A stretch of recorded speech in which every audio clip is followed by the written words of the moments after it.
Lady Athlyne **** Lady Athlyne by Bram Stoker, Paul R. Reynolds, New York. Copyright 1908, by Bram Stoker. Contents: Eye on the Cryptic 2. In Italy 3. De Hoogsprout 4. The Birdcage v. An Adventure 6.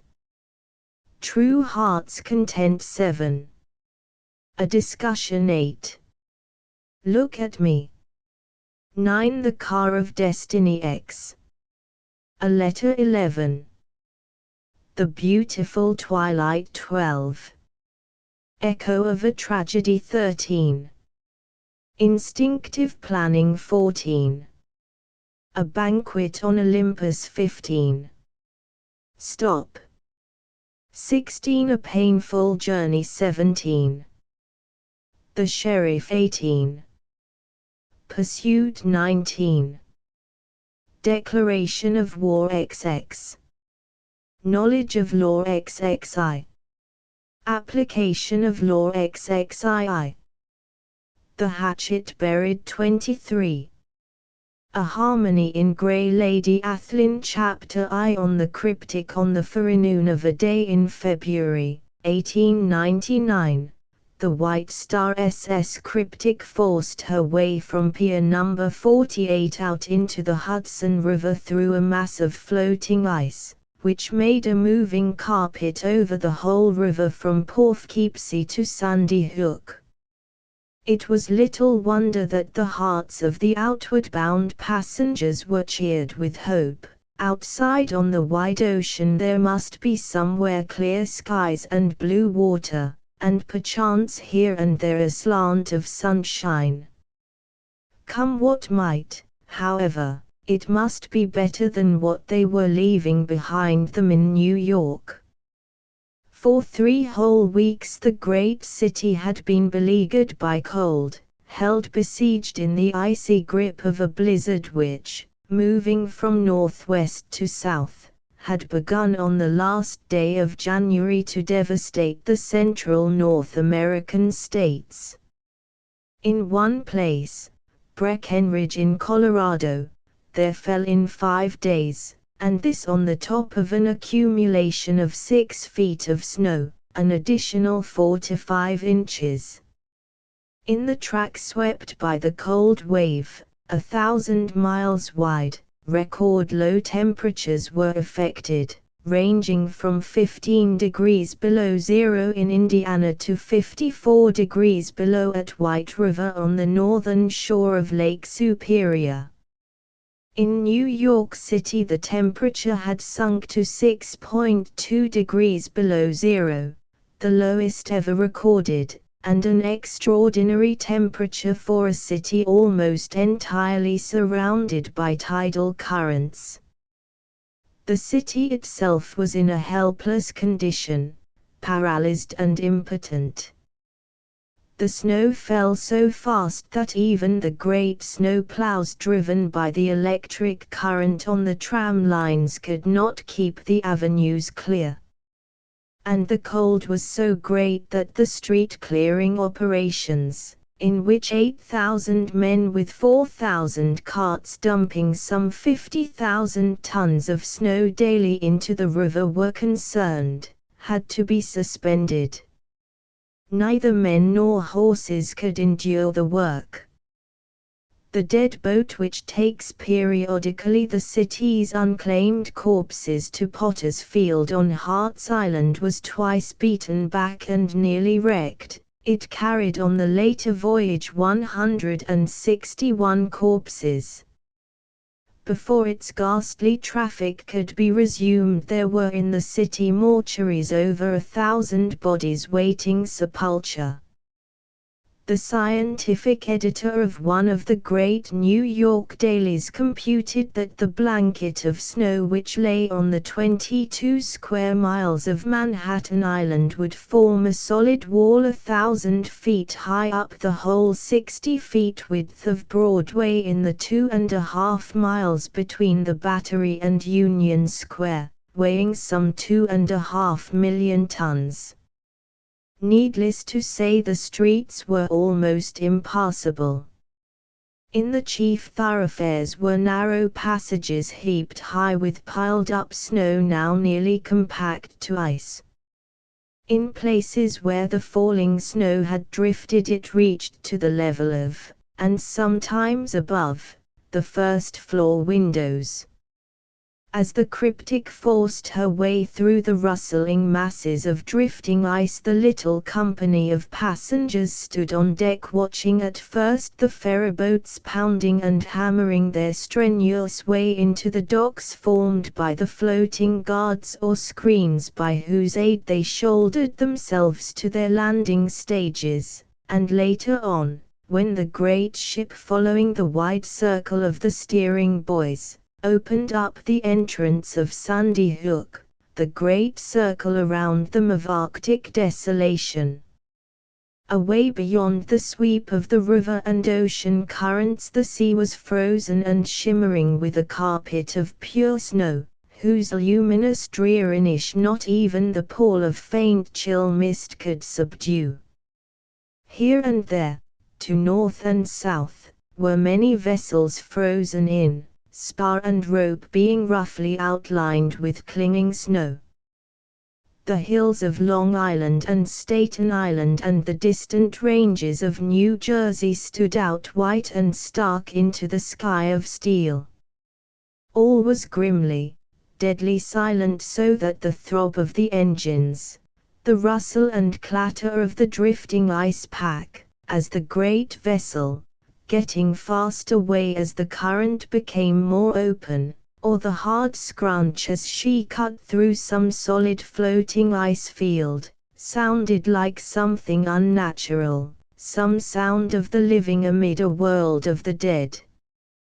When the Narrows had been reached and passed, and the flag of smoke from the great chimney of the Standard Oil refining works lay far behind on the starboard quarter, when Fire Island was dropping down on the western horizon, all became changed as though the wand of some beneficent fairy had obliterated all that was ugly or noxious in its beneficent sweep. Sky and wave were blue, the sun beamed out, and the white-breasted gulls sweeping above and around the ship seemed like the spirit of nature freed from the thrall of the Ice Queen. Naturally the spirits of the travelers rose.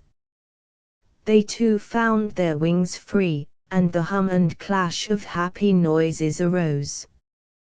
Unconsciously there was a general unbending each to the other. All the stiffness which is apt to characterize a newly gathered company of travelers seemed to melt in the welcome sunshine. Within an hour there was established an easiness of acquaintanceship generally to be found only towards the close of a voyage.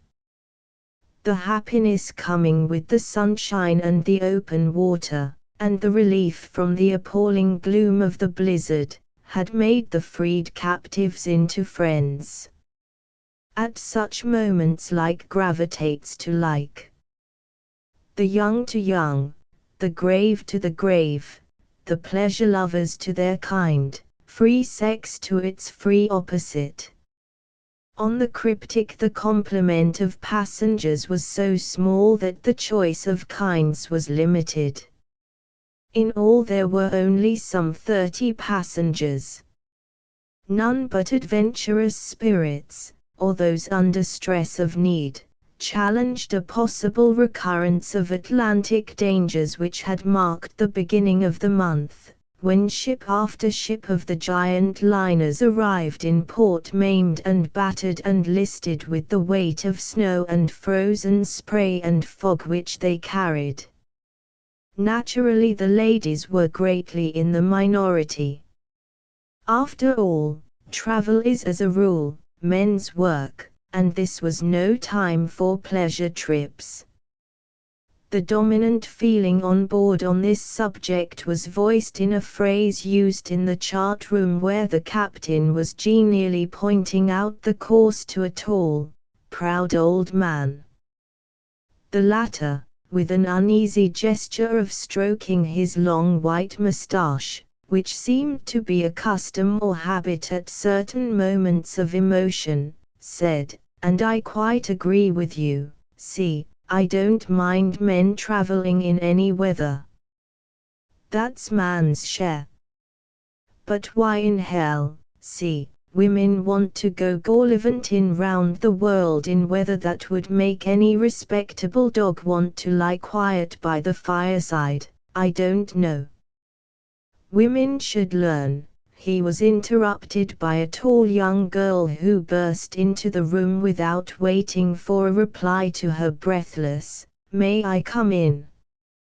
"I saw you go in, Daddy, and I wanted to see the maps too, so I raced for all I was worth. And now I find I've come just in time to get another lesson about what women ought to do."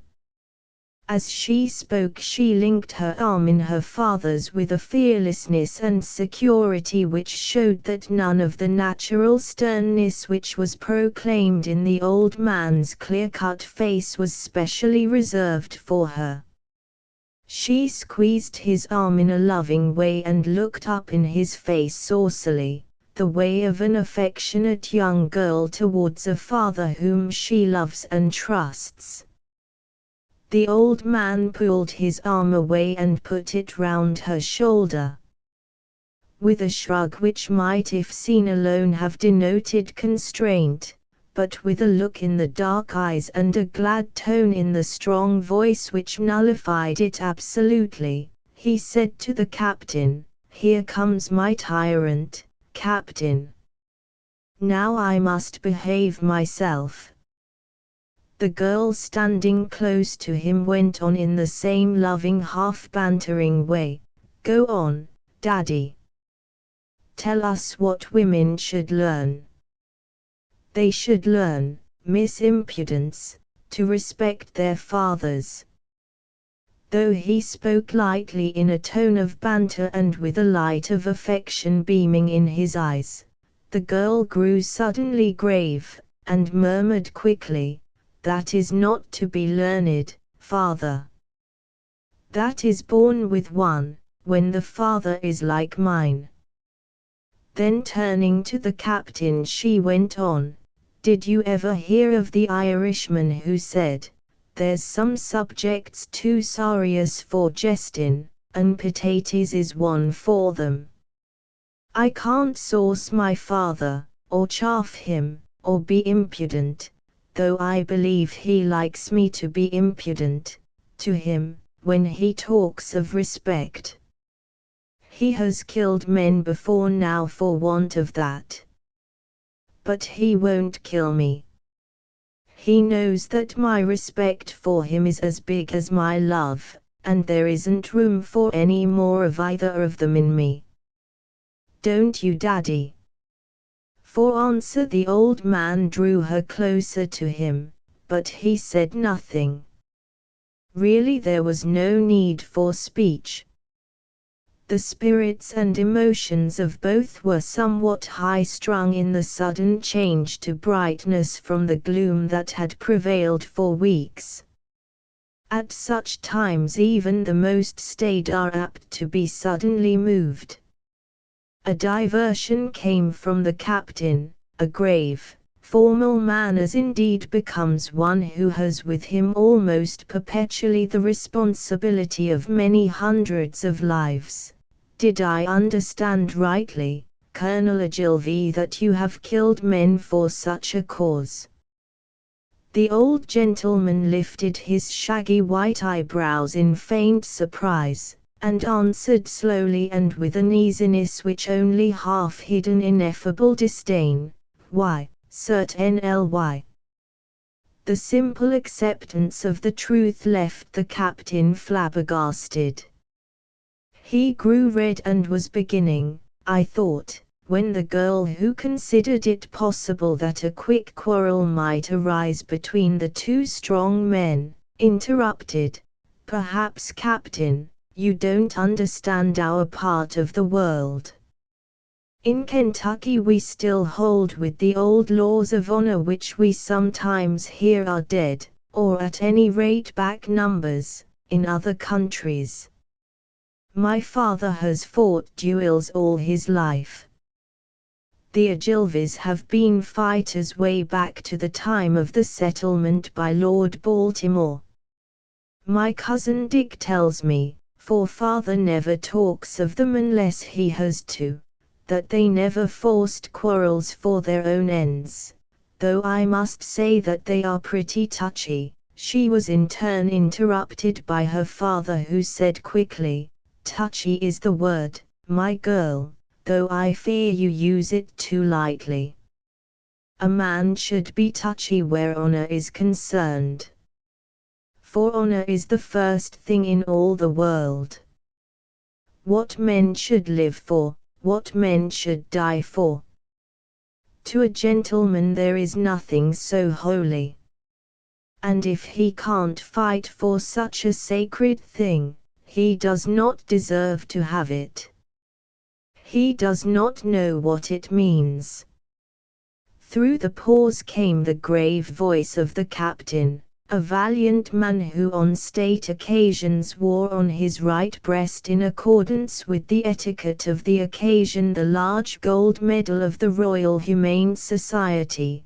"There are many things that men should fight for, and die for if need be.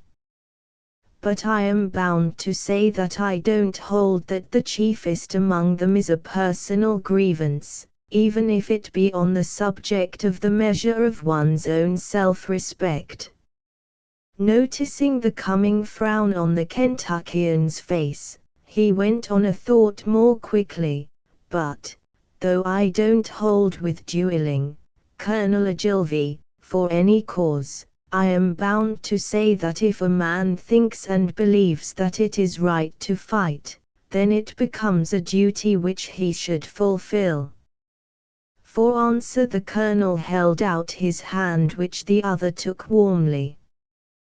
That handshake cemented a friendship of two strong men who understood each other well enough to tolerate the other's limitations. "And I can tell you this, see," said Colonel Ogilvy, "there are some men who want killing, want it badly." The girl glowed. She loved to see her father strong and triumphant, and when toleration was added to his other fine qualities, there was an added measure in her pride of him. There came a tap on the paneling, and the doorway was darkened by the figure of a buxom, pleasant-faced woman, who spoke in a strong Irish accent. "I beg your pardon, Miss Ogilvy, but your aunt is yellin' out for ye. She's thinking that now the wather's deep the ship is bound to go down in it, and she said she wants ye to be wid her when the end comes, as she's afeard to die alone." "That's very thoughtful of her. Judy was always an unselfish creature," said the colonel with an easy sarcasm. "Run along to her anyhow, little girl. That's the sort of fighting a woman has to do." And turning to the captain, "By Jed, see, she's got plenty of that sort of fighting between her cradle and her grave." As she went out of the door, girl said over her shoulder, "That reminds me, Daddy. Don't go on with that lecture of yours of what women should learn until I come back. Remember, I'm only a child emerging into womanhood. That's what you wrote to Mother when you wouldn't let me travel to her alone. Someone might kill me, I suppose, or steal me between this and Ischia. So it is well I should be forewarned, and so forearmed, at all points." The captain looked after her admiringly, then turning to Colonel Ogilvy he said almost unconsciously, "He had daughters of his own. I shouldn't be surprised if a lot want to steal her, Colonel. And I don't know but they'd be right. I agree with you, by Jed, see, said the Colonel reflectively, as he looked after his daughter pacing with free strides along the deck with the stout little stewardess over whom she towered by a full head. Miss Ogilvy found her aunt, Miss Judith Hayes, in her bunk. From the clothes hung round and laid, neatly folded, on the upper berth, it was apparent that she had undressed as for the night.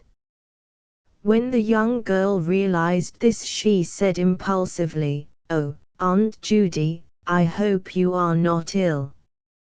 Do come up on deck. The sun is shining and it is such a change from the awful weather in New York. Do come, dear, it will do you good." "I am not ill, Joy, in the way you mean. Indeed, I was never in better physical health in my life." She said this with grave primness. The girl laughed outright. "Why on earth, Aunt Judy, if you're well, do you go to bed at 10 o'clock in the morning?" Miss Hayes was not angry. There was a momentary gleam in her eye as she said with a manifestedly exaggerated dignity, "You forget, my dear, that I am an old maid." "What has old maidenhood to do with it? But anyhow, you are not an old maid. You are only 40. Not 40, Joy. Only 40, indeed.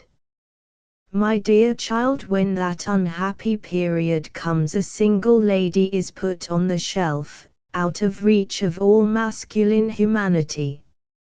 For my part, I have made up my mind to climb up there, of my own accord, before the virginal undertakers come for me. I am in for it anyhow, and I want to play the game as well as I can." Joy bent down and kissed her affectionately. Then, taking her face between her strong young hands, and looking steadily in her eyes, she said, "Aunt Judy, you are not an old anything. You are a deal younger than I am. You mustn't get such ideas into your head. And even if you do, you mustn't speak them. People would begin to believe you. What is 40 anyhow?" The other answered sententiously, "What is 40? Not old for a wife. Young for a widow. Death for a maid." "Really, Aunt Judy," said the girl, smiling, "one would think you wish to be an old maid. Even I know better than that. And father thinks I am younger and more ignorant than the yellow chick that has just pecked its way out of the shell. The woman has not yet been born, nor ever will be, who wants to be an old maid." Judith Hayes raised herself on one elbow and said calmly, "Or a young one, my dear." Then, as if pleased with her epigram, she sank back on her pillow with a smile. Joy paused. She did not know what to say. A diversion came from the stewardess, who had all the time stood in the doorway waiting for some sort of instructions. "Bedad, Miss Hayes, it's to Ireland ye ought to come. A lovely young lady like yourself, for all your jabber about an maid for 40, wouldn't be let get beyant Queenstown, let alone the Mall in Cork. Bedad, if ye was in Athlyne, it's the shillelaghs that would be out'n the byes all fightin' for who'd get the hood onto ye first. Whisper me now, is it codding us ye be doing or what?" Joy turned round to her, her face all dimpled with laughter, and said, "That's the way to talk to her, Mrs. O'Brien. You just take her in hand, and when we get to Queenstown find some nice big Irishman to carry her off." "Bedad I will." and sorra the struggle she'd make agin it anyhow I'm thinking. Aunt Judy laughed. Joy, she said, you'd better be careful yourself, or maybe she'd put on some of her bachelor press gang to abduct you. Don't you be uneasy about that, said Mrs. O'Brien quietly. I've fixed that already. When I seen Miss Joy come down the companion stairs, I said to myself, there's only one man in Ireland, and that's in all the world, that's good enough for you, me darling. And he'll have you for sure, or I'm a gander. Indeed, said Joy, blushing in spite of herself. And may I be permitted to know my ultimate destination in the way of matrimony? You won't think me inquisitive or presuming, I trust. Her eyes were dancing with the fun of the thing. Mrs. O'Brien laughed heartily, a round, cheery, honest laugh which was infectious. We'd all the pleasure in life, miss. Sure there's only the one, and him the finest and beautifullest young man ye ever laid your pretty eyes on.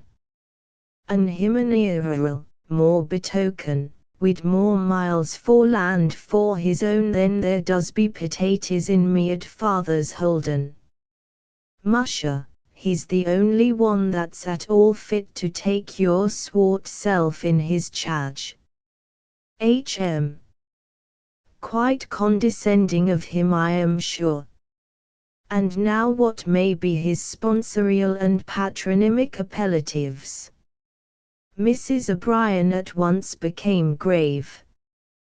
To an uneducated person, and more especially an Irish person, an unknown phrase is full of mystery. It makes the listener feel small and disconcerted, touching the personal pride which is so marked a characteristic of all degrees of the Irish race. Joy, with the quick understanding which was not the least of her endowments, saw that she had made a mistake and hastened to set matters right before the chagrin had time to bite deep. Forgive me, but that was my fun. What I meant to ask are the name and title of my destined lord and master. The stewardess answered heartily, the ruffle of her face softening into an amiable smile. I telling ye, miss. Sure there is only the one. And who may he be? Faye, he may be anything. It's a king or a kaiser or an emperor or a char he'd be if I had the order in for it. But what he is the Right Honourable the Earl av Athlyne, Lord Lieutenant av the County for Roscommon, and a jewel. Oh, an Irishman, said Miss Judy. Mrs. O'Brien snorted, her national pride was hurt. An Irishman. God be thanked he is. But me lady, av it'll plaise ye better he's an Englishman too, and a Welshman and a Scotchman as well. Oh, th injustice t Ireland. Him born in Roscommon, and yet a Scotchman they call him becase his biggest title is Irish. Mrs. O'Brien, that's all nonsense, said Miss Judy tartly. We may be Americans, but we're not to be played for suckers for all that. How can a Scotchman have an Irish title? That's all very well, Miss Hayes, yous Americans is very clever, but yez don't know everything. And I may be an ignoranted fool, but I'm not so ignorant as ye think, either. Wasn't there a Scotchman that was married on the granddaughter for Queen Victory herself, an Earl Bagob, what owned the size 4 account 3 in Scotland? And him all the time with an Irish earldom, till they turned him into a Sassenach be marking him a duke. Bagura. Isn't it proud Athlyne should ha been to git an Irishman for any kind for the young girl? Sure, and isn't Athlyne as good as Fife any day? Hasn't he castles and estates in Scotland and England and Wales, as well as in Ireland? Isn't he an adbaran for some kind in Scotland and him but a young man? Bagob. Av it's Ireland, why object to ye can take him as Scotch, where they say he belongs and where he chose to live when he became a grown man, before he went into th army. Somehow or other the announcement and even the grandiose manner of its making gave pleasure to Joy. After all, the compliment of the stewardess was an earnest one. She had chosen for her the best that she knew. What more could she do? With a sudden smile she made a sweeping curtsy, the English presentation curtsy which all American girls are taught, and said, "Let me convey to you the sincere thanks of the Countess of Athlyne. Aunt Judy, do you feel proud of having a peeress for a niece? Any time you wish to be presented you can call on the services of Lady Athlyne." She suddenly straightened herself to her full height as Mrs. O'Brien spoke with a sort of victorious howl, "Haru! Now you've done it. You've said the views yourself, and we all know what that means." "What does it mean?" Joy spoke somewhat sharply, her face all aflame. It appeared that she had committed some unmaidenly indiscretion. "It means the same as if ye said ye's, to me gentleman when pursoing for his shoot. It's for all the world the same as being married onto him." In spite of the ridiculousness of the statement, Joy thrilled inwardly. Unconsciously she accepted the position of peeress thus thrust upon her. After all, the unknown has its own charms for the human heart. Those old Athenians who built the altars to the unknown god did but put into classic phrase the aspirations of a people by units as well as in mass. Mrs. O'Brien's enthusiastic admiration laid seeds of some kind in the young girl's heart.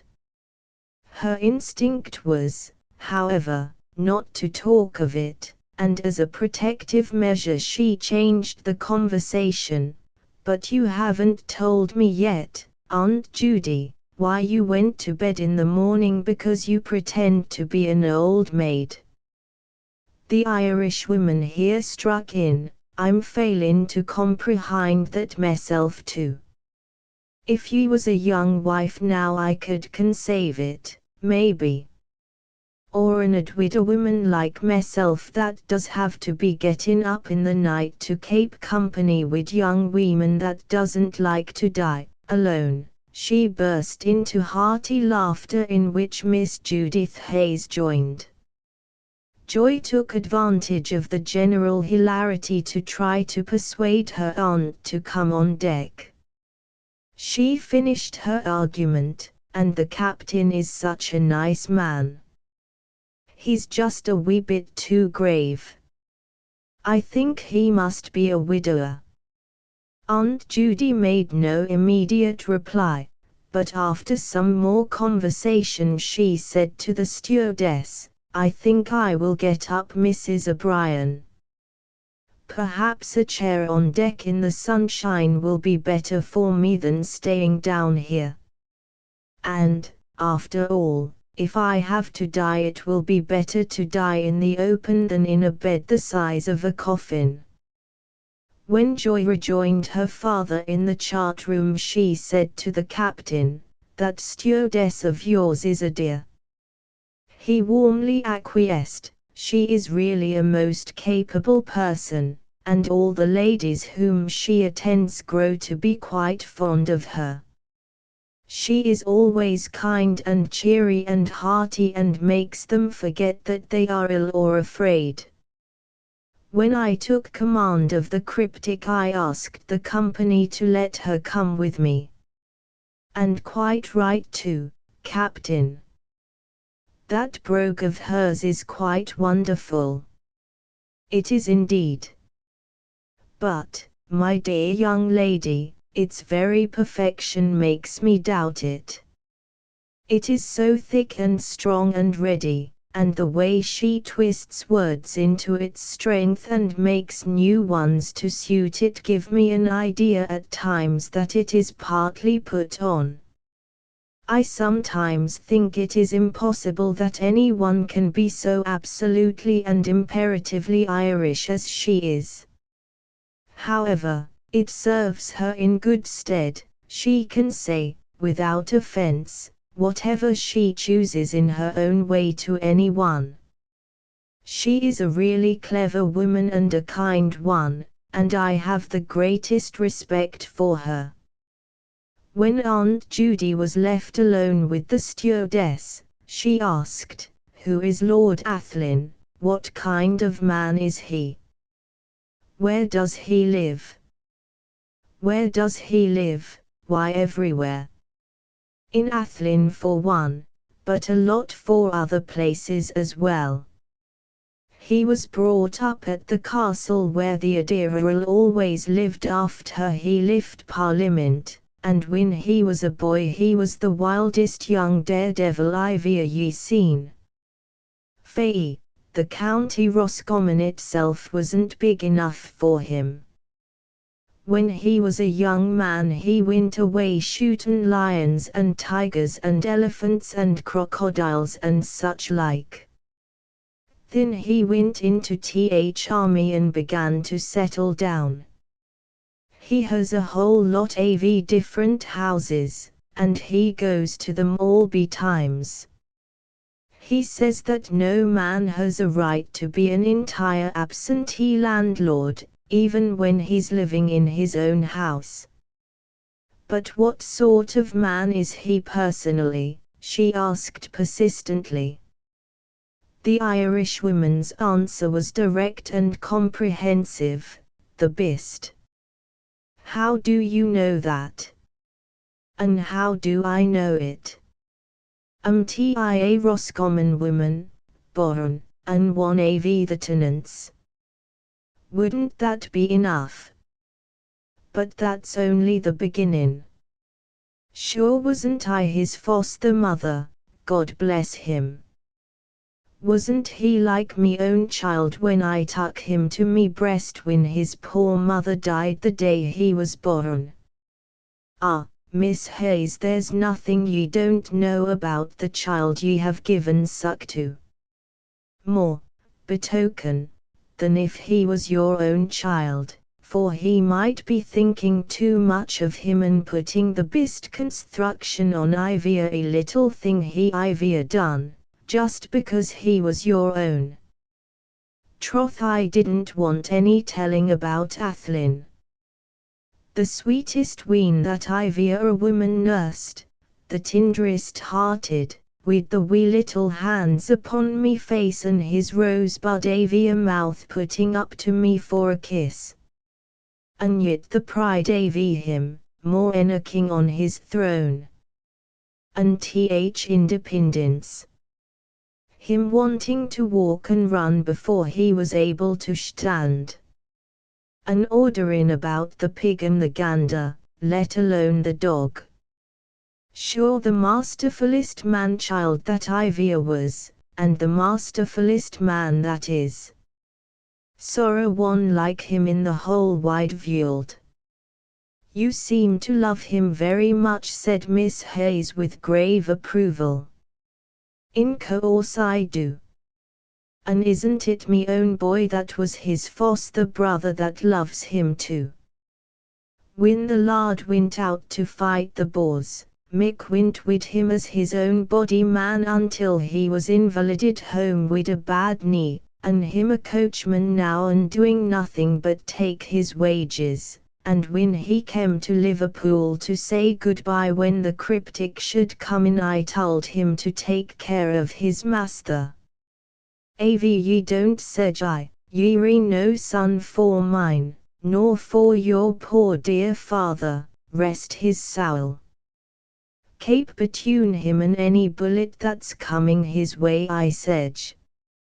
And with that he laughed out loud in me face. That's good, mother sedge he, and for course I'd be proud to, but I'd like to set eyes on the man that'd dar to come betune Athlyne and a bullet, or to prevent him cutting slices from AFF for the Boers with his big cavalry sword he sedge. Begob he sedge, "'T would be worse nor fightin' the Boers themselves to interfere wid him when he's set on his way. That's loyal stock." "He's a man, that son of yours," said Miss Judy enthusiastically, forgetting her semi-cynical role of old maid in the ardor of the moment.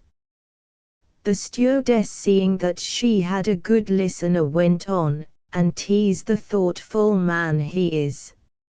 He niver writes to me, becase he knows well I can't read. But he sends me £5 every Christmas. On me birthday he gave me this, Lord love him." She took a gold watch from her bosom and showed it with pride.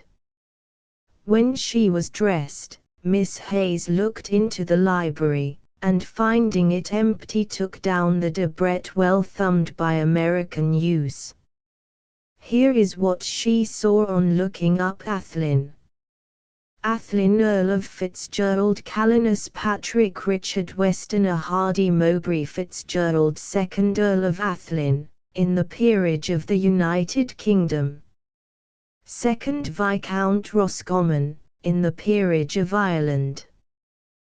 30th Baron C. and the Shale, in the Peerage of Scotland. B. the 6th of June, 1875 S. 1886 E. D. Eton and University of Dublin, is D.L. for counties of Ross and Roscommon, J.P. for counties of Wilts, Ross and Roscommon. Patron of three livings, Raphoon, New Sands, and Politor. Seats: C. and the Shale Castle and Castle of Illandonan in Rossshire, Athlyne Castle C. Roscommon. Travy Manor, Gloucestershire and the Rock Beach, Cornwall, and C. Town Residence. 40 St. James's Square SW Clubs. Reform. Marlborough. United Service. Naval and Military. Garrick. Arts. Bath and C. Predecessors. Sir Calenus Fitzgerald, descended from Calenus Fitzgerald, the first of the name settled in Rossshire, to which he came from Ireland in the 12th century, was created by Robert the Bruce Baron C. and the Shale, 1314, and endowed with the castle of Illandonan, gift of the king, as the reward of a bold rally of the northern troops at Bannockburn. Before his death in 1342 he built for himself a strongly fortified castle on the island of C. and the Shale, from which his estate took its name, celebrated from time immemorial for a wonderful spring of water. The barony has been held in direct descent with only 2 breaks. The first was in 1642, when direct male issue having failed through the death of the only son of Calenus the XXth Baron, the peerage and estates reverted to Robert Calenus es of James, 2nd s of Robert the 18th Baron. The second was in 1826 when, again through the early decease of an only son, the barony reverted to Robert E.S. of Malcolm 2nd S. of Colin Baron. The father of this heritor, Malcolm Fitzgerald, had settled in Ireland in 1782. There he had purchased a great estate fronting on the River Shannon in Roscommon, on which he had built a castle, Athlyne. Malcolm Fitzgerald entered the Parliament of the United Kingdom in 1805 and sat for 22 years, when he was succeeded in parliamentary honours by his son Robert on his coming of age in 1827. Robert held his seat until the creation of the Viscounty of Roscommon 1870. 3 years after his retirement from the House of Commons he was raised to an earldom, Athlyne. When she went out on deck she found her niece taking with her father the beef tea which had just been brought round. She did not mention to Colonel Ogilvy the little joke about Lady Athlyne, and strange to say found that Joy, to whom a joke or a secret was a matter of fungoid growth, multiplying and irrepressible, had not mentioned it either. Chapter 2. In Italy during the voyage, which had its own vicissitudes, the joke was kept up amongst the 3 women. The stewardess, seeing that the 2 ladies only spoke of it in privacy, exemplified that discretion which the captain had commended. Only once did she forget herself, but even then fortune was on her side.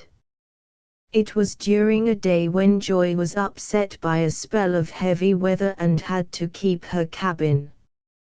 In the afternoon her father paid a visit to her, and Mrs. O'Brien, in reporting progress to him, said that her ladyship was now on the road to recovery and would be on deck very shortly. Colonel Ogilvy made quite a lot of the error which he read in his own way. He said to his sister-in-law as they paced the deck together, "Capital woman that stewardess. There is a natural deference and respect in her manner which you do not always find in people of her class. Will you oblige me, Judy, by seeing, when the voyage is over, that she gets an extra honorarium?" Judy promised, and deftly turned the conversation. She felt that she was on dangerous ground. Judith Hayes called herself an old maid, not believing it to be true, but all the same there was in her make-up a distinctive trait of it, the manner in which she regarded a romance.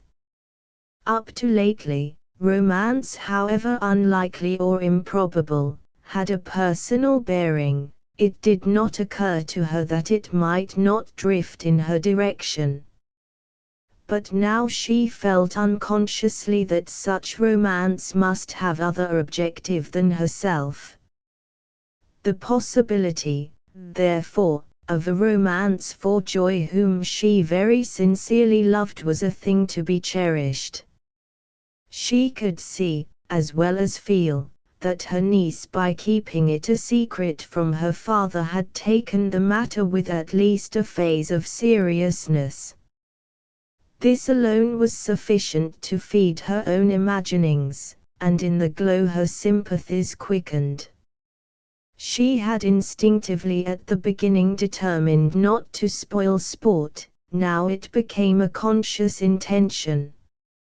Mrs. O'Brien, too, in her own way helped to further the matter.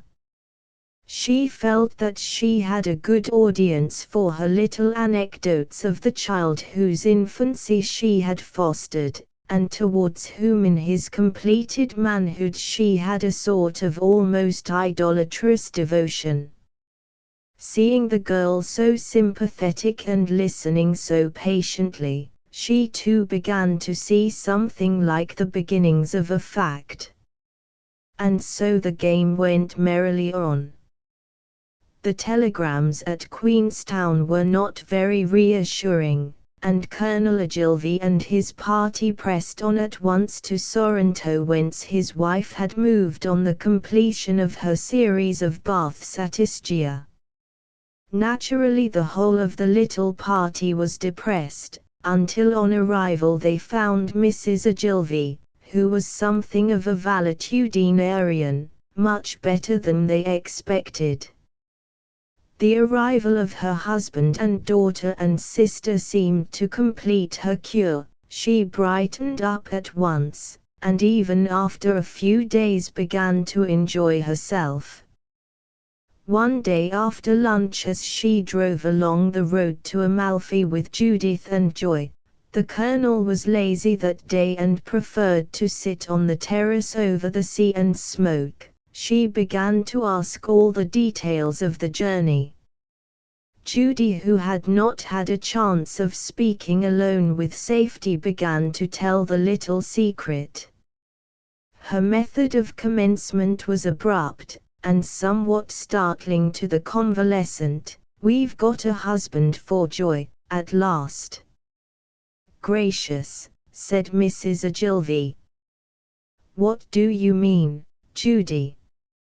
Is this one of your pranks?"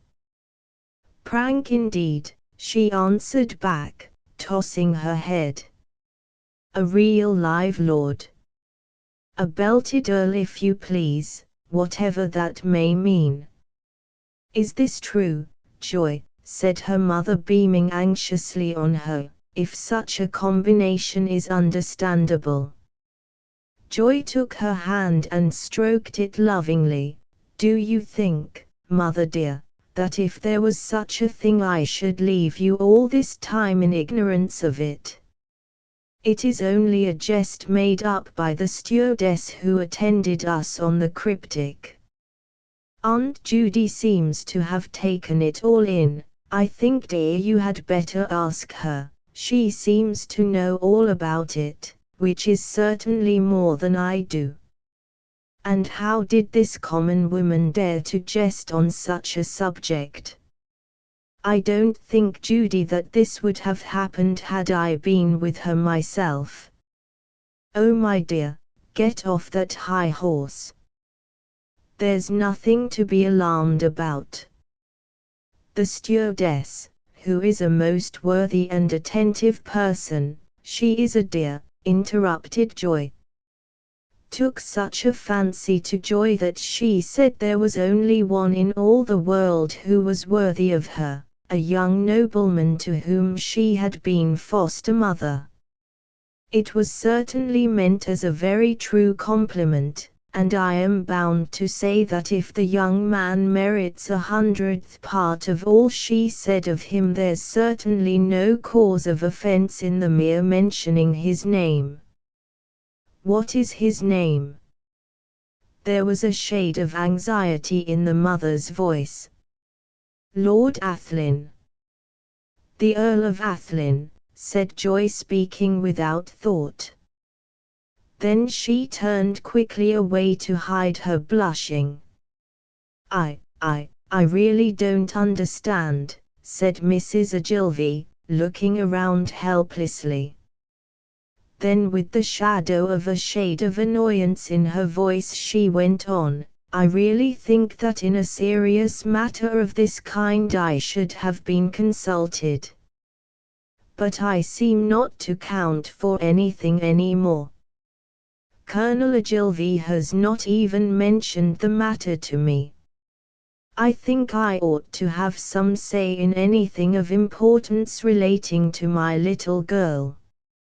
"Lord bless the woman," said Aunt Judy, throwing up her hands and lifting her eyes. "Sally dear, don't you comprehend that this was all a joke? We never saw this young lord, never heard of him till the stewardess mentioned him, and as for him, he doesn't know or care whether there is such a person in the world as Joy Ogilvy," the mother interrupted hotly. It seemed want of respect to her child. "Then he ought to care." I'd like to know who he is to consider himself so high and mighty that even my little girl isn't. Oh, I have no patience with him." There was silence in the carriage. Mrs. Ogilvy had come to the end of her remonstrance, and both the others were afraid to speak. It was all so supremely ridiculous. And yet the mother was taking it all so seriously that respect for her forbade laughter. The road was here steep and the horses were laboriously climbing their way. Presently Judy turned to Joy saying, "Wouldn't you like to look at the view from the edge of the cliff?" As she spoke she looked meaningly at her niece, who took the hint and got down. When she was out of earshot and the driver had stopped the horses, Judy turned to her sister and said with a quiet, incisive directness quite at variance with all her previous moods, "Sally dear, I want to speak a moment to you quite frankly and, believe me, very earnestly. I know you don't usually credit me with much earnestness, but this is about Joy, and that is always earnest with me." All the motherhood in Mrs. Ogilvy answered to the call. She sat up with eager intensity, receptive to the full and without any disturbing chagrin. Judy went on, "You have been thinking of your little girl, and actually speaking of her as such. That is the worst of mothers, their one fault. With them time seems to stand still. The world goes flying by them, but in their eyes the child remains the same. Gold hair or black turns to white, wrinkles come, knees totter and steps become unsteady, but the child goes on, still, in the mother's eyes, dressing dolls and chasing butterflies. They don't even seem to realize facts when the child puts her own baby into the grandmother's arms. Look round for a moment where Joy is standing there outlined against that Moorish tower on the edge of the cliff. Tell me, what do you see?" "I see my dear, beautiful little girl," said the mother faintly. Said Judy defiantly. "That's not exactly what I see. I agree with the dear and beautiful. She's all that and 1,000 times more." "Tell me what you do see, Judy," said the mother in a whisper as she laid a gentle hand imploringly on her sister's arm. She was trembling slightly. Judy took her hand and stroked it tenderly. "I know," she said gently, "I know. I know." The mother took heart from her tenderness and said in an imploring whisper, "Be gentle with me, Judy. She is all I have, and I fear her passing away from me." "Not that, not yet at all events," she answered quickly. "The time is coming, no doubt. But it is because we should be ready for it that I want to speak. We at least ought to know the exact truth." "The exact truth? Oh Judy! Don't be frightened, dear. There is nothing to fear.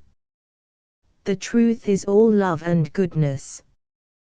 But my dear, we are all but mortal after all, and the way to keep right is to think truly.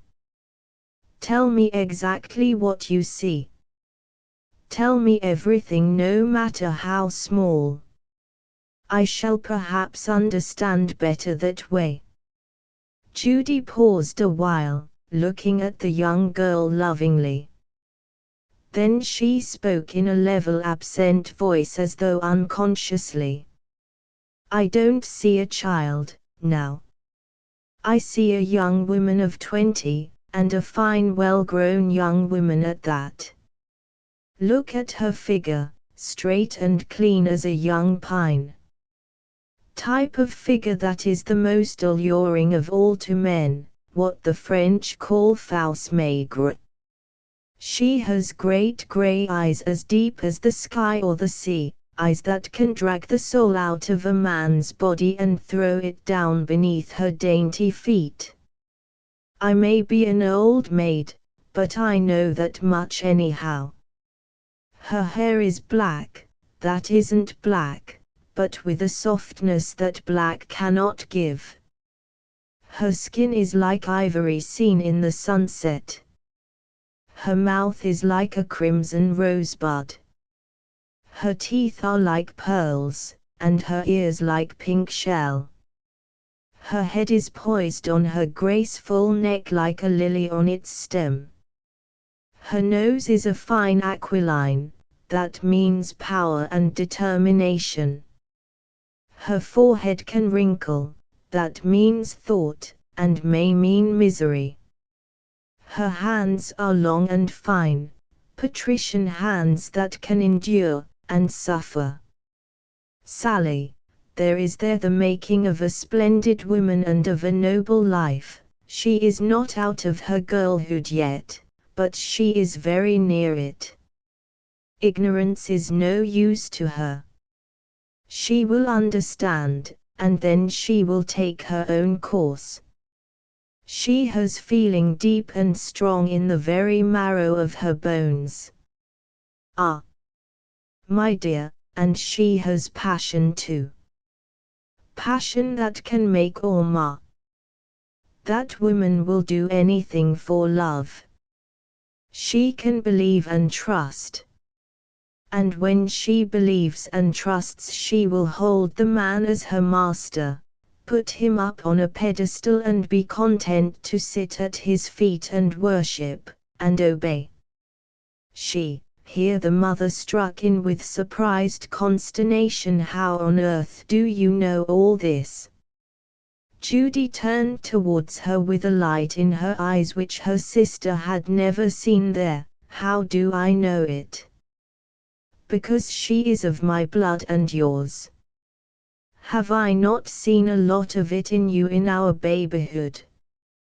Have I not gone through it all myself, the longing part of it, the wishing and hoping and praying and suffering?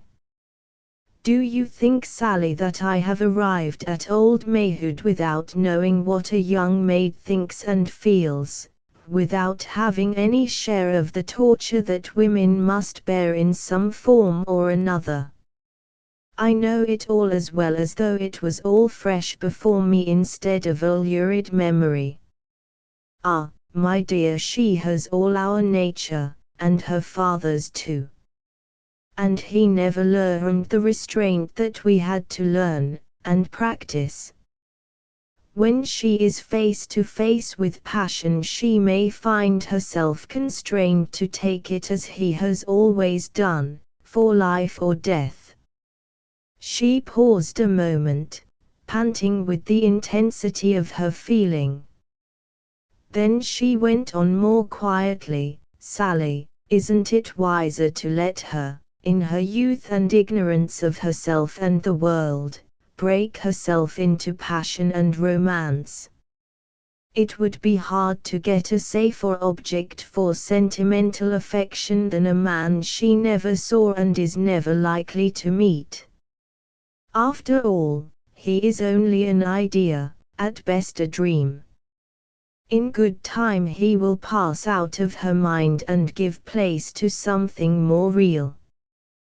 But in the meantime she will have learned to understand, to find herself. Then she sat silent till Joy turned round and began to walk towards them. At this the mother said quietly, "Thank you, dear Judy. I think I understand. You are quite right, and I am glad you told me." That journey round the Sorrentine Peninsula became a part of Joy's life. It was not merely that every moment was a new pleasure, a fresh delight to the eye, her heart was in some mysterious way beginning to be afire. Hitherto her thoughts of that abstract creation, Lord Athlyne, had been impersonal, an objective of her own unconscious desires, rather than a definite individuality. Up to now, though he had been often in her thoughts, he had never taken shape there. The image was so inchoate, indefinite, vague and nebulous. She had never tried or even wished to find for him in her imagination features or form. But now she had begun to picture him in various ways. As she stood beside the Moorish tower looking down across the rugged slope of rock and oleander at the wrinkled sea beneath, his image seemed to flit before the eyes of her soul in kaleidoscopic form. It was an instance of true feminine receptivity. The form did not matter, she was content to accept the man. The sudden cause of this change was her mother's attitude. She had accepted him as a reality and had not hesitated to condemn him as though he was a conscious participant in what had passed. Joy had found herself placed in a position in which she had to hear him unfairly treated, without being able to make any kind of protest. It was too ridiculous to argue. What on earth could her mother know about him that she should take it for granted that he had done wrong? He who had never seen her or even heard of her. He who was the very last man in the world to be wanting to a woman in the way of respect, of tenderness, of love. Here she started and looked around cautiously as one does who is suspicious of being watched. For it flashed across her all at once that she knew no more of him than did her mother. As yet he was only an abstraction, and her mother's conception of him differed from hers.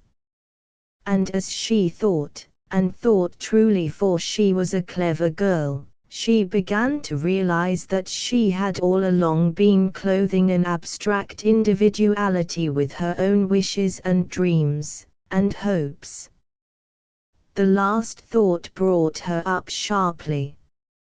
With a quick shake of the head she threw aside for the present all thoughts on the subject, and impulsively went back to the carriage. There were however a few root thoughts left which would not be thrown aside. They could not be, for they were fixed in her womanhood. Another woman had accepted her dream as a reality, and now, as that reality was her doing, he was her own man. And he was misunderstood and blamed and unfairly treated. It was her duty to protect him. Had Aunt Judy been aware of her logical process and its conclusion she could have expressed it thus: a man in her mind. Her man. Her duty to protest. We all know what that means. He's only in her mind at present. The whole day was spent on the road, for the beauty was such that the stoppages were endless. Joy, with the new arisen soul which took her out of her own thoughts, found delight in every moment. She could hardly contain her rapture as fresh vistas of beauty burst upon her.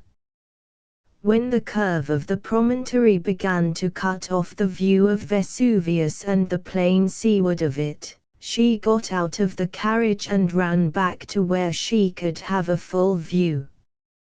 Underneath her lay the wonderful scene of matchless beauty. To the right rose Vesuvius, a mass of warm color, with its cinder cone staring boldly into the blue sky, a faint cloud hanging over it like a flag. Below it was the sloping plain dotted with trees and villas and villages, articulated in the clear air like a miniature map. Then the great curve of the bay, the sapphire sea marked clearly on the outline of the coast from Ischia, which rose like a jewel from a jewel.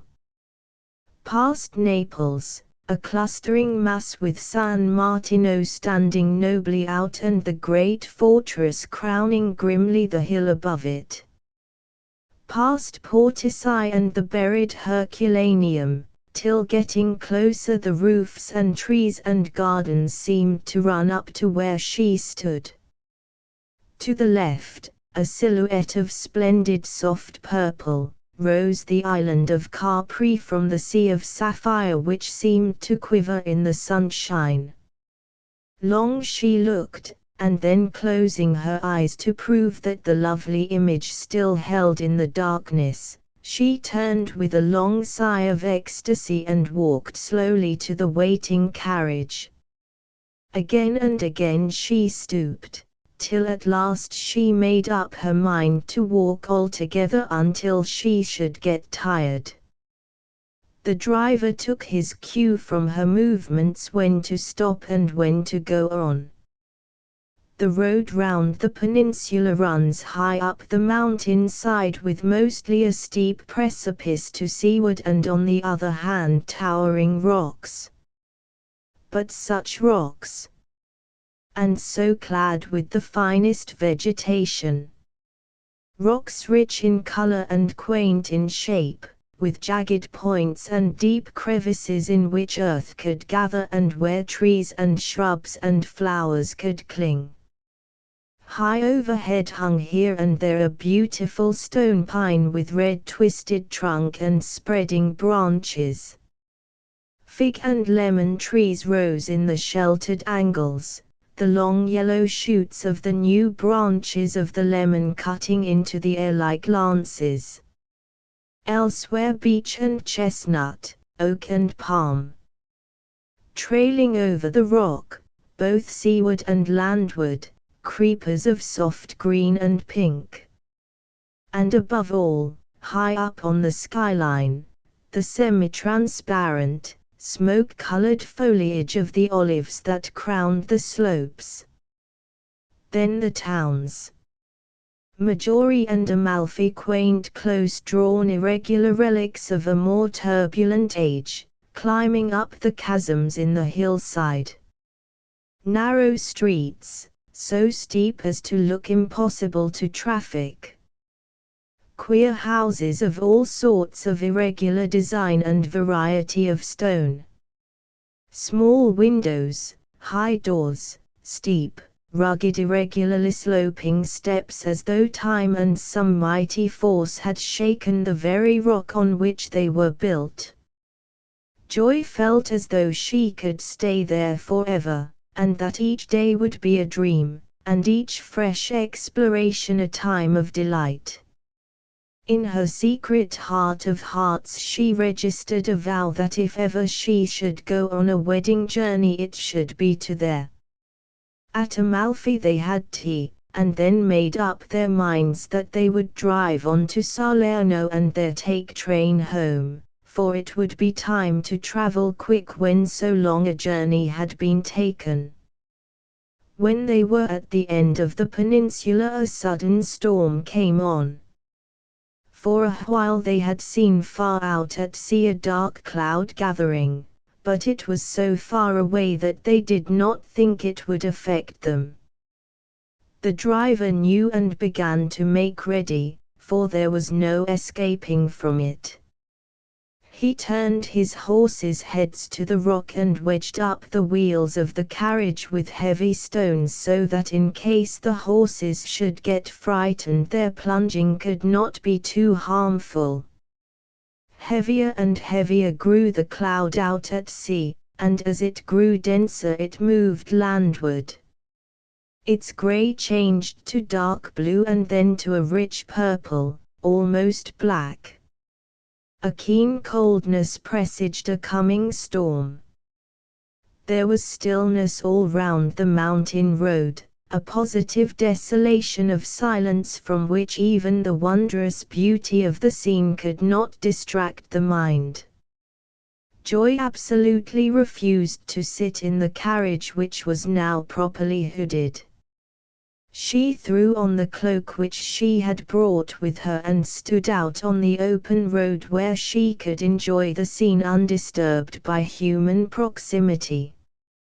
As she stood, the velvet black cloud was rent by a blinding sheet of lightning which seemed for a moment to be shaped like a fiery tree, roots upward in the sky. Close following came such a mighty peal of thunder that her heart shook. Ordinarily Joy was not timorous, and for thunder she had no fear. But this was simply terrific. It seemed to burst right over her head and to roll around her in a prolonged titanic roar. She was about to run to the carriage when she heard the shrieks of fear from the two women. The driver was on his knees on the road praying. Joy felt that all she could do to help her mother and aunt would be to keep calm as she could. So she moved her hand and called out cheerfully, "Don't be afraid. It is all right, the lightning has passed us." As she spoke, the rain came down in torrents. It was tropical. In a few seconds the open road was running like a river, ankle deep. By the exercise of her will the girl's courage had risen. She could now actually enjoy what was before her. Far out to sea the black cloud still hung, but it was broken up in great masses which seemed to dip into the sea. It was almost as dark as night, so dark that the expanse became lit by the lightning flashes. In one of these she saw 3 separate waterspouts. The sea appeared to have risen as the cloud sank, and now were far apart 3 great whirling pillars like hourglasses. And then, wonder of wonders, without turning her head but only her eyes, she could see away to the left a whole world of green expanse backed up by the mountains of Calabria. With each second the sinking sun brought into view some new hilltop flaming in the glow. A little way in front of her at the southern side of the peninsula the copper dome of the church at Vietri glowed like a ball of fire. Away to the south on the edge of the sea rose the many columns of the majestic ruins of Paestum, standing still and solemn as if untouchable by stress of storm or time. Joy stood entranced, as though the eyes of her soul had opened on a new world. She hardly dared to breathe. The pelting of the rainstorm, the rush of the water round her feet, the crash and roar of the thunder or the hissing glare of the lightning did not move or disturb her. It was all a sort of baptism into a new life. Joy Ogilvy, like all persons of emotional nature, had quick sympathy with natural forces and the moods of nature. The experience of the day, based on the superlative beauty around her, had waked all the emotional nature within her. Naples is always at springtime, and the young heart finding naturally its place amongst the things that germinate and develop unconsciously, swayed with and was swayed by the impulses of her sex. Beauty and manhood had twin position in her virgin breast. Aunt Judy's insight or prophecy was being realized quicker than she thought. Joy's sex had found her out. Chapter 3. De Hoogsprout in Italy. Joy Ogilvy learned to the full, consciously and unconsciously, all the lessons which a younger civilization can learn from an elder. To the sympathetic there are lessons in everything. Every spot that a stranger foot has pressed has something to teach. Especially to one coming from the rush of strenuous life, which is the note of America. The old world calm and luxury of repose have lessons in toleration which can hardly be otherwise acquired. In the great battle of life we do not match ourselves against individuals but against nations and epochs, and when it is finally borne in on us that others, fashioned as we ourselves and with the same strength and ambitions and limitations, have lived and died and left no individual mark through the gathering centuries, we can, without sacrifice of personal pride, be content to humbly take each his place. The month spent at and round Naples had been a never-ending dream of delight, and this period of quiescence told on her naturally sensuous nature. Already she had accepted the idea of a man worthy of love, and the time went to the strengthening of the image. There was a subtle satisfactoriness in the received idea. The wealth of her nature had found a market, of a kind. That is to say, she was satisfied to export, and that was the end of her thoughts, for the present. Importation might come later. The mind's realtoeth its merchandise. None of the family ever alluded to Lord Athlyne in the presence of her father. Each in her own way knew that he would not like the idea, and so the secret, it had by this very reticence grown to be a secret by now, was kept. On the voyage back to New York, Joy's interest in Lord Athlyne became revived by the surroundings. They had not been able to secure cabins in the cryptic, and so had come by the Hamburg American line from Southampton. By this time Aunt Judy's interest in the matter had begun to wane.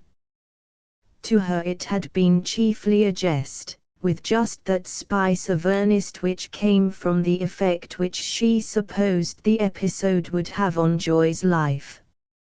As Joy did not ever allude to the matter, she had almost ceased to remember it. It was Joy's duty, she thought of it as her privilege, to make her father's morning cocktail which he always took before breakfast. One morning it was brought by Judy. Colonel Ogilvy, thanking her, asked why he had the privilege of her ministration. Unthinkingly she answered, "Oh, it's all right. The Countess made it herself, but she asked me to take it to you as she is feeling the rolling of the ship and wants to keep in bed." "The who?" asked the Colonel, his brows wrinkled in wonder. "What Countess? I did not know we had one on board." "Lady Athlyne, of course." Oh, she had suddenly recollected herself. As she saw she was in for an explanation, she faced the situation boldly and went on, "That is the name you know, that we call Joy." "The name you call Joy, the Countess?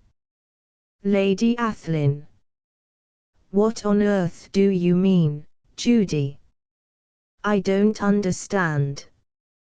In a laughing, off-hand way, full of false merriment, she tried to explain, her brother-in-law listening the while with increasing gravity.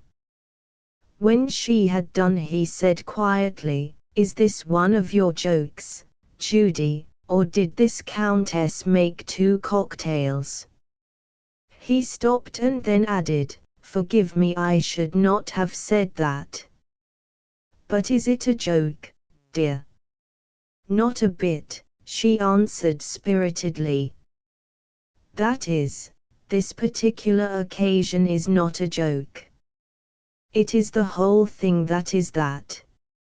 a joke to take. Is there a real man of the name of the Earl of Athlyne? I believe so. She said this faintly. She had an idea of what was coming. Then Judith, I should like some rational explanation of how you come to couple my daughter's name in such a way with that of a strange man.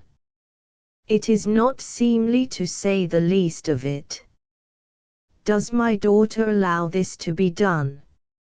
Oh, Colonel, it is only a joke amongst ourselves. I hope you won't make too much of it. Too much of it? I couldn't make enough of it.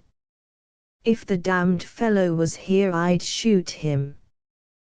But, my God, the man doesn't know anything about it, no more than you did a minute ago. Miss Judith was really alarmed. She knew the Colonel. He waved his hand as though dismissing her from the argument. Don't worry yourself, my dear. This is a matter amongst men. We know how to deal with such things. He said no more on the subject, but talked during breakfast as usual. When he rose to go on deck, Judy followed him timidly. When they were away from the few already on deck, she touched him on the arm. Give me just a minute, she entreated. A score if you like, my dear, he answered heartily as he led her to a seat in a sheltered corner behind the saloon skylight, and sat beside her. What is it? Lucius, you have always been very good to me. All these years that I have lived in your house as your very sister, you never had a word for me that wasn't kind, he interrupted her, laying his hand on hers, which was on the arm of her deck chair. Why else, my dear Judy? You and I have always been the best of friends. And my dear, you have never brought anything but sunshine and sweetness into the house. Your merriment has kept care away from us whenever he tried to show his nose. Why, my dear, what is it? There. You mustn't cry. As he spoke, he had taken out a folded silk pocket handkerchief and was very tenderly wiping her eyes. Judy went on, sobbing a little at moments. I have always tried to make happiness, and I have never troubled you with asking favors, have I? No need to ask, Judy. All I have is yours, just as it is Sally's or Joy's. Suddenly she smiled, her eyes still gleaming with recent tears. I am asking a favor now, by way of a change. Lucius, on my honor, and I know no greater oath with you than that, this has been a perfectly harmless piece of fun. It arose from a remark of that nice Irish stewardess on the cryptic that no one was good enough to marry Joy except one man, the young nobleman whom she had nursed. And she really came to believe that it would come off. She says she has some sort of folk knowledge of things. The Colonel smiled. Granted all this, my dear. What is it you want me to do? To do nothing, she answered quickly. Then she went with some hesitation. Lucius, you are so determined when you take up an idea, and I know you are not pleased with this little joke. You are mixing it up with honor, the honor that you fight about, and if you go on, it may cause pain to us all. We are only a pack of women, after all, and you mustn't be hard on us. Judy, my dear, I am never hard on a woman, am I? No. Indeed you're not, she avowed heartily. You're the very incarnation of sweetness, and gentleness, and tenderness, and chivalry with them. But then you take it out of the men that cross you. That's as a gentleman should be, I take it, he said reflectively, unconsciously stroking his white moustache. Then he said briskly, "Now Judy, seriously tell me what you wish me to do or not to do. I must have some kind of clue to your wishes, you know." As she was silent for the moment, he went on gravely. "I think I understand, my dear. Be quite content, I take it all for a joke, and a joke between us it shall remain. But I must speak to Joy about it. There are some things which, if used as subjects for jokes, lead to misunderstandings. Be quite easy in your mind. You know I love my daughter too well to give her a moment's pain that I can spare her. Thank you, Judy, for speaking to me. I might have misunderstood and gone perhaps too far. But you know how sensitive, touchy Joy calls it, about my name and my family I am, and I hope you will always bear that in mind. And besides, my dear, there is the other gentleman to be considered. He too may have a word to say. As he is a nobleman, he ought to be additionally scrupulous about any misuse of his name, and of course I should have to resent any implication made by him against any member of my family." "Good Lord," said Judy to herself, as he stood up and left her with his usual courtly bow. "What a family to deal with! This poor little joke is as apt to end in bloodshed as not. The Colonel is on the war path already, I can see that by his stateliness." Colonel Ogilvy thought over the matter for a whole day before he spoke to Joy. He was always very grave and serious regarding subjects involving honor and duty. Joy knew that he had something on his mind from his abstraction, and rather kept out of his way. This was not on her own account, for she had no idea that she was involved in the matter, but simply because it was her habit to sympathize with him and to think of and for him. She was just a little surprised when the next afternoon he said to her, as they stood together at the back of the wheelhouse over the screw, the quietest place on the ship for a talk, "Joy dear, I want you to listen to me a minute." "Yes, Daddy." "About that joke you had on the cryptic." "Yes, Daddy." She was blushing furiously. She understood now. "My dear, I don't object to your having any little harmless romance of that kind. I don't suppose it would make any difference if I did. A young girl will have her dreaming quite independent of her old daddy.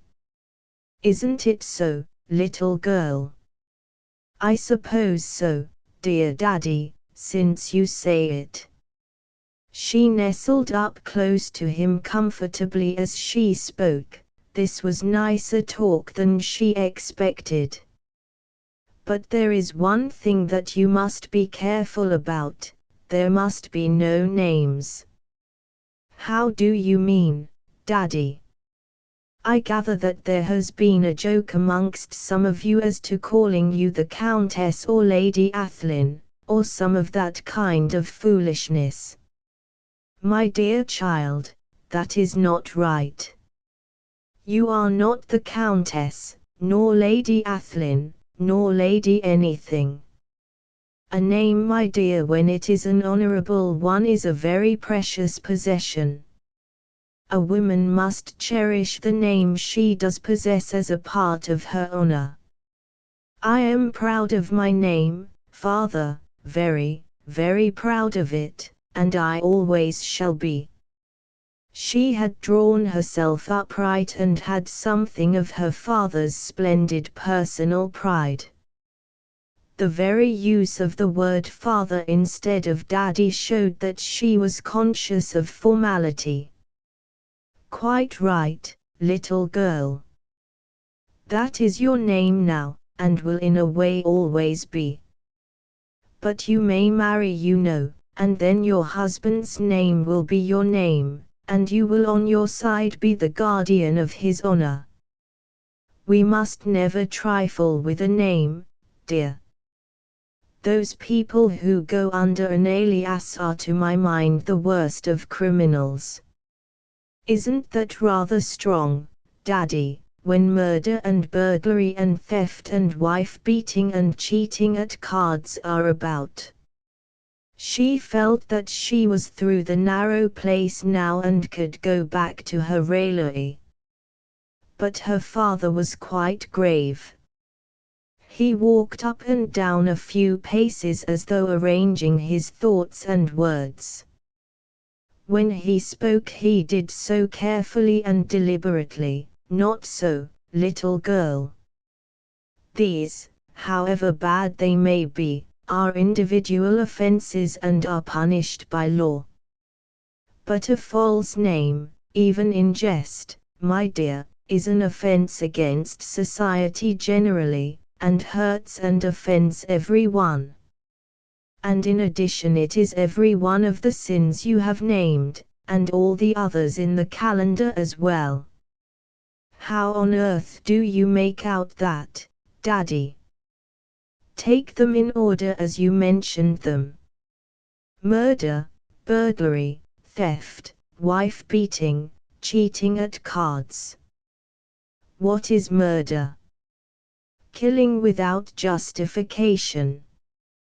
Does not one who approaches another in false guise kill something? The murderer takes the life, the other kills what is often more than life: self-respect, belief in human nature, faith. One only kills the body, but the other kills the soul. Burglary and theft are the same offense differently expressed. Theft is the meaner crime, that is all. Well, disguise is the thief's method. Sometimes he relies on absence of others, sometimes on darkness, sometimes on a mask, sometimes on the appearance or identity of someone else. But he never deals with the normal condition of things. Pretense of some kind must always be his aid. The man, therefore, who relies on pretense, when he knows that the truth would be his undoing, is a thief. Daddy, you argue as well as a Philadelphia lawyer. I don't believe much in lawyers, said the old man dryly. As to wife-beating, I'm afraid you've struck a snag there, Daddy. There isn't much pretense about that crime, anyhow. Not at all, my dear. That comes within the category of murder. The man who descends to that abominable crime would kill the woman if he dared. He is a coward as well as a murderer, and should be killed like a mad dog. Bravo! Daddy! I wish there was a man like you to deal with them in every county. But how about cheating at cards? That's a poser, I think. No trouble about that, Joy. It is cheating at cards. How do you argue that out, Daddy? Any game of cards is a game of honor. So many cards, so much skill in playing them according to the recognized rules of the game, and, over all, a general belief in the honor of all the players. I have seen a man shot across a handkerchief, in honorable duel, my dear, for hesitating markedly at poker when he stood pat on a full house. That was pretense, and against the laws of honor, and he paid for it with his life. Joy wrinkled her brows. I see it's quite wrong, father, but I don't quite see how it fits into the argument, she said. That is simple enough, daughter. As I say, it is a pretense. Don't you see that after all a game of cards is a simple thing compared with the social life of which it is only an occasional episode? If a man, or a woman either, Joy, misleads another, it must be with some intention to deceive. And in that deception, and by means of it, there is some gain, something he or she desires and couldn't otherwise get. Isn't that plain enough? All right, father, I quite see. I understand now what you mean. I did not ever look at things in quite that way. Thank you very much, dear, for warning me so kindly too. I'll stop the joke, and not allow it to go on, so far as I can stop it. How do you mean? Does anyone else know it? I may have written to 1 or 2 girls at home, Daddy.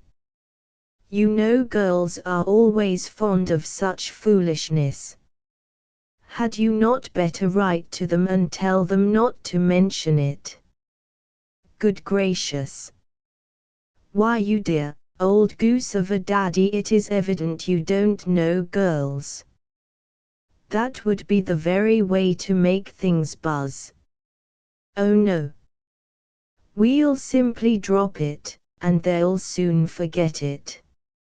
I may have to tell them something else, though, to draw them away from it.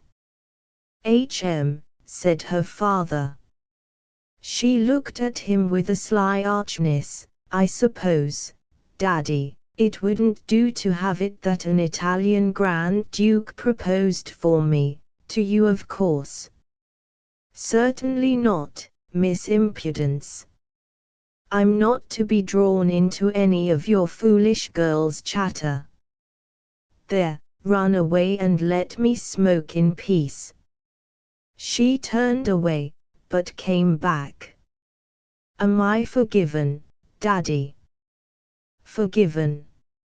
Lord bless the child, why there's nothing to forgive. I only caution. I know well that my little girl is clear grit, straight through, and I trust her as I do myself. Why, Joy, darling, he put his arm affectionately round her shoulder, you are my little girl. The only one I have or ever shall have, and so, God willing, you shall be to me to the end. Thank you, dear, dear Daddy. And I pray so too. I shall always be your little girl to you and shall come to you to cheer you or to be comforted myself.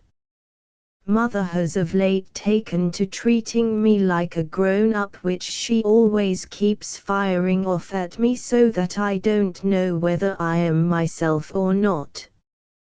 But whatever I am to anyone else, I never shall be anything to you but your little girl. And that compact was sealed then and there with a kiss. 9 months later, whilst Colonel Ogilvy was in the library of his own house, in Aylville, Joy came in and closed the door carefully. She came close and whispered, "Am I still your little girl, Daddy?" "Always, my dear, always." "Then you don't mind having a secret with me?" "Mind, my dear. I love it." "What is it you want to tell me?" She took a folded newspaper from her pocket and handed it to him, saying, "I came across this in the New York Tribune. Read it." Colonel Ogilvy turned it over with a rueful look as he said, "The whole of it?" "Oh, Daddy, Don't be tiresome, of course not. Her father's face brightened. Then you read what you want me to know. Your eyes are better than mine. Joy at once began to read, from our own correspondent, Capetown. Some details of the lamentable occurrence at De Hoog's Spruit, which was heliographed from the front yesterday, have now come to hand.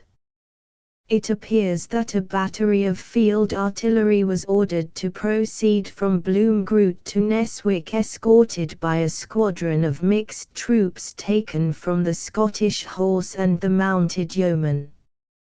When they had begun to cross the river, which here runs so rapidly that great care has to be observed lest the horses should be swept away, a terrific fusillade from an entrenched force of overwhelming numbers was opened on them.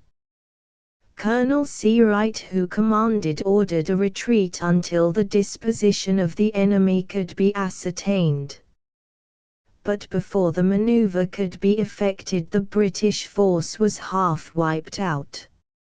Accurate fire had been concentrated on the artillery horses, and as the guns were all on the river bank ready for the crossing, it was impossible to rescue them.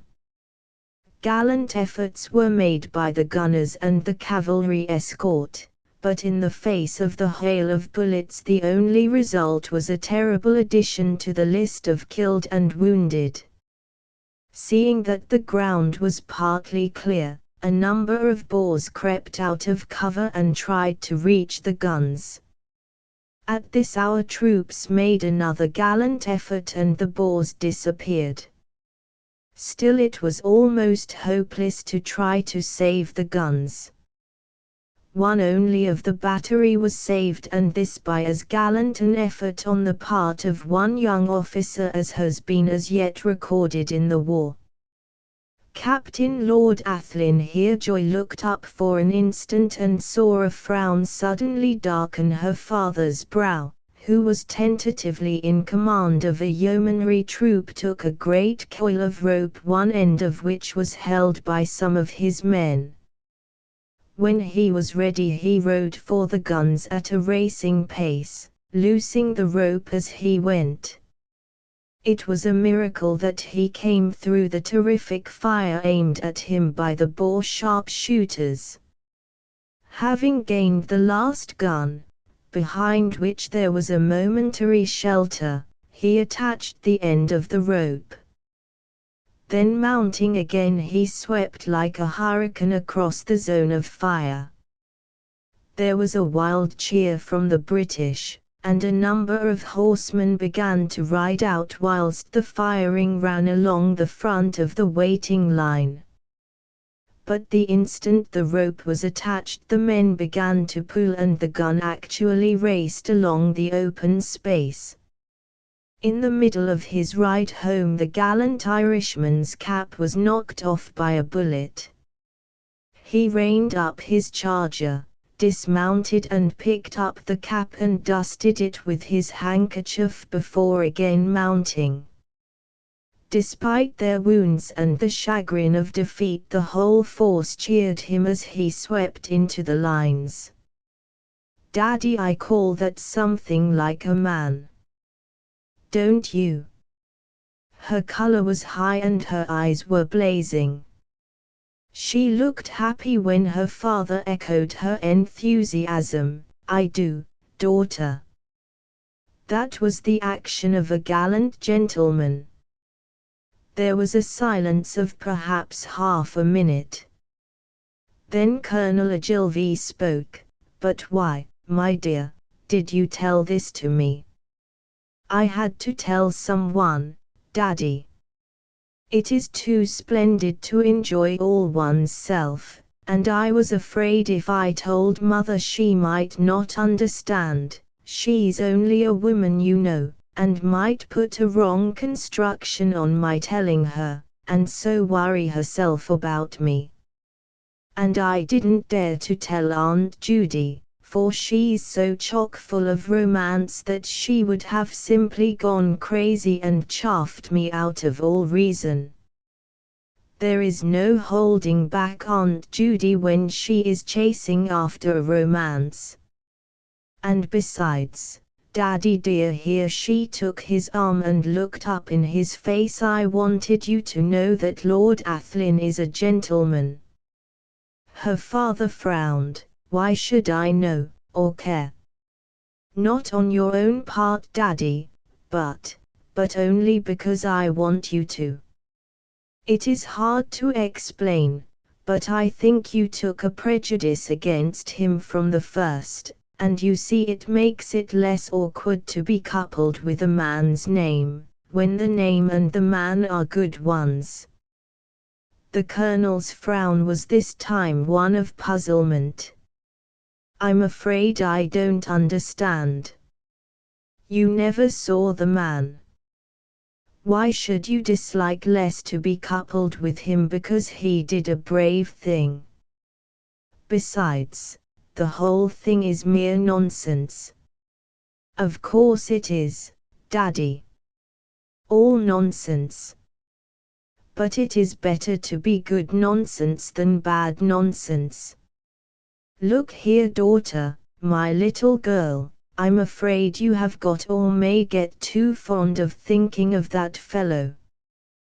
Take care. Oh, that's all right, Daddy. He is only an abstraction to me. But somehow he interests me. Don't you be worrying about me. I promise you solemnly that I will tell you everything I hear about him. Then you can gauge my feelings, and keep tab of my folly. All right, little girl. There can't be anything very dangerous when you tell your father all about it. It was 3 months before Joy mentioned the name of Lord Athlyne again to her father. One morning she came to him as he sat smoking in the garden at Ayr. Her eyes were glistening, and she walked slowly and dejectedly. In her hand she held a copy of the New York Tribune. She held it out, pointing with her finger to a passage. "Read it for me, little girl." In answer she said with a break in her voice, "You read it, Daddy. Don't make me. It hurts me, and I should only break down. It is only a dream, I know, but it is a sad dream and is over all too soon." Colonel Ogilvy read the passage, which was an account of the fighting at Dirk River, in which numbers of the British were carried away by the rapid stream, the hail, and those wounded by the terrible fire of the Boers alike. The list of the missing was headed by a name he knew. Major the Earl of Athlyne, of the Irish Hussars. The old gentleman rose up as stiff as at the salute and raised his hat reverently as he said, "A very gallant gentleman. My heart is with you, my little girl. A dream it may have been, but a sad ending to any dream." A week after, Joy sought her father again, in the garden. This time her step was buoyant, her face radiant, and her eyes bright. The moment her father saw, he felt that it had something to do with what he called in his own mind that infernal fellow. When she was close to him she said in a low voice that thrilled, "He is not dead, Daddy. He was wounded and carried down the river and was captured by the Boers and taken up to Pretoria. They have put him in the bird cage. Beasts. It's all here in the Tribune." Colonel Ogilvy was distinctly annoyed. When he could look on Lord Athlyne as dead he could admire his bravery, and even tolerate the existence that had been. But this chopping and changing, this being dead and coming to life again, was disturbing. What sort of fellow was he that couldn't make up his mind on any subject? Couldn't he remain dead like a gentleman? He had died like one, wasn't that enough? Joy saw that he was not pleased. She was too glad for the moment to take her father's attitude to heart, but every instinct in her told her not to remain. So she laid the paper on his knee and said quietly, "I'll leave it with you, Daddy. You can read it yourself, it's worth reading. You are glad, I know, because your little girl is glad that there is one more brave man in the world." Just as she was going, her father called her back. When she was close, he said in a kindly manner but with great gravity, "No more mentioning names now, little girl." She put her finger to her lip as registering a vow of secrecy. Then she blew a kiss at him and tripped away. Chapter 4. The birdcage. The birdcage at Pretoria was the enclosure wherein the captured British officers were imprisoned during the second quarter of the year 1900. Here at the beginning of May 2 men were talking quietly as they lay on the bare ground in the center of the compound. The birdcage was no home of luxury, but the men who had perforce to live in it tried to make the best of things, and grumbling was tacitly discountenanced. These two had become particular chums. For more than a month they had talked over everything which seemed of interest. At first, of course, it was the war and all connected with it which interested them most. They were full of hope, for though 6 months of constant reverses were behind them, they could not doubt that time and General Roberts would prevail. These two items of expected success were in addition to the British Army generally and the British soldiers' belief in it. When every battle or engagement which either of them had been in had been fought over again, and when their knowledge of other engagements and skirmishes had come to an end, they fell back on sport. This subject held out for some time. The memories of both were copious of pleasant days and interesting episodes, and hopes ran high of repetitions and variations when the war should be over and the Boers reduced to that acquiescence in British methods and that loyalty to the British flag which British pride now demanded. Then woman had its turn, and every flirtation with the bounds of memory was recalled, without names or identification marks. Then, when they knew each other better, they talked of the future in this respect. Young men, whatever exceptions these may be, are very sentimental. They are at once imaginative and reticent. Unlike girls, their bashfulness is internal. The opening of their hearts, even in a measure, to each other in this respect was the crowning of their confidence. At this time they were occasionally getting letters.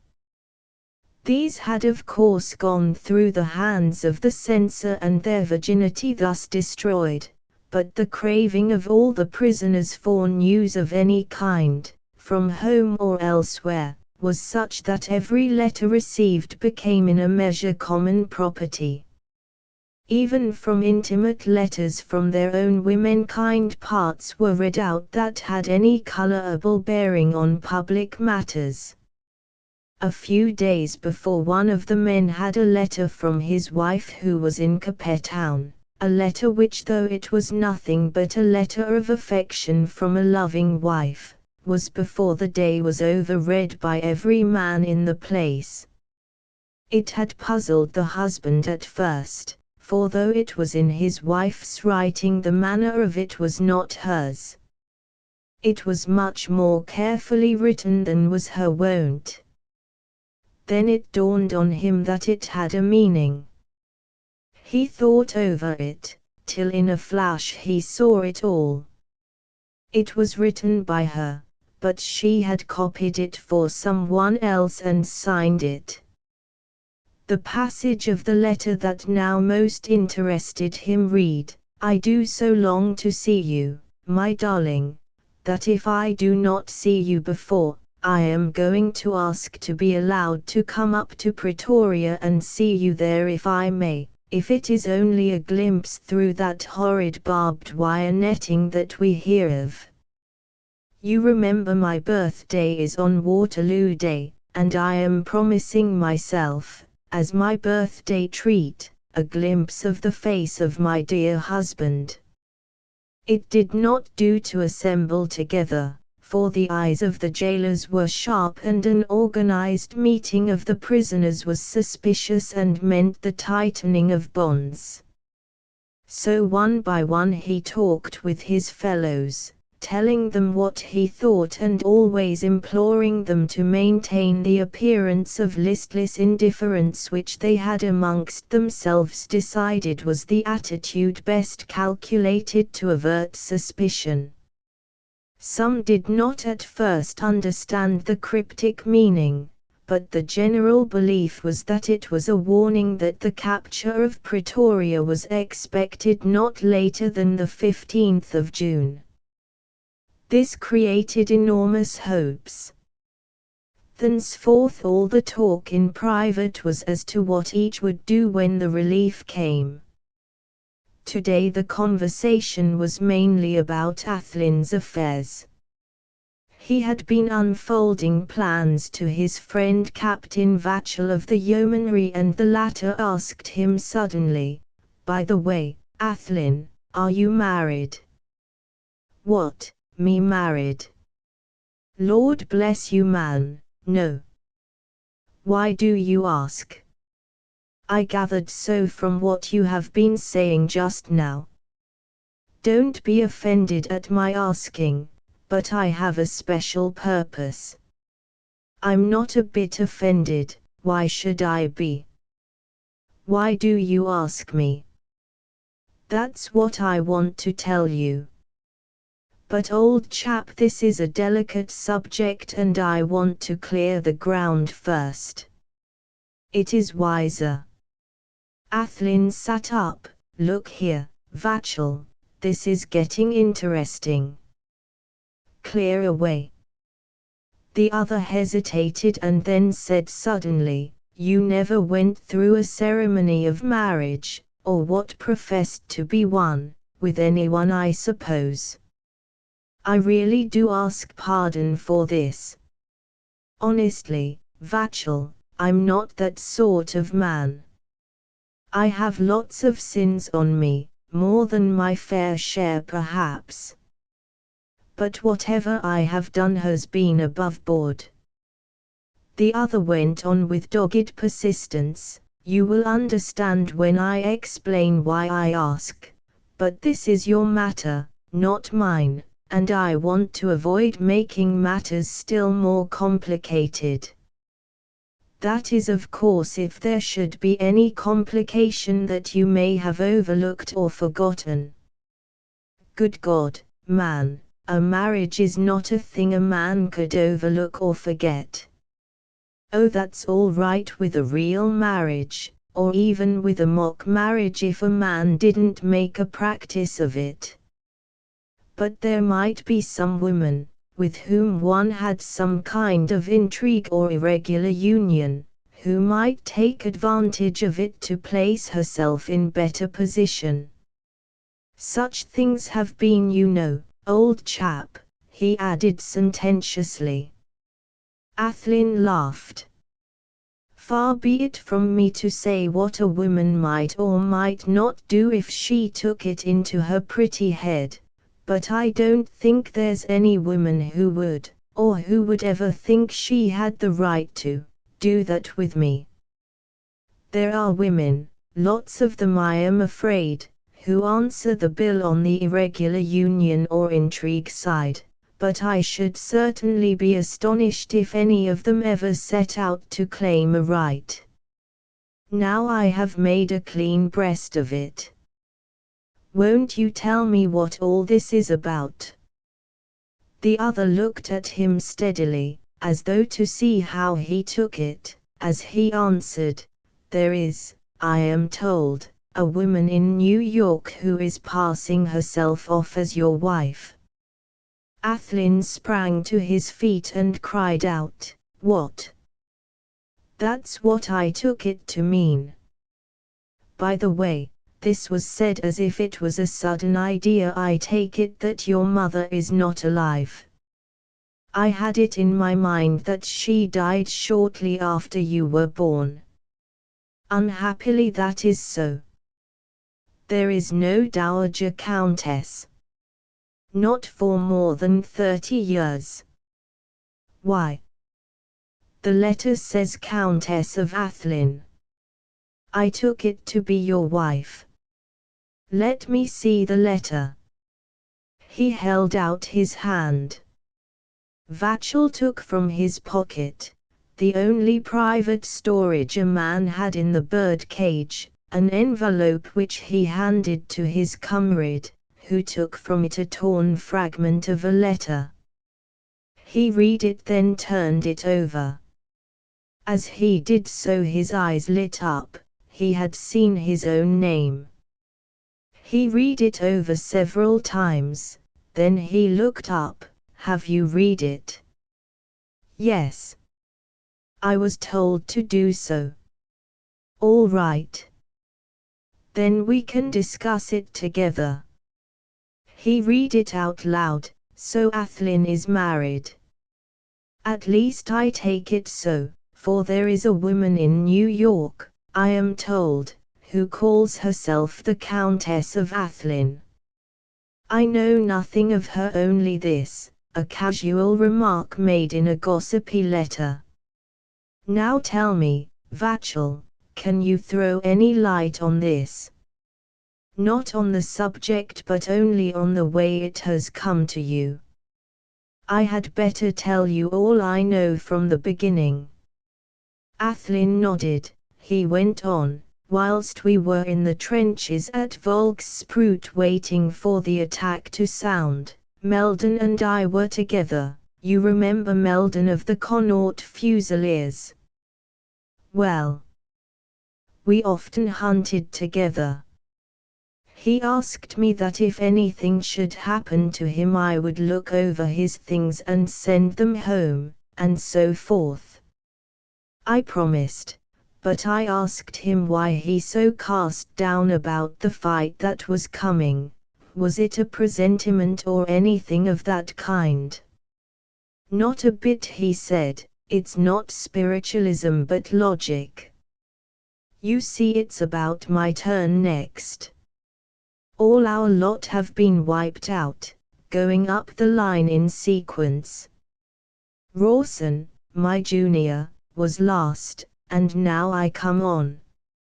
And there is a message I want you to carry on in case I'm done for. You will find among my papers an envelope directed to Lord Athlyne. It has only a scrap of paper in it, so I had better explain. The last time I saw a fleet of the Guards, in hospital just before he died, he asked me to take the message. You know Athlyne, he said. I got a letter saying a woman in New York was calling herself his wife, and as I know he is not married I think it only right that he should know of this. It will put him on his guard. Well, you know poor Meldon went under at Sandal, and so I took over the message. When you and I met up here I thought we were in for a long spell, and as we couldn't do anything I came to the conclusion that there was no use giving you one more unpleasant thing to think of and grind your teeth over. But now that we know Bobs and Kitchener are coming up before long, I want to hand over to you. It is evident that they expect us to be ready to help the force from within when they come, or else they wouldn't run the chance of telling us.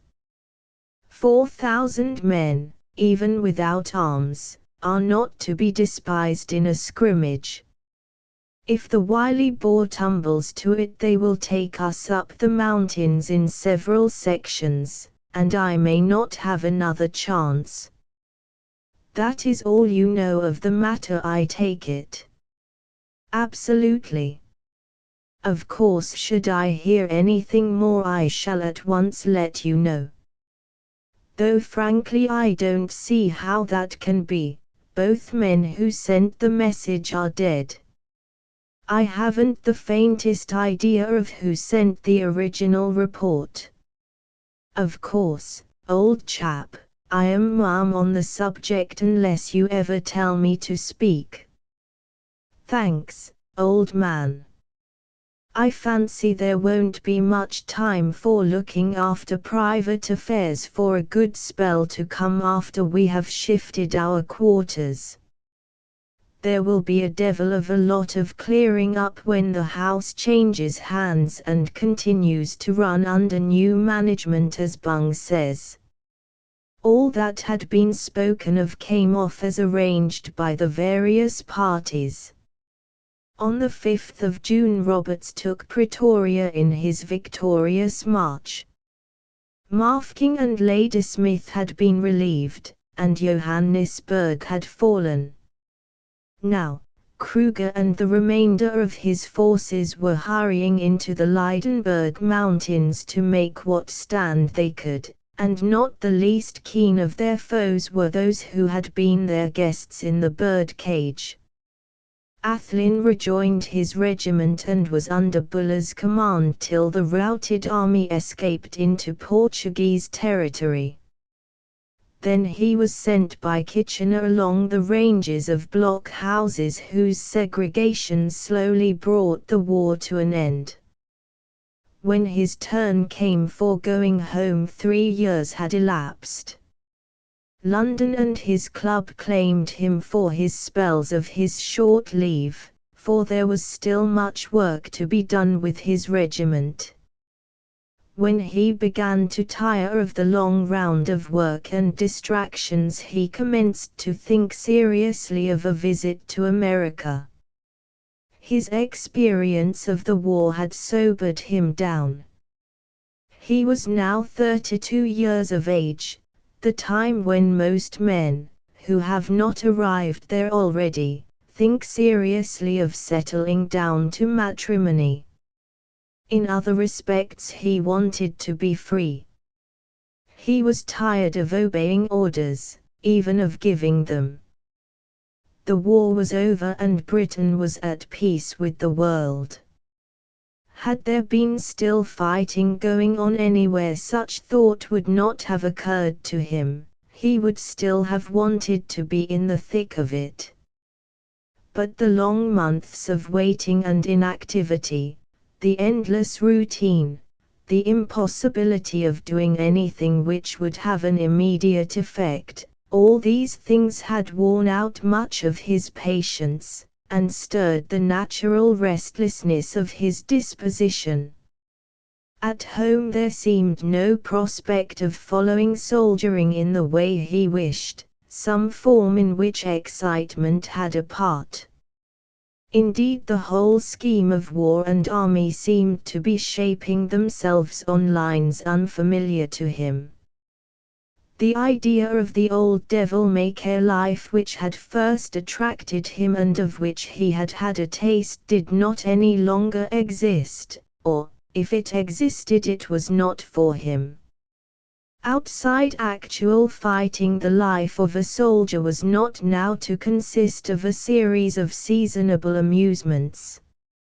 And even if it did, the very routine of amusements not only did not satisfy him, but became irksome. What, after all, he thought, was to a grown man a life of games in succession? polo and cricket, fishing, shooting, hunting in due course, rackets and tennis, yachting and racing were all very well individually. But they did not seem to lead anywhere. In fact, such pastimes now seemed inadequate to a man who had been actively taking a part in the biggest game of them all, war. When once the idea had come to him, it never left him.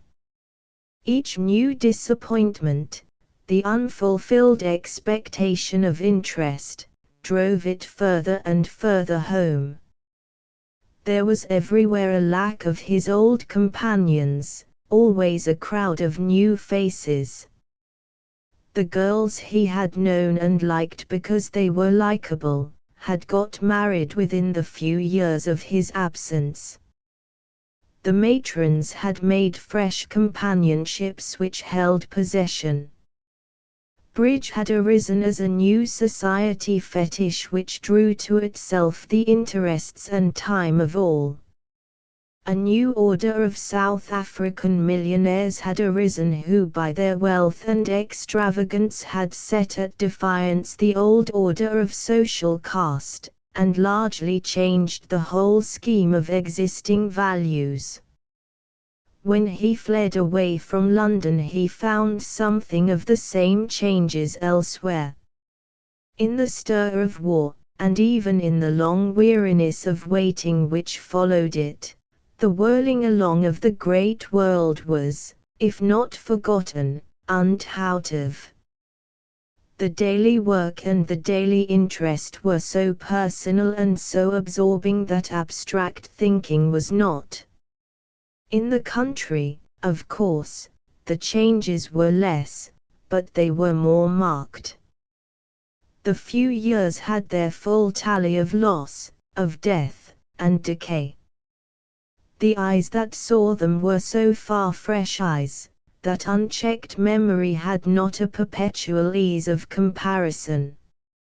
For a while he tried hard to find a fresh interest in his work.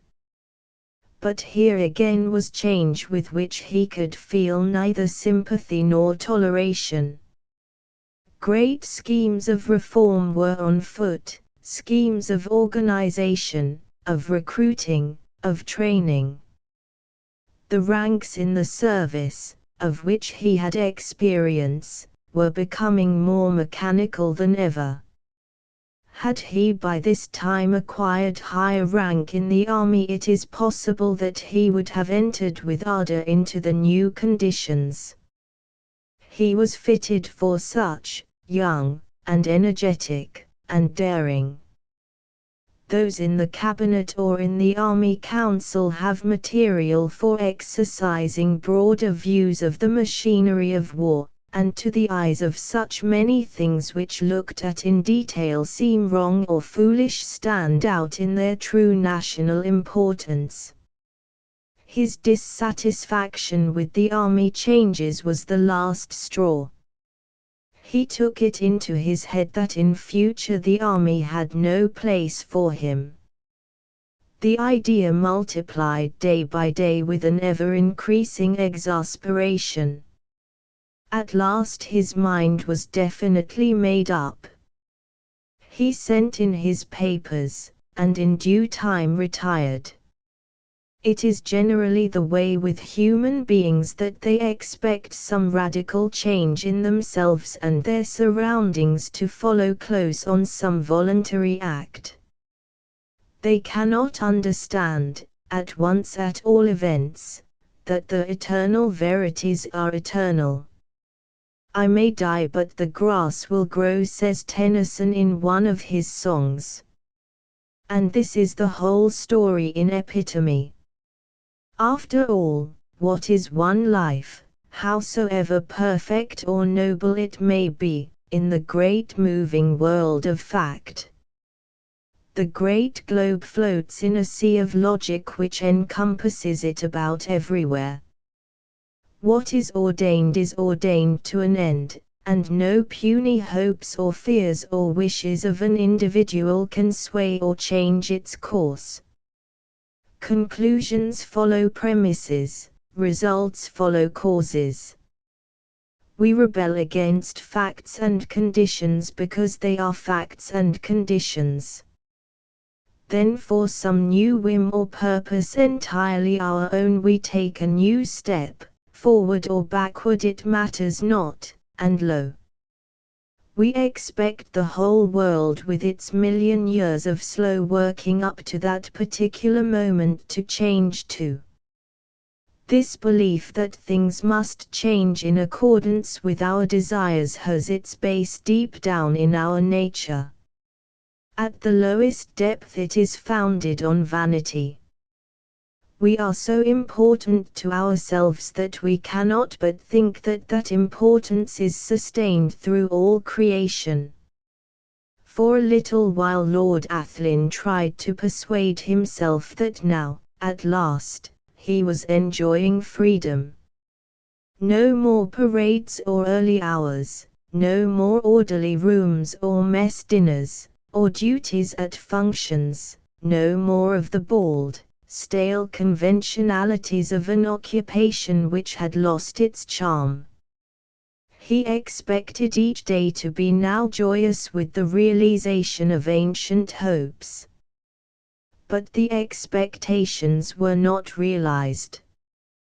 The days seemed longer than ever, and he actually yearned for something to fill up his time. Naturally his thoughts turned, as in the case of sportsmen they ever do, on big game. The idea took him and he began to plan out in his mind where he would go. Africa for lions. No. No. He had had enough of Africa to last him for some time. India for tigers, the Rockies for bear. Happy thought. Bear would just suit. He could put in two things, look up that woman in New York who claimed to be his wife and silence her.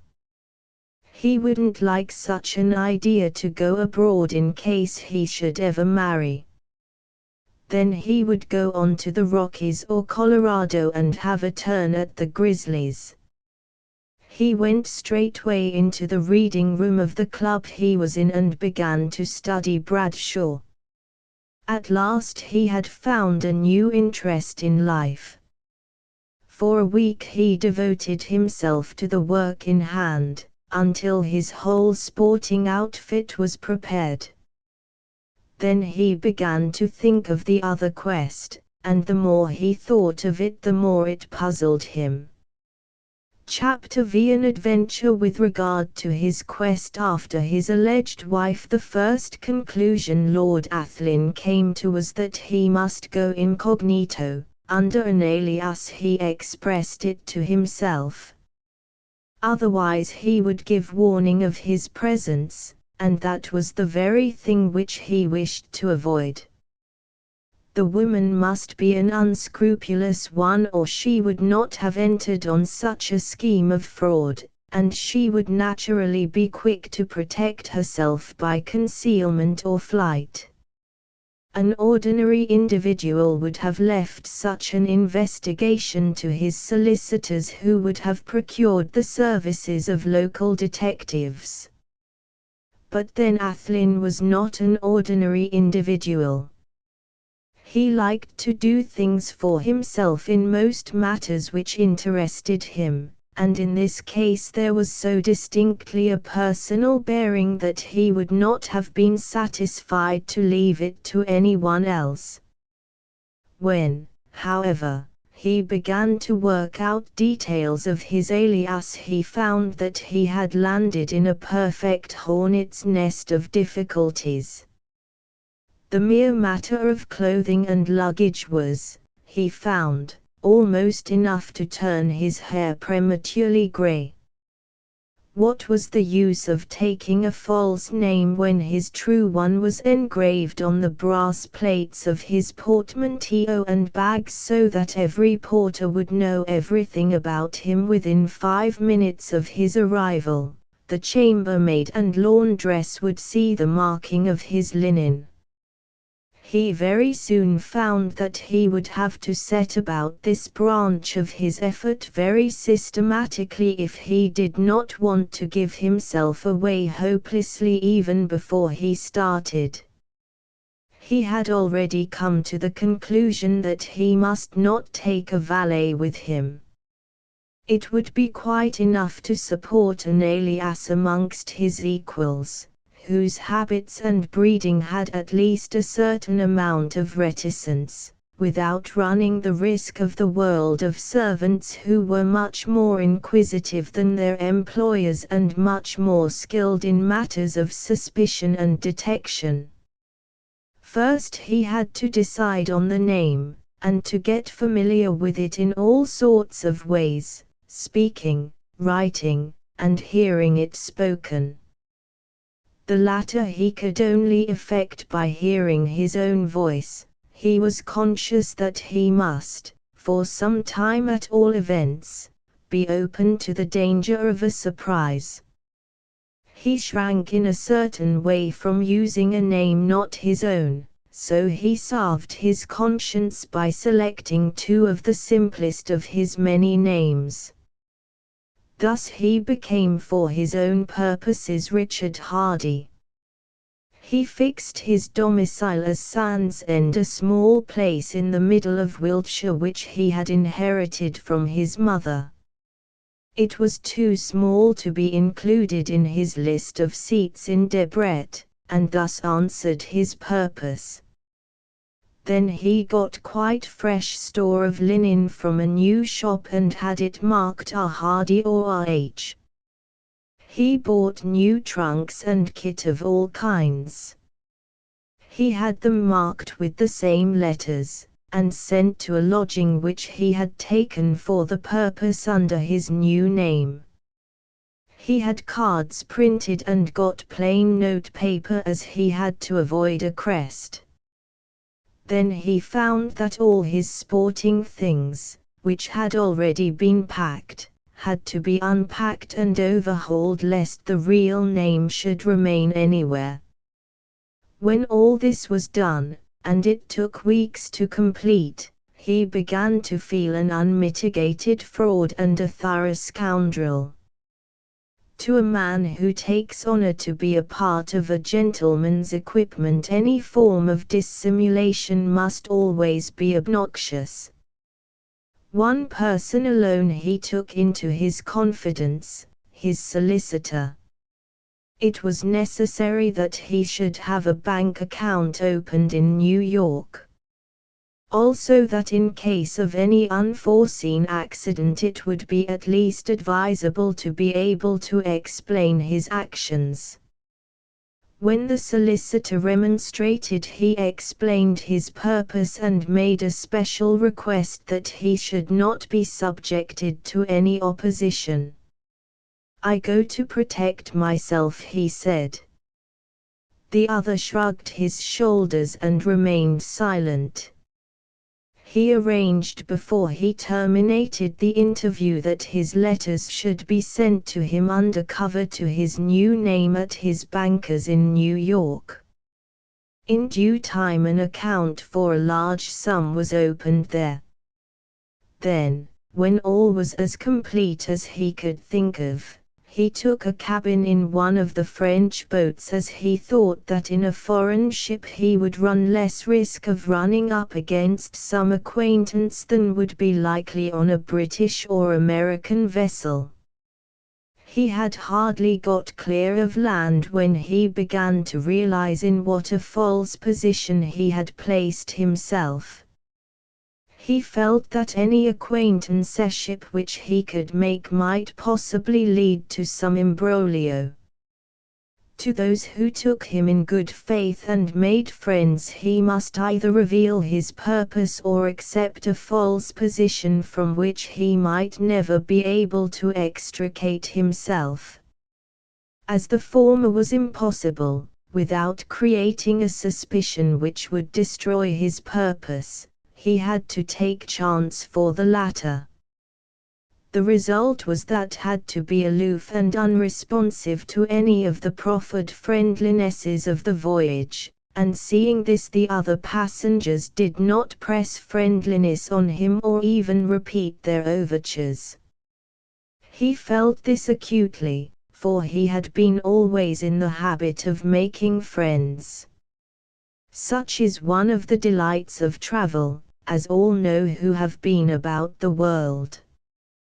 Those who once rub shoulders in a casual way often make acquaintanceships which ripen into friendship and are lifelong. Perhaps this is from the fact that in such cases each is taken from the first on his personal merits. There being no foreknowledge, there cannot be any premeditation of purpose of gain of any kind. Like meets like, recognizes natural kinship, and union is the result. When after a somewhat tedious and uneventful voyage he landed in New York, he was altogether in a disappointed and a discontented frame of mind. The acute cause of this was the filling up of the immigration paper, which is so exhaustive as to details as to become inquisitorial. The answering of each question seemed to him like telling a lie, as indeed it was. As, however, he had nothing to declare and was without obvious objection, he had no trouble.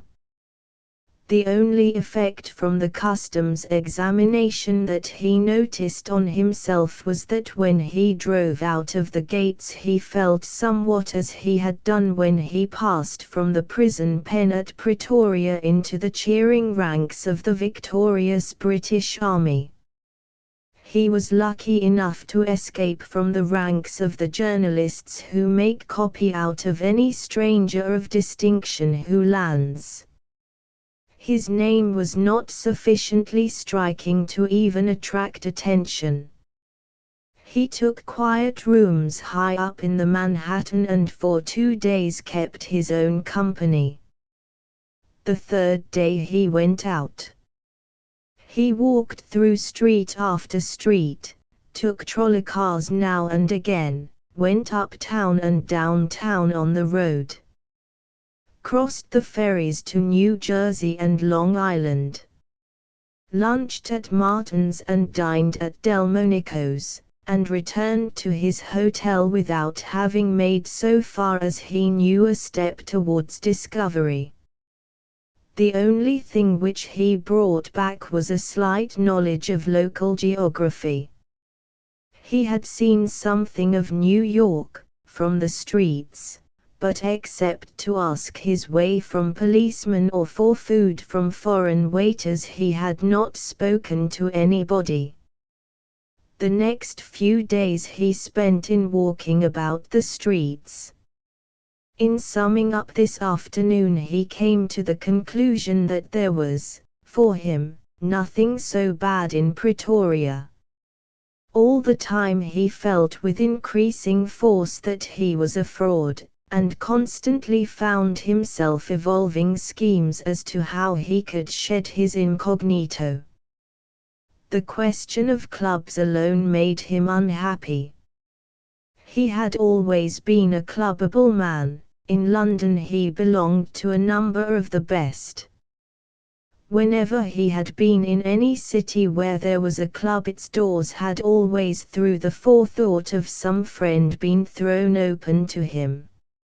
Here was a city so full of those masculine refuges that it might be called the city of clubs. In every fashionable street was at least one, palatial places where men who were of the great circle met their friends. And yet he felt like the Peri outside the gates of paradise. The feeling grew on him that he could not enter any one of them, even if he got the chance. How could he explain to men that he was not what he seemed, what he professed to be? Clubland is in some ways to men holy ground. Here they can afford to be natural, to be true. Except the club laws, written or unwritten, there is no conventional demand. As a man who had grown old knowing little of any other life put it, in a club you can afford not to lie.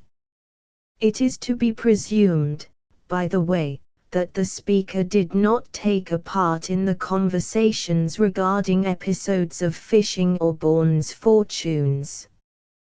He could not see any way in which he could even begin to make his inquiry, or he could get honestly within any house he had seen. He became sorry he had ever thought of making the inquiry himself, that he had ever come at all.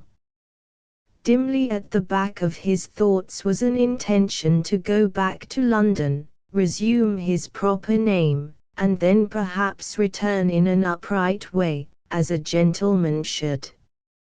Still he was a masterful man and did not like giving up. He thought a ride would do him good, it would clear his mind and freshen him up. A horseman is never lonely so long as he has a horse. He asked the hotel clerk where he would get one. The man gave him several addresses. Then he added, "By the way, do you want to buy or only to hire?" "Either. I should buy if I could get something exceptionally good." "Then take my advice.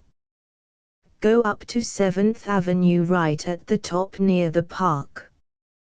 There is an auction there this morning of fine horses.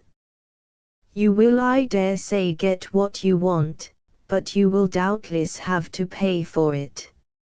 "I don't mind that," he smiled as he spoke. He did not remember that he had smiled since he left London. The very prospect of a horse brightened him up. Before going to the auction he called at the bank and drew out a handsome sum. In horse buying ready money is often a matter of importance. At the horse exchange there was a good show, some of the horses being of real excellence. Prices ran high for these, and competition was spirited. But he got what he wanted, a big blue-grass thoroughbred well up to his weight. His warranty was complete. The auctioneer at his request brought to him presently a liveryman on whom he might, he said, depend, and with him he arranged for the proper keeping of the horse.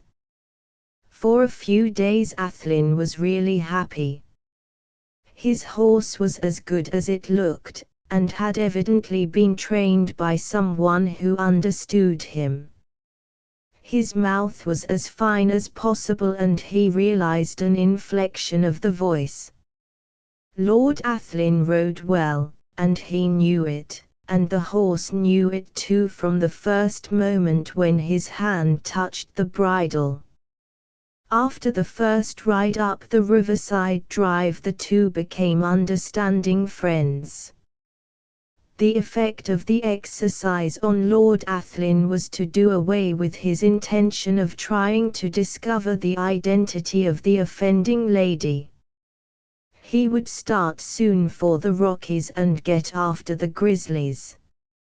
Or better still, he would go home, shake off his alias, and return, a free man. On the Sunday afternoon he went for a ride in the direction he liked best, up the riverside drive. He went quietly till he got near the university where there was a long stretch of proper riding ground. There he let the black horse go, and the noble beast went along at a splendid pace. It was still a little early, and though there were a good many pedestrians there were but few persons in carriages or horsebacking, and so the ride was fairly free. Horse and man were a noble pair. The one jet black, full of fire and metal, every movement charged with power and grace, the other tall and slim, hard as nails with his long spell of South African soldiering, sitting like a centaur. Man and horse together moved as one. All eyes were turned on them as they swept by, with admiring glances from both women and men, each in their respective ways.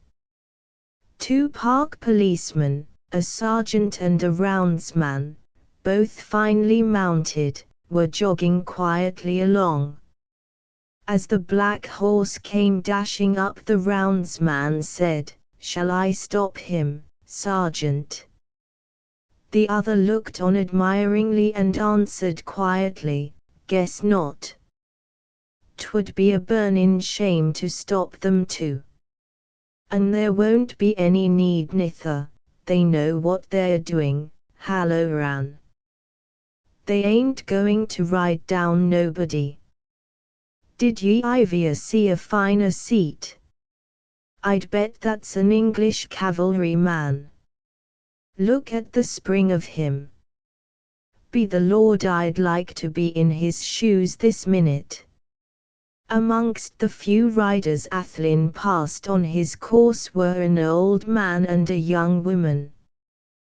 The man tall with a big white moustache, a haughty bearing, and steely eyes under shaggy white brows. The girl tall and slim and graceful with black hair and big grey eyes. Both were fairly well mounted, but the girl's mare was restive and shying at anything. As the black horse came thundering along, she had to use considerable skill and force to keep her from bolting. Athlyne had just time for a passing glance as he swept by, but in that instant the face and figure became photographed on his memory. The girl turned and looked after him. She was in the receptive period of her young womanhood, when every man has a charm, and when such a noble figure as was now presented is a power. With a sigh she turned and said to her companion, "That is the horse that we saw sold at the horse exchange. I was jealous of whoever bought it then. I'm not now. A man who can ride like that deserves him. Daddy, don't you think he is something like what a man ought to be?" "I do." "You're right, little girl. But you'd better not say things like that to anyone else but me, they mightn't understand." Joy made no answer, but she smiled to herself. During the hour or two that followed she chatted happily with her father.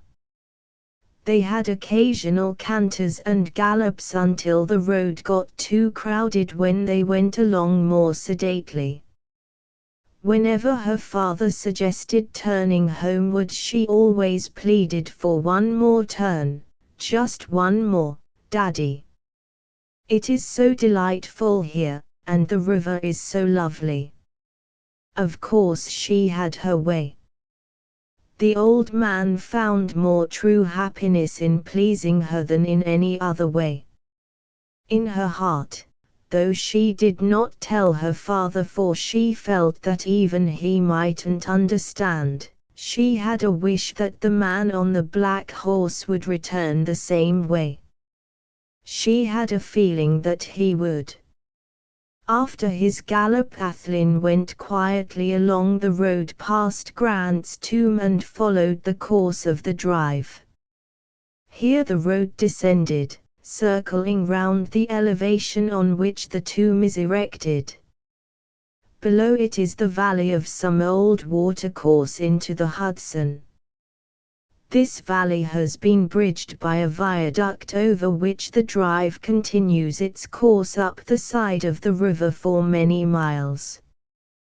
Today, however, it was necessary to make a detour, descend the steep on the hither side of the valley and rise up the other side. Some settlement had affected the base of the upriver end of the bridge and it had given way.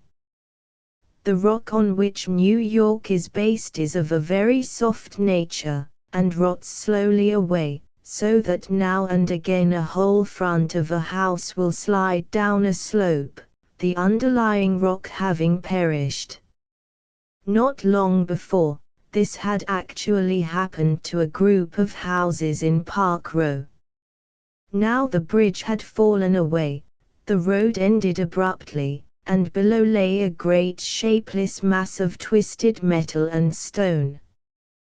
The near end of the viaduct was barred off with wooden rails, and in the center was a great board with a warning that the thoroughfare was closed. Athlyne rode up as far as the Uptown Club, sat for a while amongst the trees on the river bank and thought of many things. Amongst these of the girl with the grey eyes who looked so admiringly at his horse, or himself. Perhaps he accepted the latter alternative, for as his thoughts ran he smiled and stroked his big moustache. When he rode towards town again he kept a sharp lookout, unconsciously slackening speed when any old man and young woman riding together came in sight. He had ascended the eastern side of the valley, over which lay the broken viaduct, and commenced to traverse the curved slope leading up to Grant's tomb when he heard a sudden shouting on the road in front and saw a rush of people to both sides and up the steps to the tomb. An instant after a mounted constable appeared urging his horse to a gallop as he cried out, "Clear the road! Clear the road! It's a runaway!" Instinctively Athlyne drew to the roadside, a double purpose in his mind: to keep the way clear as directed, and to be able to render assistance if possible. The noise and cries drew closer and there was on the hard road a thunder of many hoof strokes. Then round the curve swept a brown mare dashing madly in a frenzied gallop, the neck stretched out and the eyes flaming. The woman who rode her, a tall girl with black hair and great grey eyes, sat easily, holding her reins so as to be able to use them when the time should come. She was in full possession of herself. She did not look frightened, though her face was very pale. Behind her but a little way off came two mounted policemen and the old man with the big white moustache. Other men variously mounted came hurrying in the background, beyond them a whole long series of horse vehicles and motor cars. As he saw her Athlyne's heart leaped. This was the girl whose face had attracted him. His time had come quicker than he had dared to hope. He shook his reins and started his horse, spurring him with his heels as he did so. If he was to be of service he should be able to keep at least equal pace, and that would require a quick start, for the runaway was going at a great pace. And then a great fear fell on him. Not for himself but for the girl. He knew what perhaps she did not, that the viaduct was broken, and that her course lay down the steep roadway to the bottom of the little valley. He rode in earnest now. The sloping curved road was so short that if he was to stop the mare the effort should be made at once. He rode close by her, his powerful horse keeping pace almost without an effort, and said quietly to the girl, "Try to hold her in if ever so little, there is a steep road which you must go down. The viaduct is broken and the road barred." "I can't," she said. "She has the bit and I am powerless." He struck his heels sharply and the black horse bounded forward. The girl saw the movement and understood. "Take care," she said quickly. One policeman tried that and was thrown over. He may be killed. As she spoke, the words died on her lips. They had rounded the curve and the danger ahead lay open to them. It was a choice of evils, a dash down the steep incline with a maddened mare, or a crash against the barrier cutting off the viaduct. But the woman had no choice. The maddened mare took her own course. Down the curving slope she dashed and went straight for the barrier. This was made of heavy balks of timber below, but the rails above were light. These she broke through as she leaped, hurling a cloud of broken rails and splinters right and left. The girl had nerved herself to the effort when she had seen what was coming and held up as at a jump on the hunting field. The moment that Athlyne had realized the situation, he too was ready. Seeing that the mare was making for the right side of the barrier, he went for the left, and they leaped together. The instant they had landed on the other side, he was ready and rode alongside the mare. Ahead of them was the chasm, with death beneath. The girl saw it and her pale face grew ashy white. Athlyne, riding level and holding his reins in his left hand, hurriedly cried, "Loose your stirrup, and when I get my arm round you, take hold of my collar with your left hand. Then try to jump to me as I pull you towards me." The girl loosened her boot from the stirrup and let go her rein, bending towards him as his arm went round her waist and catching his collar as directed. "Go," he cried, and she sprang towards him as well as she could. He drew her towards him with all his strength, and in a second the girl was landed on the pommel of his saddle. She knew what she had to do, to leave his right hand free, so she clasped both her arms round his neck. He pulled at his reins with all his might, it was 2 lives now, and cried to the horse. The noble animal seemed to understand and threw himself back on his haunches. He stopped only a few yards from the open chasm, into which the mare went with a wild rush. Athlyne slid from the saddle, holding the girl in his arms. As the terrible danger came to an end, her eyes closed and she sank senseless to the ground. Then the deluge. Through the barrier, which appeared to melt away before them, came a rush of people. Some were on horseback, some on foot, others in buggies, carriages, motor cars. Foremost came Colonel Ogilvy, who leaped the broken barrier, then after him a policeman whose horse had manifestly been trained to timber. At last several mounted police, fearing that some terrible accident might occur from the crowding on the viaduct, ranged themselves in front of the opening and protected it till the coming of a sufficient number of policemen, on foot and panting, had arrived to hold it. Colonel Ogilvy threw himself from his horse and knelt down beside Joy. When he saw that she was only fainting, he stood up and lifted his hat to her rescuer. "I don't know how to thank you, sir," he said in a voice broken with emotion. "'Twas a gallant act. Some day, when you have children of your own, you may understand what it is to me."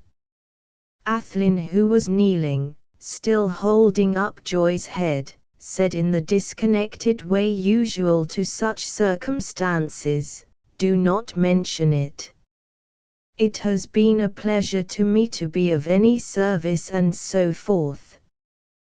Then, seeing signs in the girl's face of returning animation, he said aloud so as to divert some of the attention. Has anyone seen after the mare? The poor brute must be mangled. If it has not been killed, it ought to be put out of pain. The poor brute was indeed a pitiable sight. There was a sigh of relief from the crowd round it down below when a policeman put it out of pain with a revolver shot. Seeing that the lady was now recovering and in the charge of her father, Athlyne wanted to get away. He hated all such fuss and publicity. He could not let her go lest she should be hurt, but he signed to her father who took his place. Then he arose. The girl's eyelids quivered and she gave a heavy sigh. Then the eyes opened and she stared wildly at the sea of faces around her. She seemed to recall everything in an instant, and with a shudder and a violent movement sprang to her feet. "Where is he?" she said anxiously. Then, recovering her full presence of mind and seeing her father, she turned to him and putting her arms round him began to cry on his shoulder. Chapter 6. True heart's content. Athlyne's one idea was now to get away quickly. The crowd was gathering closely and were beginning to ask questions. One big, intelligent-looking sergeant of police had out his notebook. "May I ask your name, sir?" "Is that necessary, my good man?" "Well, we have to report, sir, but this," he said with a confidential look, "it mayn't he be necessary to make it public. You see, the lady's all right, and no one is going to make trouble over a dead horse. Though why any man would want to keep his name out of the papers for a deed like that, bates me."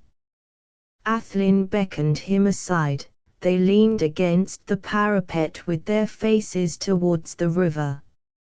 He had by now taken out his pocketbook and handed the sergeant a bill with a yellow back. The man's eyes opened when he saw it, and there was more than respect in his voice as he said, "Thank you very much, sir. Be sure I'll do all I can. And I don't know that we can't pull it off neither, but ye must look out for them blasted Kodaks." "All right, Sergeant. I'm much obliged for the hint. By the way, wasn't one of your men tumbled over?" "Yes, sir, but I'm told he wasn't hurt, only a bruise or two and the skin from off for his nose." "Good. You'll tell the lady, she is sure to be distressed about him. Give him this for me, please. And here is my card. I am at the Manhattan." "Thank you again, sir. 'Tis mighty kind of ye. And sorry if I may make so bold. If ye want not to be in all the papers tomorrow, better not ride back. There'll be a million Kodaks on the boulevard." Just then a tall man raised his hat to Colonel Ogilvy and said, "My motor is here, sir, and I shall be very happy if you will use it for the lady. The chauffeur will leave you where you wish." "Thank you exceedingly. I shall be very grateful.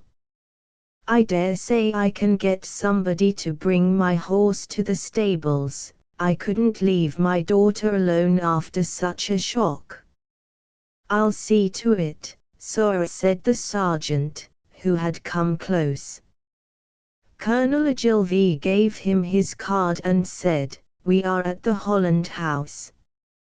Come up and see me sometime tomorrow morning. I have some gratitude to express to you and your men." Whilst this conversation was going on, a slim young man came up to Athlyne and raising his hat said, "Can I do anything for you, sir?" "It will be a pleasure, I assure you." Athlyne summed him up a glance as a soldier. "Thanks, old fellow," he said, impulsively holding out his hand. "You're a soldier, aren't you? A cavalryman?" "No.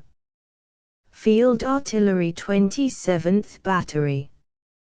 But we're all cavalry at West Point." "I knew you were a soldier when I saw you ride, let alone what you did."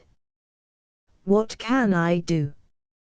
"If it wouldn't trouble you too much, I wish you'd get someone to bring my horse to the exchange in 7th Avenue. You see, I want to avoid all this fuss and kodacking." "I should love to, what a noble animal he is. But I shan't send him. If you don't mind, I'll ride him myself." "Catch me missing a ride on a horse like that." "May I come and see you after?" "Delighted." Manhattan Hotel. They bowed and parted. Athlyne went to Colonel Ogilvy. He felt it would be indecorous to leave without a word. "I hope your daughter is all right, sir." "Thanks to you, my brave friend. I am Colonel Ogilvy of Elville." "Joy, this is Mr." Athlyne felt in an instant like a cad. He realized now, in all its force, the evil of deception. Silently he handed his card. "Mr. Hardy," her father said. Joy held out her hand and he took it. "I'm not able to thank you, now and here," she said, raising to him her glorious grey eyes. He mumbled out a few words in reply and raised his hat to part. As he was turning away, Joy whispered to her father, "Daddy, won't you ask him to come to see us? Mother will want to thank him too. Ask him to come to dinner tonight." "My dear, you will be far too upset." "Better, nonsense, Daddy dear. I'm all right now." "Indeed, dear, it will seem strange if you don't, after what he has done for you, Daddy dear, and for me." In his own formal and kindly way, Colonel Ogilvy gave the invitation. Athlyne answered with equal kindly ceremony, and they parted. By this time the stranger's motor had been taken in through the broken barrier. Colonel Ogilvy insisted that their host should not leave them, and they drove off together. In the public excitement at their going, Athlyne escaped unnoticed. He took the street at right angles and shortly got a downtown West End Avenue car. An hour later he had a call from his military friend, who announced himself as Lieutenant Flinders Breckenridge. Athlyne had now made up his mind how to meet him.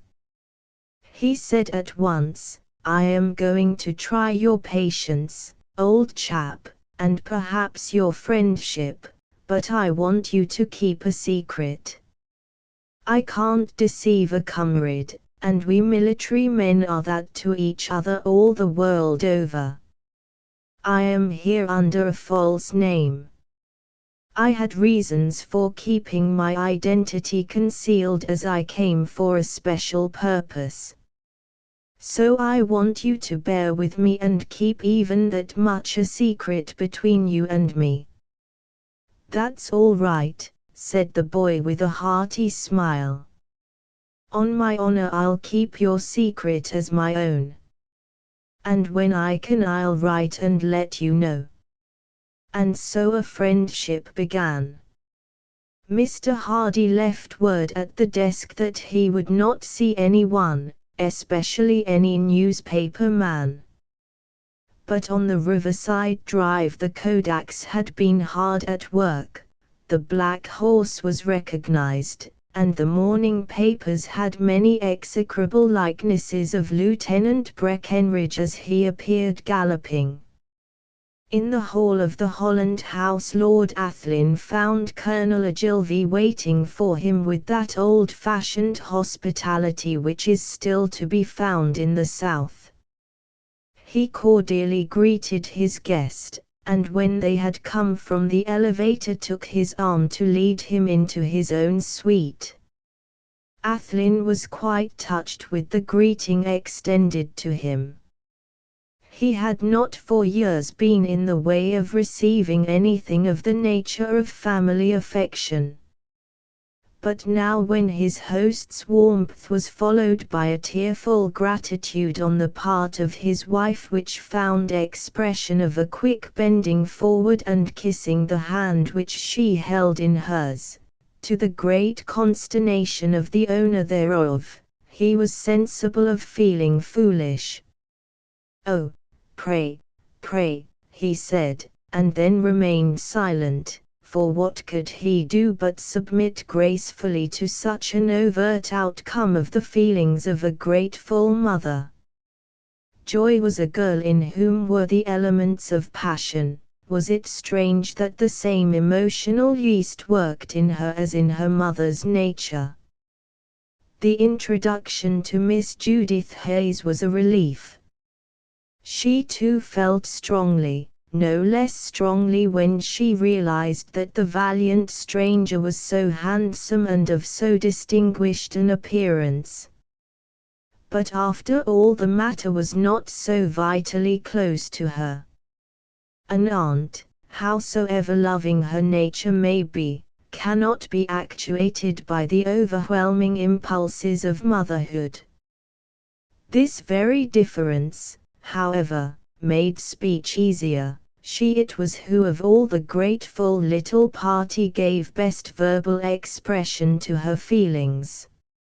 In frank phrases, touched with the native warmth of her heart and emphasized by the admiring glances of her fine eyes, she told him of the gratitude which they all felt for his gallant rescue of her dear niece. She finished up with an uncontrollable sob as she said, "If it hadn't been for your bravery and resource and strength there would be no more sorrowful band of poor souls in all the wide world than." Then she turned her head and walked over to the window. Athlyne could see that for quite a minute or two afterwards her shoulders shook. When at last she did turn round, her glassy eyes but ill accorded with her incisive humorous phrases or her ringing laugh. The effect on Athlyne was peculiar. Without analyzing the intellectual process too closely, he felt in his mind with a secret exultation that he had found an ally. It may have been the soldier instinct, to which he had been so long accustomed, working in his mind, or it may have had another basis. Anyhow he was content. His meeting with Joy surprised whilst it satisfied them both. They looked into each other's eyes for an instant, and to them both the whole world became crystal. The whole world to them both, their world, the only world that was to them at that moment, that ever could be, that had been since the ordination of things. This is the true heart's content. It is the rapture of hearts, the communion of souls. Passion may later burn the rapture into fixed belief, as the furnace fixes the painted design on the potter's clay. But in that first moment of eyes looking into answering eyes is the dawn of love, the coming together of those twin halves of a perfect soul which was at once the conception and realization of Platonic belief. At dinner Athlyne was placed between Mrs. Ogilvy and Joy, Colonel Ogilvy being next his daughter and Miss Hayes next her sister. Thus Aunt Judy, being opposite both her niece and the guest, could watch them both without seeming to stare. In the early part of the dinner she was abnormally, for her, silent, but later on, when she felt that things were going dully with some of the party, she manifested her usual buoyancy of spirits. She had in the meantime come to certain conclusions of her own. Somehow there was an air of constraint over all the party, but in different ways and from different causes.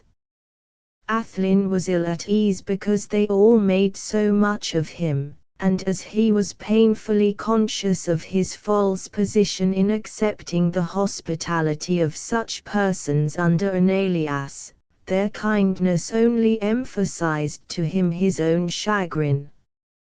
Colonel Ogilvy, conscious, rather by instinct than from any definite word or action, that his guest was more reticent than he would have thought a young man would be under the circumstances, was rather inclined to resent it.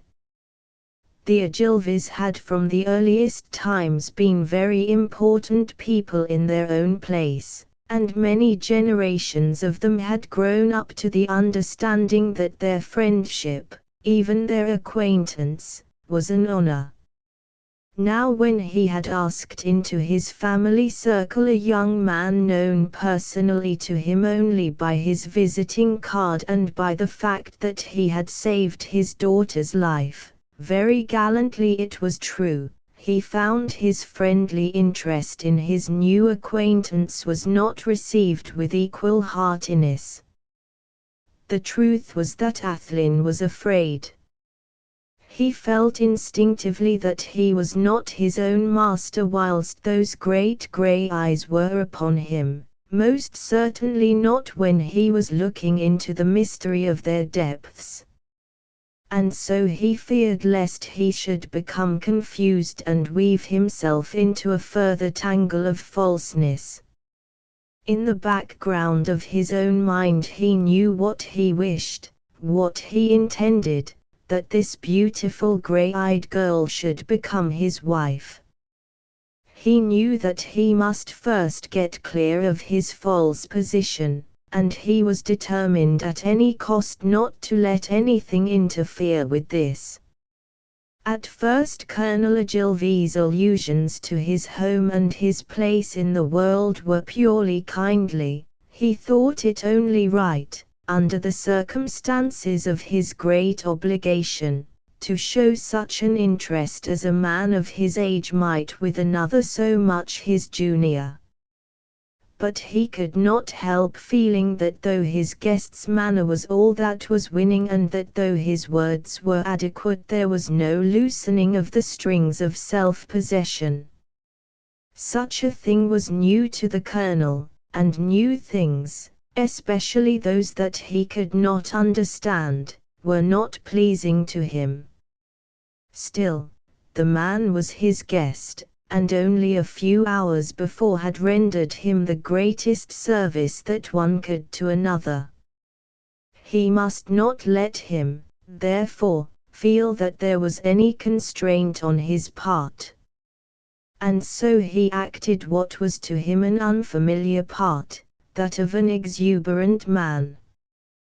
Joy was constrained, for with her deep knowledge of her father's character she saw that he was upset by something, and, as that something could only be in connection with the guest, she was uneasy.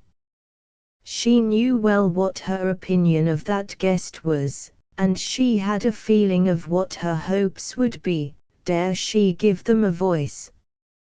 But that must be postponed, till when she should be alone. In the meantime she wanted to enjoy every moment when that guest was by her side. And now her breast was stirred with some vague uneasiness. Mrs. Ogilvy had her own disturbing cause. She could not but see that her daughter was very much absorbed in this strange gentleman whom she had not ever even seen till that afternoon, and she wanted to know more of him before she could allow matters to become more definite. She knew that he was brave and she could see that he was a gentleman and a handsome one. But still, a mother's heart has its own anxieties about her child. And this mother knew that her child was of no common nature, but had her own share of passions which might lead her into unhappiness. Too well from herself she knew the urging of a passionate nature. Joy had not been tested yet, as she had herself been. She had not yet heard that call of sex which can alter a woman's whole life.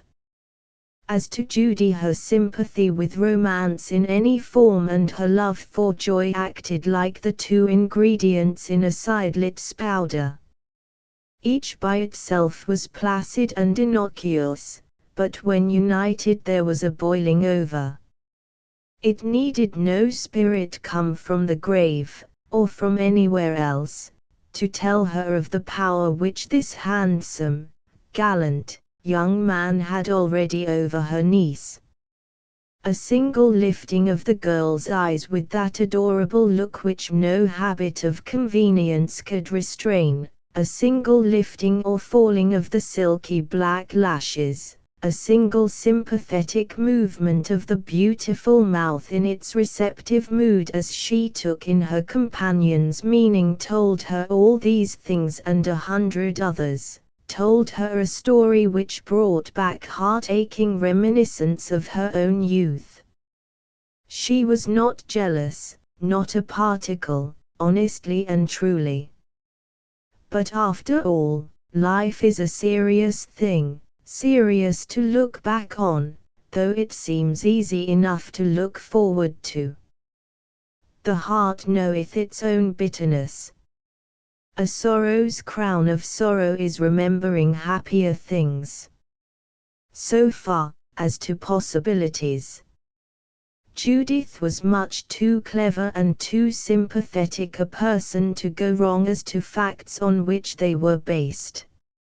She was a natural physiognomist, like other animals who have learned to trust their instincts, and within a very few minutes had satisfied herself as to the worthiness of Joy's man. That is how she tabulated him in her own mind. She felt quite satisfied as to her own judgment, not always the case with her. In her own mind, living as she had done for so long in a little world of her own thoughts, she was in the habit of arguing out things just as she would were she talking with someone else, a man for preference.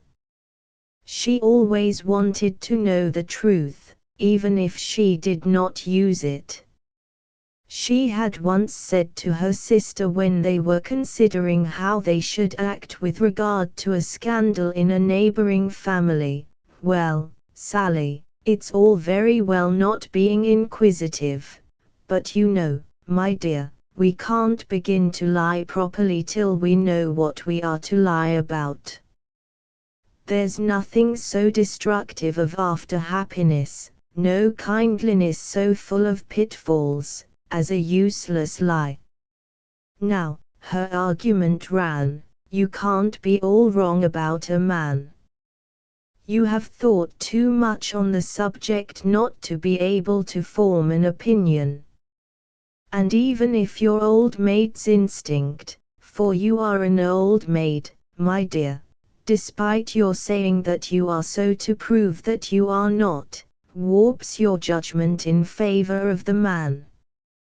The pride that is in that man's features never came out of merely 1 or 2 generations of command. It takes a couple of centuries at any rate to put that stamp on a face. He is bold, well we know that from today's work. He is courtly, a man doesn't do nice things unconsciously, unless it has been his habit. He's in love with Joy, no doubt about that, and small blame to him for it. He's in her father's house, an honored guest as he should be. He's sitting next to her and she's looking straight into his soul with those big lamps of eyes of hers. He saved her life a few hours ago, and now he can see, if he's not a fool and he's not that whatever else he may be, that she adores him, and yet he's not at his ease. What is it? What does it mean? For Joy's sake I must find that out. I may have to lie a bit, but at least I'll know what I am doing. With this object in view she took, when the charm of the meeting began to lose its luster, the conversation in hand herself. She felt that the time had come. Well she understood when she saw on Colonel Ogilvy's face the very faintest shade of a shadow of that dark look which in earlier years had meant trouble for someone. Lucius's thinking, was the way she put it to herself. To a woman of her bringing up, the acts of the men of the family, and especially of its head, were not within the women's sphere. In the old slave-owning families there was perpetuated something of the spirit of subordination, some survival of old feudal principle. This was especially so in everything relating to quarrels or fighting. It was not women's work, and women were trained not to take any part in it, not even to manifest any concern.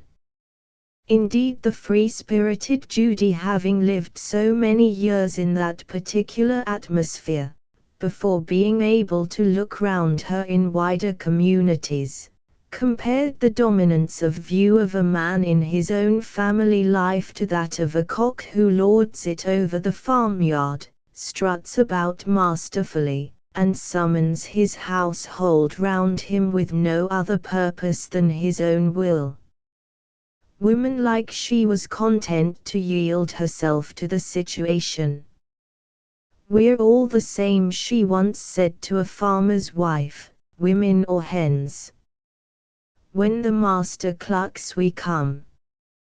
As it was quite apparent to her that both her sister and brother-in-law were uneasy, she began to take on herself the responsibility of action, even if it should have to be followed by the odium. "What's the use of being an old maid if you can't do something?" she said to herself as a sort of rallying cry to her own nerves.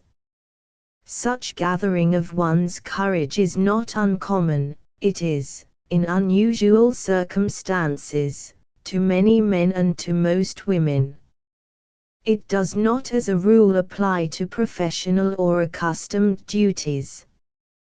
To the soldier, the lawyer, the engineer, the man of commerce, each as such, the faculties which wait on the intelligence are already braced by habit. And to the woman in her hours of social self-consciousness the same applies. When a woman puts on her best frock she is armed and ready as completely as is the cavalryman with the thunder of the squadron behind him, as the artilleryman when action has been sounded. Ordinarily Miss Judith was equal to all demands made on her. Now she was engaging in a matter in which she did not thoroughly understand either the purpose or the end. Now she spoke. "Have you been staying long in New York, Mr. Hardy?" At the moment Athlyne was talking with his hostess and did not seem to hear, but Joy heard and said gently, "Mr. Hardy." He turned suddenly red, even to his ears. "I beg your pardon, I didn't." There he stopped, suddenly realizing that he had almost betrayed himself. The fact was that he heard the question but forgot for an instant the part he was playing. His ears had been tuned to the music of Joy's voice, and he did not wake at once to the less welcome sound. Partly it was of course due to the fact that as yet he had heard but little of Aunt Judy's speech. Her intentional silence had a drawback as well as an advantage. He stopped his explanation just in time to save suspicion from the rest of the family, but not from Judy, who, having an intention of her own, was alert to everything. She made a mental note to be afterwards excogitated. "I didn't, what?" She repeated the question. He answered with what nonchalance he could, "No. Only a few days." "Do you remain long?" "I am sorry to say that I cannot. I had promised myself a few weeks after Grizzlies, but that has to be foregone for the present. Something has happened which requires my going back at once. But I hope to renew my visit before long." He was pleased with himself for the verbal accuracy of the statement, and this reassured him. "What a pity you have to give up your hunting," said Colonel Ogilvy, heartily. "You would find it really excellent sport." "I haven't had any of it for 20 years, but I'd dearly like to have another turn at it if I could." "What boat do you go by?" asked Mrs. Ogilvy. "By the French boat. The Mignonette, which sails on Saturday," he answered with confidence, for he had spent a quarter of an hour looking it up before he had dressed, and had already posted a letter to the office asking to have the best cabin open kept for him. "What a pity," said Joy.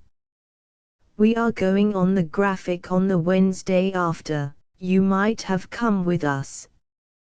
She colored up as she became conscious of the dead silence, lasting for a few seconds, of the rest of the party. Said the Colonel. "Perhaps, dear, Mr. Hardy has reasons of his own for choosing his own route," said Mrs. Ogilvy, determined that her daughter should not appear to be too ardent in pressing the new acquaintanceship. Athlyne hastened to set matters right, as well as he could. He knew from his own bringing up that such a request should come rather from the parents than from the girl herself, but he understood and tried to protect her. He addressed himself therefore to Mrs. Ogilvy and not her daughter as he spoke. "It would, I assure you, be a delight to me to go on your ship. But unhappily it would not be possible. Some business matters, not altogether my own, are dependent on my arriving in England. If I had only known that you were going, indeed I may say," he added with a smile which all three women accepted as winning, "that if I had known, to begin with, that such delightful people existed. But until that accident I had no such knowledge. I must not say that happy accident, for it was fraught with such danger to one whom you hold dear. But, that apart, it was a happy accident to me that has given me the opportunity of making friends whom I already value so highly."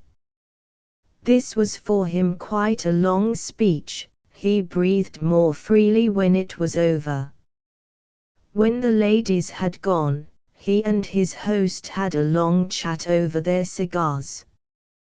He was now more at ease, and as the conversation was all about sport and horses, matters in which he was thoroughly at home, he could speak more freely and more naturally than he had yet done.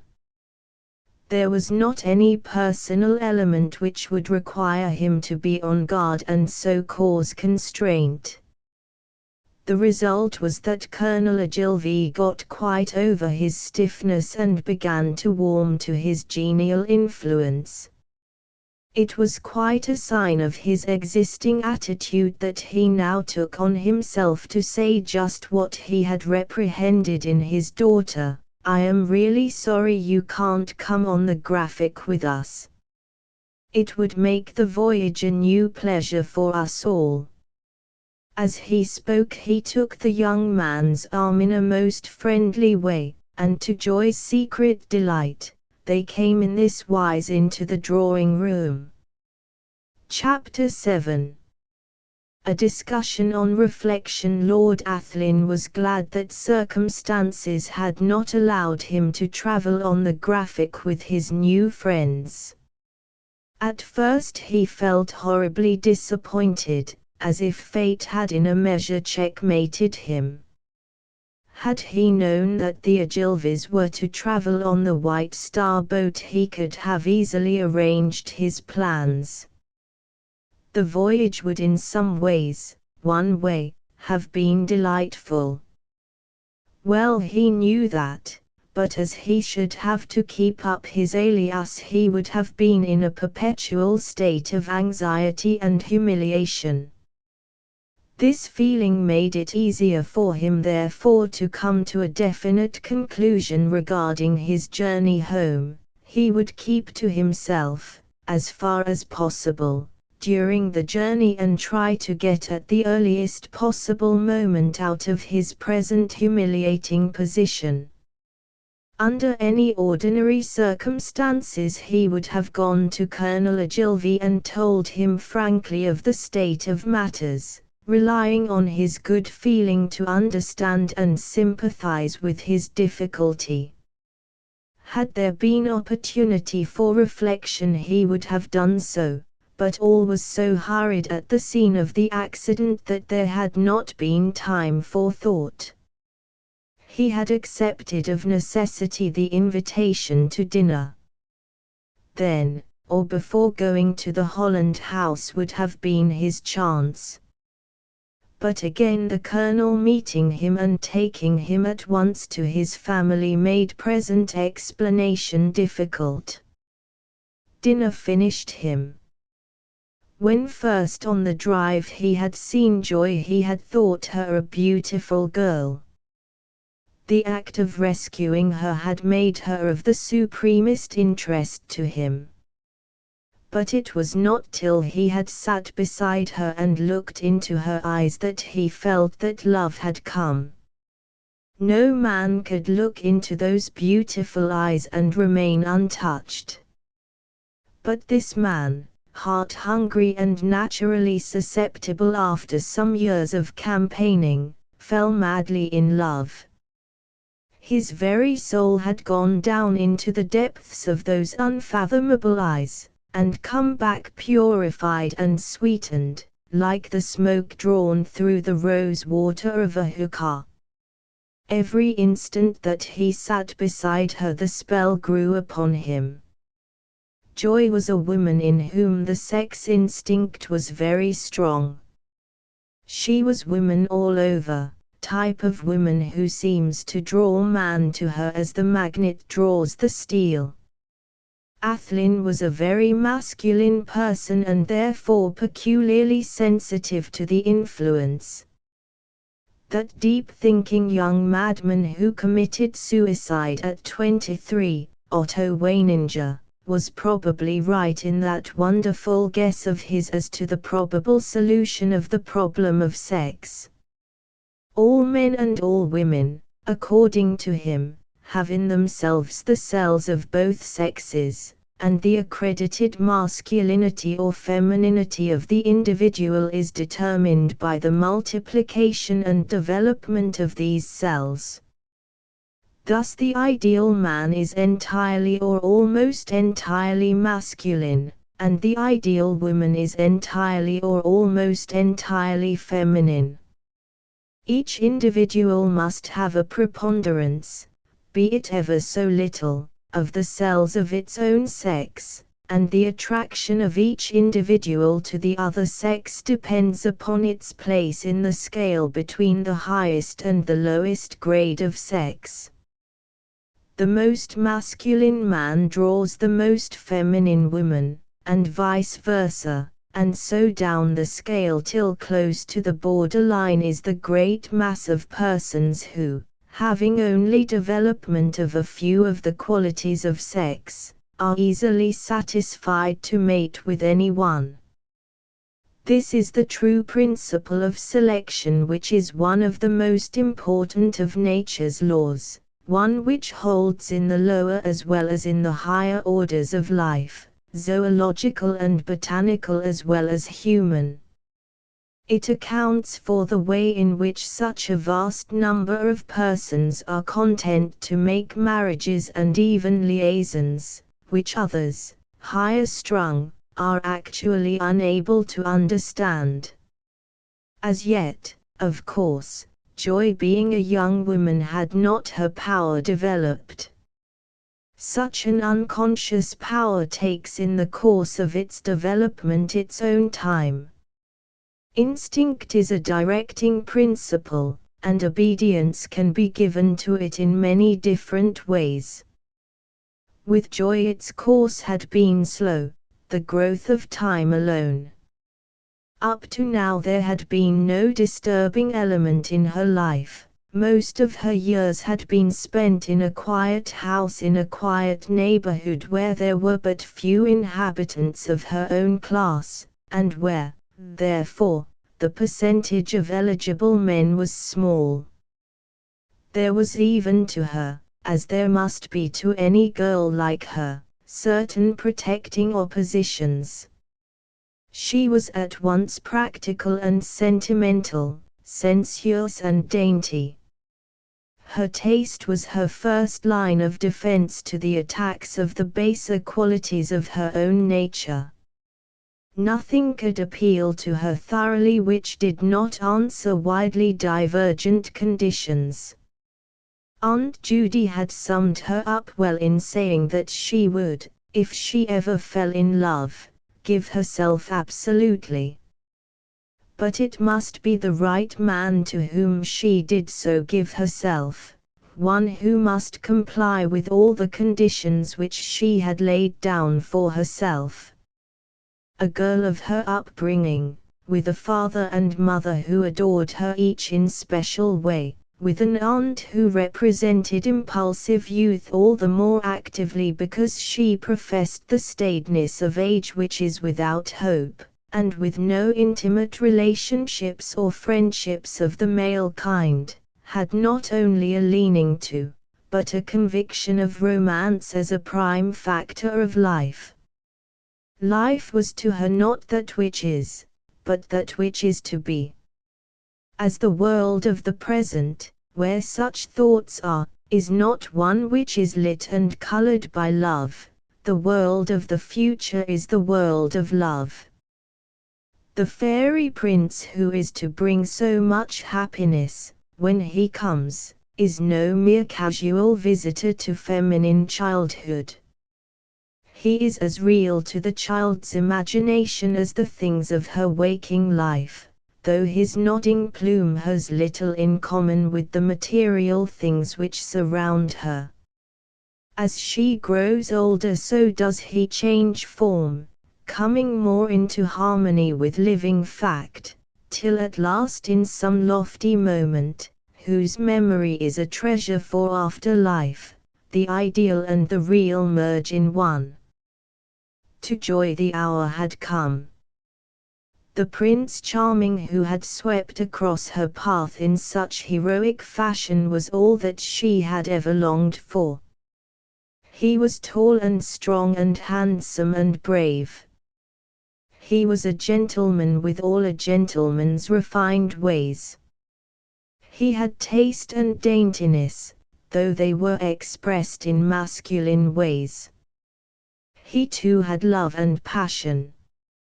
How could she not know it who had seen, had felt, his soul sink into the deeps of her eyes, where mermaid-like her own soul peeping from behind the foliage of the deep had smiled on him to lead him on?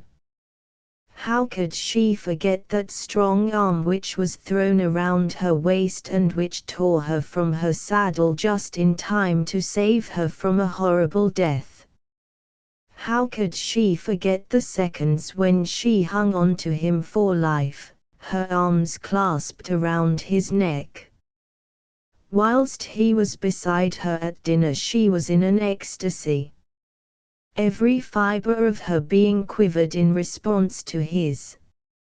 And yet, such is the influence of teaching and convention, all this did not detract from her outward calm. When the ladies had left the table she had gone out with her arm round Aunt Judy's waist as was the convention of the time, and her smile had not lost its frank geniality. But in very truth she did not feel like smiling. She would have given anything to have stolen away to her own room and have lain on her bed, face down, and have thought, and thought, and thought. The whole thing had come on her so suddenly. Even the little preparation which she had had at the auction, the beautiful horse and the fine-looking masterful man who had bought him, did not seem to count. As he had swept past her in the drive, man and horse singly seemed superb, but together a dream. Still there was nothing to fix it in her mind. There needs some personal quality to fix a dream, just as the painter requires a mordant to hold his colors to the canvas. But such luxury of thought would have to be postponed. It would come, of course, later in the night when there would be loneliness and silence. So she had to contain herself, and wait. When Mr. Hardy came back to the drawing-room arm in arm with her father her heart thrilled. It seemed like a promise of hope if not hope itself. Aunt Judy, ever watchful, saw and understood. To her seeing eyes and understanding nature there was no mistaking the meaning of the girl's unconscious pantomime. Those impulsive expressions of thought made through the nerves, the eager half-turning of the ear to catch the sound of the opening of the dining-room door and the passing of the feet in the passageway, the uplifting of the head as the drawing-room door began to open, the glad look in the eyes and the quick intake of the breath as she saw the attitude of the two men, each to the other. As he came in Athlyne looked at her, a look that seemed to lay any ghost of a doubt in her mind. She was glad when he went straight across the room and began to talk with her mother. She was content to wait till when, having done his social duties, he would find his way to her. Mrs. Ogilvy had much to say and detained him, Judy thought, unduly, but Joy gave no possible sign of impatience. When in due course he spoke a few words to Judy herself, that estimable young lady managed to find something to say to her sister. When the guest was at last beside her in her corner of the room, Joy felt that all was right and becoming. No matter how willing a woman may be to take steps to the accomplishment of her own wishes, it is an added pleasure to her when she is the objective of man rather than his pursuer. Even the placid pussycat, when her thoughts tend to flirtation, runs, slowly, from her mate until she sees that he notices her going. Then she stops and sings to him, in her own manner of music, as he approaches. The two young people did not use many words in their speech, such seemed inadequate for what they had to say. Suffice it that what they did say was thoroughly understood.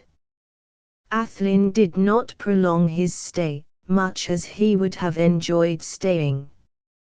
He felt that it would be better, in every way, if he did not enforce his first opportunity.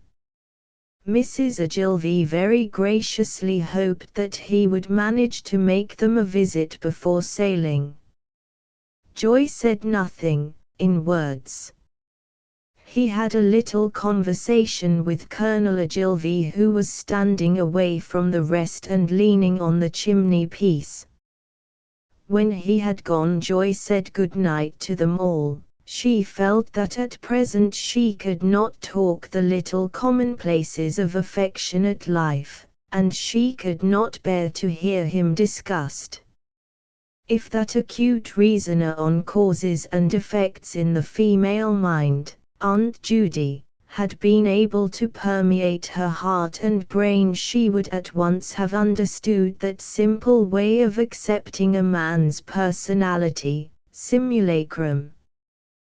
What need is there to differentiate when there is but one? Names are given as aids to memory, and at times memory ceases to be an important matter. The next evening after dinner Mr. Hardy became the subject of conversation, and Joy was not comfortable. She knew that there must be divergent views regarding anyone, and was content to let them all have their own opinions. She had hers. Indeed, she would not have been wholly content to hear him praised even up to the perfection which she allowed him. He was by far too personal a possession of her own to share even community of feeling regarding him with anyone. In the night that had passed, her own feeling had grown, multiplied. The feelings of the others had changed too, but in a different way. The glamour which had become for her intensified had for them been lost in the exactness of perspective. Perhaps it was that Joy's night had been different from theirs. To her had come all the evils of reaction. Now and again with wearing recurrency came the exciting memories of the day, but always with that kaleidoscopic inconsistency which is the condition of dreaming. The brains of most people are not accustomed to self-analysis, else we should perhaps more widely understand that this very inconsistency is mere reproduction. Whilst we think, we do not think that we are thinking, and memory does not adjust our thoughts to comparison. But, all the time, our thoughts are really errant, reflections of the night, which seem to be exaggerations or caricatures, are but just surveys taken from an altitude which is not our own. In the daytime thought is too often initiated by carnal or material considerations. Selfishness, and need, and ambition, and anxiety are bases on which thought is built in working and waking hours. But in the dark and freedom of the night the mind borrows the wings of the soul and soars away from the body which is held down by all its weighty restraints. It is perhaps in such moments that we realize that passion, however earthly may be its exciting cause, is in itself an attribute or emanation of the soul. Over and over again did Joy live through the mad moments of that ride towards death. Over and over again did that heroic figure sweep up beside her out of the great unknown. She began to understand now whence came her calmness and quickness of apprehension as she realized his presence, the presence of a man who dominated her, even whose horse in the easiness of its calm intention outstripped the wildness of her own maddened steed. Here again the abstract mind was working truly. The horse had its own proper place in her memories of the heroic deed. Over and over again did that strong hand and arm seize her, and over again did her body sway to him and yield itself to the clasp, so that at his command it went to him as though of its own volition. And then, over and over again, came the remembrance of the poor mad mare disappearing over the edge, of the sickening crash from below and the wild scream of agony, of the confused rush and whirl, of the crowding in of people, of the vista of moving carriages and crowds down the curve of the road. And then all kept fading away into a blind half-consciousness of the strong arm supporting her and her wearied head resting on his shoulder. This evening Mrs. Ogilvy was very quietly inclined to be tearful. She too had had a bad night, constant wakings from vague apprehensions, horrible imaginings of unknown dangers, dread that she could not localize or specify. Altogether she was upset, something as one is in the low stage following an attack of hysteria, nervous, weak, apprehensive, inclined to misunderstand things on the melancholy side. Colonel Ogilvy was in that state of mind following a high pressure, which is a masculine reaction. He was very hard to please about anything.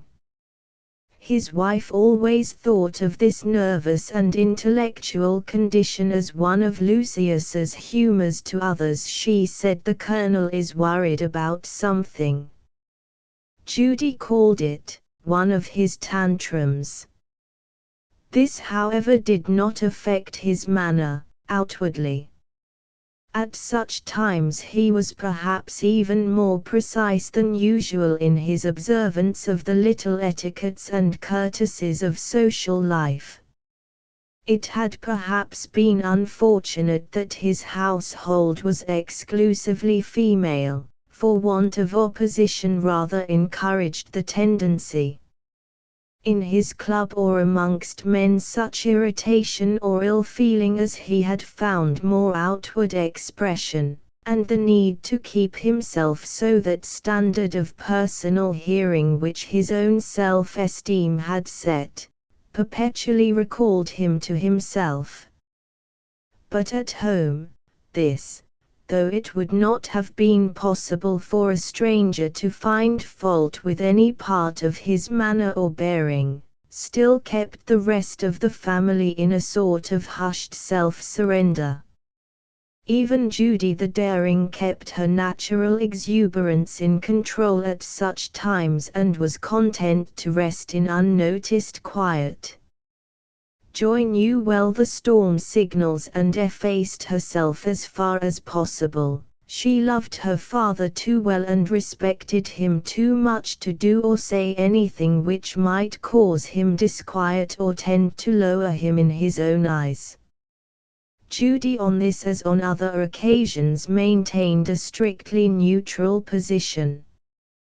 But her wits were keener and her eyes more observant even than usual on that very account. She did not know the cause of her brother-in-law's disturbance, but she understood it all the same. Few things there are which lead so directly to the elucidation of truth as a clever, unselfish woman on the watch. Silence rather than speech was the order of the day, and the talking, such as it was, began with Colonel Ogilvy. Men when they are carrying out a settled intention or policy can be more silent than women, their nerves are stronger and their nature more fixed. But in the casual matters of life they are children in the hands of women. Here were 3 women, all of them clever, all of them attached to the man and all respecting him, but they had only to remain neutral, each in her individual way, and let him overcome the vis inertia as well as he could. He could not but be aware that the subject of the guest of last evening had been tacitly avoided. He had been conscious of such in his own case, and with the egotism which was so marked a part of his own character he took it for granted that the avoidance was with the others due to the same cause as with himself. It was therefore with something like complacency, if such a thing could be synchronous with irritability, even if one of the two be in a latent condition, that he began on the deferred subject. I am afraid that our guest last night did not enjoy himself. There was silence for a few seconds. Then each of the three listeners, feeling that some remark must be made by someone, spoke suddenly and simultaneously. Why, Lucius, what do you mean? You surprise me, Colonel. Is that so, Daddy? He waited deliberately before saying more. He had been thinking over the subject and knew what he wanted to say. Then he spoke with an air of settled conviction. Yes, my dear. He spoke to Joy alone, and thus, to all three, unconsciously gave away his purpose. I thought so at the time, and today, whenever I have considered the matter, the conviction has increased. Mrs. Ogilvy, seeing on her daughter's face a certain hardening of the muscles, took it for granted that it was some form of chagrin. In a protective spirit she tried to make that matter right. My dear Lucius, I really cannot see how you arrive at such a conclusion. It seemed to me that the young man was in rather an exalted condition of happiness. I could not help noticing the way he kept looking at Joy. And indeed no wonder after the gallant way he had saved her life. She added the last sentence as a subtle way of reminding her husband that they were all under obligation to the young gentleman. Moreover, there was in her heart as a mother, and all mothers are the same in this respect, that feeling of pride in her daughter which demands that all men shall be attracted by her charms. No matter how detrimental a man may be, nor how determined she is that his suit shall not be finally successful, a mother considers it the duty of the young man to love her daughter and desire her. Joy somehow felt humiliated. It was not merely that she should be the center of such a discussion, for, after all, it was through rescuing her that he was there at all, but she was hurt and disappointed that this particular man should be discussed in any way. She had seen no fault in him, nothing to discuss in his conduct or his bearing or his words or his person. She herself had admired him immensely. He was somehow different from all the other men she had ever seen. Then pride came to her rescue. Not pride for herself, but for him. In her heart he was her man, and she had to protect his honor, and she would do so, if necessary. This idea at once schooled her to restraint, and steeled her to endure. With an unconscious shrug she remained silent. But Judy's keen eyes had been on her, and both her natural sympathy and the experience of her own heart allowed her to interpret pretty well. She saw that for Joy's sake, either now or hereafter, some opposition to the Colonel's idea was necessary. She had noticed the settled look, it had not yet become a frown, which came over his face when his wife spoke of his looking at Joy. In just such moments and on subjects as this it is that a father's and a mother's ideas join issue. Whilst the mother expects the singling out of the daughter for devotion, the father's first impulse is to resent it. Colonel Ogilvy's resentment had all his life been habitually expressed with force and rapidity. Even in a tender matter of this kind the habit unconsciously worked. All the more reason, Sarah, for his being candid about himself. For my own part I can understand one attitude or the other, but certainly not both at once. Joy began to get seriously alarmed. The mere use of her mother's formal name was a danger signal of rare use. By its light she could realize that her father had what he considered in his own mind to be a real cause of complaint. She did not like to speak herself, she feared that just at present it might complicate matters. So she looked over appealing at Judy, who understood and spoke. What two attitudes! I'm afraid I for one, don't understand. You are talking in riddles tonight. She spoke in a gay debonair manner so like her usual self that her brother-in-law was unsuspicious of any underlying intent of opposition. This was just the opportunity for which he was waiting. With a sardonic smile he went on, singling out Joy as before. Your mother, my dear, has told us one of them. Perhaps the young man did look at you. There's little wonder in that. Were I a young man and a stranger I should look at you myself, and I would also have looked at any other man who dared to look at you too. If this is a man's attitude he should be more genial, more explicit, more open, less constrained to her relatives. That, my dear Judy, he turned to her as he spoke, is the other attitude. Mrs. Ogilvy answered. The conversation tonight was decidedly oblique. Really, Colonel, I can't agree with you. For my own part I thought his attitude towards her relatives was all that was courteous and respectful. Certainly to her mother.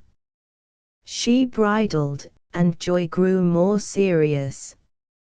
Her mother calling her husband Colonel was another danger signal, and she knew that if once her father and mother got to loggerheads over him was her way of thinking of Mr. Hardy, it might keep him away from her. She summoned up her courage and said with all the affectionate raillery which was usually so effective with her father, Daddy dear, do you remember Aesop's fable about the boy and the frogs? I suppose I ought to, little girl, but I'm afraid I have forgotten. What was it about? The boys were throwing stones at the frogs, and when the frogs remonstrated the boys said they were doing it for fun. So the frogs answered, it may be fun to you, but it is death to us. Colonel Ogilvy puckered up his eyebrows. I remember, now, my dear, but for the life of me I don't see its application here. Joy said with a preternatural demureness, it means, Daddy, that you are the boy and I am the frog. Her father's gravity became intensified. That does not help me much, daughter. Well, you see, Daddy, here are you and Mother commenting on how a man looked at me, and so forth. But you don't take into consideration the sensitiveness of a woman's heart, let alone her vanity. I think you've forgotten that I am not now merely a child emerging into womanhood. Don't you remember on the cryptic, but a staid woman to whose waning attractions everything relating to a man is sacred. One who looks on man, her possible rescuer from the terrors of old maihood, with the desperation of accomplished years. As she had spoken unthinkingly the word rescuer, a hot tide of blood had rushed to her face, but she went bravely on to the end of her sentence. There was not one of the three who did not understand the meaning. Her mother and aunt were concerned at the self-betrayal. Her father's face grew fixed, now to sternness. With a faint heart Joy felt that she had made a terrible mistake, and inwardly condemned herself for its foolishness. Colonel Ogilvy now went on with grave deliberateness. He was determined that there should be no error regarding his disapprobation. All the time he was inwardly fuming against Mr. Hardy, whom he held responsible. As I was saying, that fellow's attitude, as it appeared to me, was wanting in both openness and that confidence which underlies respect. Here Joy quivered. Judy, watching her, noticed it and for a moment was scared. But the girl at once forced herself into calm, and Judy's anxiety quite disappeared. She knew that Joy was now quite master of herself, and would remain so. The Colonel, accepting the dejected silence as a request to continue, went on, "Of course there is no need for me to say that he is a very gallant fellow and a superb horseman, and that his manners are those of a polished gentleman. Nor, further still, that I and mine are under a deep debt of gratitude to him. But there are some things which a man can do, or what is worse which he can leave undone, that show distrust." "What things, for instance?" It was Judy who asked the question falteringly, but it was to Joy that the answer was directed. "Well, my dear, I shall illustrate. When I, wishing to show that we all took an interest in him and his surroundings, mentioned Elville and spoke of clubs and such matters, he did not proffer me any information. Still, thinking that his reserve might be that usually attributed to the standoffness of the English as often accepted here, that it was due to habit rather than intent, I asked him where he lived in London. He wrote an address on one of his cards, which by the way has no address graven on it, and handed it to me, saying, 'That is only a lodging. I have not got a house yet.' Then I asked what clubs he belonged to, and he simply said several and began to ask me questions about what sport we usually have in Kentucky. Now, my dear, I am not usually inquisitive, and as this man was my guest I could not proceed in face of such a snub." He winced at the word. "But as I was really anxious that we should see more of one who had rendered us so signal a service, I expressed a hope that when we were in England in the summer we might have the pleasure of seeing him. I am bound to say that he reciprocated the wish very eagerly. He asked me a host of questions as to our plans, and I told him what we had arranged about the lake country and the border of which we have such traditions in our family. He certainly has a very winning way with him, and I quite forgot at the time his want of trust about his residence and his clubs. Perhaps he may have no home, he may be a poor man," suggested Aunt Judy.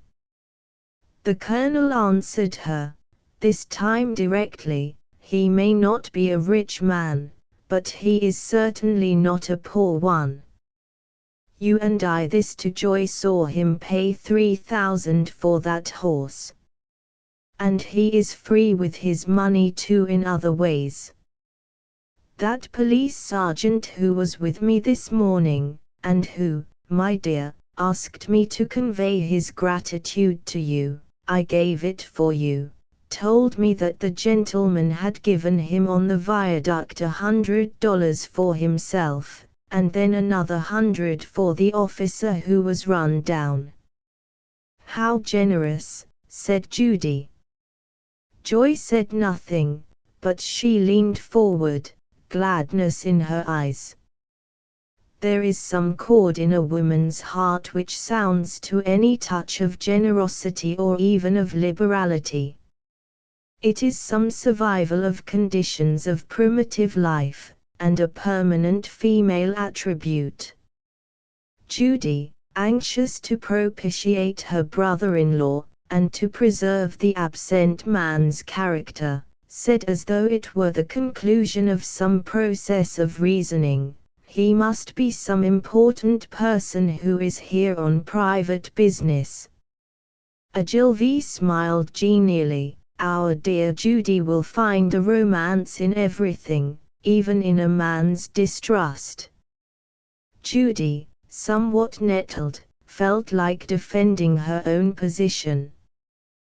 This had nothing to do with Joy, so she felt she could argue freely about it. It needn't be a romance, Lucius, only fact. "My dear Judy, I don't see why a man should give so extravagantly merely because he is on private business. Why, it is the very way to attract attention." Judy was made more obstinate by the apparent appositeness of the remark and by the tolerant tone of the speaker. "I don't mean that he gives because he is on private business, surely you know that, but that he may be an important man who gives handsomely as a habit.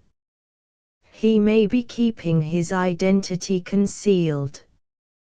"How do you mean exactly?" "How keep his identity concealed?" "He never told me, and he has been my guest." Colonel Ogilvy had a puzzled look on his face. "Well, for instance by taking another name for the occasion." "Perhaps." Here she caught sight of the look of positive horror on Joy's face and stopped short. Joy had seen in what direction the conversation was drifting, but was afraid to interfere lest she should bring on the very catastrophe which she dreaded. She had never forgotten her father's expressions regarding an alias, and she had reason to fear that should his suspicions be in any way directed towards the new friend whose accidental acquaintanceship already promised so much, some evil or hindrance must ensue. But her hypothetical concern was lost in a real one. As Judy spoke, the colonel started to his feet, his manner full of suppressed fury. He was bristling all over, preliminary of his most dangerous mood. Joy rose to the occasion. It was now or never. It was apparent that her father had taken that form of offense which is generally expressed in idiom or slang. Cornishmen call it a scunner, Cockneys the hump, Irishmen and Edge Americans shirty. It is a condition antecedent to active offense, a habitat of the germ of misunderstanding, a searchlight for cause of quarrel. Joy felt cold, into the very marrow of her bones. Well she knew that her father would never forgive any such offense to him as was implied in an assumed name.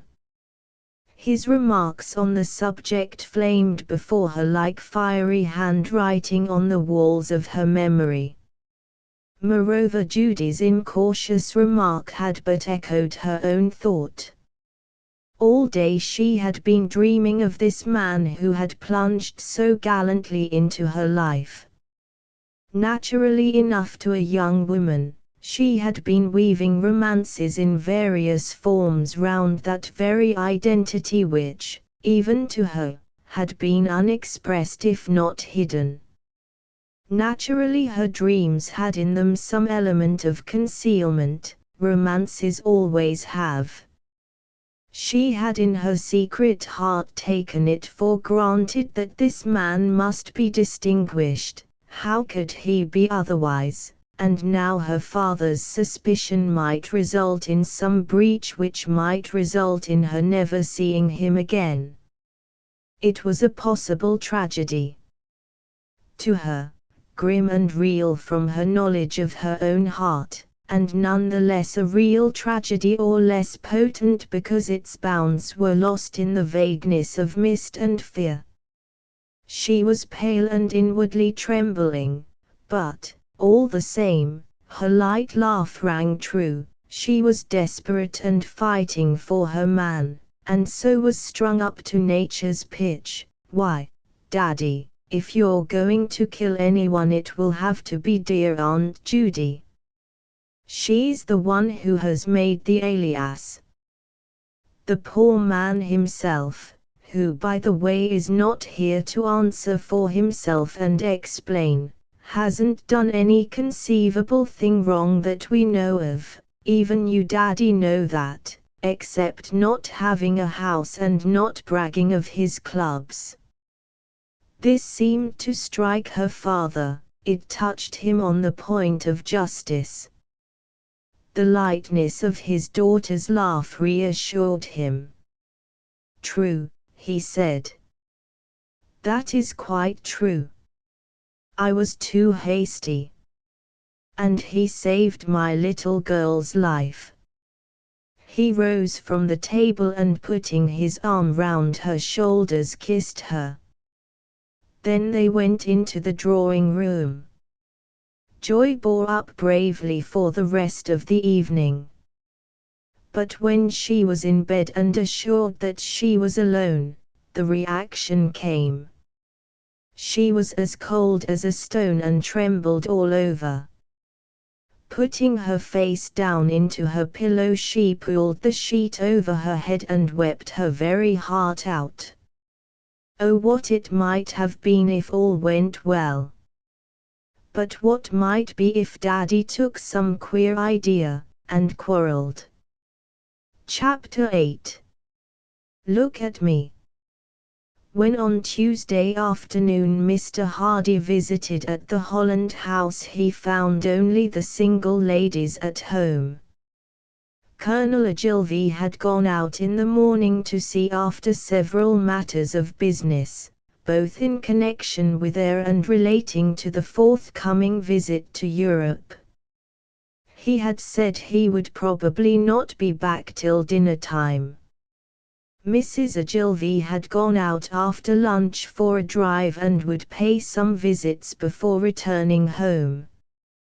Joy pleaded headache as an excuse for remaining at home. Indeed, her excuse was quite real. No one can pass so melancholy a part of a night as she had done without suffering the next morning. As the day wore on, however, the headache insensibly departed, something else had taken its place.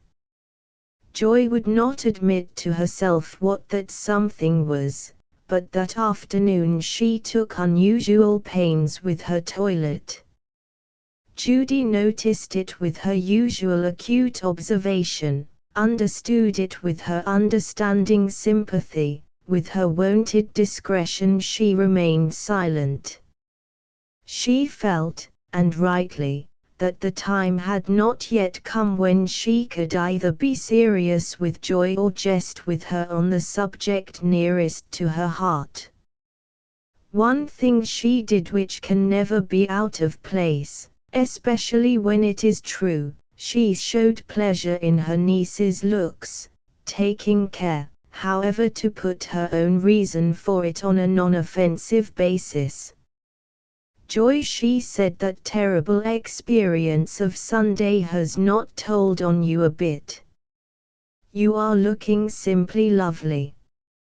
Ordinarily Joy would have known it, and would not have shrunk from admitting it to herself, or possibly even to her aunt, but today she was full of self-doubting. Her very flush of happy excitement when her aunt spoke would have betrayed her secret to a much less sympathetic or experienced person than Judy. It is love more than any other cause or emotion or feeling which creates self-distrust with the young. And sometimes with the old, for the matter of that. When she found that Aunt Judy did not chaff her or ask her questions, which she rather feared would happen, Joy beamed. Indeed, it looked to Judy's loving eyes as if she visibly blossomed. Judy spoke of her dress, remarking how well the dark full-colored green silk became her slender figure, but she was careful not to overdo her praise, or to suggest any special cause for so elaborate a toilet. But Judy was of a distinctly practical nature. She took care to send a message to the hall that if any visitors should come, though both Colonel and Mrs. Ogilvy were out, Miss Ogilvy and Miss Hayes were at home. Athlyne found both ladies busily idle. Joy was reading a novel, which by the way she put down hurriedly without, as Judy noticed, marking the place. Judy was knitting, that sort of heavy uninteresting knitting which is manifestly for the poor. She was used to say that such was the proper sort of occupation for an old maid. She, too, put down the cause of her occupation, but deliberately, thereby giving time for the guest to salute her niece without the need of interruption. It did not matter, then, if Joy's hand did remain an instant longer in his than formality demanded, nor if, when released, it was white in patches as when extra force is applied to delicate flesh. For a few minutes Judy joined in the conversation with her usual brilliancy. But today she was distinctly restless, sitting down and jumping up again, moving out of the room quietly and coming back noisily, the proper way, as she said on an after occasion, for all old maids to move. Whenever she came back she would join in the conversation in a sort of butterfly fashion till she flitted away again. In one of these trios, when Mr. Hardy happened to remark that he would like to know what the movements of the Ogilvies would be, and what address they gave for letters when they were away, Joy answered, "Daddy always has our letters sent to Brown Shipley's in Pall Mall. But we shall be moving about a good deal, I expect. Mother has to take baths at Ischia again, and one of us will stay with her, but Daddy wants to go about a bit and see something of England. He is set on seeing the border counties this summer." "Then how am I to know where you are?" he asked impulsively. With a bright smile Joy nodded over to Miss Hayes. "You had better ask Aunt Judy. She might keep you advised. She's the letter writer of the family." When in her turn Joy had moved away on some little domestic duty, he turned to Judy and said, "Won't you let me know the moves on the board, Miss Hayes? It would be very kind of you." He looked so earnest over it that she felt her heart flutter. She said at once, "Of course I shall, if you will let me have an address to write to." He had evidently thought over this part of the matter, for he took from his pocketbook a card on which he had written below his printed name, Care Jonathan Goldsworth, Solicitor. 47B Lincoln's Inn Fields, London, WC. That will always find me. I may be away or travelling, but my letters are sent on every day.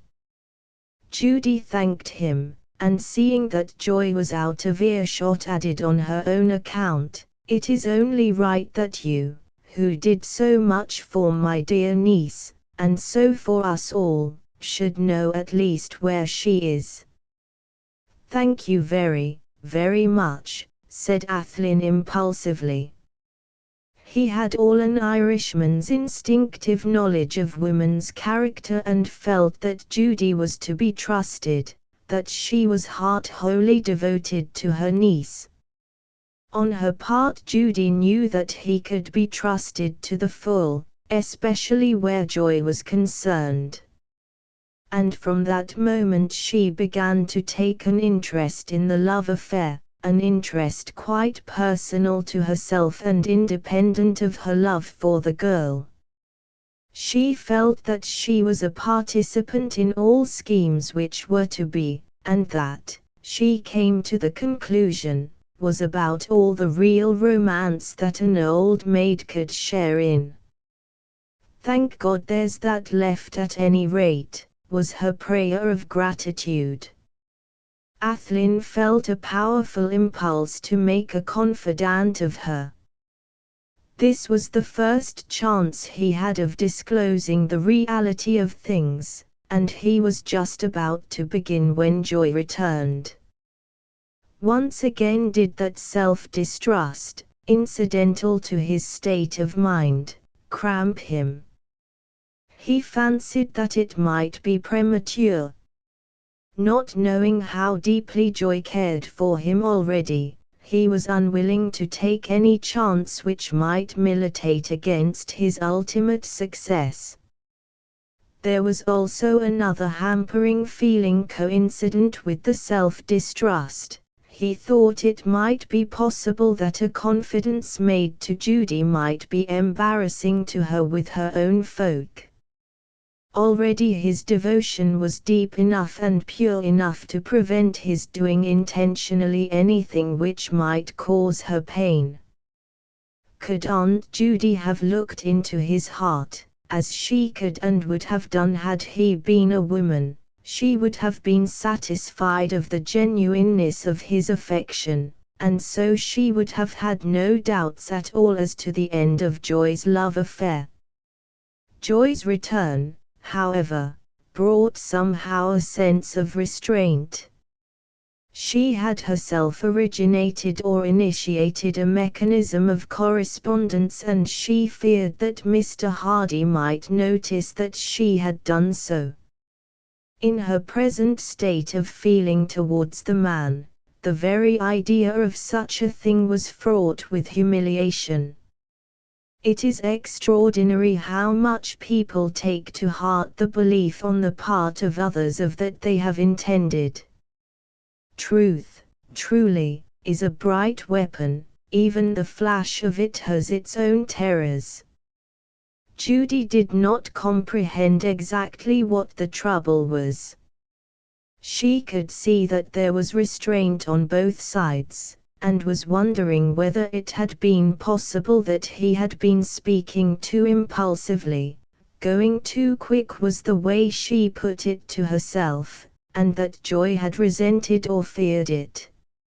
Not the fact but the rapidity. Well, Judy knew that in her youth a woman most holds back when the wildest desire of her heart is to rush forward, that the instinct of woman being to draw man on, she will spend the last ounce of her strength in pushing him back. Judy had once said, a woman wants a man to be master, and specially to be her master. She wants to feel that when it comes to a struggle she hasn't got a chance with him, either to fight or to run away. That's why we like to make a man follow when in truth we are dying to run after him, and to catch him up. Some of her circle to whom the heterodox saying had been repeated professed to be very indignant as well as horrified. This was chiefly noticeable in such of the most elderly of the good ladies as had a lurid past or a large family, or both. If, however, Judy had any doubts as to the cause, she had none whatever of the fact. There was no mistaking the droop of Joy's eyes, or the sudden lifting and quick dropping of the lids which makes the densest man's heart flutter, no mistaking his eager look, the glowing eyes ranging over face and form when the windows of her soul were closed, and entranced in their light when they were open. Judy herself knew the power of those grey, deep eyes. Even when her niece had been a baby there seemed something hypnotic about them. They could disarm anger, or change the iron of theory into the water of fact. Often and often after some such episode when she had thought the matter over she had said to herself, "Lord, if she's like that as a baby with me, what will she be with a man when she's a woman?" Judy, who was a self-observer, knew instinctively that in Joy was an inherent influence over men. There was some very subtle, delicate force which seemed to emanate from her, some force at once compelling and tranquilizing, for the explanation of which mere willpower was insufficient. The power was now in active exercise, but it was turned inwards. Joy was in love. Judy knew it as well as if she had herself acknowledged it, indeed better, for the acknowledgment of such a secret, except to the man himself, is given with reserve. And so she made up her mind to further the affair, but to prevent Joy betraying herself unduly during such furtherance. By unduly Judy really meant unwisely as to ultimate and most complete efficacy. She had an idea that Joy herself would approve, at present, of such discretion. It seemed a direct confirmation of such idea when presently the girl said to her in a faint whisper, "Don't go away again, Aunt Judy." When, however, in the course of conversation as the three sat chatting together happily, Mr. Hardy mentioned that his ship sailed in the early morning and she saw the color leave the girl's cheeks for a moment, just as a white squall sweeps a sunlit sea, Judy's heart softened. She understood that retreating wave of color. Nature has its own analogies to its own anomalies. There is a white blackbird, why not a white blush? So when the time drew near for the departure of the visitor, Judy slipped away for a minute. When she had gone the two sat still. Athlyne's eyes were on Joy, eager, burning. Her eyes were down, the black lashes curling against her cheeks. In a voice rather husky he said in a low tone, "Won't you think of me sometimes till we meet again?" Her answer was given in what she wished to be a matter-of-fact tone, but the slight quaver in it told another story. "Of course I shall. How can I help it? You saved my life." There was an entrancing demureness in the downcast eyes. But it was not enough for the man. He wanted to see the eyes, to gaze in them, to lose himself in them once again. There is for each individual nature some distinctive way of expressing itself. Sometimes it is the mouth which tells the story, sometimes it is by simple existence such as the lines of the nose or forehead, by the shape and movement of the hands, sometimes by a characteristic habit. Joy's nature spoke through the eyes. Perhaps it is that intention is best given by the eyes. Anyhow, the lover wanted to see them. In a low voice, not a whisper, that thrilled with intensity, he said, "Joy, look at me." He spoke her name, though it was for the first time, quite unconsciously. As she heard it, Joy's heart beat so that she feared he would notice it, and all the self-protective instincts of womanhood rose at the thought. For an instant her face glowed, then it grew pale again. She did not hesitate, however. She raised her eyes and looked him full in the face. Her cheeks were flaming now, but she did not heed it. In the face of nature, what, after all, is convention? As Athlyne lost himself in those wonderful eyes, he had a wild, almost overmastering desire to take her in his arms and kiss her straight on the beautiful mouth. He was bending towards her for the purpose, she was swaying towards him, he believed, but for long afterwards he could not be sure of the matter.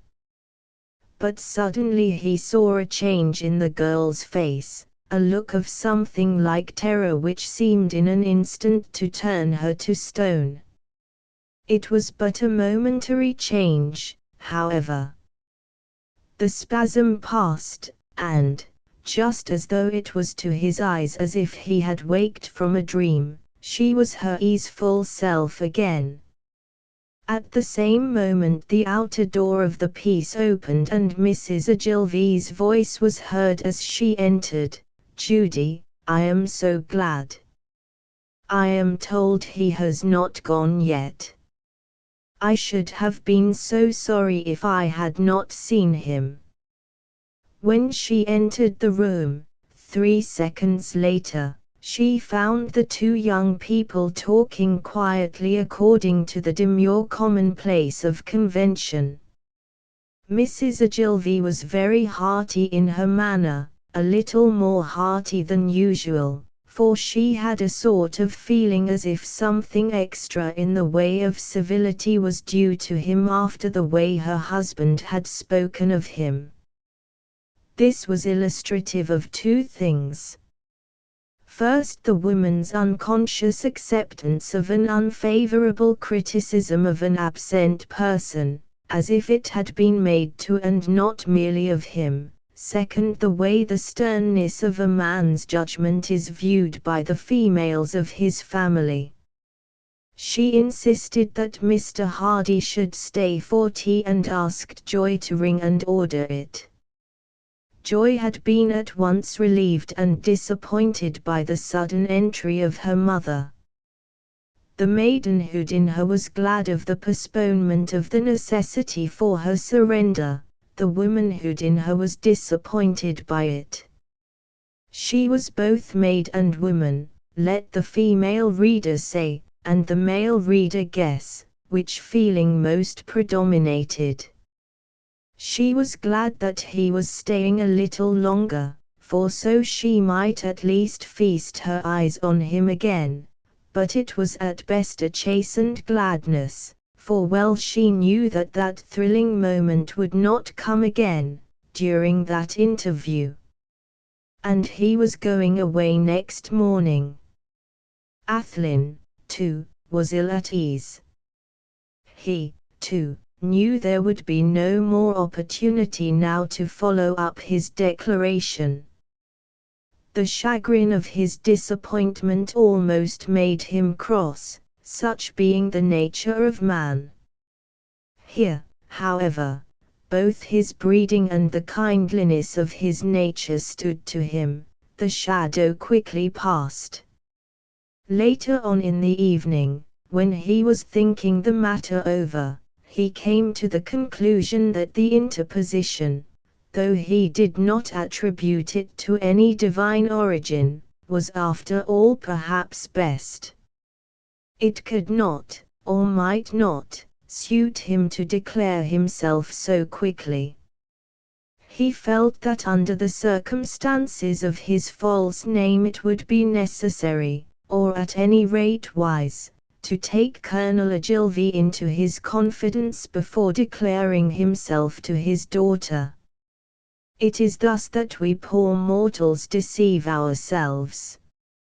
He had been just about to declare himself in the most passionate and overt way a man can, by taking the girl in his arms and kissing her, without even a passing thought of her father. But now, from some other cause, quite outside the girl and not even within her knowledge, he found his duty. One might with this knowledge easily differentiate the values of necessary and wise in his mind regarding his confession to her father. Joy found a very distinct, though shy, pleasure in handing him tea and cake. Judy as usual presided at the tea table. She did not interfere unduly with her niece's ministrations, but she took care that she had plenty of opportunities. "Joy dear, won't you see if Mr. Hardy will take more tea? Has Mr. Hardy enough sugar?" and so forth. She had noticed those sudden liftings of the girl's eyes, and knew what they meant to a woman, and to a man. Athlyne did not as a rule make tea a square meal, but this time he got in that direction. He refused nothing she offered. He would have accepted death at her hands now, if it would have pleased her, and it was only the girl's discretion which saved the situation. In due time he made his adieu and took his leave. With Joy there was no more than a handshake. It was perhaps part of a second longer than customary, but the force with which the squeeze was given lingered long in her memory. Perhaps it was the pain inflicted in the operation which made her often during the evening, when she was alone, caress the possibly wounded hand. That night she went to sleep with her right hand pressed to her heart. Judy had a wild impulse to tell Joy to go to the door with the departing guest, but in the presence of her mother she did not dare to suggest it. Had she been alone she would probably have done so. Athlyne walked away with his mind in a whirl. In his heart was ever surging up through all other thoughts that one sublime recognition which comes to every man at least once in his life, that which Sir Geraint voiced, "Here, by God's rood is the one made for me." To this all other thoughts gave way. It obsessed him.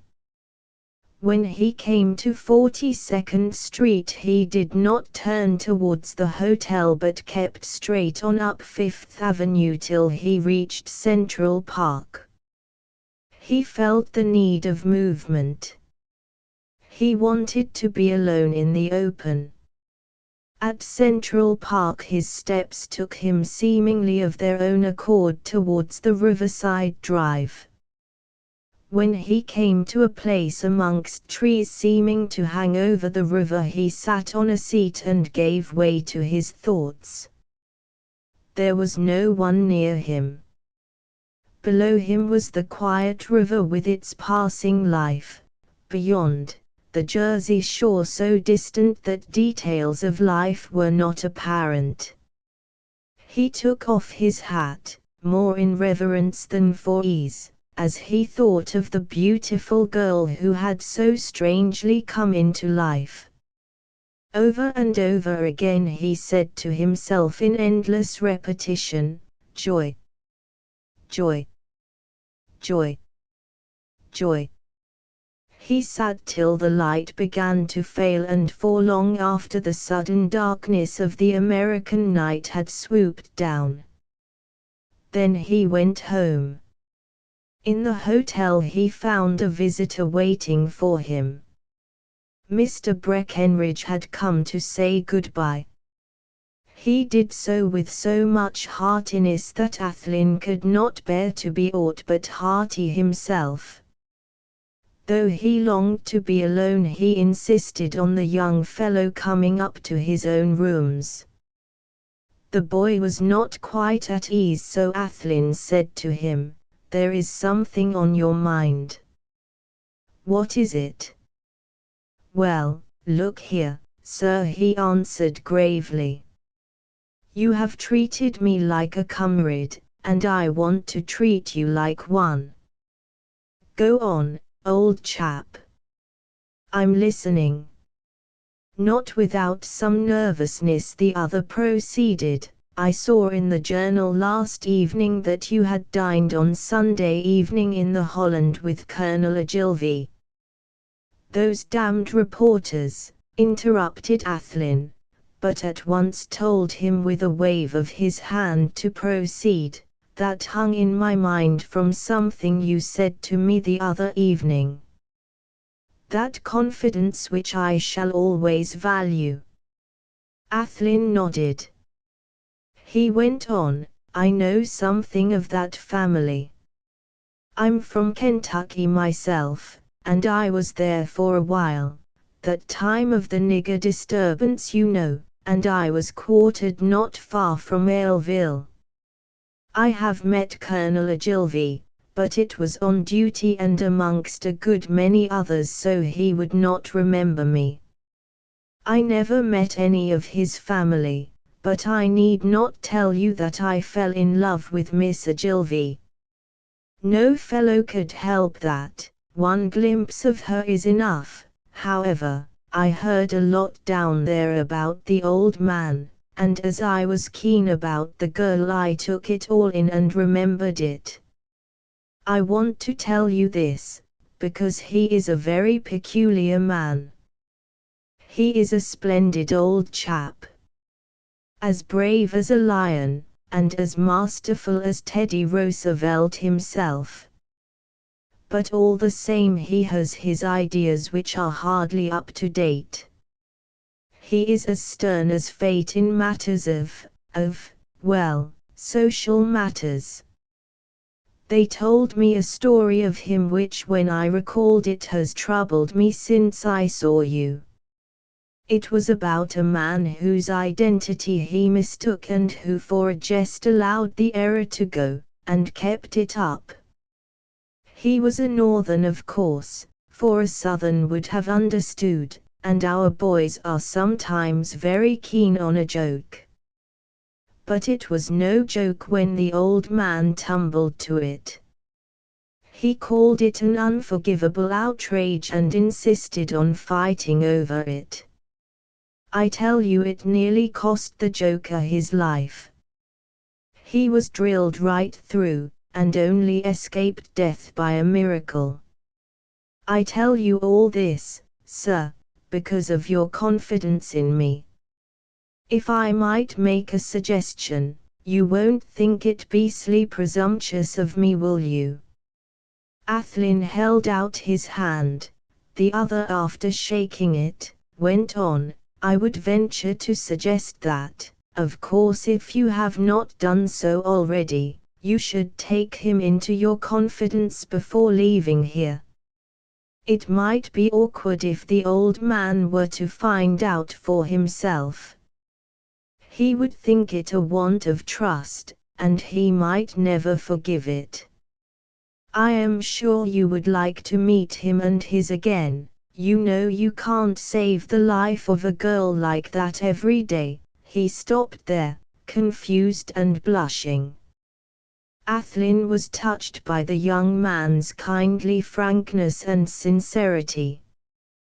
He thanked him heartily, but in a regretful way added, "Unfortunately I didn't tell him. It was all so quick, and there was no opportunity when we did meet, and now I may not have the chance for some time. It would not do to write, I must see him and explain. And I go away early tomorrow. But be sure of this, the very first chance I get I shall tell him.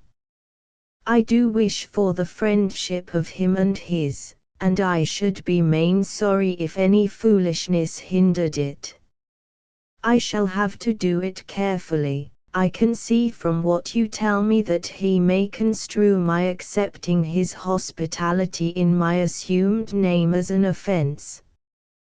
He went to the door with his friend, but before parting he said, by the way, I should like you to do something for me if you don't mind. I have asked the horse exchange people to get me another mount of the same strain as my black, a mare this time.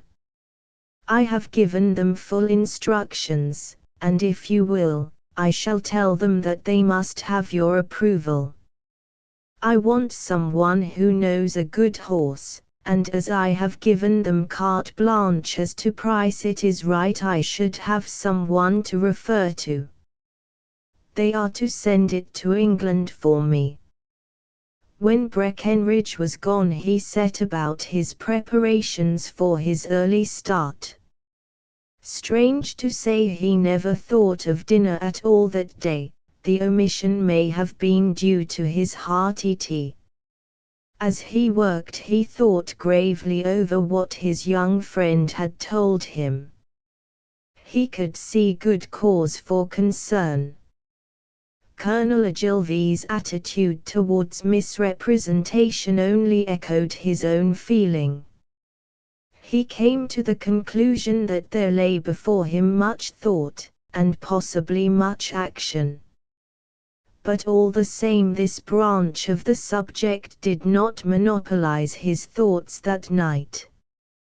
As he lay awake he kept repeating to himself again, and again, and again, joy, joy, joy, joy.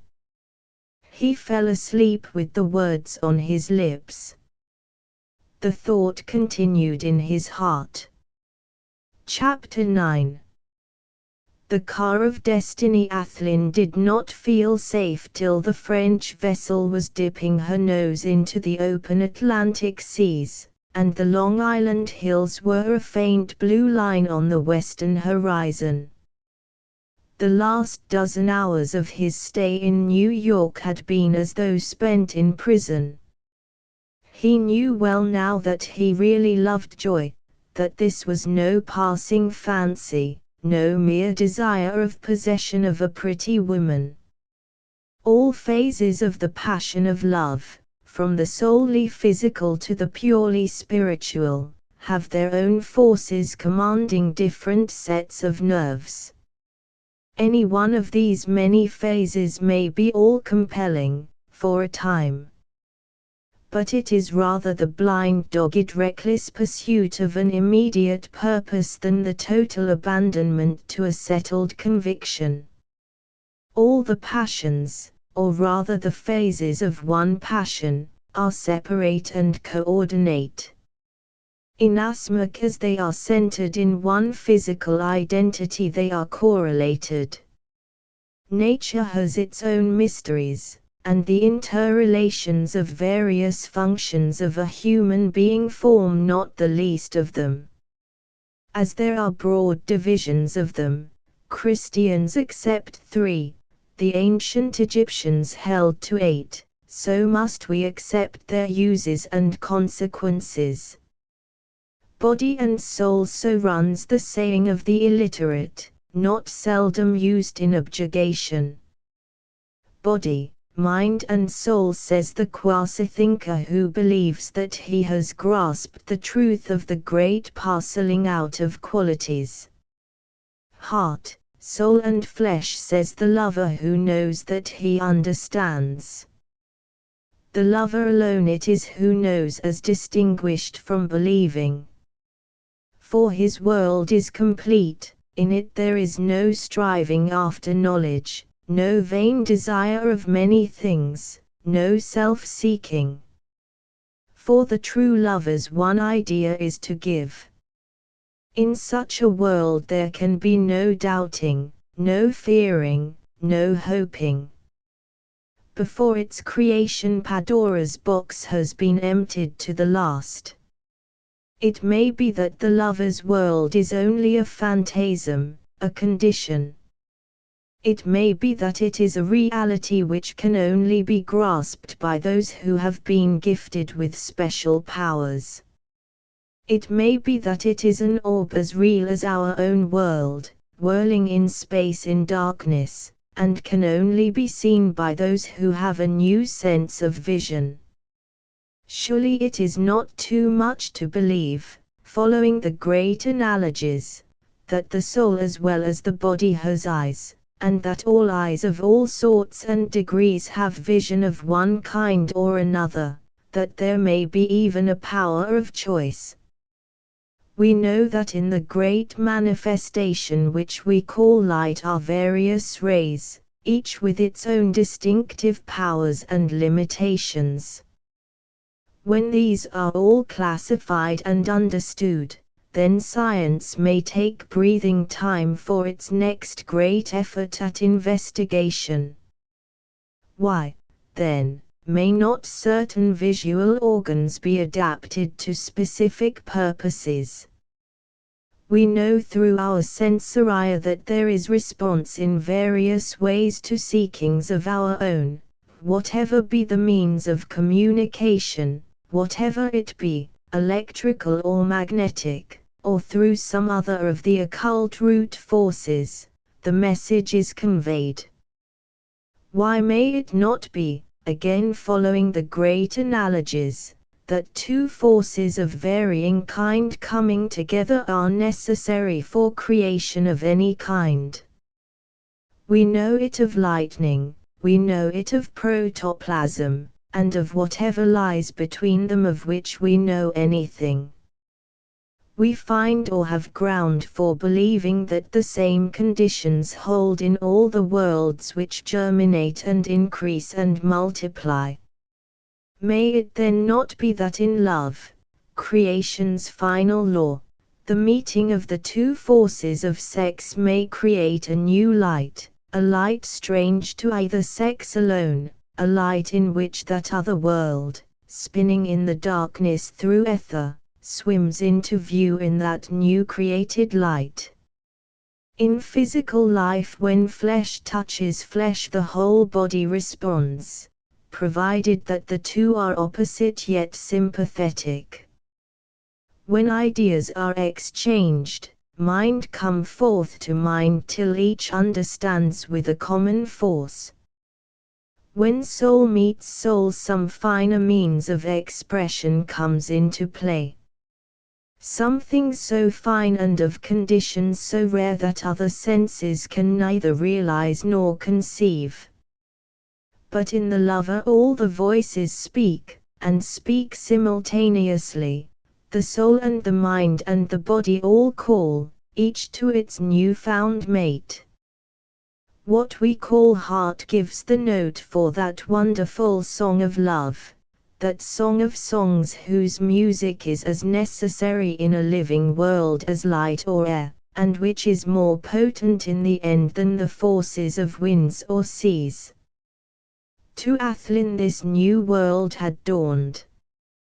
In the light which made it visible to him other things looked small, some of them base. And this, though the consciousness of love was still wanting, it had only spoken instinctively. The completeness only comes with that assurance of reciprocity which need not be spoken in words. Athlyne had been very close to it. The yearning of his own nature had spoken in that call out of the depths of his heart, "Joy, look at me." And if there had been time for the girl's new-wakened love to surge up through the deep waters of her virgin timidity, his happiness might have been by now complete.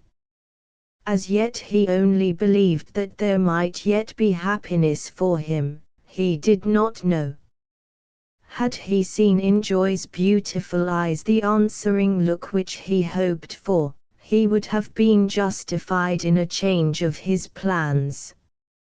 He would then have spoken to her father at the earliest possible opportunity, have told him the entire story of his visit to America under an assumed name, and trusted to his good feeling to understand and absolve him. As it was, he had to accept existing circumstances, and so he prepared himself for the future. First he would get rid of his alias, then he would try to see Joy again and form some idea of his fate. After that he would make his confession to Colonel Ogilvy, and if the latter still remained friendly he would press his suit. If some impartial reasoner, like Judy for instance, had been summing up the matter for him, the same would have said, "What are you troubling yourself about? You are as good as he is, you are a suitable match for the girl in every way. You have a title, a large estate, a fine social position personally. You have a more than good record as a soldier. You are young, handsome, strong, popular.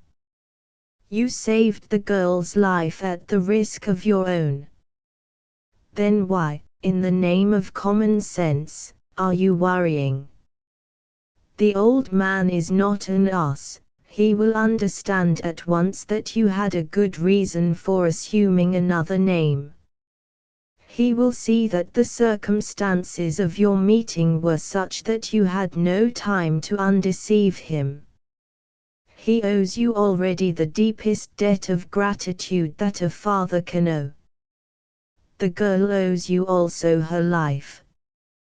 What in the world better chance do you want? You love the girl yourself, There it was. He loved the girl.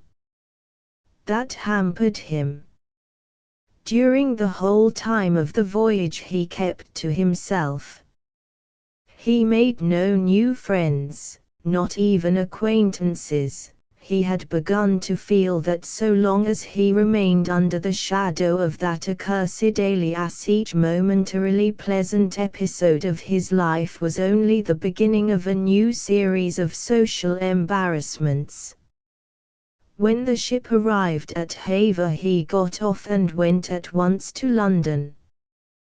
There he stayed for a few days in the lodgings which he had taken in the name of Hardy. He set himself gravely to work to wipe out from his belongings every trace of the false name.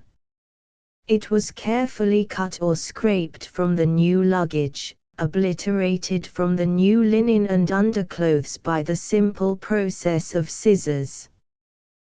The cards and stationery were burned. It was with a sigh of relief that, having discharged all his obligations, he drove to his chambers in the Albany and resumed his own name and his old life.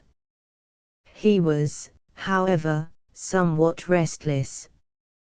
He tried to satisfy himself with long rides, but even the speed of the Kentucky horse who got more than his share of work did not satisfy him. There was some new uneasiness in his life, an overwhelming want which nothing of the old routine, no matter how pleasant it might be, could fill. When Mr. Hardy had said goodbye to her, Joy's new life began. New life indeed, for love is a new birth, a recreation. Whenever she thought of herself she seemed to be leading a double life. All the routine, the cares and the duties of the old life remained unchanged, but superimposed on it was quite a new existence, one of self-surrender, of infinite yearning, of infinite hope, of endless doubting as to whether she was worthy of all that which she shyly believed really existed. She was all sweetness to those around her, to whom she seemed happy, but with a tinge of sadness. Both her father and mother believed that she was feeling the reaction from the shock of the riverside adventure. Her mother possibly had at first an idea that she had given some thought to the handsome young man who had saved her, but when she herself reviewed in her mind how quietly, not to say unconcernedly, the young man had taken the whole episode, she was content to let it take a minor place in both her concern and her recollection. In due course the Ogilvy family set out on their European journey, and in due course without any occurrence of note they arrived at their destination. Hotel Bellevue, Casamiccilla, Ischia. Dear Mr. Hardy, as I promised to write to you, I now try to keep my word. I dare say you will think that an old maid is glad to get a chance of writing to a man. Perhaps she is. But I may say a word in your ear. The habit of personal reticence begins younger and lingers longer than you would think. However, this is not the time or place, or weather for philosophizing. The scenery is far too lovely to think of anything unpleasant. We got here all right after a voyage which was nice enough, though rather dull, and with no opportunities of making new friends. We can't have runaway horses on shipboard. My sister will remain here for some weeks and I shall stay with her, as it wouldn't do to leave her all alone. It brought the whole caboodle of us hurrying over from America through a blizzard the last time. No, thank you. And Colonel Ogilvy doesn't care to travel by himself. He is set on going up to Westmoreland, which he says is the original country of his branch of the Ogilvies. He is complaining of getting no riding here, and yet he says that when he gets to London he will hire a motor. Men are queer things, aren't they? The rest of us are quite well and looking forward to our English visit, where we may meet some friends. How are you? I suppose spending your time as usual galloping about like a knight-errant on a big black horse rescuing distressed ladies. And writing letters to a pack of women, not all old maids. I suppose you will spare a moment to write to one in answer to this, just to say where you are and where you will be in the next few weeks. My brother's section of our party leaves here next week. As I am an old maid, I am shy of telling my sister, and most of the rest of us, that I am writing to a gentleman, but if they knew it they too would send their love. For my own part I must confine myself to kind remembrance. Believe me, yours faithfully, Judith Hayes. P.S. By the way, I forgot to say that the first contingent will after a few days in London go on to Cumberland or Westmoreland. I know it is the Lake Country. Athlyne read the letter eagerly, but when he had finished he dropped it impatiently. There was not a thing in it that he wanted to know, not once the name he wanted to see. He sat for a while thinking, then he took it up again, saying to himself, "She's no fool, it must have taken her some pains to say so little." As he read it the second time, more carefully this time and not merely looking for what he wished to find, the letter told its own story, and in its own way. Then he smiled heartily as he sat thinking it over and commenting to himself, not a word about her, not even her name. and yet she must know that it would be of some interest to me to hear of her. I wonder if it would do to run over to Ischia. There seems to be a party of them. He read over the letter again with a puzzled look, which all at once changed to a smile. Good old Judy. So that's it, is it? That's not the first letter Miss Judy has written with a double meaning in it. She hasn't those fine eyes and that quick wit for nothing. Why, it's as clever and as secret as that sent to Basing at Pretoria. For a good while he pondered over it, making notes on the back of the envelope. Then he read these over. We are at Ischia. I am writing because I promised. The habit of personal reticence, that means not saying a thing for yourself, is for both young and old. Our voyage was dull, no adventure, no meeting anyone like you. Mrs. Ogilvy and Judy remain at Ischia some weeks. Colonel Ogilvy doesn't like going alone and goes to the Lake County. Who is to be with him but Joy? He wants to go motoring, seems more in this, think it over. The rest of us, that can only mean Joy, are looking forward to meeting friends in England. That proves she is going with her father. Let me know where you will be during the coming weeks. My brother's section of our party, he and Joy, leave here next week. I haven't told Mrs. Ogilvy or most of the rest of us. Besides Mrs. O, there are only two, so that most of them must mean the bigger. That is Colonel Ogilvy. She has not told that one of the two, then she has told the other. And the other is Joy. If any of those kept in ignorance knew, they too would send their love. 2. Then one does.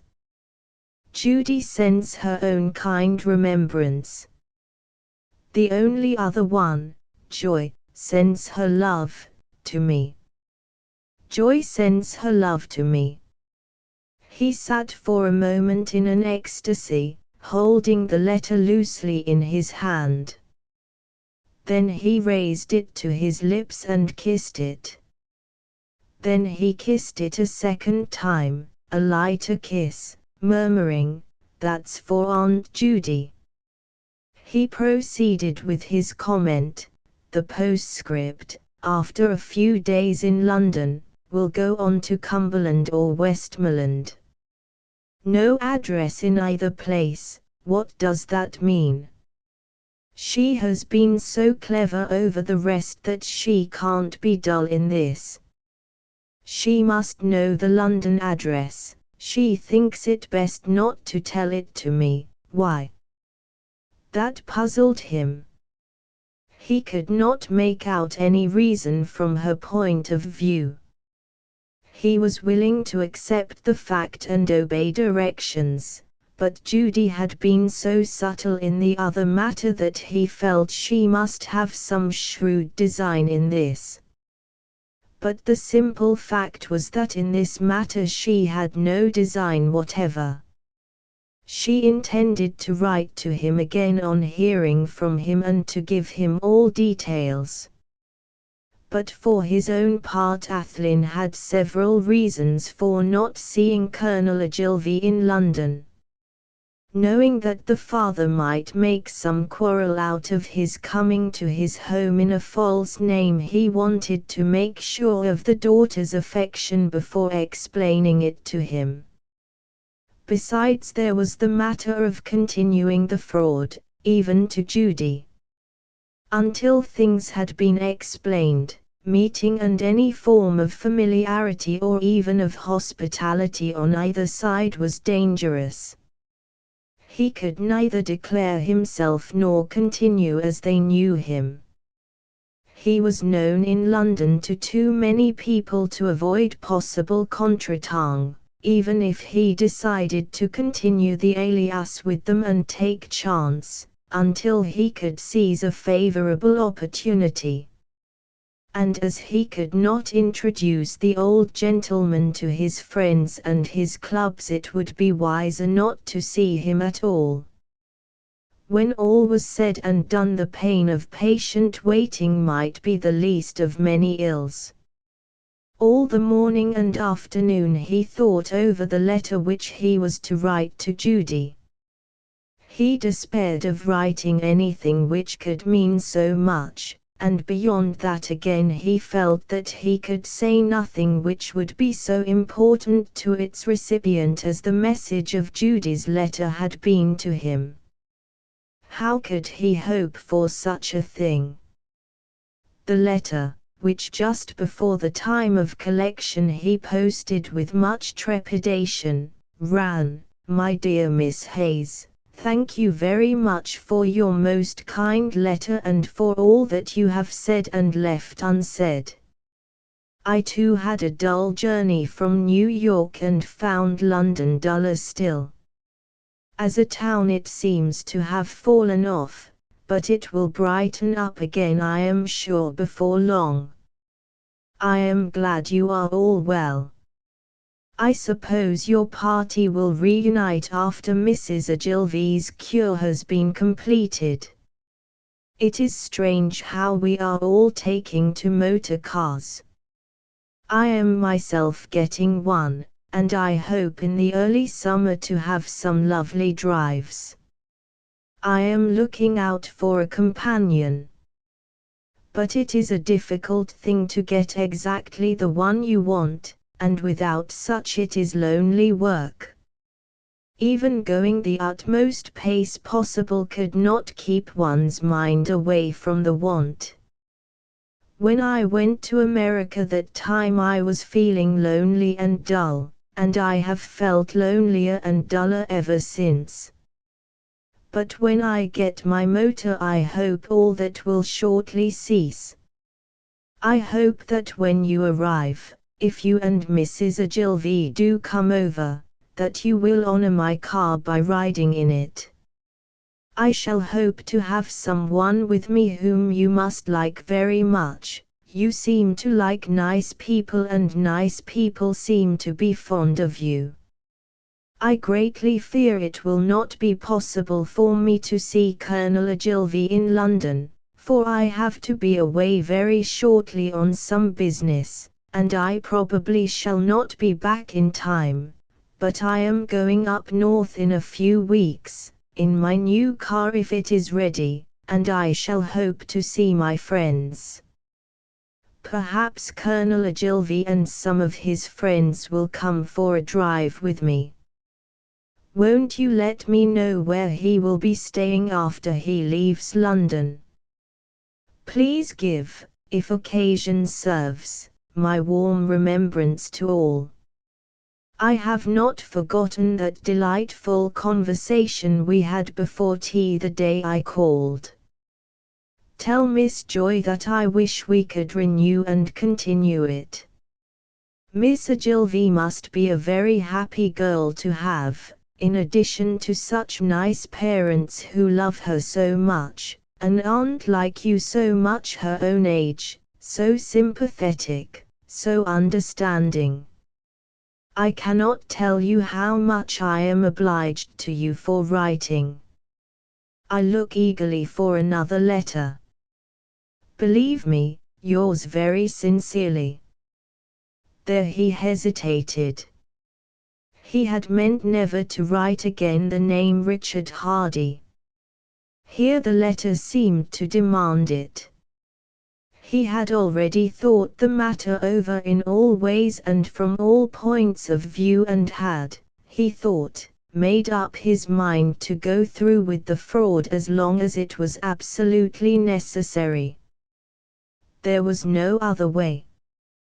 But now when he had to write out the lie, as it appeared to him to be, his very soul revolted at it. It seemed somehow to dishonor Joy.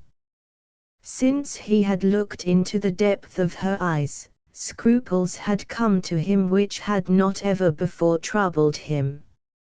It was unworthy of her, and of himself, to continue a lie. And so with him began again the endless circle of reasoning on a basis of what was false. A lie, little or big, seems gifted with immortality. At its creation it seems to receive that vitality which belongs to noxious things.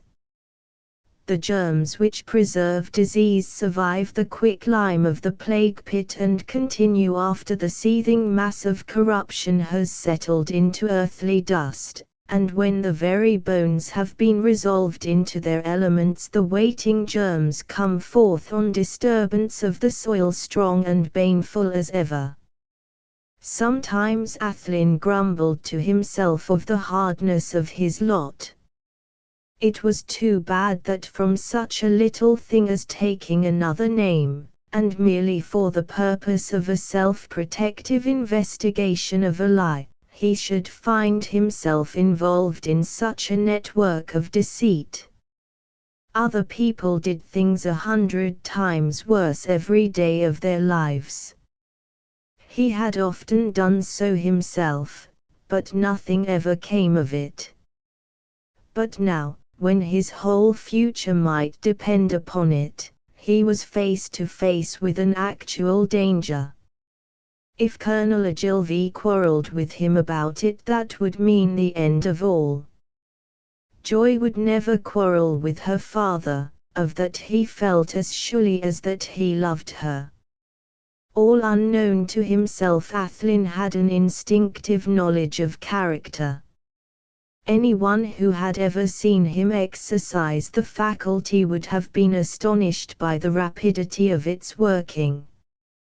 The instant he had seen Joy he had recognized her qualities. He had understood young Breckenridge at a glance, otherwise he was too shrewd a man to trust him as he had done. It is not often that a man will entrust the first comer in a crowd with a valuable horse. To this man, too, an utter stranger, he had entrusted his secret, the only person who now knew it on the entire American continent. So also with Colonel Ogilvy. He was assured in his inner consciousness that that old gentleman would be hard to convince of the necessity for disguise. There was something about his fine stern-cut features, so exquisitely modified in his daughter, and in his haughty bearing which was obnoxious to any form of deceit. One of these grumbling fits came on him now, and so engrossed him that he quite forgot to sign the letter. It was in the post-box when he recollected the omission. He rejoiced when he did so that he had not written the lie. It was queer how sensitive his conscience was becoming.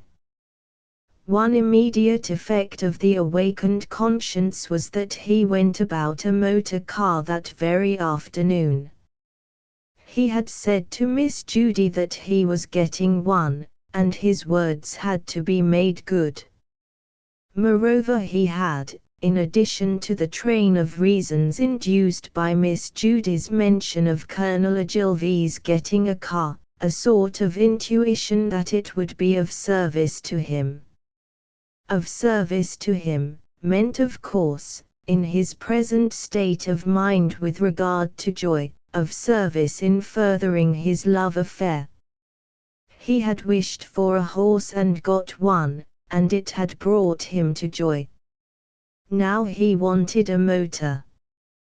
The chain of reasoning seemed so delightfully simple that it would be foolish to dispute it. Subconscious intuition supplied all lacunae. The logic of fact seemed to support that of theory. He looked in at his club to find the name of a motor agency. There in the hall he met an old diplomatic friend, who after greeting him said, "This is goodbye as well." "How so?" he asked. "I am off for Persia." Ballantyre got a stroke just as he was starting, and they sent for me in a hurry and offered me the post. It is too good to refuse, so I am booked for another 3 years. I was promising myself a long rest, or a spell in a civilized place anyhow. It is too bad, just when I was expecting home my new Delaunay Belleville car, which has been nearly a year in hand. "Do you take the car with you?" asked Athlyne, feeling a queer kind of beating of his heart. "No. It would be useless there, at all events until I see what the country and the roads are like. I was just off to the agents to tell them to sell it for me. Strange we should meet. I came here to look up the address of an agent. I want to buy a car. Look here, Athlyne, why not take over this? I shall have to sell it at a sacrifice, and why shouldn't you have the advantage? I'll let you have it cheap. I would rather clear it all up before I go." "All right, old chap. I'll take it. What's the figure?" "I agreed to pay £1,000. You may have it at what you think fair." "All right. Can we settle it now?" "By all means." Athlyne took out his checkbook and wrote a check which he handed to the other. "I say," said Chetwynd. "You have made this for the full sum?" "Quite so. What else could I offer?" "Why, man, do you think I would beat you down because you are in a hurry? If there is any huckstering, it is I who should pay. I get my car at once, the very car I wanted. I should have to wait another year." 3 days after, the car arrived. Athlyne had spent the time in getting lessons at a garage and learning something of the mechanism. He was already a fair mechanic and a fine driver of horses, so that before another week was out he had learned to know his car. He got a good chauffeur so that he would always have help in case of need, and before the next letter arrived from Miss Judy he was able to fly about all over the country. The new car was a beauty. It was 100 to 110 HP and could do 60 miles an hour easily. The next letter which he received from Miss Hayes was short and devoid, so far as he could discern after much study, of any cryptic meaning whatever. She thus made allusion to the fact that he had not signed his letter. "By the way, I notice that you forgot to sign your letter. I suppose you were thinking at the time of other things." The later sentence was underlined. The information in the letter was that Colonel Ogilvy and his daughter expected to be in London on the Saturday following her letter and would stay at Brown's Hotel, Albemarle Street, where I have no doubt they will be happy to see you if you should chance to be in London at the time. I think Lucius intends to write you. The latter sentence was literally gall to him. He knew that he must not be in London during their stay there. To be away was the only decent way of avoiding meeting them. He must not meet Colonel Ogilvy until he had made certain of Joy's feeling towards him, for he could not make his identity known till he had that certainty. He could then explain his position. The rest of the possibilities remained unspoken, but they were definite in his own mind. As he had to go away, he thought it would be well to study up the various branches of the Ogilvy as well as of the Ogilvy family. He would then make a tour on his own account to the various places where were their ancient seats. As Colonel Ogilvy was interested in the matter, some knowledge on his part might lead somewhere. Chapter X. A letter before he set out for London, Colonel Ogilvy wrote a letter to Mr. Hardy which he sent to the address given on the card handed to him at New York. He had thought over the matter of writing with the seriousness which he always gave to social matters. Indeed, he was careful to be even more punctilious than usual with this young man. Firstly, because he had got the idea that his overtures had not been cordially received and he wished to be just. Secondly, because he felt he must not forget the great service rendered to his daughter and himself. In his letter he apprised Mr. Hardy that with his daughter he was coming to London for a week or more, that they would be staying at Brown's Hotel, Albemarle Street, and that they would be very pleased to see him there if he would honor them with a visit, and that perhaps he would make it convenient to dine with them any evening which he himself might select. He also told him that Mrs. Ogilvy and her sister were to remain some weeks longer in Italy, and that they would join him in the north of England, whence they would go all together to some bracing part of Scotland, to be decided later on when the time came for the after-cure. Of course, as he did not know that Athlyne was already in correspondence with Miss Judy, and was particular to give details of his future movements. Before posting it, he showed the letter to Joy so that he might have her opinion as to whether all was correct. Joy was secretly fluttered, but she preserved admirably her self-control and came well through the ordeal, leaving no suspicion in the mind of her father as to the real state of things. She was now very deeply in love. The days that had passed had each and all fed the flame of her incipient passion. Time and the brain working together have a period of growth of their own which the physiopsychists have called unconscious cerebration, a sort of intellectual process whereby crude thoughts are throughout the darkness of suspended effort developed into logical results. Again, one of nature's mysterious workings, again one of her analogies to the inner and outer worlds of growth. As the hibernating seed, as the child in the womb, so the thought of man. Growth without ceasing, in light or darkness.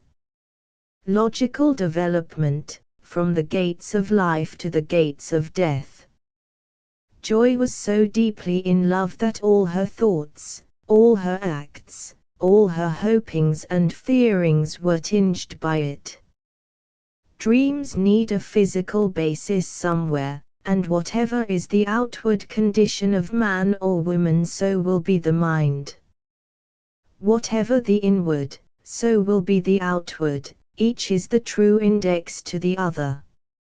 Her father, though an acute enough man in other respects, was sublimely unconscious of any change in his little girl. Indeed, he held her in his mind as but a child to whom the realities of life had not yet presented themselves. And yet even as a father he was feeling the effects of her developed affection. All the sweetness of her childhood had ripened. Somehow her nature had become more buoyant, more elastic. Sweetness and thoughtful understanding of his wishes seemed to breathe from her. Now and again were languorous moments when her whole being seemed to yield itself involuntarily to a wish outside her own. To a woman these are times of danger. For when the will ceases, passivity is no longer negative, it is simply a doubling of the external domination, as though an active spirit had been breathed into inertness. There are many readings to any of the parables. When certain devils have been cast out and the house has been swept and garnished, may it not be that spirits other than devils may find place therein? May it not also be that there is a virtue in even selfishness, if only that its protective presence keeps out devils that would fain enter the house where it abides? With a spirit of meekness Joy waited the coming of the friend who had been bidden. She had every confidence that he would come. True that he had not written to her, but she had seen his unsigned letter to Judy, and into its barrenness had read meanings of her own. How could he not come to her when she would have so gladly flown to him?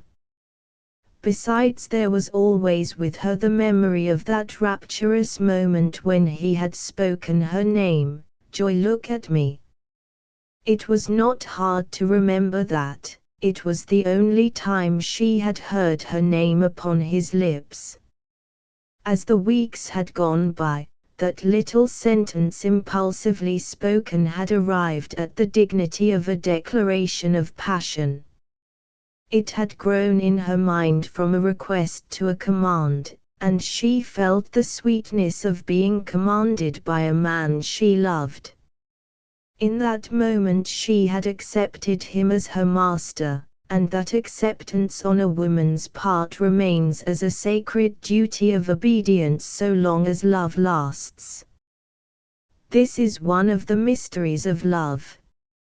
Like all other mysteries, easy of acceptance to those who believe, an acceptance which needs no doubting investigation, no proof, no consideration of any kind whatever. She had faith in him, and where faith reigns, patience ceases to be a virtue. Her father waited also, though not in the same meekness of spirit. Indeed, his feeling was fast becoming an exasperation in which the feeling of gratitude was merging. He felt that he had done all that was right and correct with regard to the young man. He had gone out of his way to be nice to him, but with only the result of insult. That was the way in which he was beginning to construe the silence of Mr. Hardy. Insult to his daughter as well as himself, and that was a thing which could not be brooked from anyone, no matter how strong or how numerous were his claims for leniency.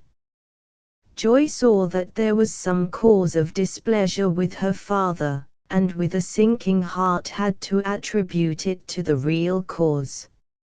She knew, which her father did not, from his letter to Judy, that Mr. Hardy would have to be away from London just at the time of their visit, but she was afraid to speak lest she should precipitate catastrophe.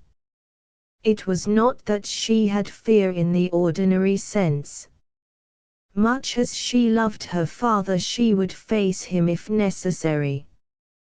But she felt that it would be unwise to force the issue prematurely. Her father was a man of such strong prejudices, he called them convictions, that once they were aroused they mastered his judgment. What might happen if he should give them scope on this occasion? Her heart sank more deeply still at the very thought. In her anxiety she took what was probably the wisest course. She kept him perpetually busy, trotting about with her to see the sights of London. This was a pleasure which she had long promised herself with, since the adventure with the runaway horse, the added interest of having present a nice Englishman to point out and explain. This special charm had now to be foregone, and the denial made her secretly sad. However, the best anodyne to pain is pain. Her anxiety regarding her father's case was a counteractant to her own. Father and daughter were so busy, morning, noon and night, and the girl appeared to be so tired when the day's program as laid down had been exhausted, that occasion was lacking for consideration of a disagreeable subject. Towards the end of the first week, however, Colonel Ogilvy's patience began to fail. He felt that he must speak of his annoyance to someone, and there was no choice. Joy felt that the moment had come, and she did not flinch. She had a grim foreboding that there would be something said which would give her pain to hear. Her hands were tied. She could not even mention that Mr. Hardy was away. Her father would be sure to ask how she knew it. If he did so, she would not dare to tell him, for she knew well that if he learned that the man who had not even answered his own letter was in secret correspondence with the ladies of his own family, that is how he would put it, the fact would add fuel to the flame, would change chagrin to fury. And so she steeled herself to the quiet endurance of suffering. The blow fell at breakfast time when her father had looked through the few letters which lay beside his plate. "Well, I do think that young man's rudeness is unpardonable." Joy looked up with a pleasant smile which belied the chilly feeling about her heart. She felt that she must pretend ignorance. Her father might, later on, hold a too ready acceptance as suspicious. What, Daddy? Whose rudeness?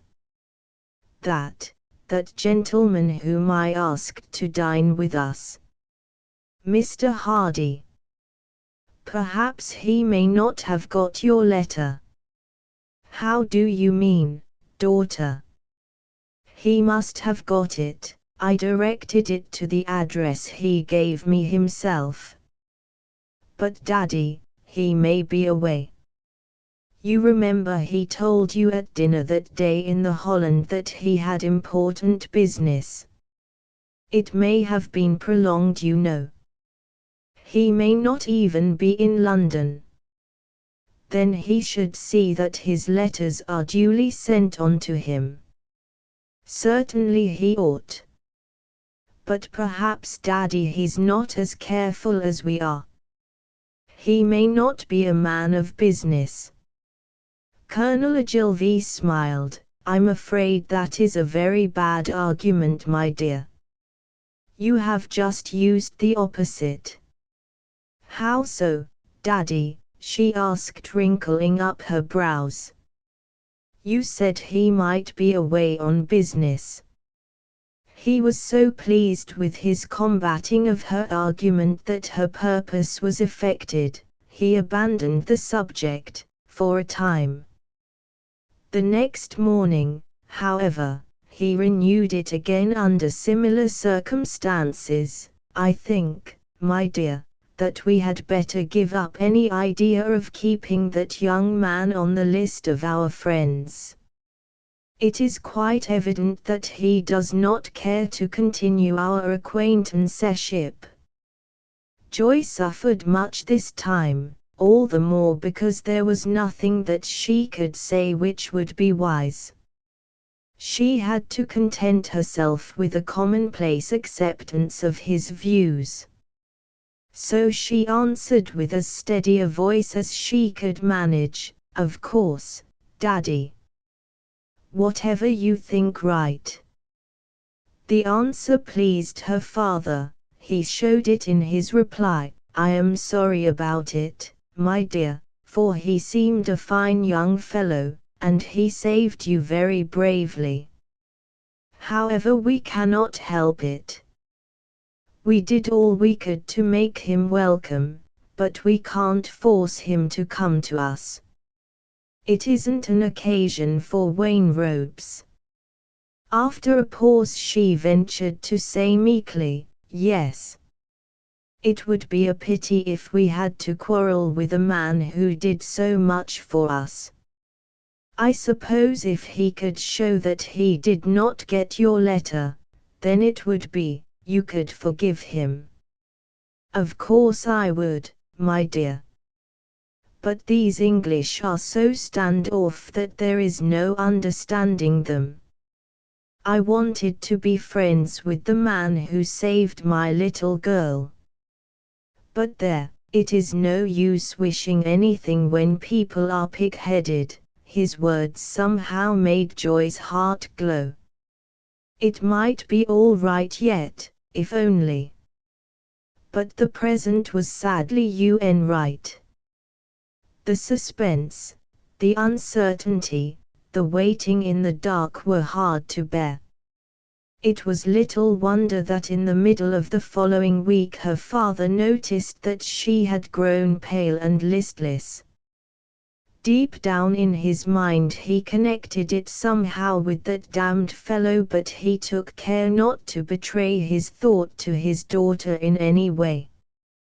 His present wish was that even the existence of the fellow should fall out of the memory of his family. As for himself, he never let a grievance fall out of his memory. There had to be a day of reckoning for all concerned in such. He quietly made preparations for their northern tour, and when all was ready told Joy, who joined with alacrity in the move. London was now growing hateful to her. In the meantime Athlyne, living either in his castle of sea and the Shale, which he had long looked on as his home, as a centre, was flying about in his new motor, learning each day fresh mysteries of driving. The speeds of the motor are so much above those of other vehicles that a driver, howsoever experienced he may be in other ways, seems here to be dealing with a new force.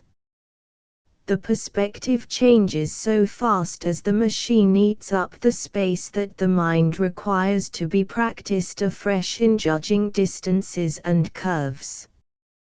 It had been a bitter regret to him that he had to keep out of London just when Joy had come to it. His mind was always running on what a delight it would be to be with her when all the interesting things came before her, to note the sudden flushes of delight, to see the quick lifting of the beautiful eyes, to look into their mysterious, bewildering depths.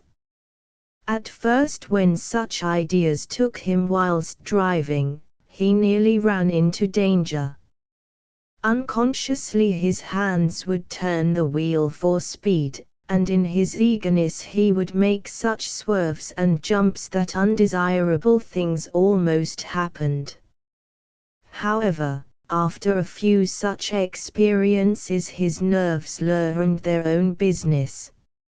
It is part of the equipment of a chauffeur to be able to abstract and control his driving senses from all other considerations, and such dual action of the mind requires habit and experience for its realization.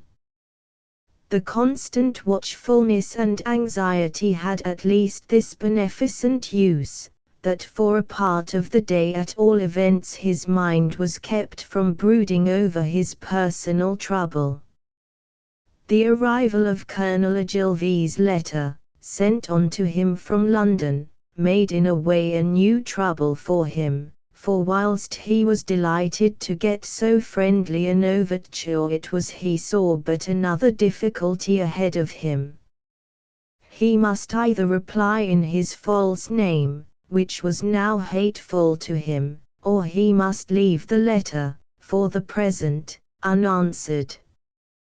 This latter alternative would be dangerous with a man so sensitive and so punctilious, but, all told, it was the lesser evil.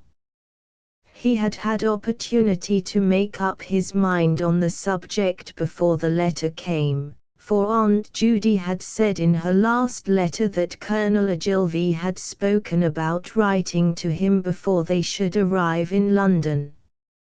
Still, it was a sore trial to him to be so discourteous, with the added chagrin that it might, probably would, stand in his way with the one man in the world whom he wished to propitiate.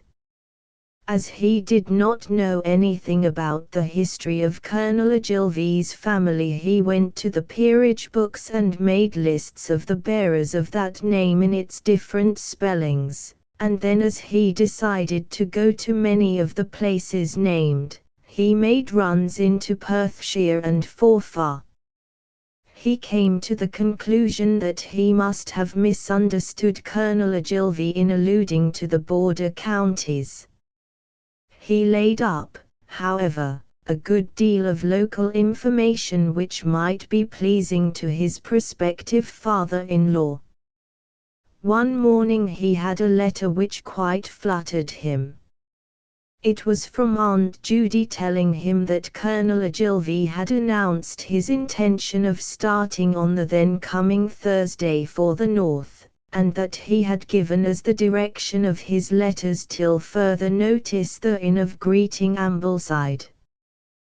The unqualified pleasure which he received from this news was neutralized by the postscript: "By the way, this of course in your private ear. Now and hereafter, Colonel Ogilvy is vastly disappointed that you have not been to see him in London, and that you have not even replied to his letter.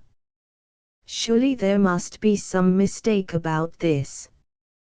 I sincerely hope so, for he looks on any breach of courtesy, or any defect in it, as an unpardonable sin. I know from the fact of his mentioning it to his womenkind that he has taken it to heart. Do, my dear friend, who have done so much for us and whose friendship we wish to hold, repair this without delay. He is an old man and may possibly expect more from a younger man than from one of his own standing. I am sure that if there has been any omission there is on your part a good reason for it. But do not lose any time. If you wish to please us all, and I am sure you do, you would do well to go up to Ambleside, if you have not seen him already, and call on him there. And do, like a dear man, drop me a line at once to say you have received this and telling me what you intend to do." He sat for a while quite still, putting his thoughts in order. It was now Monday, so that Colonel Ogilvy would have been already some days at Ambleside. He took it for granted that Joy was with him, but he could not help a qualm of doubt about even that. Aunt Judy had not mentioned her in the matter. The only possible allusion was in the underlining of the word all. Otherwise the letter was too direct and too serious for any cryptic meaning. He came to the conclusion that his best plan would be to go at once to some place on Windermere, and from there go quietly to Ambleside and find out for himself how things lay. The best place for him to stay at would, for his purposes, be Bois. There he would leave his car with the chauffeur and drive in a carriage to Ambleside. When there he would contrive to meet if possible Joy alone. He would surely be able to form from her attitude some opinion of her disposition towards him. If he were satisfied as to this he would at once go to her father, tell him the whole story, and place himself in his hands. But then he thought that if he were so near, his name might become known to Colonel Ogilvy. That infernal alias seemed to be always standing in his way. He was so obsessed by the subject that at times he quite overlooked the fact that neither the colonel nor any of his family knew anything whatever of the matter. It took him an hour's hard thought before this idea presented itself to him. It took a weight off his mind. If by any chance Colonel Ogilvy should hear that an individual called Lord Athlyne was in the neighbourhood, it would mean nothing to him. Nothing except the proximity of one more of that bloated aristocracy which one class of Americans run down, and another run after. He was then up in Ross. As he did not wish to rush matters, he decided to start next day. When that time came, he had fully made up his plan of action.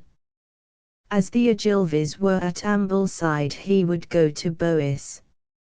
As there was a service of public coaches, he could go between the places mentioned, without even the isolation of a carriage for his sole use. He would go quietly to the Inn of Greeting and learn what he could about their movements. The rest must depend on circumstances. But there must be no hurry. The matter was too serious now and the issue too important to take any risk. But when he should have seen Joy and knew, or believed, or understood, then he would lose not a moment in seeing her father. But he might not get a chance of seeing him alone and under circumstances favorable to his purpose. He must be ready. All at once an idea struck him. All these weeks Athlyne had now and again had a vague feeling of uneasiness which he could not understand. A sort of feeling that he would some time wake and wonder what he had been fretting and fuming about. Why could he not have written to Colonel Ogilvy at any time? Even before he had left New York, or whilst he had been on board ship, or whilst the American family had been in Italy, or even when the Colonel had been in London. Why not now? After all, there was nothing in any way wrong, nothing to be ashamed of. He was of good social position, at least as good as Joy's father was. He was himself rich and wanted no fortune with his wife. He had won certain honors. A man to whose name had been suffixed VC and DSO must be considered personally adequate for ordinary purposes. And so on. Vanity and self-interest, in addition to the working of the higher qualities, supplied many good reasons. And yet, he was always being brought up against one of two things: Colonel Ogilvy's peculiar views and character, or his own position towards him with regard to the alias. He could always find in either of these something which might cause pain or trouble to Joy. Moreover, there was another matter which was a powerful factor in his conclusions, although it was one which he did not analyze or even realize. It was one that worked unconsciously, a disposition rather than an activity, a tendency rather than a thought. Lord Athlyne was Scotch and Irish, a Celt of Celts on his mother's side. He had all that underlying desire of the unknown which creates sentiment, and which is so pronounced a part of the Celtic character.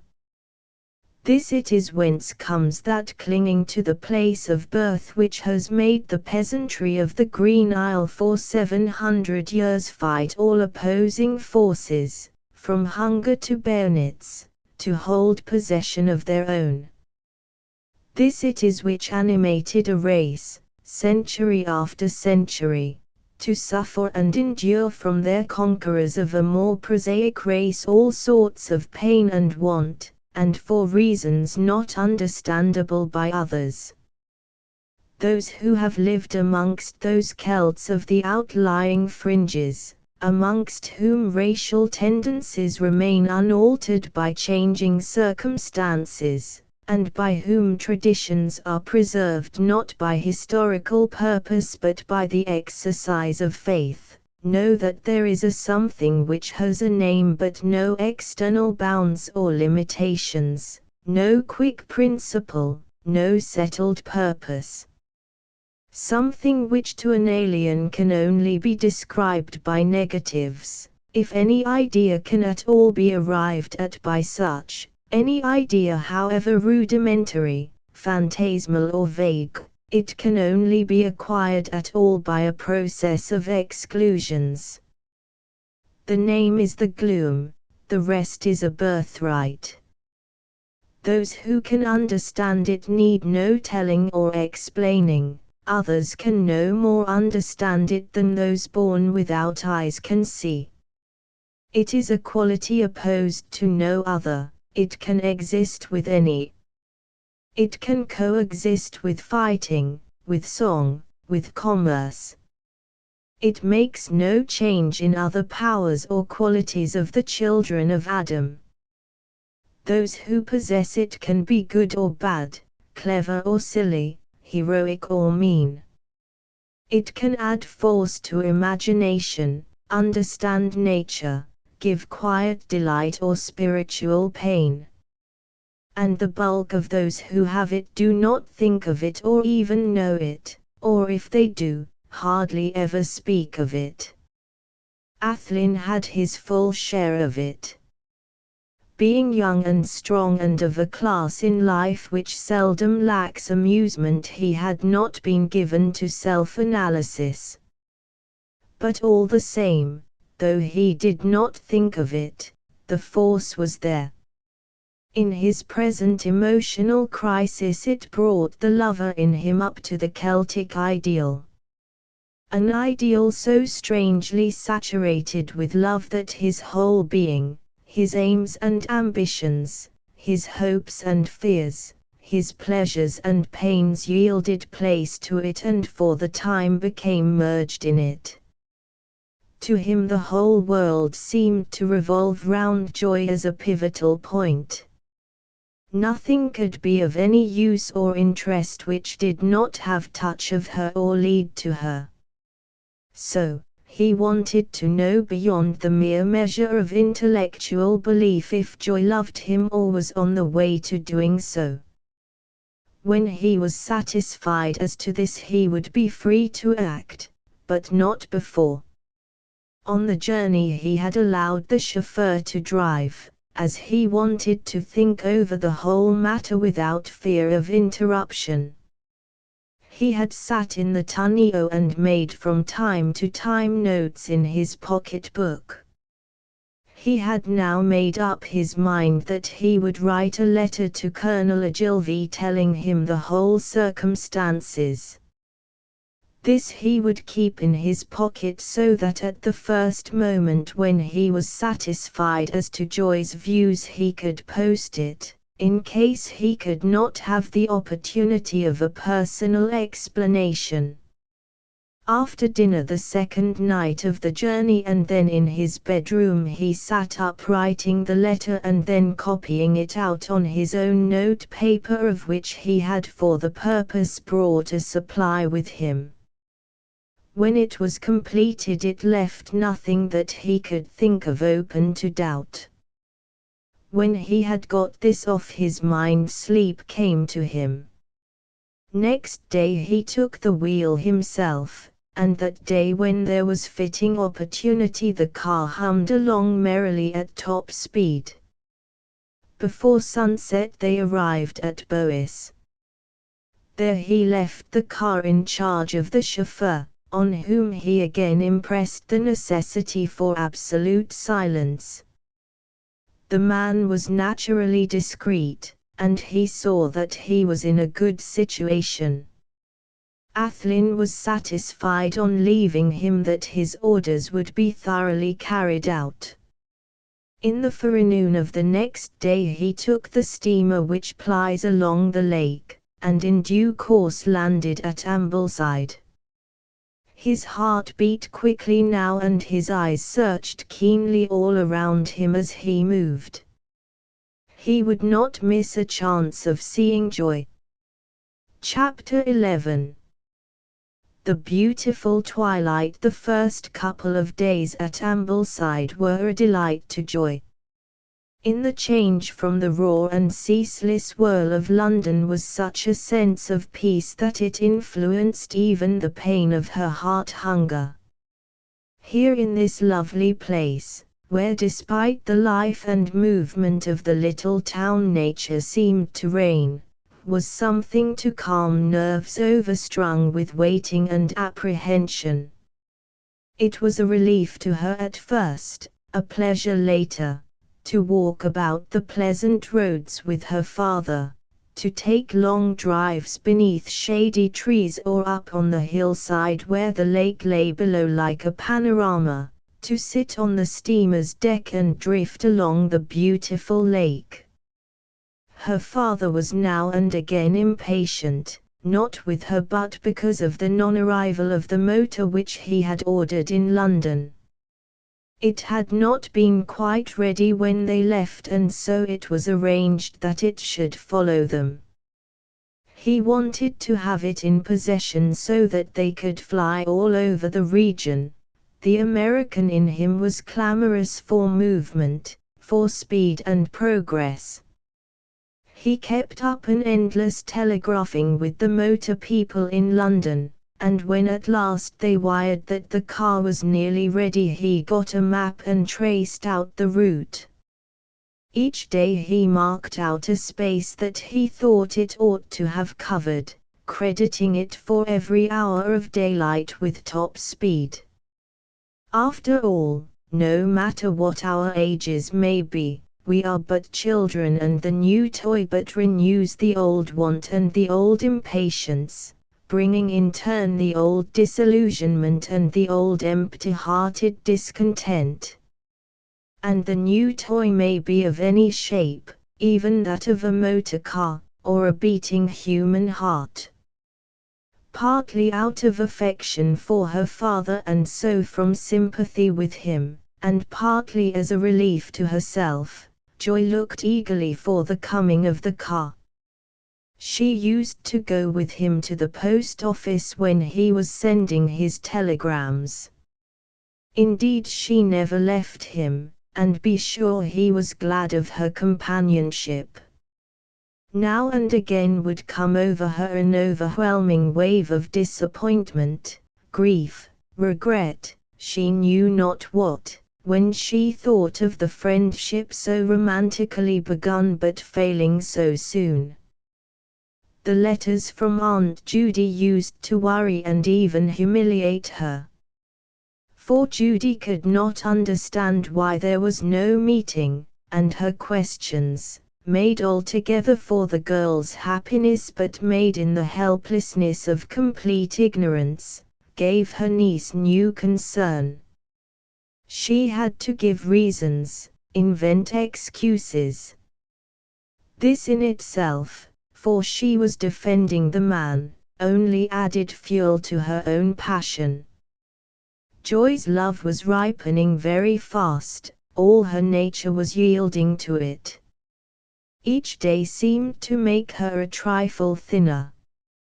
Her eyes seemed to grow bigger and at times to glow like lamps. Whenever she could, she kept looking out on the road by which he might come. Walking or driving or in the hotel, it was all the same.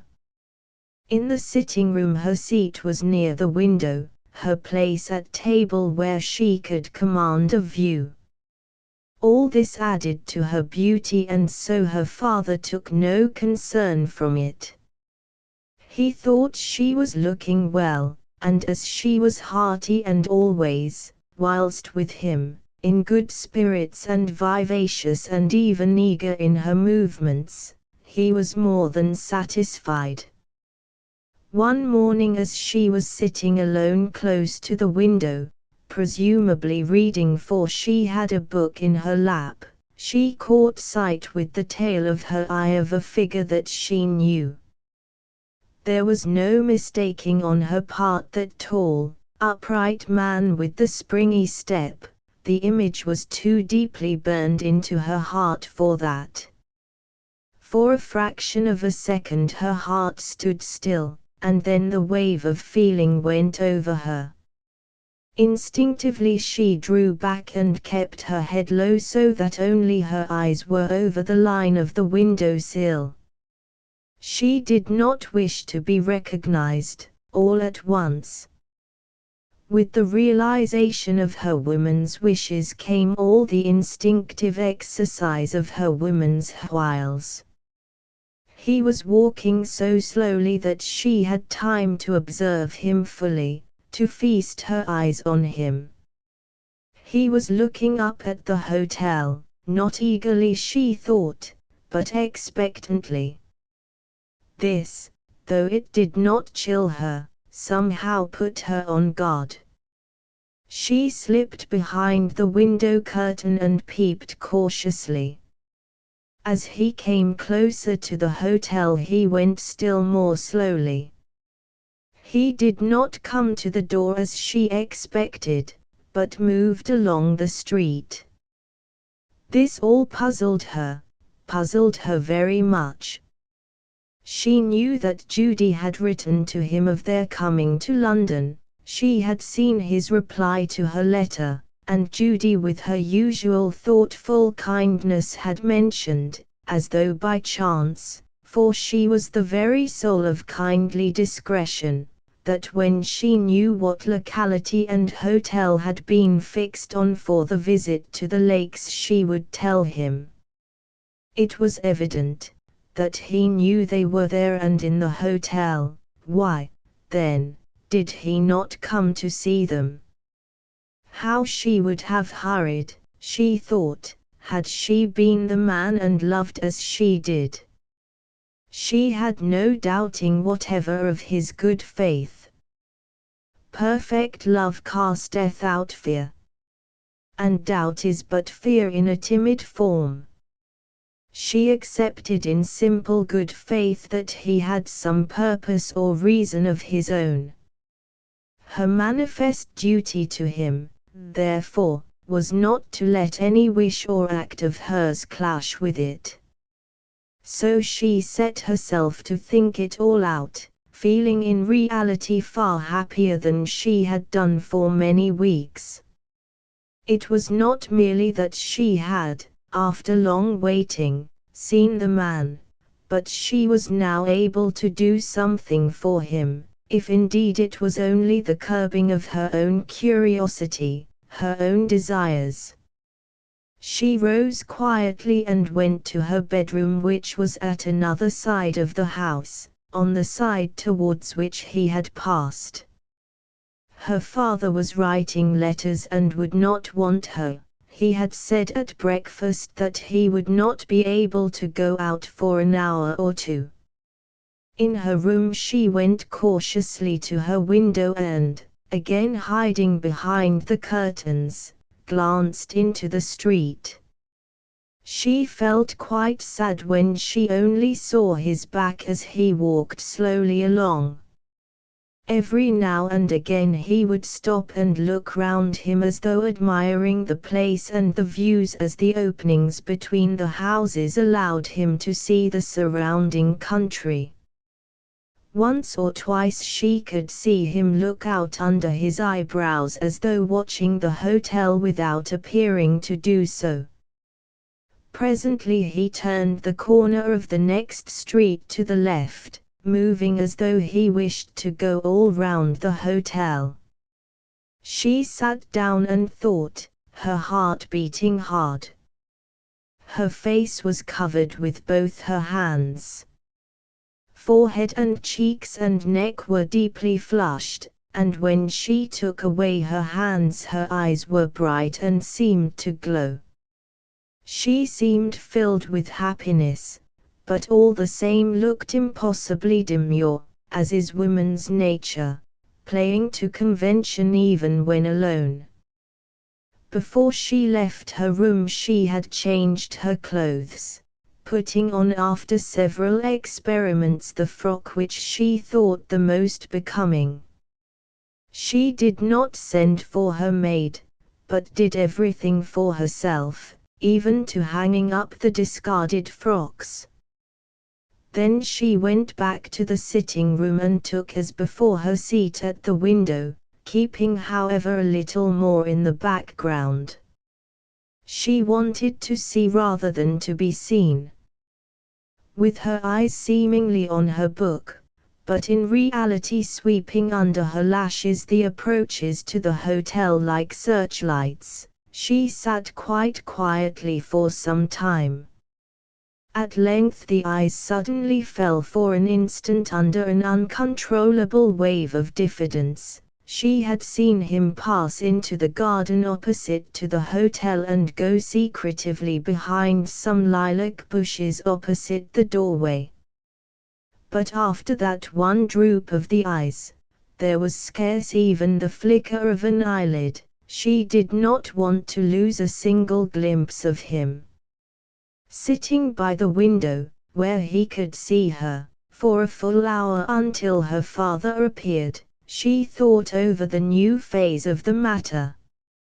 If she had ever had any real doubt as to whether Mr. Richard Hardy loved her, it was all resolved now. For certain he loved her, and as much, she hoped, as she loved him. He had sought her out at Ambleside, for even in her own secret mind she never went through the pretense of trying to persuade herself that it may have been someone else that he was looking for. But why was he so secret? Why did he not come at once into the hotel and ask to see her father? He had been invited to come, he had been made a welcome guest at the Holland. He knew their movements, he had written to Judy. But why did he keep so aloof? If he wanted to avoid them altogether he had only to keep away. Why then did he keep coming round the house and looking at it secretively? She was absolutely at a standstill every time her thinking led her to this impasse. But, all the same, she never questioned or doubted the man. In her own mind she was sure that he had some good reason for all he did, and it was her duty not to thwart but to help him. She had already accepted the position of a true wife, a true lover, the man's will was law. Then her thoughts turned as to how best she could help him. Here all her brains as well as all the instincts of her womanhood came into play, and this is a strong combination in a man's service. Her arguments ran, as he evidently wishes his presence to be unknown, she must not seem to know of it. As he evidently wanted to know something about her, she would take care that he knew what he wished, so far as she could know or affect it. As, perhaps, he wished to see her, from afar, or at all events without proclaiming himself, she would take care that he would have plenty of opportunities. But as he did not want Daddy to see him, at present, this last qualification she insisted on to herself. She would have to be careful that her father did not notice his presence. This she felt would be difficult, and might be dangerous. She feared that if the two men should meet just at present, another qualification equally insisted on, her father might make some quarrel or trouble. As Daddy might make trouble this way, she must keep very close to him. She might thus be able to smooth matters, or do something if any occasion came. And she must be careful that he did not notice that she saw him. This argument came straight out of her sex artfulness. Every instinct of her being told her that such would be the most effective way of bringing the man to her. And oh, but she did long to see him, close to her where they could see each other clearly. "Look at me," seemed to throb through her every nerve, and make a clang of great music in her brain. When presently Colonel Ogilvy, having finished his letters, asked her what she would like to do that morning, she said she would like to go for a drive. She knew that there would be more security in the isolation of a carriage than when walking, where a chance meeting might occur at any moment. When Athlyne, who was watching the hotel from the garden where the shrubs gave him cover, saw the landau at the door, he thought he would wait and see if by any chance it might be for the Ogilvy's use. His hopes were justified when he saw Joy follow her father from the doorway. She looked radiantly beautiful, so beautiful that all his love and passion surged up in him till he felt almost suffocated. He had quite a good view of her, for she stood for a minute or two in front of the horses, giving them lumps of sugar and stroking their noses. He heard the voices of both father and daughter. Colonel Ogilvy's was strong and resonant, Joy's was sweet and clear. Moreover, she spoke on purpose a little more loudly than usual. She knew that he was listening and would like to hear her voice. "Tell him where you would like to go, little girl." "Anywhere you think best, coachman, provided we get a good view." "We had better be back here in about an hour." "Then, Daddy, we shall keep quiet after lunch, if that will suit you, dear. After tea we can go out again and have a long drive and come back in the lovely English twilight." "Of course, if you would like to, Daddy. I must say there is one institution that I wish we had in America." "And what is that, daughter?" "The twilight. Since I have seen it, our own night seems very cruel. It shuts down too fast. For my own part, if ever I fall in love," here the words became indistinct. She was entering the carriage. She had chosen her words on purpose. She wished to let him know the plans for the day. She knew well that at the end of the hour he would be waiting, hidden in the garden, to see their return. Thus he would see her again, and she by going quickly to the window would perhaps see him again. She had spoken of not going out again till after tea, because she did not wish to keep him all day at his post. She knew that this would happen if he were in ignorance of her movements. He, poor fellow, would have to get lunch. She was exercising for him already the solicitude of a wife for a husband. As to the remarks about twilight, that had a double origin. Firstly, it was quite true, she had long had it in her mind. Secondly, it was a sort of balance, it might point or lead somewhere. Where that might be she knew not, but she had a vague hopeful feeling that there was an answer, somewhere. As to the remark about ever loving, well, she could not have explained that herself. All she knew was that she had a sudden desire to mention the word. Athlyne profited by the lesson, but his acts were not quite what Joy had anticipated. She, thinking from the feminine standpoint, had taken it that he would remain at his post until the return and then avail himself of the longer period for rest and food. But Athlyne was a soldier and had as such long ago learned the maxim that in route marching the camp should be set beyond the bridge. Moreover, in the strenuous life of the Boer War he had superadded the wisdom of taking his meal at the first opportunity. As soon as the carriage had disappeared from view he went straight into the hotel and ordered his lunch in the coffee room. He was really hungry, and the lamb and salad were excellent, but had he not been hungry, and had the food been poor, he would have enjoyed it without knowing its inferiority. Everything was good to him this morning. He had seen Joy. He was out in the garden in good time.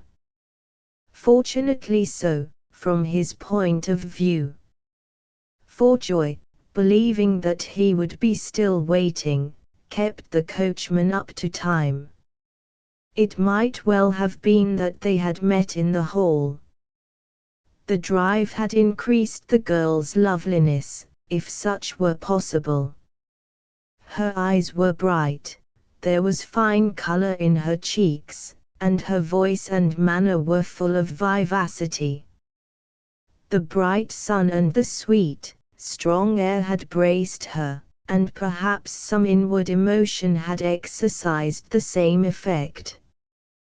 One quick glance under her eyelashes as they drove towards the hotel had shewn her the outline of a tall figure close to the lilacs in the garden. As her father helped her from the carriage with all his habitual gallantry of manner, she said in a clear voice, Athlyne across the street heard every word, "That drive was exquisite. Wasn't it, Daddy? Thank you so much for it. The lights and shadows on the hills were simply divine.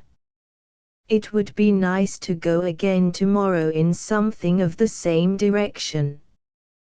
We might go about the same hour, if it would suit you, and see the same effects again." When they had gone in, Athlyne waited a little while in the garden. He sat in the sunshine on a garden seat placed in the center of the grass plot. He was not afraid of being seen at present, and as he knew that Joy and her father were in the house he did not even try to look for them. Had he chosen a position for the purpose of giving Joy pleasure he could not have done better than this. From behind her window curtain she could see him plainly. To her he made a beautiful picture, of which the natural setting was complete, the background of sweet pale lilac, the dropping gold of the laburnum and the full red of scarlet hawthorn, his feet in the uncut grass starred with daisies. She had a long, long view of him, watching every movement and expression with eager eyes. One thing he did which she could not understand. He took from his breast pocket an envelope. This he opened and took from it a letter. Instead of reading it, however, he sat for a long time with it in his hand.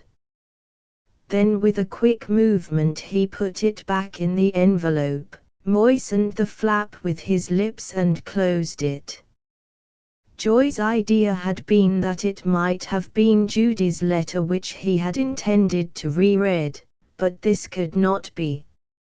For an instant a spasm of pain had gripped her heart as the thought came that it might have been from some other woman. But that idea she swept aside imperiously. Now she knew that it was some letter of his own, and the questioning of her brain began to assail her heart. Whom could he be writing to? What could he be writing about? Why did he have a finished letter in his pocket, not even sealed up? If she had known the truth, she would have sat quiet, not with perturbation but in a silent ecstasy. Athlyne had made up his mind that if occasion did not serve for his seeing Joy alone, he would send the letter to Colonel Ogilvy and risk being refused. In such case he would have to take another course, and try to obtain her consent in spite of her father's wishes. He did not, however, intend to send the letter yet. His first hope was too sweet to abandon without good cause. His closing the letter was but an impulsive expression of his feeling. Suddenly he stood up and moved out of the garden. This did not puzzle her, but awoke all her curiosity. She had a wild desire to see where he was going, but as she could not follow him, she made up her mind to present patience. She watched from her window till he had passed out of sight.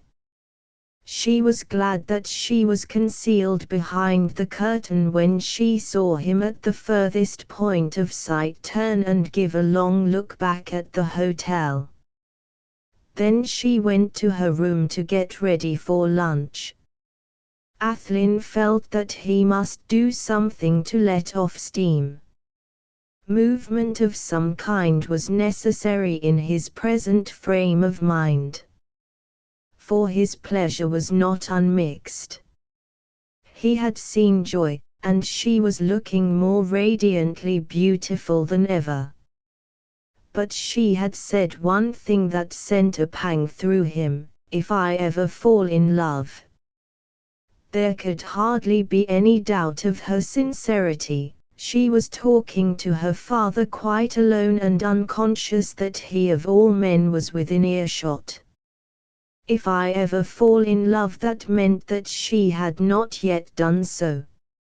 It would be wise to wait before sending the letter so that he might see if that happy time had come or had even begun to peep above the horizon. Unconsciously he took from his pocket the letter and his pocket-book, put the former into the latter and returned it to its place. Athlyne was no fool, but he was only a man, and as such took for gospel every word spoken by the woman he loved.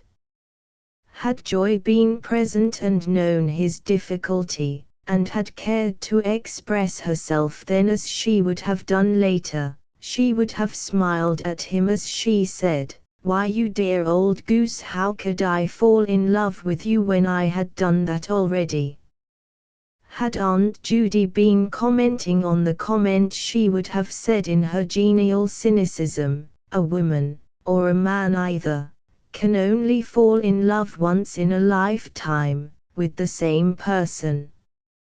Athlyne telephoned his chauffeur, to whom he had already sent a wire to be prepared, and in a time to be computed by minutes met him outside Ambleside. There he took the wheel himself, telling the man to meet him a little before 5 o'clock.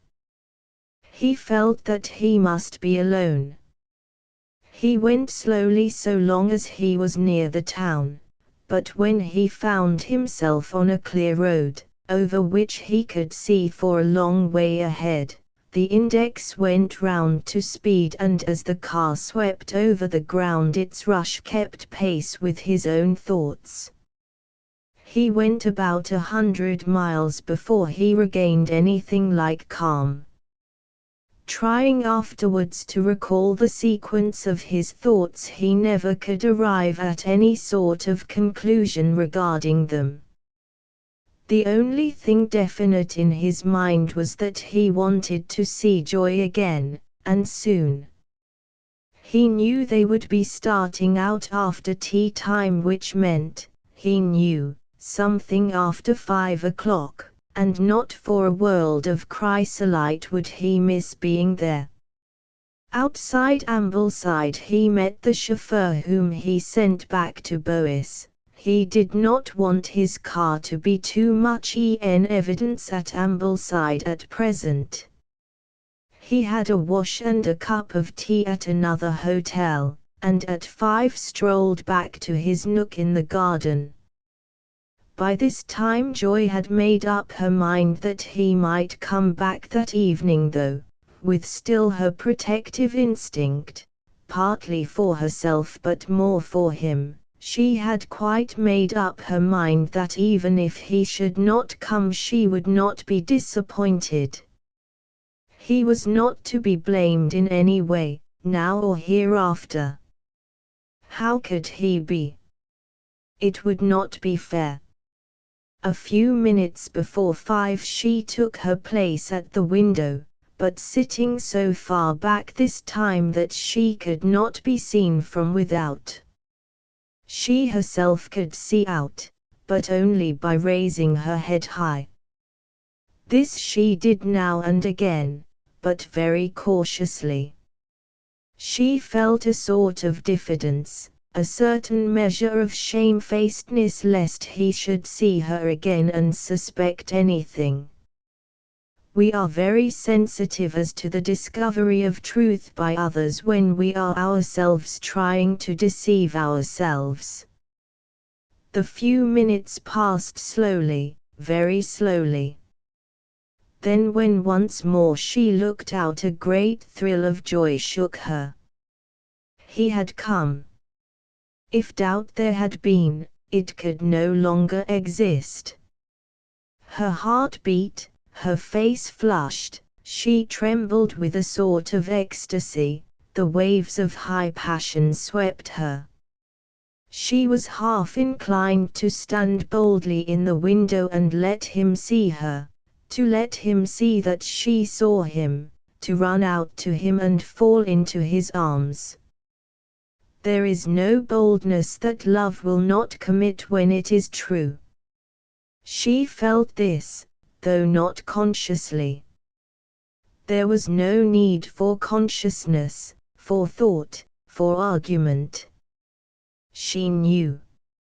It was perhaps just as well that her father came into the room. He brought a sense of sanity with him, she felt that consciously enough.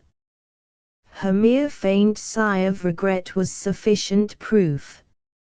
Joy did not walk down the staircase, she floated, as though matter had ceased to exist and the soul was free. She stood for a minute on the step looking out at the view, but presently kept changing her pose so that her face might be seen with both profiles, as well as the full face. If he had come there to see her he should not be disappointed, if she could help it. That drive was a dream, an ecstasy.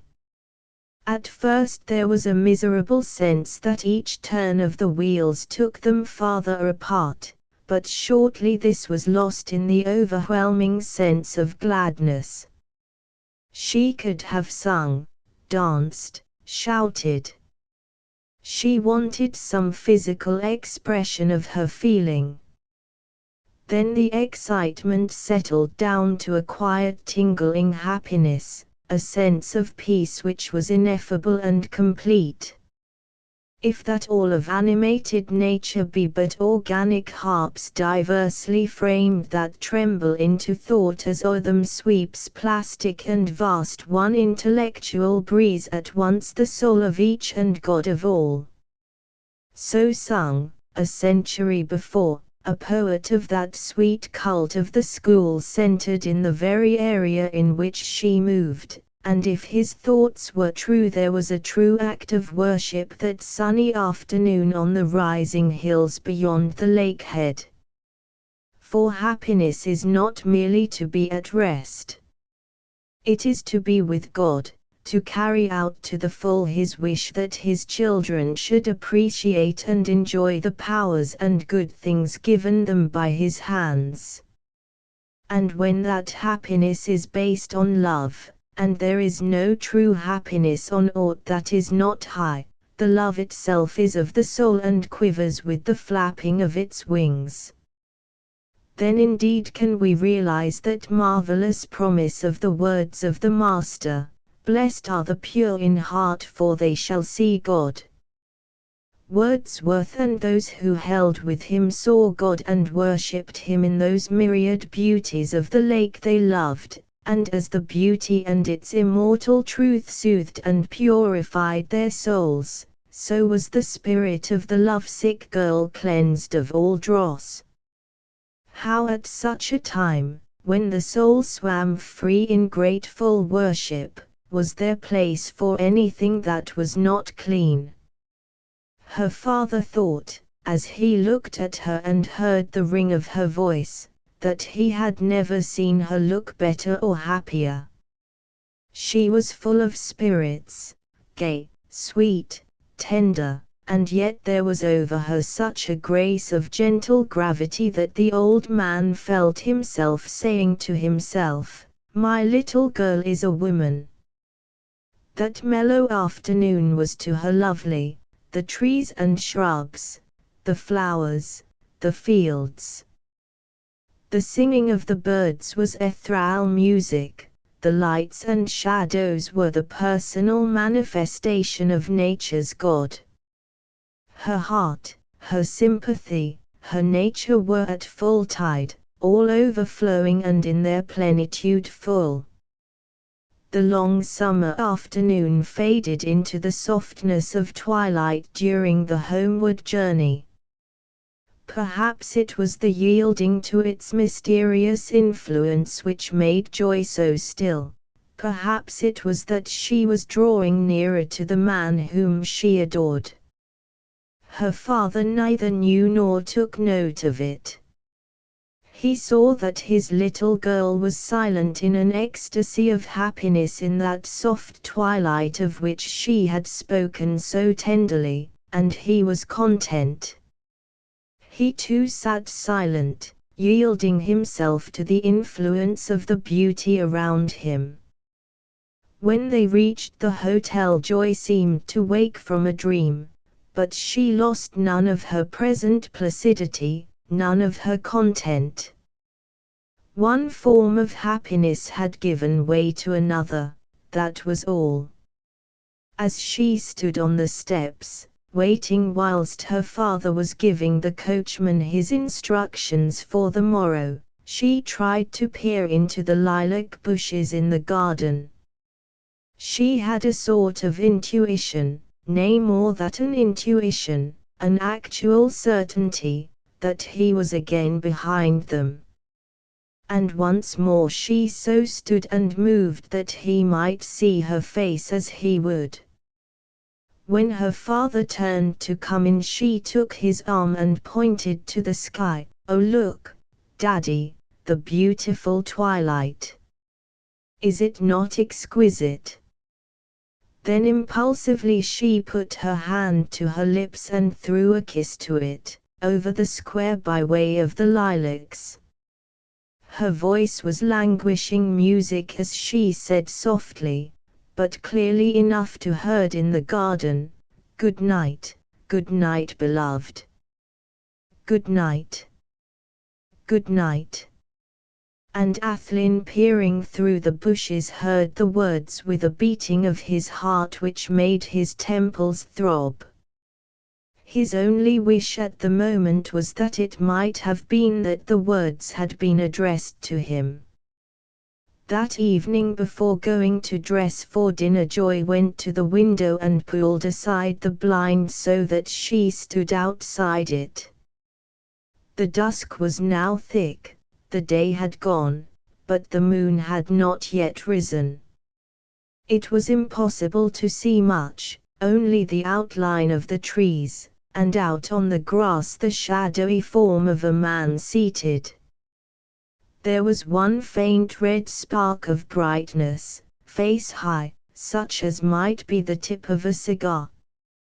When she came back into the room, her father raised his face from his book. "Why, how pale you are, little girl! I am afraid that long drive must have tired you." You were quite rosy when we arrived home. You had better sleep it out in the morning.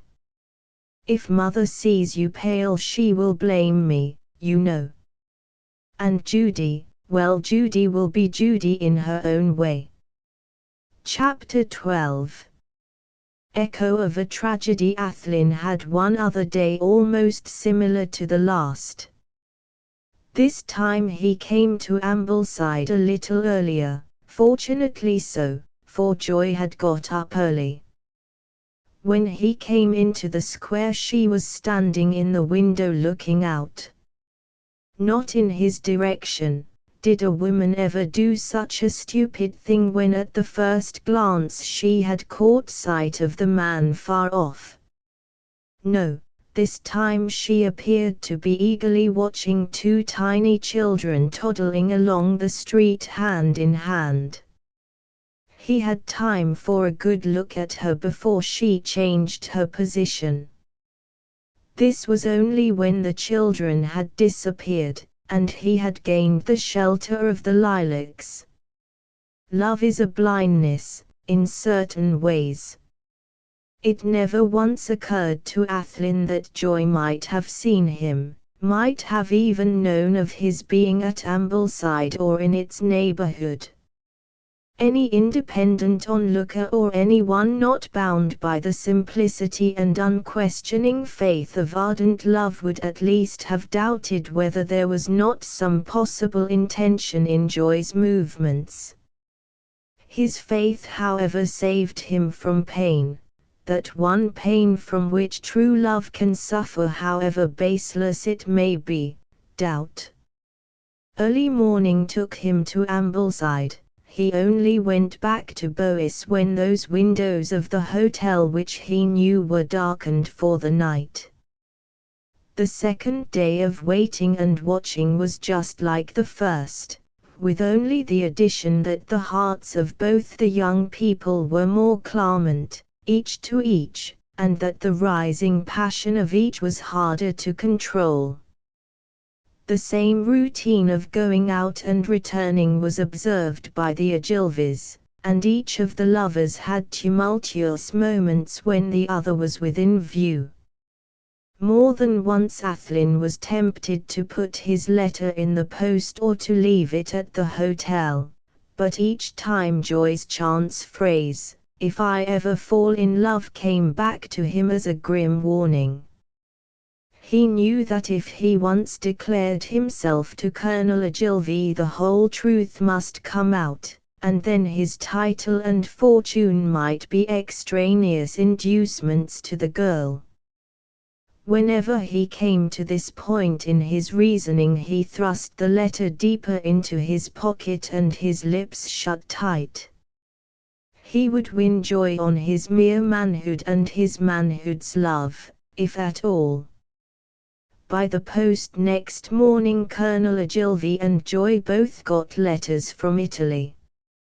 That of the former was from his wife, who announced that they were just starting for London, where they wished to remain for a few days in order to do some shopping.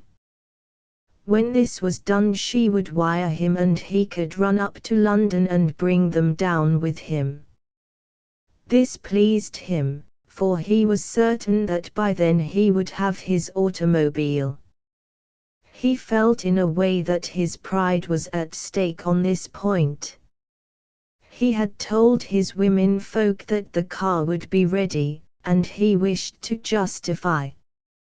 He wired off at once to the agents, in even a sterner spirit than usual, as to the cause of delay. For excuses had come in a most exasperating way.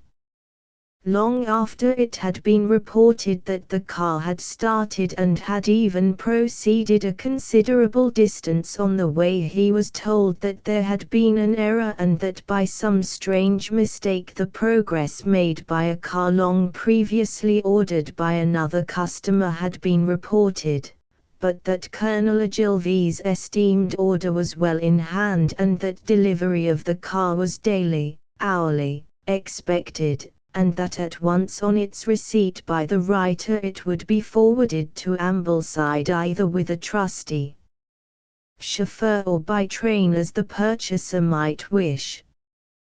Colonel Ogilvy fumed but was powerless. He wanted the car and at once, so it was useless for him to cancel the contract. He could only wait and hope, and console himself with such attenuated expressions of disapproval as were permissible in the ethics of the telegraphic system. Joy's letter was from Judy. It was in her usual bright style and full of affection, sympathy and understanding, as was customary in her letters to her niece. Judy had of late been much disturbed in her mind about the future, and as she feared Joy might be taking to heart the same matters as she did and in the same way, she tried to help the other. She knew from Colonel Ogilvy's letters to his wife which they talked over together that he was seriously hurt and pained by the neglect of Mr. Hardy. Indeed, in his last letter he had declared that in spite of the high opinion he had formed of him from his brave and ready action he never wished to see his face again. To Judy this meant much. The most that could be of possible ill, Joy's happiness might be at stake. The aunt, steeped through and through with knowledge of the world and character, a knowledge gained from her own heart, its hopes and pains and from bitter experience of the woes of others, knew that her niece would suffer deeply in case of any rupture between her father and the man who had saved her life. It was not merely from imaginative sympathy that she derived her belief. She had had many and favorable opportunities of studying Joy closely, and she had in her own mind no doubt whatever that the girl's affections were given beyond recall to the handsome stranger. So in her letter she tried to guard her from the pain of present imaginings and yet to prepare her subtly for the possibility of disappointment in the future.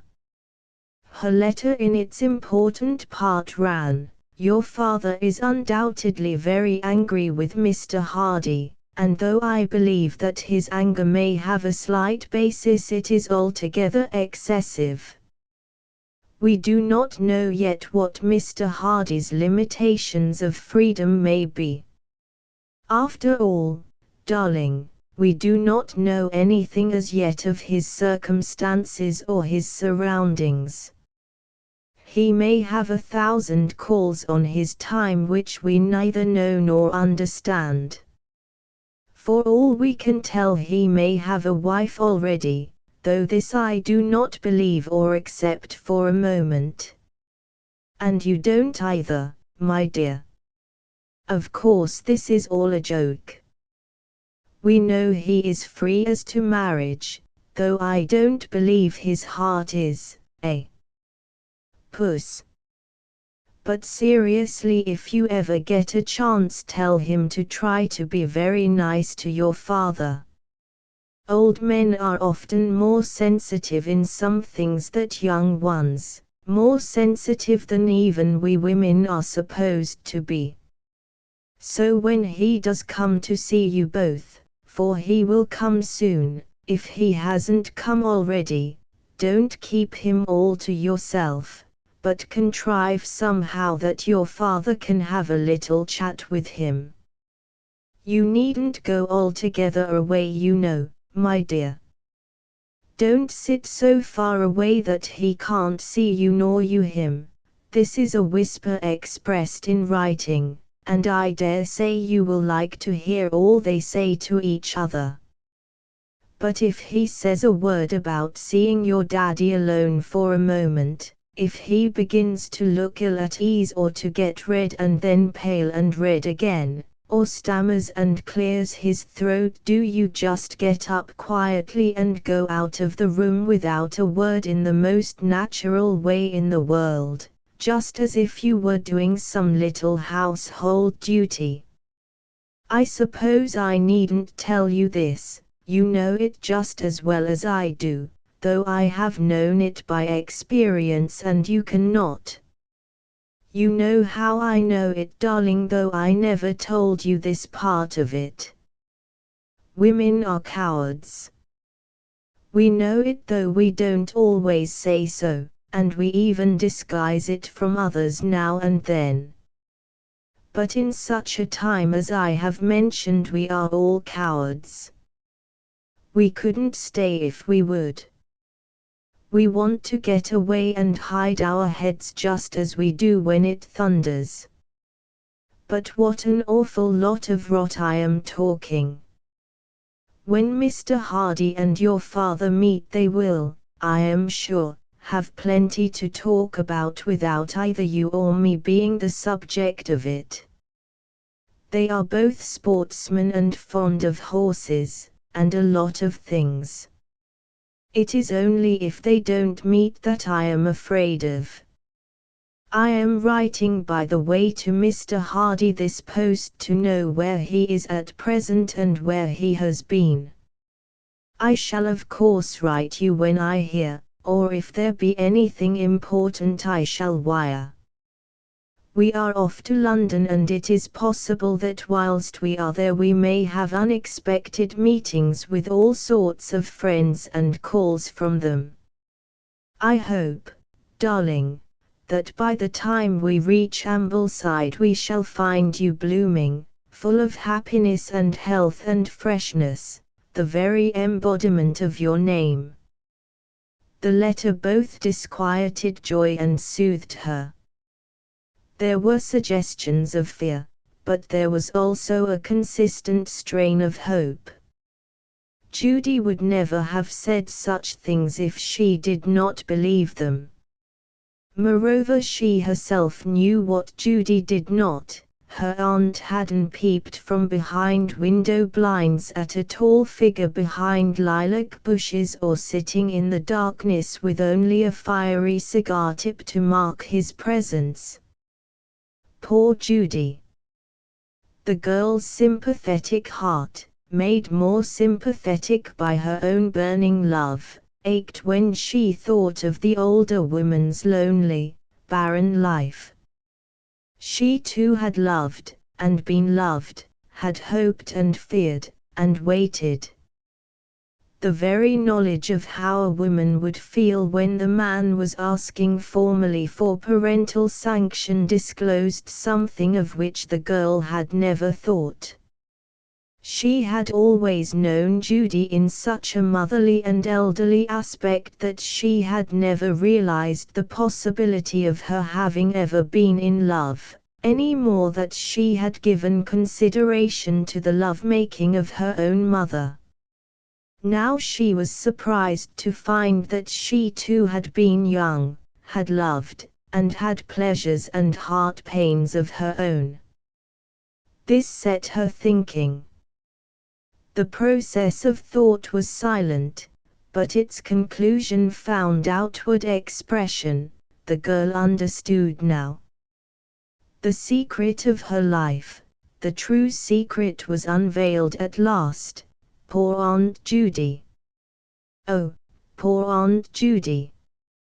Athlyne's letter reached him a day later, having been sent on from London. It was a fairly bulky one, with a good many sheets of foreign post, written hastily in a large bold hand. My dear friend, I have been, and am, much concerned about you. I gather from his letters that Colonel Ogilvy has been much disappointed at not having heard from you. And I want, if you will allow me to take the liberty, to speak to you seriously about it. You will give me this privilege, I know, if only for the fact that I am an old maid, for the same powers that made me an old maid have made me an old woman. And such is entitled, I take it, to forbearance, if not to respect. You should, you really should be more considerate towards Colonel Ogilvy. He is an old man, much older than you perhaps think, for he bears himself as proudly as in his younger days. But the claim on you is not merely from his years, that claim must appeal to all.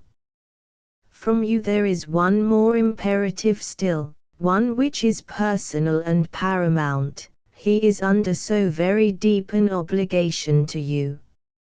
A matter which from another would pass unconsidered as an act of thoughtfulness must now, when it is due to you, seem to him like a studied affront. I put it this way because I know you are a man of noble nature, and that generosity is to such even a stronger urge than duty, if such a thing be possible. In certain matters he is sensitive beyond belief. Even to a degree marked in a place where men still hold that their lives rest behind every word and deed, every thought or neglect towards another. I have some hesitation in mentioning this lest you should think I am summoning fear to the side of duty. But you are above such a misunderstanding, I am sure. Oh my dear friend, do think of some of the rest of us. You have saved the life of our darling Joy, the one creature in whom all our loves are centered. Naturally we all want to see you again, to make much of you, to show you in our own poor way how deeply we hold you in our hearts. But if Colonel Ogilvy thinks himself insulted, that is how he regards any neglect however trivial, he acts on that belief, and there is no possible holding him back. He looks on it as a sacred duty to avenge affront. You must not blame him for it. In your peaceful English life you have, I think, no parallel to the ungovernable waves of passion that rage in the hearts of Kentuckians when they consider their honor is touched. Ah! We poor women know it who have to suffer in silence and wait and wait, and wait, and when the worst is made known to us, to seal up the founts of our grief and pretend that we too agree with the avenging of wrong. For it is our life to be silent in men's quarrels. We are not given a part, any part. We are not supposed to even look on. It is another world from ours, and we have to accept it so. Please God, may you never know what it is to be in or on the fringe of a feud. Well, I know its dread, its horror. My own life that years ago was as bright and promising as any young life can be, when the love that had dawned on my girlhood rose and beat with noonday heat on my young womanhood made it seem as if heaven had come down to earth. And then the one moment of misunderstanding, the quick accusation, the quicker retort, and my poor heart lying crushed between the bodies of two men whom I loved each in his proper way. Think of what I say, if only on account of what I have suffered. Forgive me. But my anxiety lest any such blight should come across a young life that I love far, far beyond my own is heavy on me. I have lost myself in sad thoughts of a bitter past. Indeed, you must take it that my earnestness in this matter is shown in the lurid light of that past. I have been silent on it always. Never since the black cloud burst over me have I said a word to a soul, not to my sister, nor to Joy whom I adore and whose questioning to me of my love affair, as they still call it when they speak of it, is so sweet a tightening bond between us. I have only said to her, and then he died and my heart has seemed to stop beating. Be patient with me and don't blame me. You are a man and can be tolerant. Think not of me or any gloom of my life, but only that makes me sadly, grimly, terribly in earnest when I see similar elements of tragedy drawing close to each other before my eyes.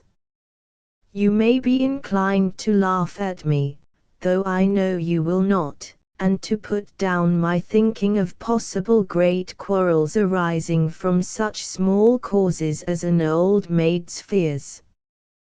But when I have known the awful effect of a mere passing word, misunderstood to such disastrous result, no wonder that I have fears. It is due to that very cause that my fears are those of an old maid. I suppose I need not ask you to be sure to keep all this locked in your own breast. It is my secret. I have shared it with you because I deem such necessary for the happiness of others. I have kept it so close that not even those nearest and dearest to me have even suspected it. The rowdiness of spirit, as it seems to me, which other friends call fun and brightness and high spirits and other such insulting terms, has been my domino as I have passed through the hollow-hearted carnival of life. Judge then how earnest I am when I put it aside and raise my mask for you, a stranger whom I have seen but twice, I who even then was but an accessory, a super on the little stage where we began to act our little comedy or tragedy, which is it to be. There. I have opened to you my memory, not my heart. That you have no use for. After such a letter as this I shall not pretend to go back to the proprieties, the conveniences. If I am right in my surmise, you can guess what that is, or why have you written to the old rowdy aunt instead. There is every reason why I should be frank. But remember that I hold, and have hitherto held, what I believe to be your secret as sacredly as I hope you will hold mine. And if I am right, and from my knowledge and insight won by past suffering I pray to God that I am, you have no time to lose to make matters right, and possibly to save the world one more sorrowful heart like my own. It is only a word that is wanted, a morning call, a visit of ceremony. Anything that will keep open the doors of friendship which you unlocked by your own bravery. We are going in a day or two to Ambleside. In the meantime we shall be in London at Brown's Hotel, Albemarle Street, where my sister, and incidentally myself, shall be glad to see you. Won't you let me have a line as soon as you can after you get this? I am torn with anxiety till I know what you intend to do about visiting Colonel Ogilvy. Again forgive me, your true friend, Judy. P.S. I shall not dare to read this over, lest when I had I should not have courage to send it. Accept it then with all its faults and be tolerant of them, and of me. Athlyne read the letter through without making a pause or even an internal comment. That is how a letter should be read, to follow the writer's mind, not one's own, and so take in the sequence of thoughts and the general atmosphere as well as the individual facts. As he read he felt deeply moved.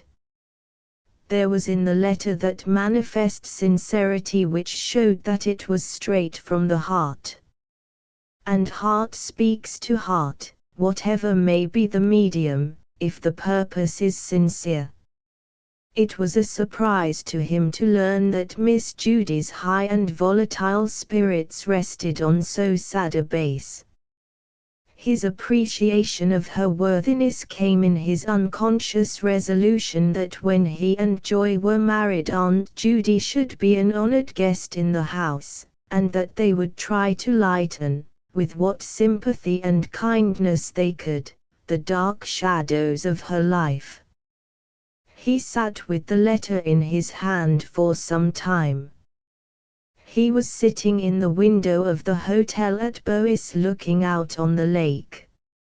It was still early and the life of the day had hardly begun. At Bois the life was that of the tourists and visitors, and it would still be an hour or more before they began to move out on their objectives.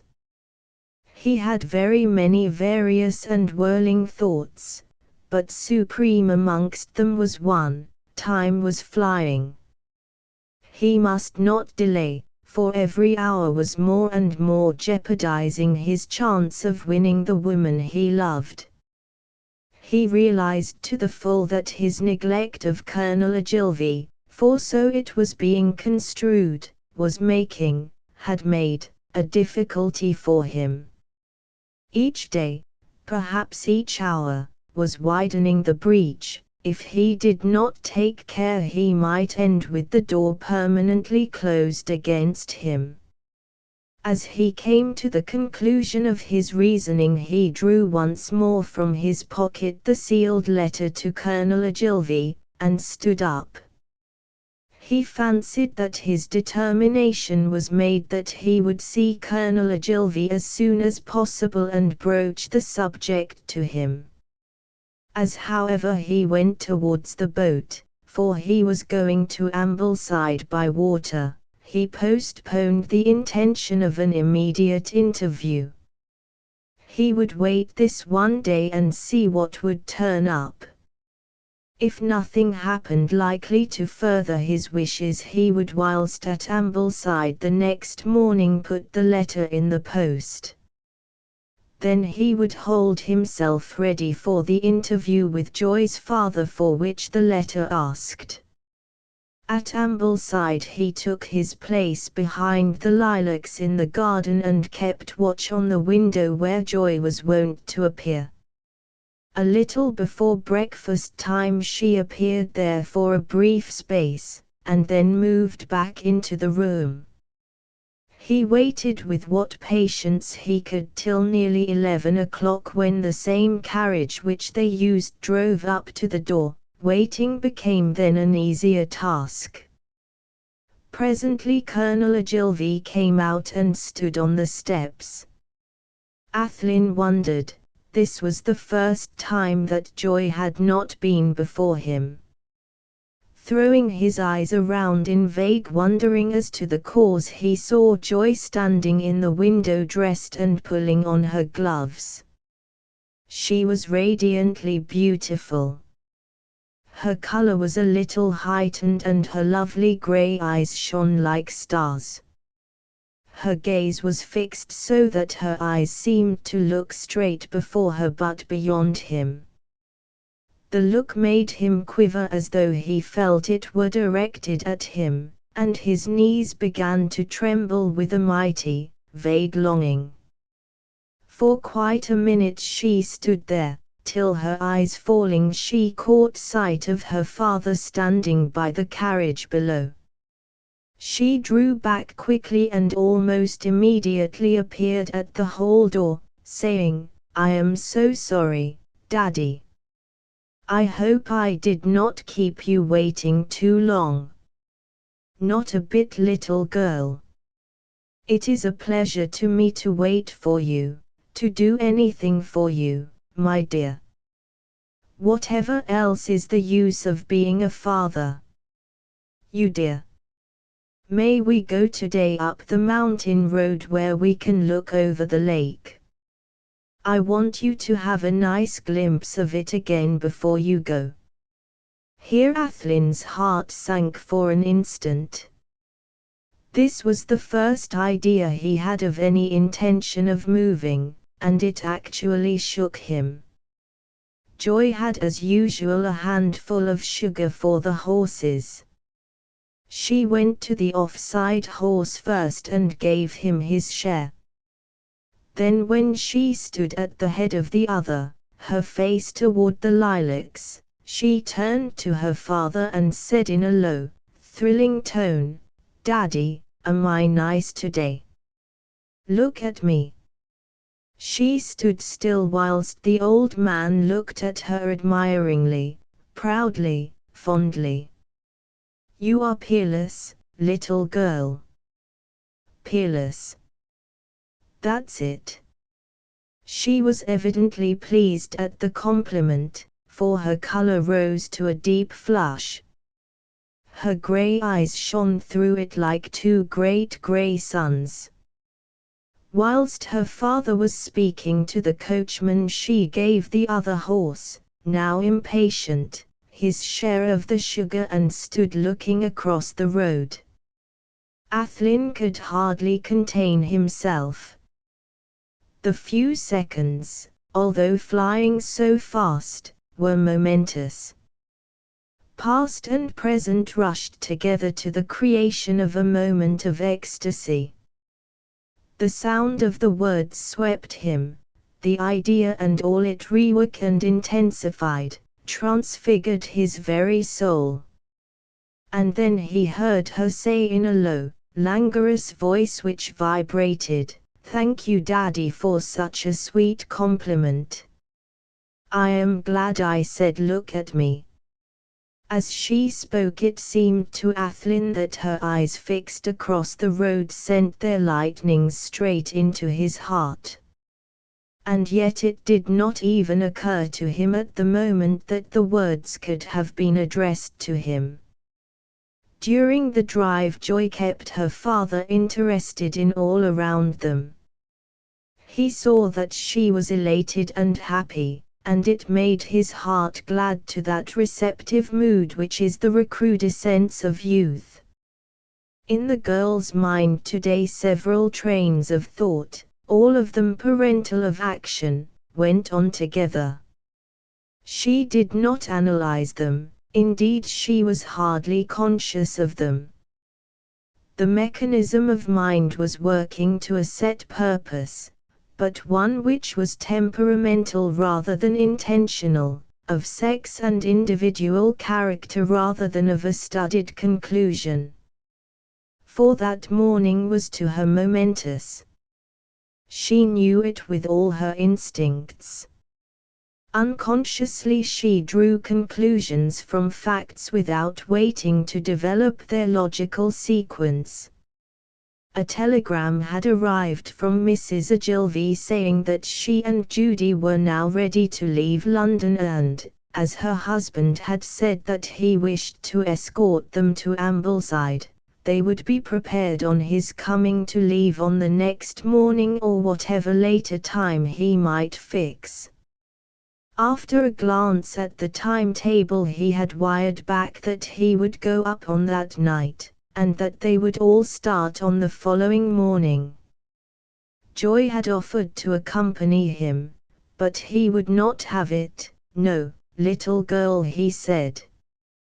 "Travel at night is all very well for men, but it takes it out of women. I want your mother to see the bright, red-cheeked girl that has been with me for the last week, and not a pale, worn-out, draggled young woman with her eyes heavy with weariness.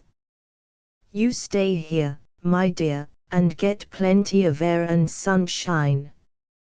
You will not be afraid to be here alone with your maid." Joy smiled. "Not a bit, Daddy. I shall walk and drive all day and perhaps go down the lake in a boat. If I do the latter, I shall take Eugenie with me and we shall lunch down at Newby Bridge. We shall be home here in good time to drive over and meet you all at the station at Windermere." From that moment Joy hardly left her father out of her sight. Instinctively she knew that the chance of her life had come. She had a conviction. It was more than a mere idea or even a belief, that if she were alone whilst her father was up in London or on the way down, that figure which even now was hidden by the lilacs would abandon secretive ways and come out into the open where she could see him close, and hear the sound of his voice, that voice whose every note made music in her ears. It was the presence of her father which kept him hidden. It was imperative, both in accordance with his wishes as well as from her own apprehensions of what might happen if they should meet unexpectedly before she had time to warn him, that no mischance should prevent an early meeting, free from any suspicion between herself and Mr. Hardy.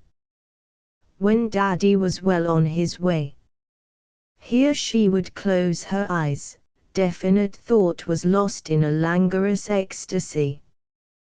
The coming day would mean to her everything or. The drive was a fairly long one and they did not get back till nearly 1 o'clock.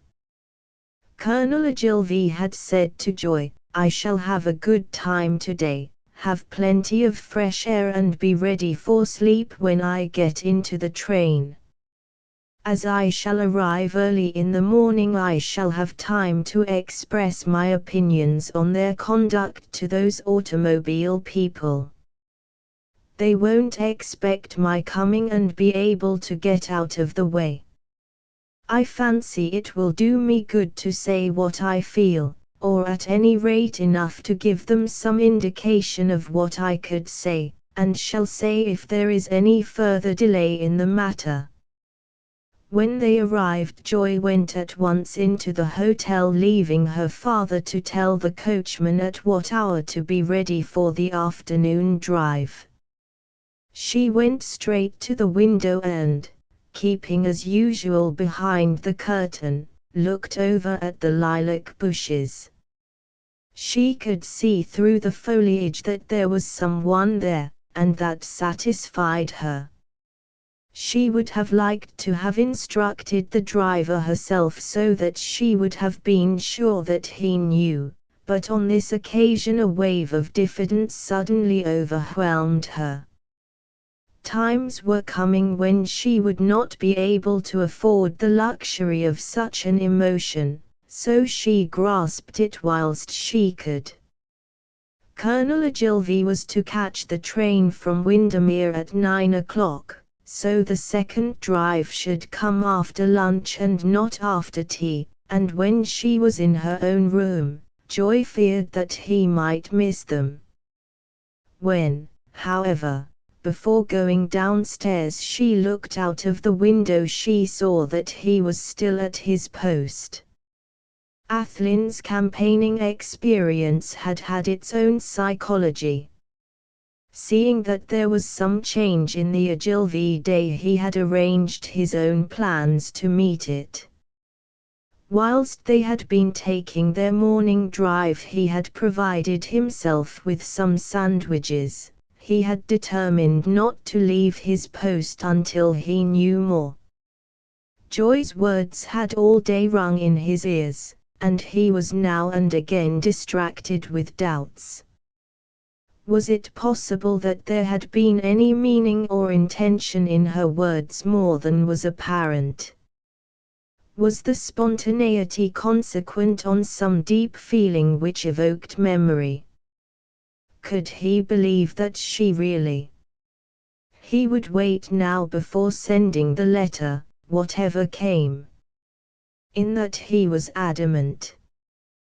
During the drive Joy was mainly silent. It was not the silence of thought, it was simply spiritual quiescence.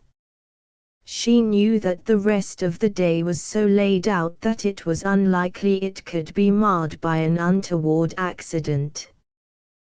There was this in his persistent waiting that she had come to trust it. There was some intention, so manifest, though what it was unknown to her, that it was hardly to be disturbed by any sudden exigency. She lived at the moment in a world of calm, a dream world of infinite happiness, Now and again she woke to the presence of her father and then poured on him in every way in which a young woman can all the treasures of her thought and affection.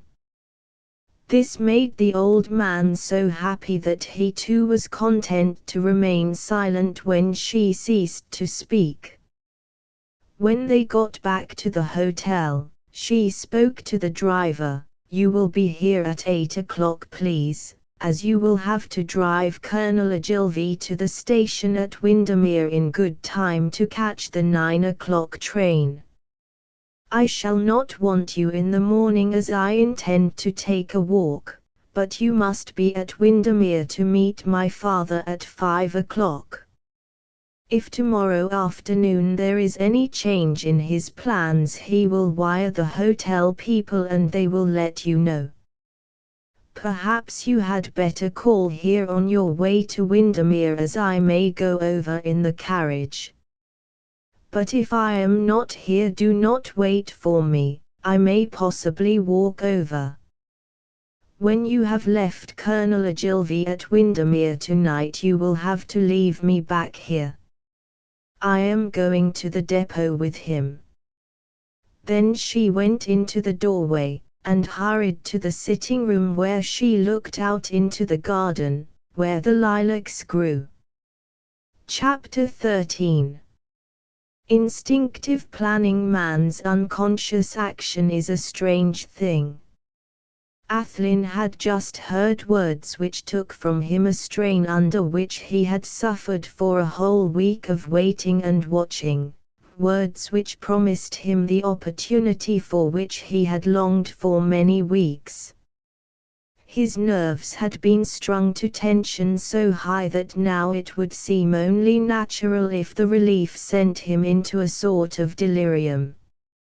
But he quietly lit a cigar, taking care that it was properly cut and properly lit, and smoked luxuriously as he moved across the garden and into the street.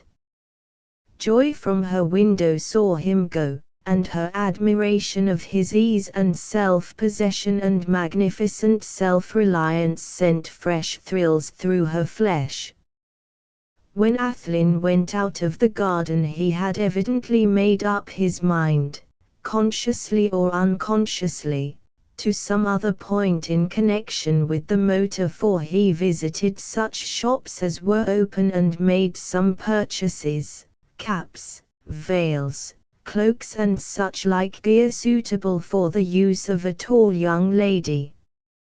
These he took with him in a hired carriage to the hotel at Bois, where he added them to certain others already sent from London.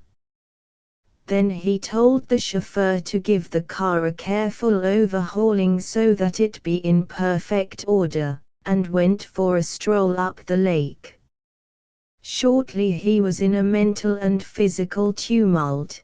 The period which had elapsed since he heard the news of Colonel Ogilvy's coming departure had been but the prelude to the storm. At first he could not think, he had no words, no sequence of ideas, not even vague intentions. He had only sensations, and these, though they moved and concentrated every nerve in his body, were without even physical purpose. He went like one in a dream. But in the background of his mind was a fact which stood out firm and solid like the profile of a mountain seen against the glow of a western sunset. Joy would be alone tomorrow. The opportunity he waited for was at last at hand. The recognition of this seemed to pull him together, to set all his faculties working simultaneously, and as each had a different method, the tumult was in reducing them to unison, in achieving one resultant from all the varying forces. Gradually out of the chaos came the first clear intent. He must so master the whole subject that when the opportunity had come he should be able to avail himself of it to the full.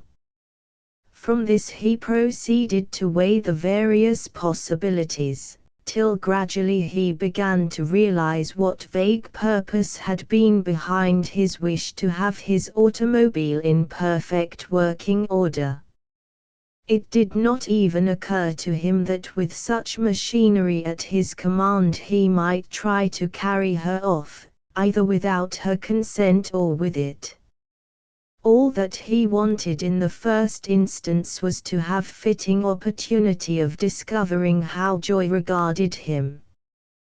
The last 24 hours had opened to his mind such glorious possibilities that every word she had said, every look on her eloquent face, though such looks had manifestly not been intended for him, had a place in a chain which linked her heart to his. "Look at me. I am glad I asked you to look at me," though spoken to her father seemed to have another significance. It was as though an eager thought had at last found expression. "Good night. Good night, beloved," though ostensibly spoken to the twilight, was breathed with such fervor, with such languishing eyes and with such soft pouting of scarlet lips that it seemed impossible that it should have other than a human objective. These thoughts swept the man into a glow of passion. He was young and strong and ardent, and he loved the woman with all his heart, with all his soul, with all the strength of human passion. It is a mistake to suppose, as some abstract thinkers seem to do always, and most people at some moment of purely spiritual exaltation, that the love of a man and a woman each for the other is, even at its very highest, devoid of physical emotion. The original Creator did not manifestly so intend. The world of thought is an abstract world whose inner shrine is where soul meets soul. The world of life is the world of the heart, and its beating is the sway of the pendulum between soul and flesh. The world of flesh is the real world, wrought of physical atoms in whose recurrent groupings is the elaborated scheme of nature. Into this world has been placed man to live and rule.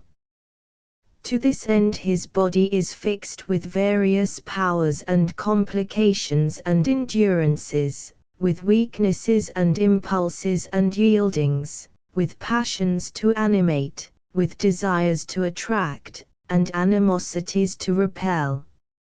And as the final crowning of this wondrous work, the last and final touch of the Creator's hand, sex for the eternal renewing of established forces. How can souls be drawn to souls when such are centered in bodies which mutually repel? How can the heart quicken its beats when it may not come near enough to hear the answering throb? No. If physical attraction be not somewhere, naught can develop.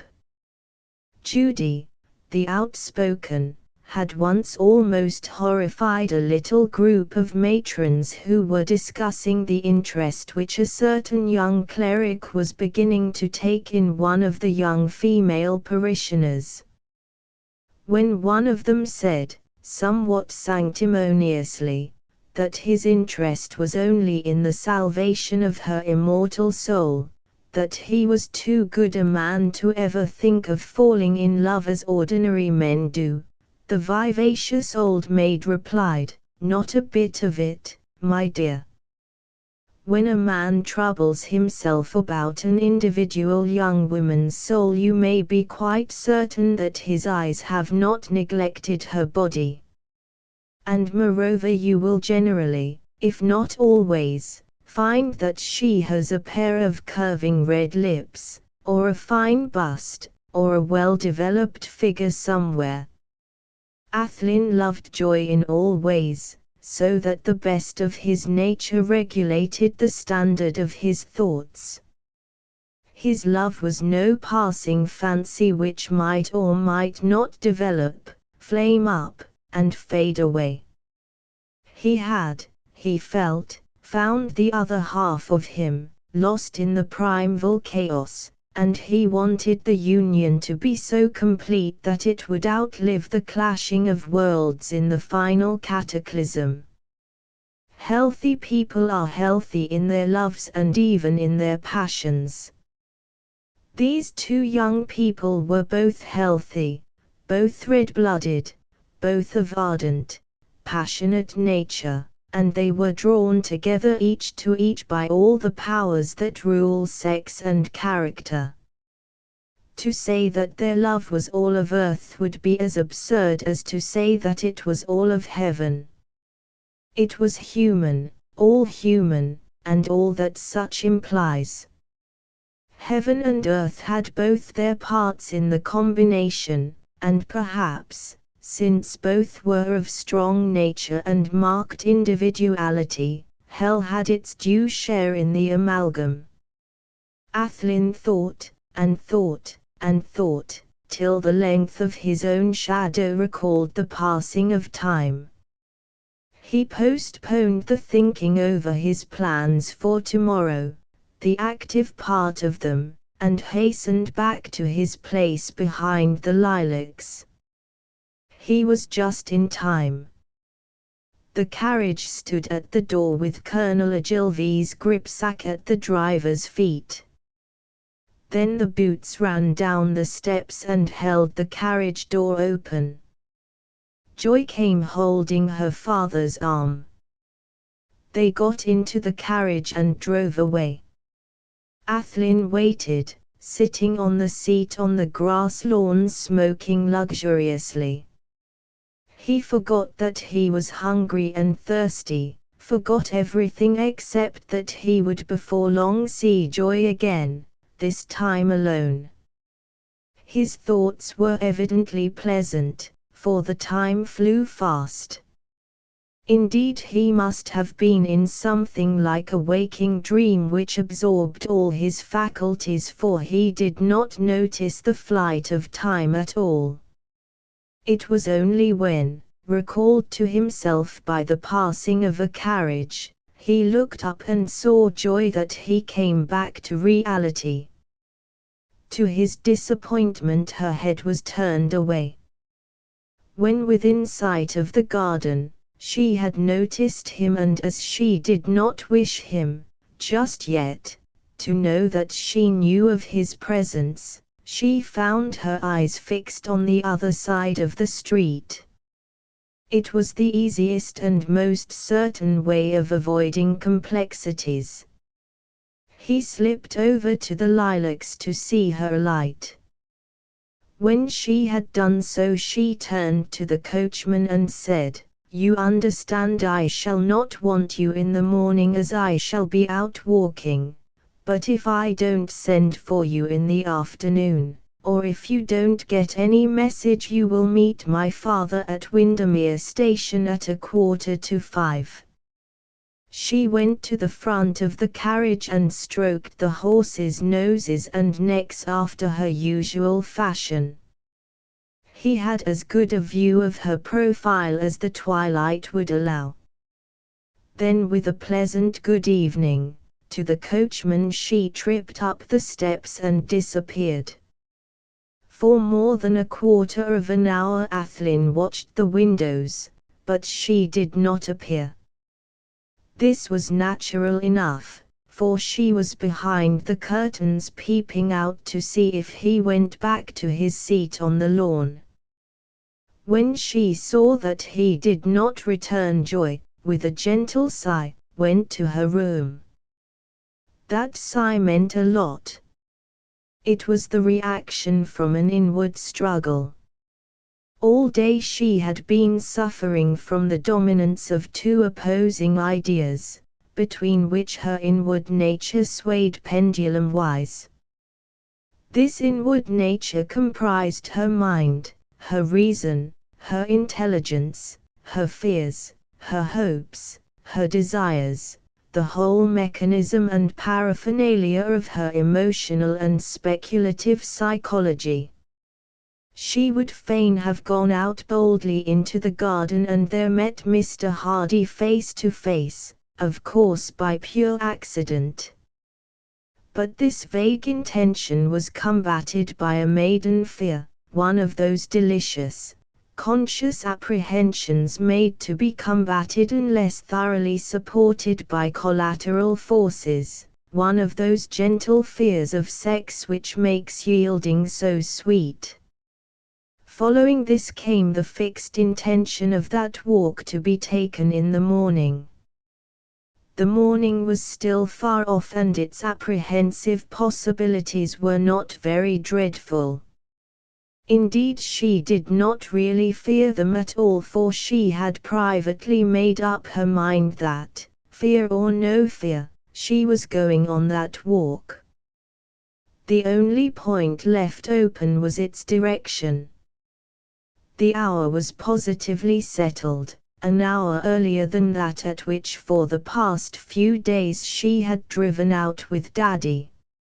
Even to herself she would not admit that her choice of time was in any way controlled or influenced by the fact that it was the same hour about which Mr. Hardy made his appearance in the garden.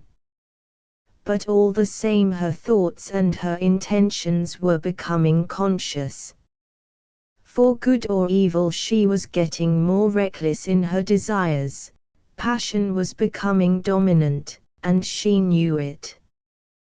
This is perhaps the most dangerous phase of a woman's trial. She knows that there is at work a growing desire for self-surrender which it is her duty to combat. She knows that all contra reasons which can be produced must be, overcome. She knows with all the subtle instincts of her sex that she is deliberately setting her feet on a slope down which some impulse, perhaps but momentary, will carry her with resistless force.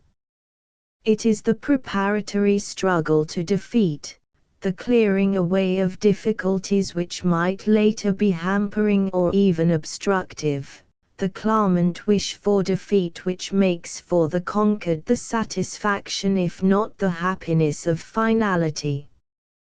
To all children of Adam, of either sex, this phase may come. To the strongest and most resolute warrior must be a moment when he can no more, when the last blow has been struck and the calling of another world is ringing in his ears. To the resolute amongst men this moment is the moment of death. To women it is surrender of self, surrender to the embrace of death, or to the embrace of love. It is the true end of the battle. The rest is but the carrying out of the treaty of peace, the triumph of the victory in which she is now proud to have a part, if it be only that of captive. There was no sleep for Joy that night. She heard the hours strike one after the other, never missing one. She was not restless. She lay still, and quiet, and calm, patient with that patience which is an acceptance that what is to come is good. In all the long vigil she never faltered in her intention to take that walk in the forenoon. What was to happen in it she did not guess. She had a conviction that that tall figure would follow her discreetly, and that when she was alone they would somehow meet. It might be that she would hear his voice before she saw him, that was most likely, indeed almost certain, for she would not turn till he had spoken, or at any rate till she knew that he was close behind her. Here her thoughts would stop. She would lie in a sort of ecstasy, whatever might come after that would be happiness. She would see him, look into his eyes. "Look at me, Joy," seemed to sound in her ears in sweet low music like a whisper.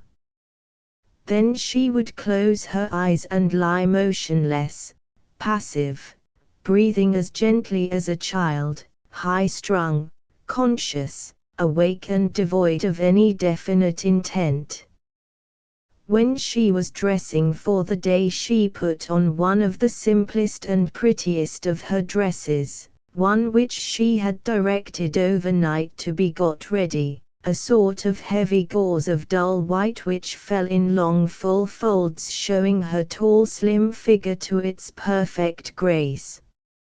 Her maid, who was a somewhat silent person, not given to volubility unless encouraged, looked at her admiringly as she said, "I do think, miss, that is the most becoming of all your frocks."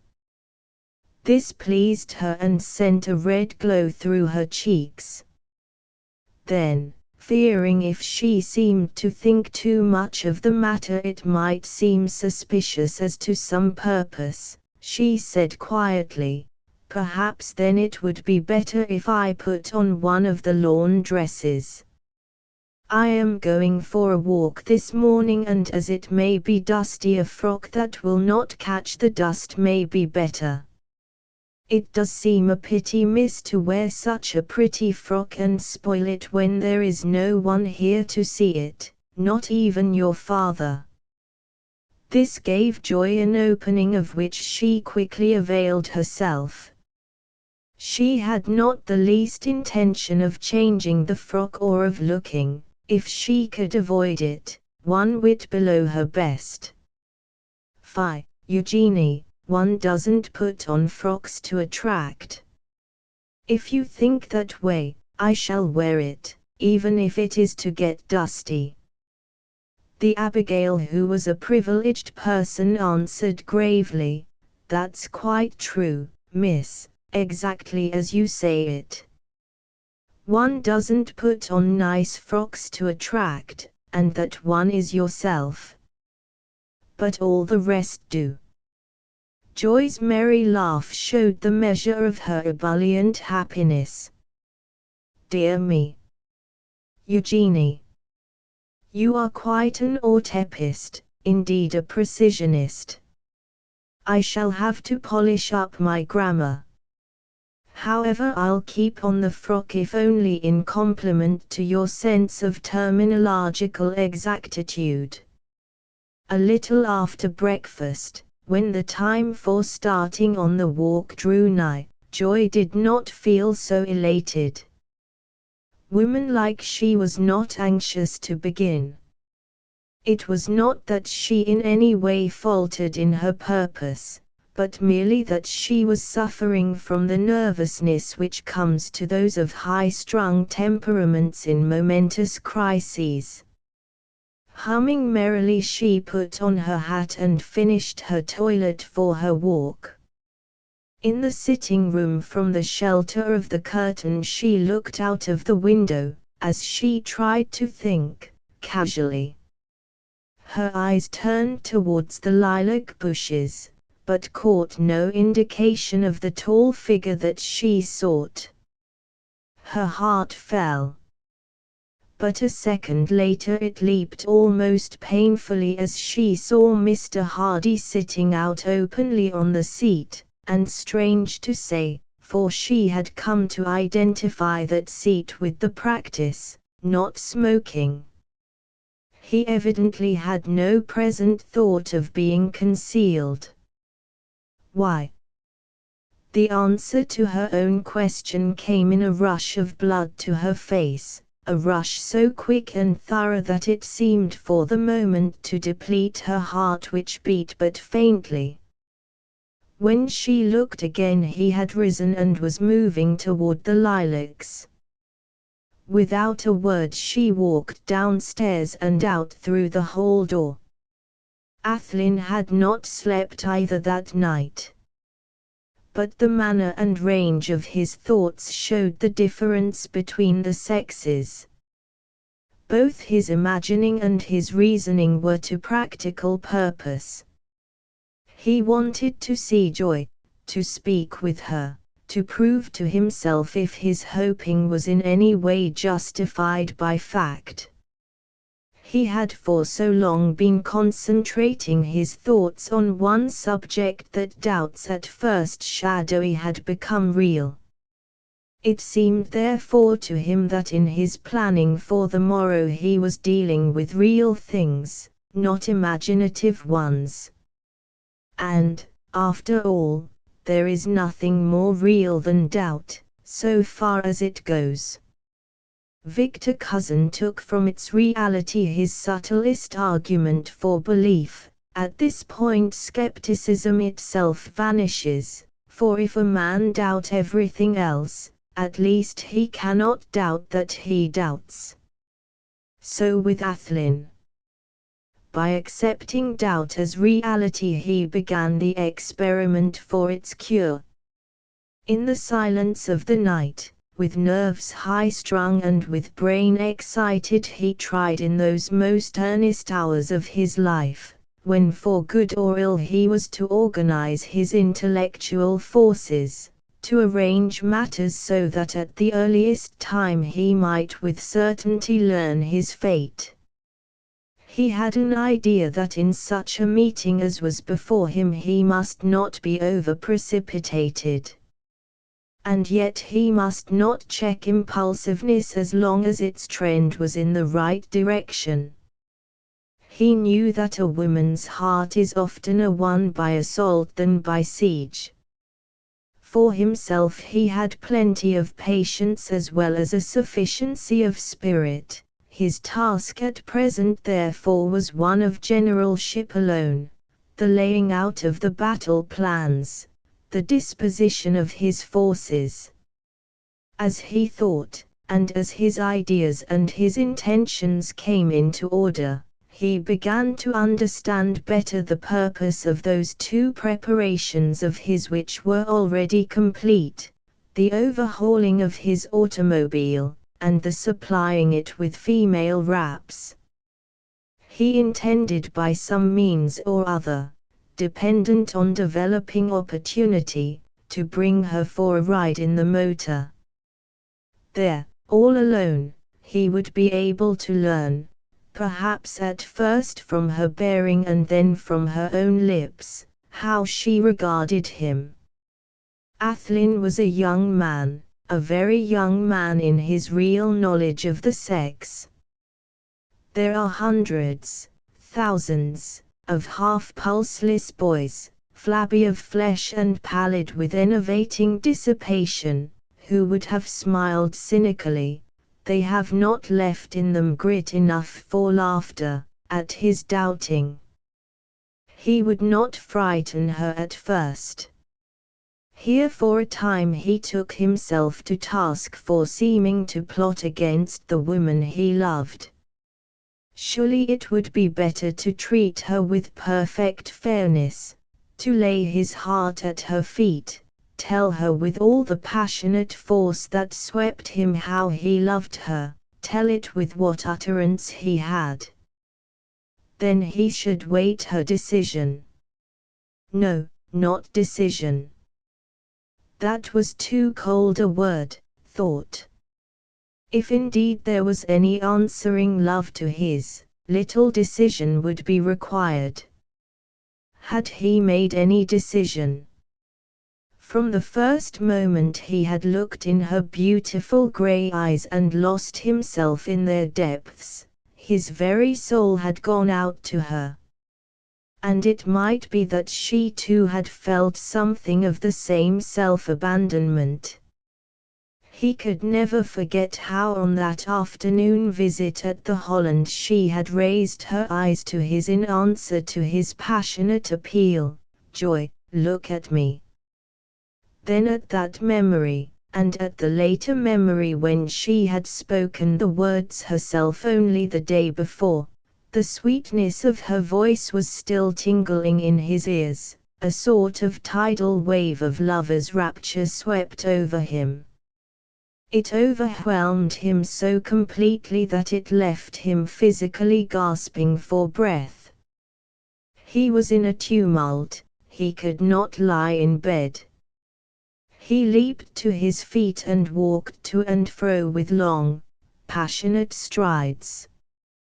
He threw up the lower sash of the window and looked out into the moonlight, craning his neck round to the right so that his eyes were in the direction of Ambleside, as though the very ardour of his gaze could pierce through distance and stone walls and compel Joy's white eyelids to raise so that he might once more lose himself in those grey deeps wherein his soul alone found peace. In this passion of adoration all his doubts seemed to disappear, as the sun drinks up the mist. He felt as though uplifted. At the very idea of Joy's loving him as he loved her he felt more worthy, more strong, and with a sense of triumph which had no parallel in his life. He stood looking out at the beauty of the scene before him, till gradually it became merged in his thoughts with joy and his hopes which the morrow might realize. He never knew exactly how long he stood there. It must have been a long time, for when he realized any sense of time at all he was cramped and chill, and the forerunner of the morning light coming from far away behind him was articulating the fields on the hill slopes across the lake. He was then calm. All the thinking and reasoning and planning and passion of the night had been wrought into unity. His mind was made up as to the first stage of his undertaking. He would bring the car to Ambleside and leave it with the chauffeur outside the town. Then he would take his place in the garden and wait till she came out for that walk of which she had told her father. He would cautiously follow her, and when there was a fair opportunity for uninterrupted speech would come to her.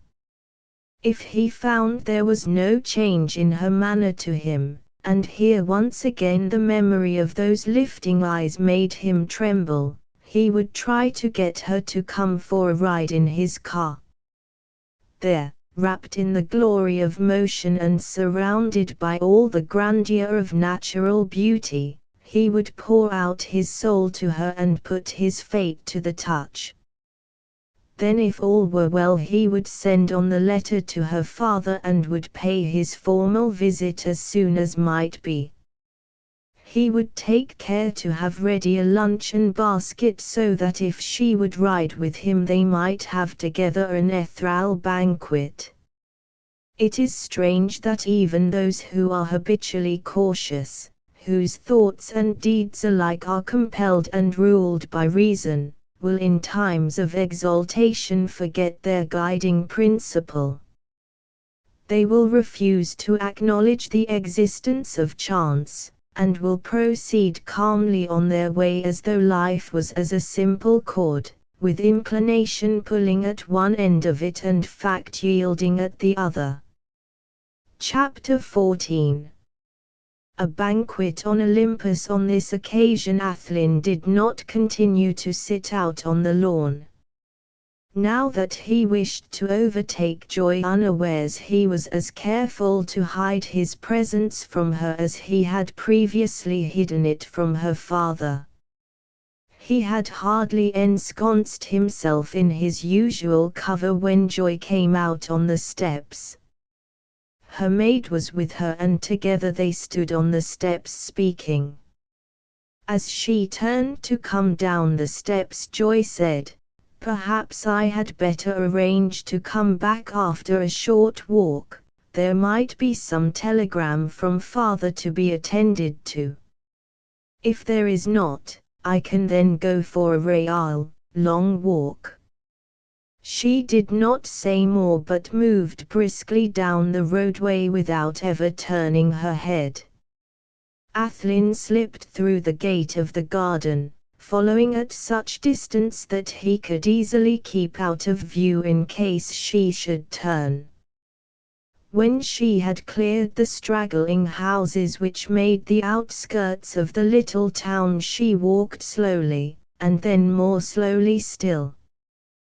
Finally she sat on a low wall by the roadside with her back partially turned to Ambleside and looked long at the beautiful view before her where, between the patches of trees which here shut out the houses altogether and heightened the air of privacy of the by-road, the mountain slopes rose before her. This was the opportunity for which Athlyne was waiting. He had hardly dared to hope that it would be in a spot so well adapted to his wishes.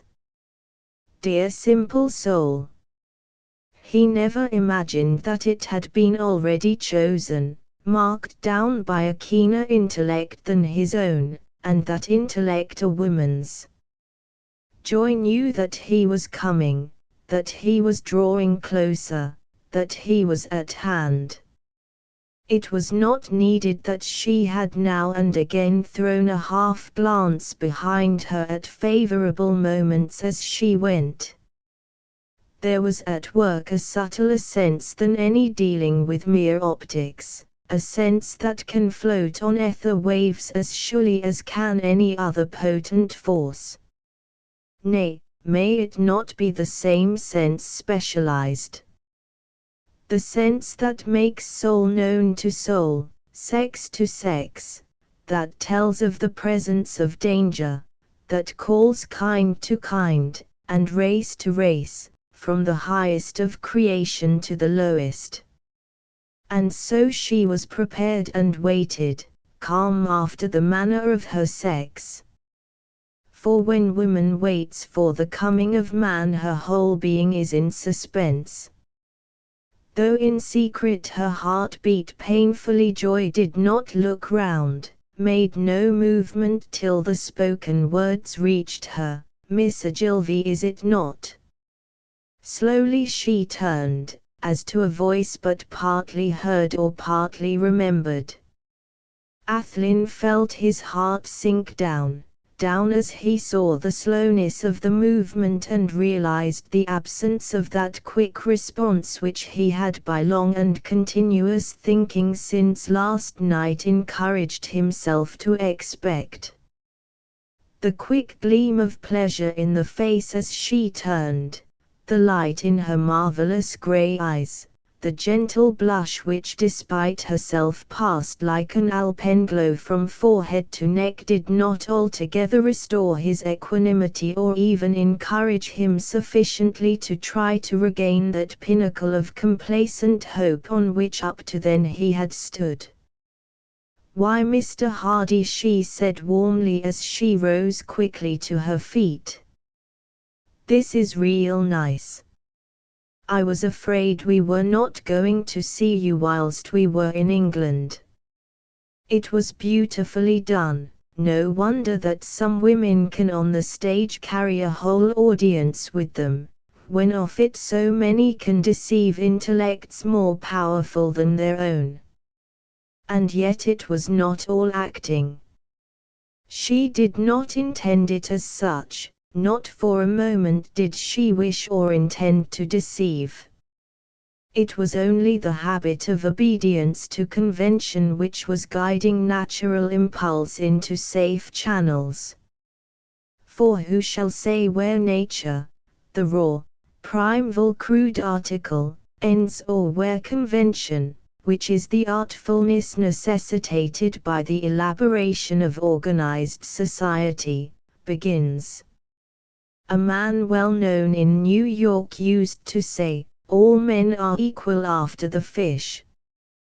Kipling put the same idea in another way.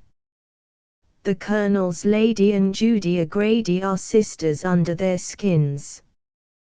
When Athlyne looked into Joy's eyes, and there was full opportunity for so doing, all his intentions of reserve went from him.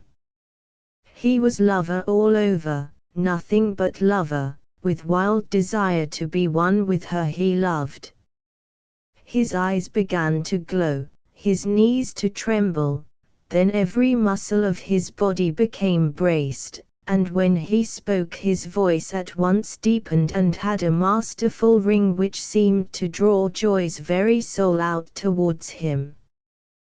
Well, it was for her main purpose that her instinct had given that first chill of self-possession. Had the man been able to go on from where he had first started, nothing that she knew of reserve or self-restraint could have prevented her from throwing herself straightway into his arms. Had Athlyne not begun with that same chill, which to him took the measure of a repulse, he would have caught her to him with all the passions of many kinds which were beginning to surge in him. But what neither of them could effect alone, together they did. The pause of the fraction of a second in the springing of their passion made further restraint possible. There is no flywheel in the mechanism of humanity to carry the movement of the crank beyond its level. Such machinery was not invented at the time of the organization of Eden. I have longed for this moment more than I can say, more than words can tell. His voice vibrated with the very intensity of his truth. Joy's eyes, despite her efforts to keep them fixed, fell. Her bosom rose and fell quickly and heavily with the stress of her breathing. Her knees trembled and a slow pallor took the place of the flush on her face. Seemingly unconsciously she murmured so faintly that only a lover's ear could hear or follow it, "I have longed for it too, oh so much." The words dropped from her lips like faint music.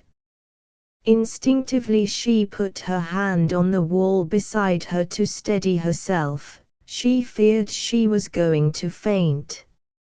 Athlyne, seeing and hearing, thrilled through to the very marrow of his bones. His great love controlled, compelled him. He made no movement towards her but looked with eyes of rapture. Such a moment was beyond personal satisfaction, it was of the gods, not of men. And so they stood. Then the tears welled over in Joy's eyes beneath the fallen lids.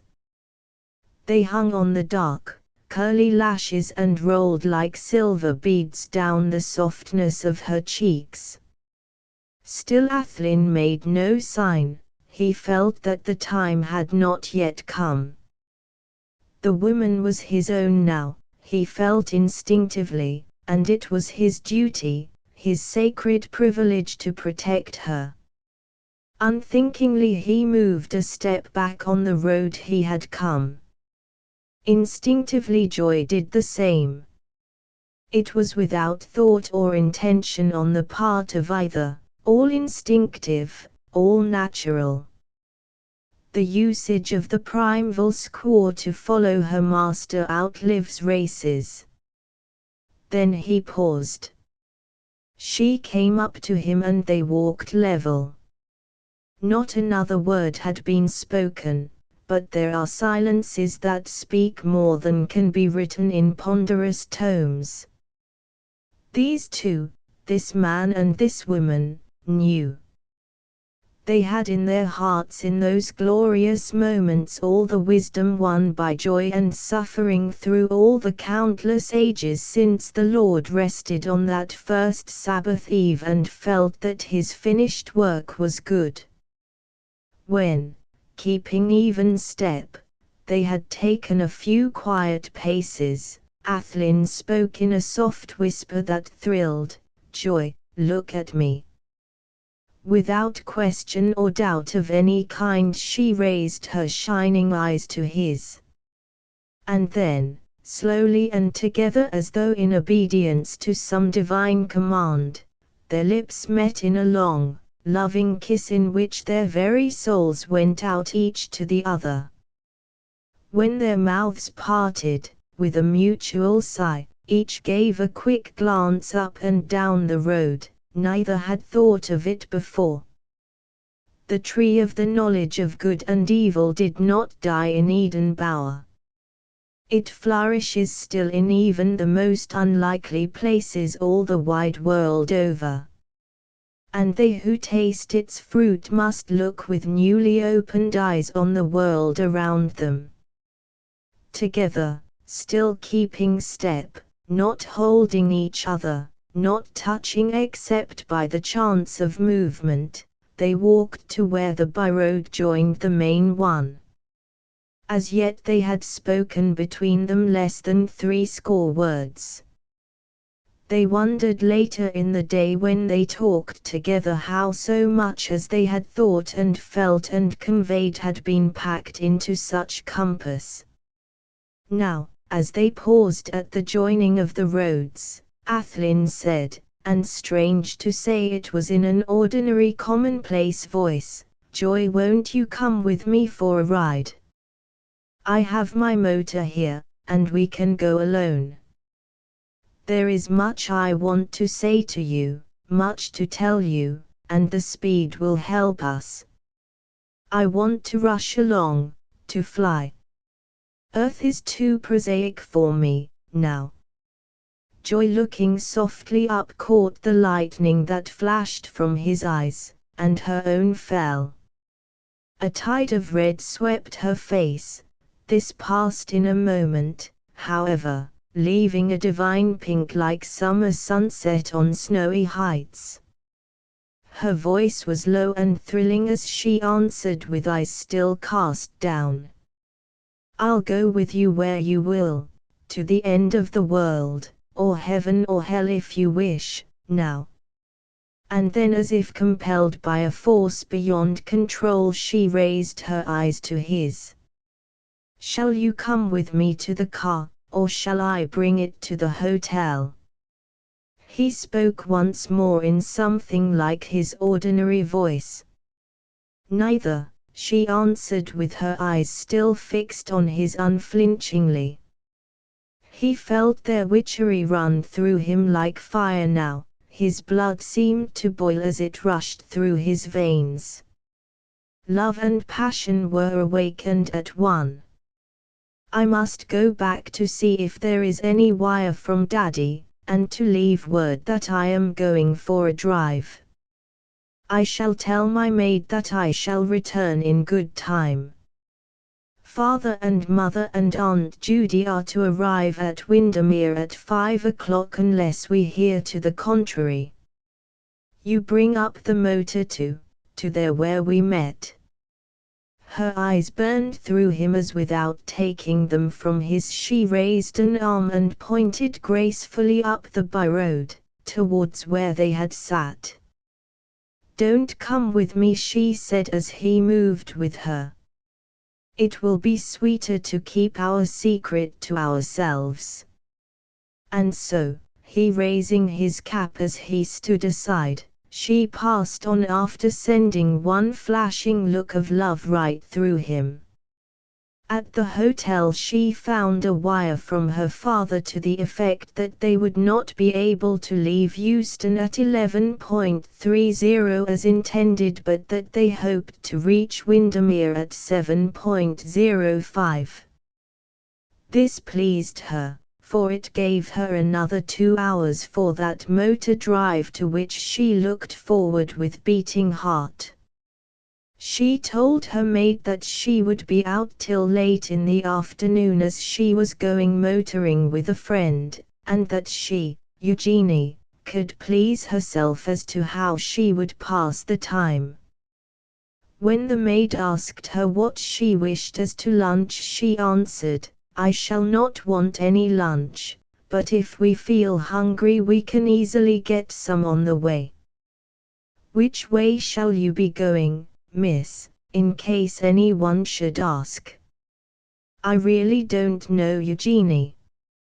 I just said I would join in the drive. I dare say it is up somewhere amongst the lakes. That is where the fine scenery is." "And what about wraps, miss? You will want something warm for motoring. That dress you have on is rather thin for the purpose." Oh dear," she answered with chagrin. "This will do well enough, I think." "We shall not," I expect, be going very far. If I find I want a wrap I can borrow one." And off she set for the rendezvous. In the meantime Athlyne had found the car, and had given instructions to the chauffeur to remain at an inn at Ambleside which he had already noted for the purpose, and where a telegram would find him in case it might be necessary to give any instructions. He had made sure that the luncheon basket which he had ordered at Bois was in its place. Then he had driven back to the by-road and waited with what patience he could for the coming of Joy. She came up the by-road walking fast enough. Up to that point she had walked leisurely, but when she saw the great car all flaming magnificently in scarlet and gold she forgot everything in the way of demureness, and hurried forward. She had also seen Mr. Hardy. That morning he had put on his motor clothes, for he knew he had to look forward to a long spell of hard work before him, work of a kind which needs special equipment. More than ever did he look tall and lithe and elegant in his well-fitting suit of soft dark leather. When he caught sight of Joy and saw that she was still in her pretty white frock he began to lift from the bottom of the tonneau a pile of wraps which he spread on the side. Joy did not notice the things at first, her eyes were all for him.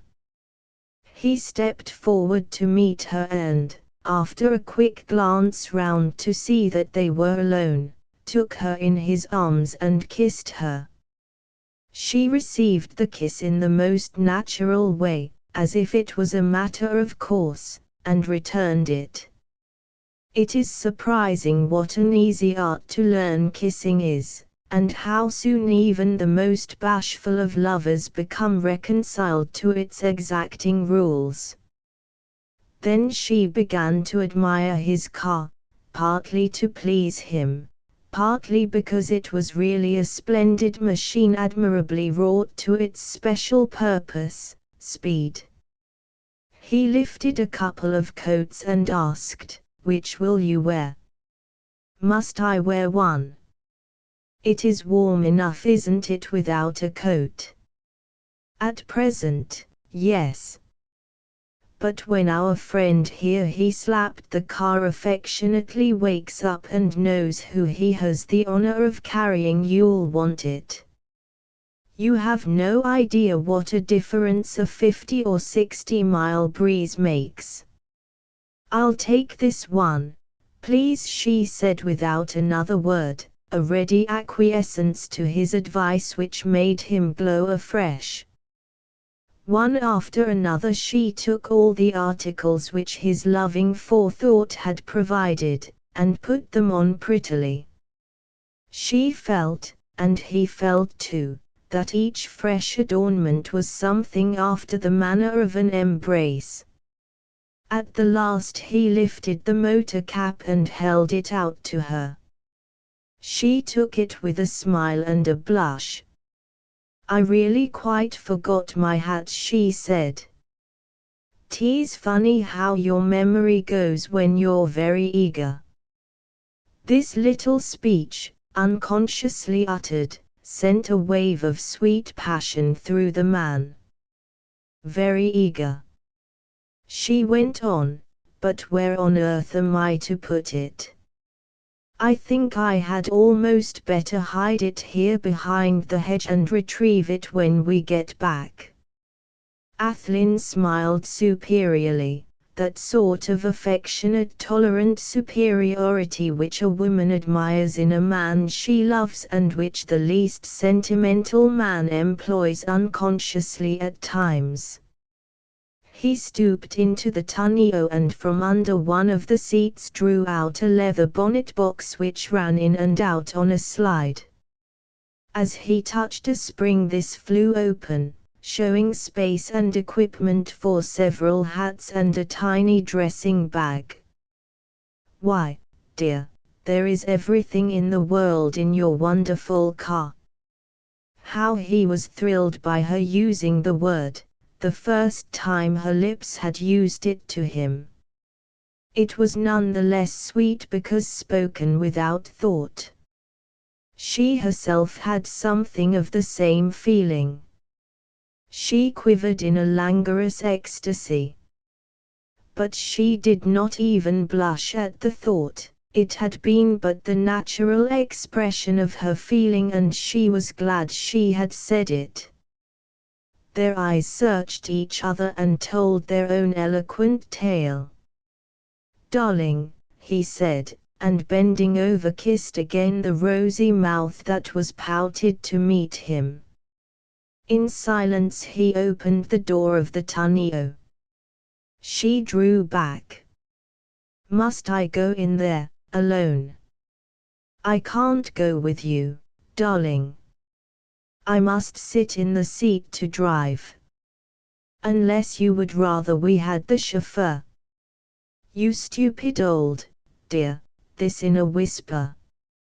"I want to sit beside you, as close as I can, darling."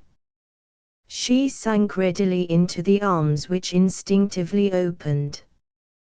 True love makes its own laws, its own etiquettes. When lovers judge harshly each the conduct of the other, it is time for the interference or the verdict of strangers. But not till then. Athlyne took the wheel, feeling in a sort of triumphant glory, in every way other than he had expected. He thought that he would be ardent and demonstrative. He was protective. The very trustfulness of her reception of his caresses and her responsiveness to them made for a certain intellectual quietude. Joy too was in a sort of ecstatic calm. There was such completeness about her happiness that all thought of self disappeared. She did not want anything to be changed in the whole universe. She did not want time to fly betwixt now and her union with the man she loved. That would, come later, but in the meanwhile happiness was so complete as to transcend ambition, hope, time.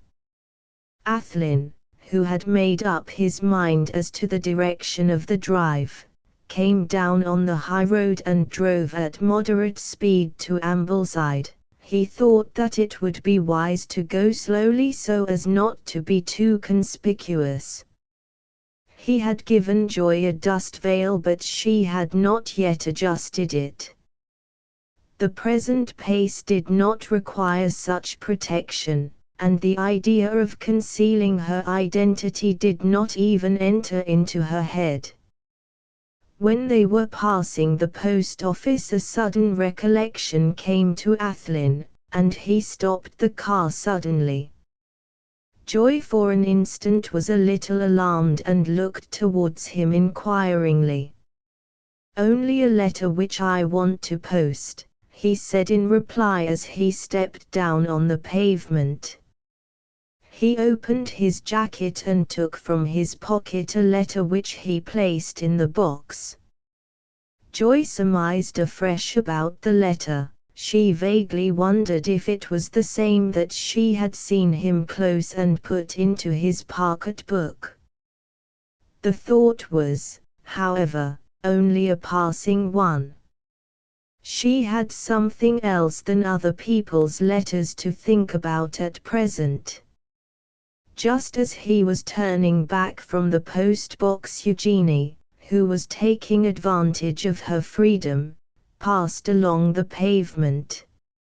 She stopped to admire the tall chauffeur whom she thought the handsomest man she had ever seen. She did not know him. Her service with Miss Ogilvy had only commenced with the visit to London. Up to the time of her leaving Italy, Mrs. Ogilvy's maid had attended to Joy. She stood back and pretended to be looking in at a window as she did not care to be seen staring openly at him. Then she saw that he was no ordinary chauffeur. It was with a sigh that she said to herself, "Voilà. Un vrai monsieur." Her eyes following him as he turned the starting handle and took his seat behind the wheel, she saw that his companion was her mistress. Not wishing to appear as if prying on her either, she instinctively turned away. As Athlyne was arranging himself to his driving work, he said quietly to Joy, "Sorry for delaying, but it was a most important letter, which I want to be delivered tonight. It might be late if it was not posted till Carlisle." This was the first knowledge Joy had of the direction of the journey. Eugenie heard only the last word as the car moved off. The pace was comparatively slow until the outskirts of Ambleside had been passed, then he told Joy to put on her spectacles and donned his own. When they were both ready he increased the pace, and they flew up to the shores of Rydal Water. At Joy's request they slowed down whilst the lake was in sight, but raced again till the road ran close to the peaceful water of Grasmere. But when Grasmere with its old church and Coleridge's tomb lay away to their left, they flew again up the steep road to Thirlmere. Athlyne was a careful driver and the car was a good hill climber. It was only when the road was quite free ahead that they went at great speed. They kept steadily on amongst the rising mountains, only slackening as they passed to Thirlmere and dropped down to Keswick. They did not stop here, but passing by the top of Derwentwater drew up for a few minutes to look down the lake whose wooded islands add so much to the loveliness of the view. Then on again full speed by the borders of Bassenthwaite Lake and on amongst the frowning hills to Cockermouth. Joy was in a transport of delight the whole time. Her soul seemed to be lifted by the ever-varying beauty of the panorama as they swept along, and the rushing speed stirred her blood. She was silent, save at ecstatic moments when she was quite unable to control herself. Athlyne was silent too. He had been over the ground already, and besides such driving required constant care and attention. He was more than ever careful in his work, for was not Joy, his passenger. They did not stop at Cockermouth but turned into the main road and, passing Bride Kirk and Bothwell, flew up to Carlisle. As he slowed down at the city wall, Athlyne, looking at his watch, said quietly, "An hour and a half and some 50 miles. Let us go on and eat our lunch in Scotland." "Oh, do. Go on. Go on, darling. I forgot to tell you that I have had a wire. They don't get in till 7, so we have 2 more hours," cried Joy enthusiastically. This time she used the word of endearment instinctively and without a pause. "Practice makes perfect," says the old saw. Athlyne controlled himself and went at quiet pace through the Cumberland capital. He would like to have put the engine at full speed, the last word had fired him afresh. However, he did not want to get into police trouble. When he came out on the northern road and climbed the steep hill to Stanwix, he felt freer. The road was almost a dead level and there was little traffic, only a stray cart here and there. Then he let go, and the car jumped forward like an eager horse. Athlyne felt proud of it, just as though it had an intention of its own, that it wanted to show Joy how it loved to carry her. Joy almost held her breath as they swept along here. The wind whistled around her head and she had to keep her neck stiff against the pressure of the 50-mile breeze. They slowed at the forking of the road beyond Kingstown, and at the Esk Bridge and its approaches, otherwise they went at terrific speed till they reached the border where the road crossed the Sark. Then, keeping the Lochbury road to the right, they rushed away through Athlyne towards Dumfries. Joy did not know that at that turning off to Athlyne they were almost in touch with Gretna Green.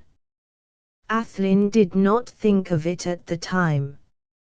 Had the knowledge or the thought of either been engaged on the subject, the temptation it would have brought might have been too much for lovers in their rapturous condition, and the course of this history might have been different.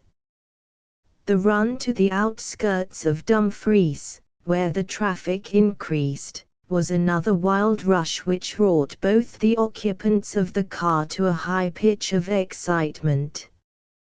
To Joy it seemed a sort of realization. On the drive to Carlisle, and from that on over the border, the fringing hills of the Solway had been a dim and mystery-provoking outline. But now the hills were at hand, before them and to the north, whilst far across the waste of banks and shoals of Solway Frith rose the Cumberland Mountains, a mighty piling mass of serrated blue haze. It was a convincing recognition of the situation. This was Scotland, and England was far behind. Instinctively she leaned closer to her companion at the thought. Between Dumfries and Castle Douglas was a long hill to climb within a stretch of 7 miles. But the Delaunay Belleville breasted it nobly and went up with unyielding energy. Then, when the summit at Crocketford was reached, she ran down the hill to Arwater with a mighty rush which seemed to carry her over the lesser hill to Castle Douglas. From thence the road to Dalry was magnificent for scenery. At Crossmichael it came close to the Ken, whose left bank it followed right up by Parton to St. John's town of Dalry, where it crossed the river. Athlyne had intended to rest a while somewhere about here, but the old coach road, winding with the curves of the river, looked so inviting that he ran a few miles up north towards Carsfen. Coming to a byroad where grew many fine trees of beech and stone pine which gave welcome shade, he ran up a few hundred yards to where the road curved a little. Here was an ideal spot for a picnic, and especially for a picnic of two like the present. The curving of the road made an open space, which the spreading trees above shaded. Deep grass was on the wide margin of the flat road which presently dipped to cross a shallow rill of bright water which fell from a little rocky ledge, tinkling happily through the hum of summer insect life. Wild flowers grew everywhere. It was idyllic and delightful and beautiful in every way, even to where, towering high above a druidic ruin in the foreground, the lofty hills of Carsfen rose far away between them and the western sky. In itself the scene wanted for absolute perfection some figures in the foreground. And presently it had them in a very perfect form. Joy clapped her hands with delight like a happy child as she glanced around her. Athlyne drew up sharp, and jumping from his seat held out his hand to Joy, who sprang beside him on the road. As they stood together when Joy's wrap had been removed, they made a handsome couple. Both tall and slim and elegant and strong. Both straight as lances, both bright and eager, with the light of love and happiness shining on them more notably than even the flicker of sunlight between the great stems and branches of the trees. His brown hair seemed to match her black, the brown eyes and the grey both were lit with a light that never came from land or sea. Joy's eyes fell under the burning glances of her lover. The time had not yet come for that absolutely fearless recognition which, being a man's unconscious demand, a woman instinctively resists. Athlyne recognized the delicacy and acquiesced. All this without a single spoken word. Then he spoke. Was there ever such a magnificent run in the world? More than 100 miles on end without a break or pause. And every moment a lifetime of bliss, to me at all events, darling. And to me. Joy's eyes flashed grey lightning as she raised them for a moment to his, and held them there. Athlyne's knees trembled with delight. His voice quivered also as he spoke, and all the time I never left my duty once for an instant. I think I ought to get a medal. You should indeed, darling. And I never once distracted you from it, did I? Unhappily, no. His eyes danced. So I ought to get more than a medal. What? What should you get, now? His voice was a little hoarse. He drew closer to her. She made no answer in words, but her eyes were more eloquent. With a mutual movement she was in his arms and their mouths met. And now for lunch, he said as after a few entrancing seconds she drew her face away. I am sure you must be starving. I am hungry, she confessed. Her face was still flushed and her eyes were like stars. She bustled about to help him. He took the seats and cushions from the tonneau and made a comfortable nest for her, with a seat for himself close, very close beside her. He lifted off the luncheon basket and unstrapped it. Whilst she took out the plates and packets and spread the cloth, he put a bottle of champagne and one of fizzy water in the cool of the running stream. They may have had some delightful picnics on Olympus in the days of the old gods who were so human and who loved so much, and so often. But surely there was none so absolutely divine as on that day that under the trees, looking over at the grey piling summits of the mountains of Carsfen. The food was a dream, the wine was nectar. The hearts of the two young people beat as one heart. Love surely was so triumphant that there never could come a cloud into the sky which hung over them like a blue canopy. Life and nature and happiness and beauty and love took hands and danced around them fairy-like as they sat together, losing themselves and their very souls in the depths of each other's eyes. Chapter 15. Stop. Under the shading trees the time flew fast. It is ever thus in the sylvan glades where love abides. The halcyon hours with double swiftness run, and in the splendor of Arcadian summers the quicker climb the courses of the sun. Athlyne and Joy sat in a gentle rapture of happiness. She had made him draw up his cushion close to her so that she could lean against him.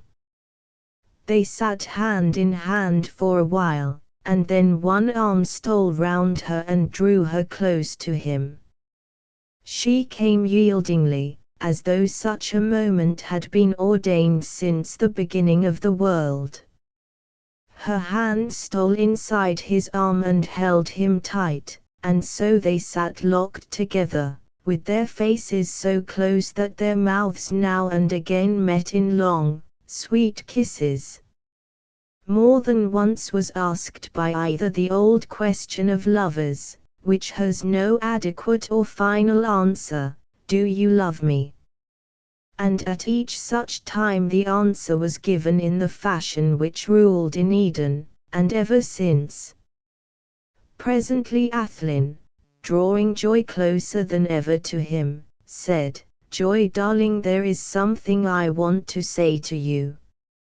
He paused, she drew him closer to her, and held him tighter. She realized that his voice had changed a little, he was under some nervousness or anxiety. This woke the protective instinct which is a part of woman's love. "We love each other." "I do." As she spoke she looked at him with her great grey eyes blazing. He kissed her, "And I love you, my darling, more than I have words to say. More than words can express. I am lost in you. You are my world, my hope, my heaven. Beyond measure I love you, and honor you, and trust you, and now that I feel you love me too. My dear. My dear. The whole world seems to swim around me and the heavens to open, dear, go on. It is music to me, all music, that I have so longed for. Darling.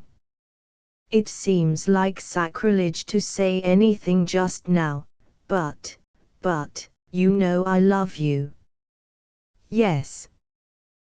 The simple word was stronger than any embellishment, it was of the completeness, the majesty, of sincerity in its expression. "Then there is no need to say more of that now.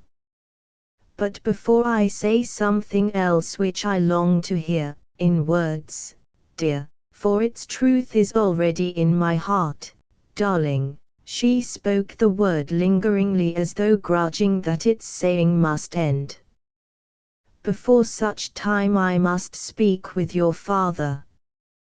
He spoke the words with a gravity which brought a chill to her heart. Her face blanched suddenly as does liquid in the final crystallization of frost. Her voice was faint, she was only a girl after all, despite her pride and bravery, as she asked, "Oh, I hope it is nothing, nothing, darling," he said as he stroked tenderly the hand that lay in his.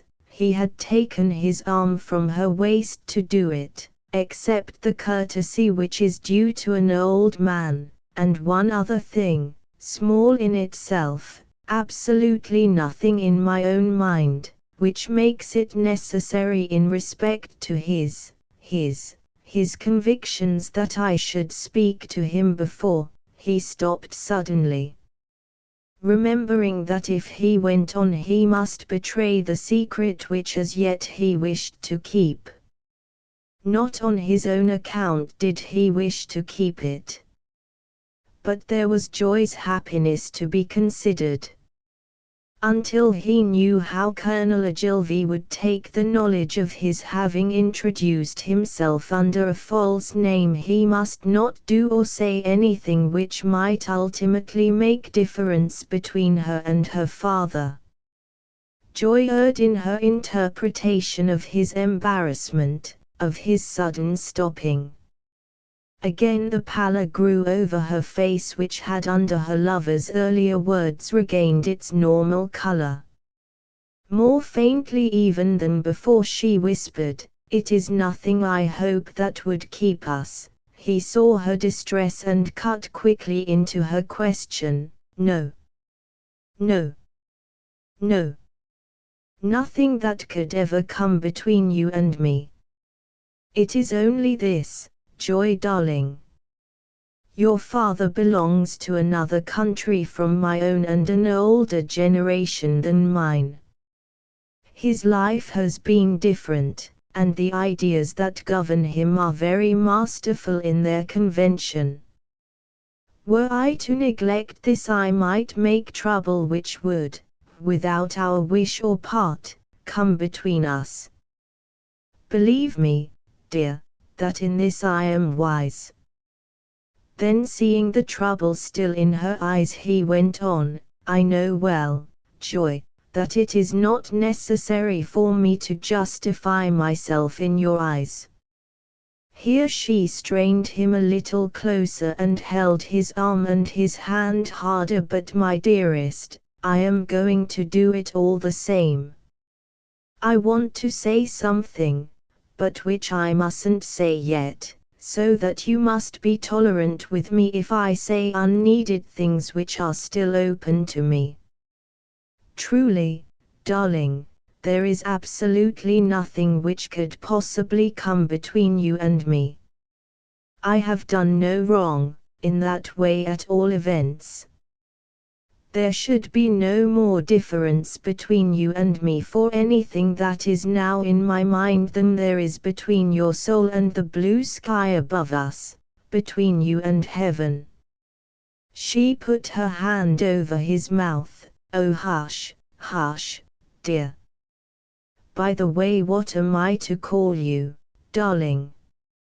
For the moment he was taken aback. To give her his own name as yet would be to break the resolution of present secrecy. To give her a false name now would be sacrilege. His native Irish wit stood him in good stead. That is the name for today, darling. There can be none like that, for today. We began with it. It took me on its wings up to heaven. Let me stay there, for today. For today we are true husband and wife, are we not? Yes, dear, she answered simply.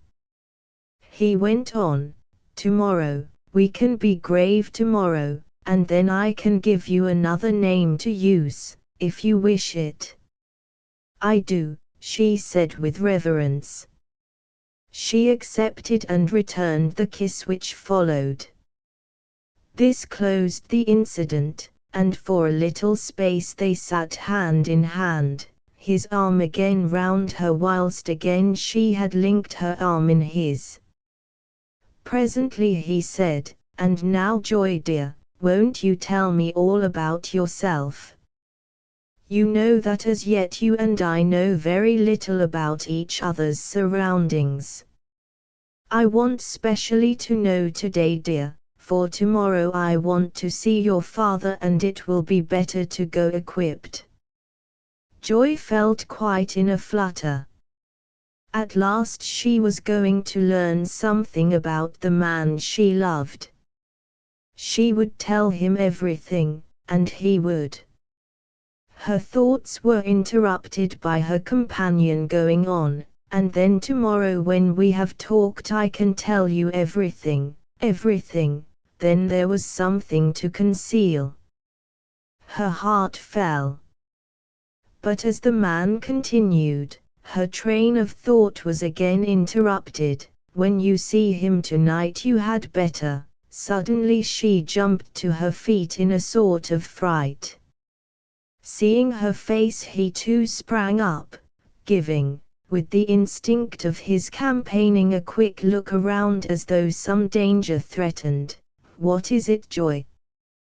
What is wrong? She almost gasped out, my father. He will be home by 7. It must be late in the afternoon now and we are more than 100 miles from home. Athlyne in turn was staggered. In his happiness in being with Joy and talking of love he had quite overlooked the passing of time. Instinctively he looked at his watch. It was now close on 4 o'clock. Joy was the first to speak. "Oh, do let us hurry.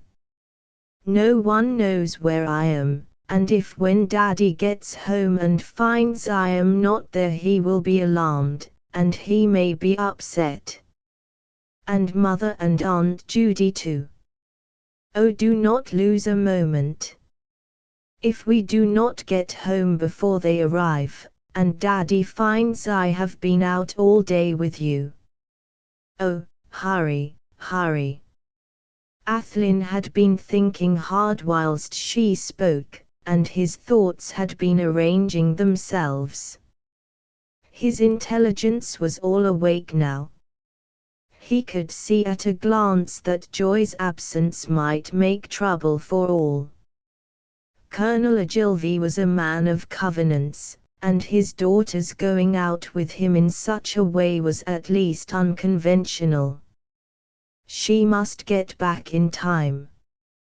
His conclusion was reached before she had finished speaking.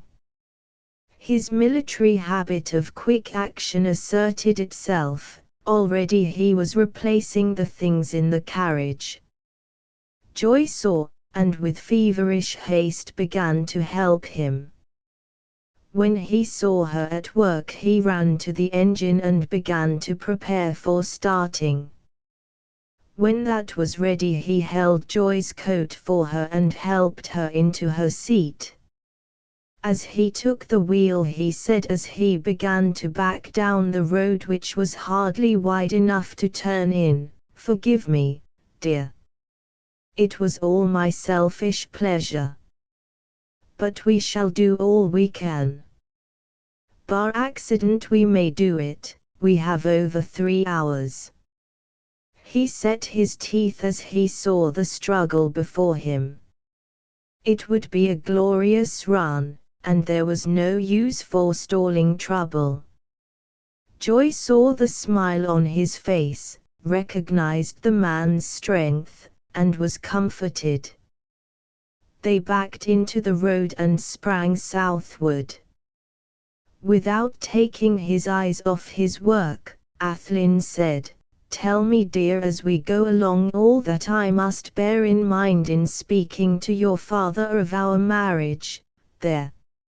It was out unconsciously. Joy thrilled, but he did not himself seem to notice his self-betrayal. He went on unconcernedly, "It may be a little uphill at first if we do not get in line in time." Joy looked under her lashes at the strong face now set as a stone to his work and kept silence as to the word. She was glad that she could blush unseen. After a little pause she said in a meek voice, "Very well, dear. I shall tell you whenever we are on a straight bit of road, but I will be silent round the curves." They were then flying along the old coach road. The road was well made, broad and with good surface, and they went at a terrific pace. Athlyne felt that the only chance of reaching Ambleside was by taking advantage of every opportunity for speed. Already he knew from the morning's journey that there were great opportunities as long stretches of the road were level and in good order and were not unduly impeded with traffic. The motor was running splendidly. It seemed as if the run in the morning had put every part of it in good working order. He did not despair of getting to Ambleside in time. The train was not due at Windermere till 7. And it might be a little late. In any case it would take the arriving party a little while to get their things together and then drive to Ambleside. As they were sweeping down towards the bridge at Dalry he said to Joy without looking round, "It will be all right. I have been thinking it over. We can do it." "Thank God," she exclaimed fervently. She too had been thinking. Stop! The voice rang out imperiously, and a policeman, stepping from behind the trunk of a great beech, held up his hand. Instinctively Athlyne began to slow. He shouted back, "All right." He had grasped the situation, and as they were out of earshot of the policeman said quickly to Joy, "We are arrested." "Oh, I am sorry, darling. If they won't let me pay a fine and go at once, you must take the car on. I shall try to arrange that. But do be cautious, dear, you are so precious to me. If you are delayed anywhere and can't make it in time, wire to your father, tell him you are motoring and have been delayed. It will soften matters, even if he is angry. I shall go on by train in the morning. And darling, if you are not getting on as you wish, take a train the best you can, a special. Don't stop at any expense. But get on. And don't tell your name to anyone, under any circumstances. Don't forget the telegram if delayed." As he was speaking, the car was slowing and the panting policeman was coming up behind.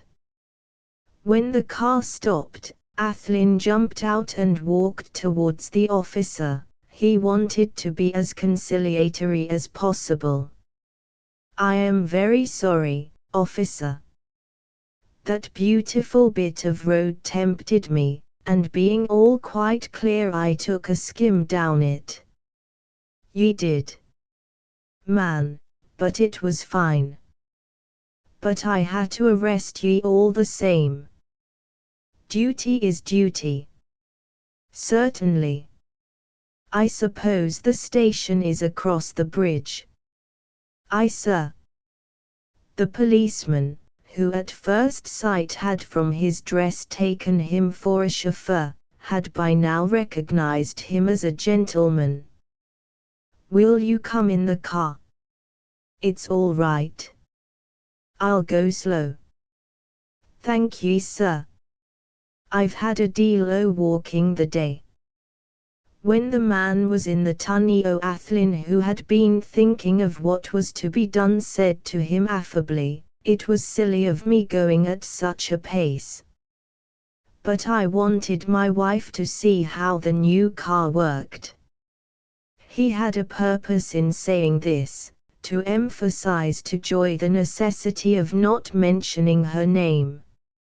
It was the only way to keep off the subject when they should get to the station. Joy turned away her head. She did not wish either man to see her furious blushing at hearing the word.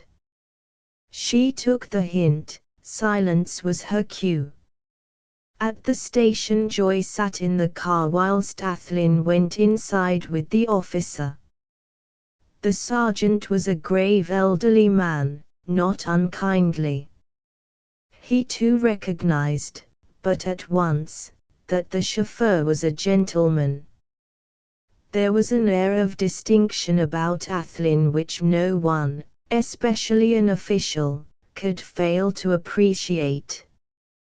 He was not surprised when he read the card which Athlyne handed to him. He frowned a little and scratched his head. "I fear this'll be a bit awkward, my lord.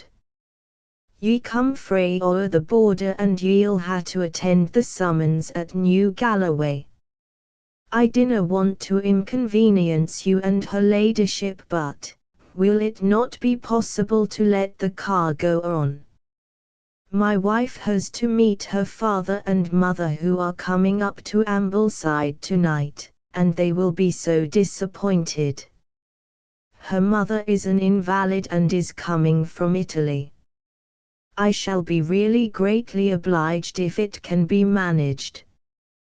The sergeant shook his head and said slowly, "'Tis a fine car. A valuable commodity to take out of the jurisdiction and into a foreign country. Athlyne had already taken out his pocket-book. Fortunately he had provided himself well with money before coming north. I paid £1,000 for the car. Will it not suit if I leave that amount in your custody? The official was impressed. Losh, man, what would I be dane wi' £1,000 in a wee bit station like this, or carrying it aboot in me claes? Nah. If ye'll deposit say a £10 note for the guarantee, I'm thinking 'twill be a reet. But how can the leddy get over? Ye'll ha' to bide till the morn's morn. Oh, that's all right, officer, she's a licensed driver. Unhappily she has not got her license with her. She left it in Ambleside as I was driving myself and had mine. He said this to avert her being questioned on the neglect, in which case there might be more trouble about the pace. Ooh, aye. Then that's a reet. A mornax her massel forby she mayn't he have a license aboot her. Women is feckless cattle anyhow. Do you think, Sergeant, she may get away at once? It is a long drive, and the day is getting on. I shall be very grateful indeed if you can manage it. The sergeant was still impressed by the pocket-book. We'll see what I can do. He went outside with Athlyne to the automobile, and touching his cap said, "Your pardon, my lady, ye're the wife o' the defender." Joy was glad that she had put on the motor veil attached to her cap. "Yes. My husband told you, did he not?" she said. The thrill that came to her with the speaking of the word husband she kept for later thought. The sergeant answered respectfully, "He did, my lady. But as an official o' the law I had to make sure as ye're aboot to travel out o' the jurisdiction. He says ye ha' left your license at home, but as ye ha' answered me that ye are his wife I will accept it, and ye may go. The defender remains here, but I'm thinking there's a chance that he may know how to remain so lang as he's fearin'. Ma service to ye, ma lady." He touched his cap and went back into the station. Athlyne came forward and said in a low voice, for the policeman who had effected the arrest was now standing outside the door, "You will be careful, darling. You may be able to do it. But if you are late and your father be angry, say as little as you can. Unhappily I must remain here, but I shall do all I possibly can to settle things quietly. I shall follow in the morning, but not too early. Don't forget to wire your father if you are delayed anywhere, or are certain to be late. For my own part I shall leave proof everywhere of my own presence as we shall be in different countries." He said this as it occurred to him that if she should be delayed it might later avert a scandal.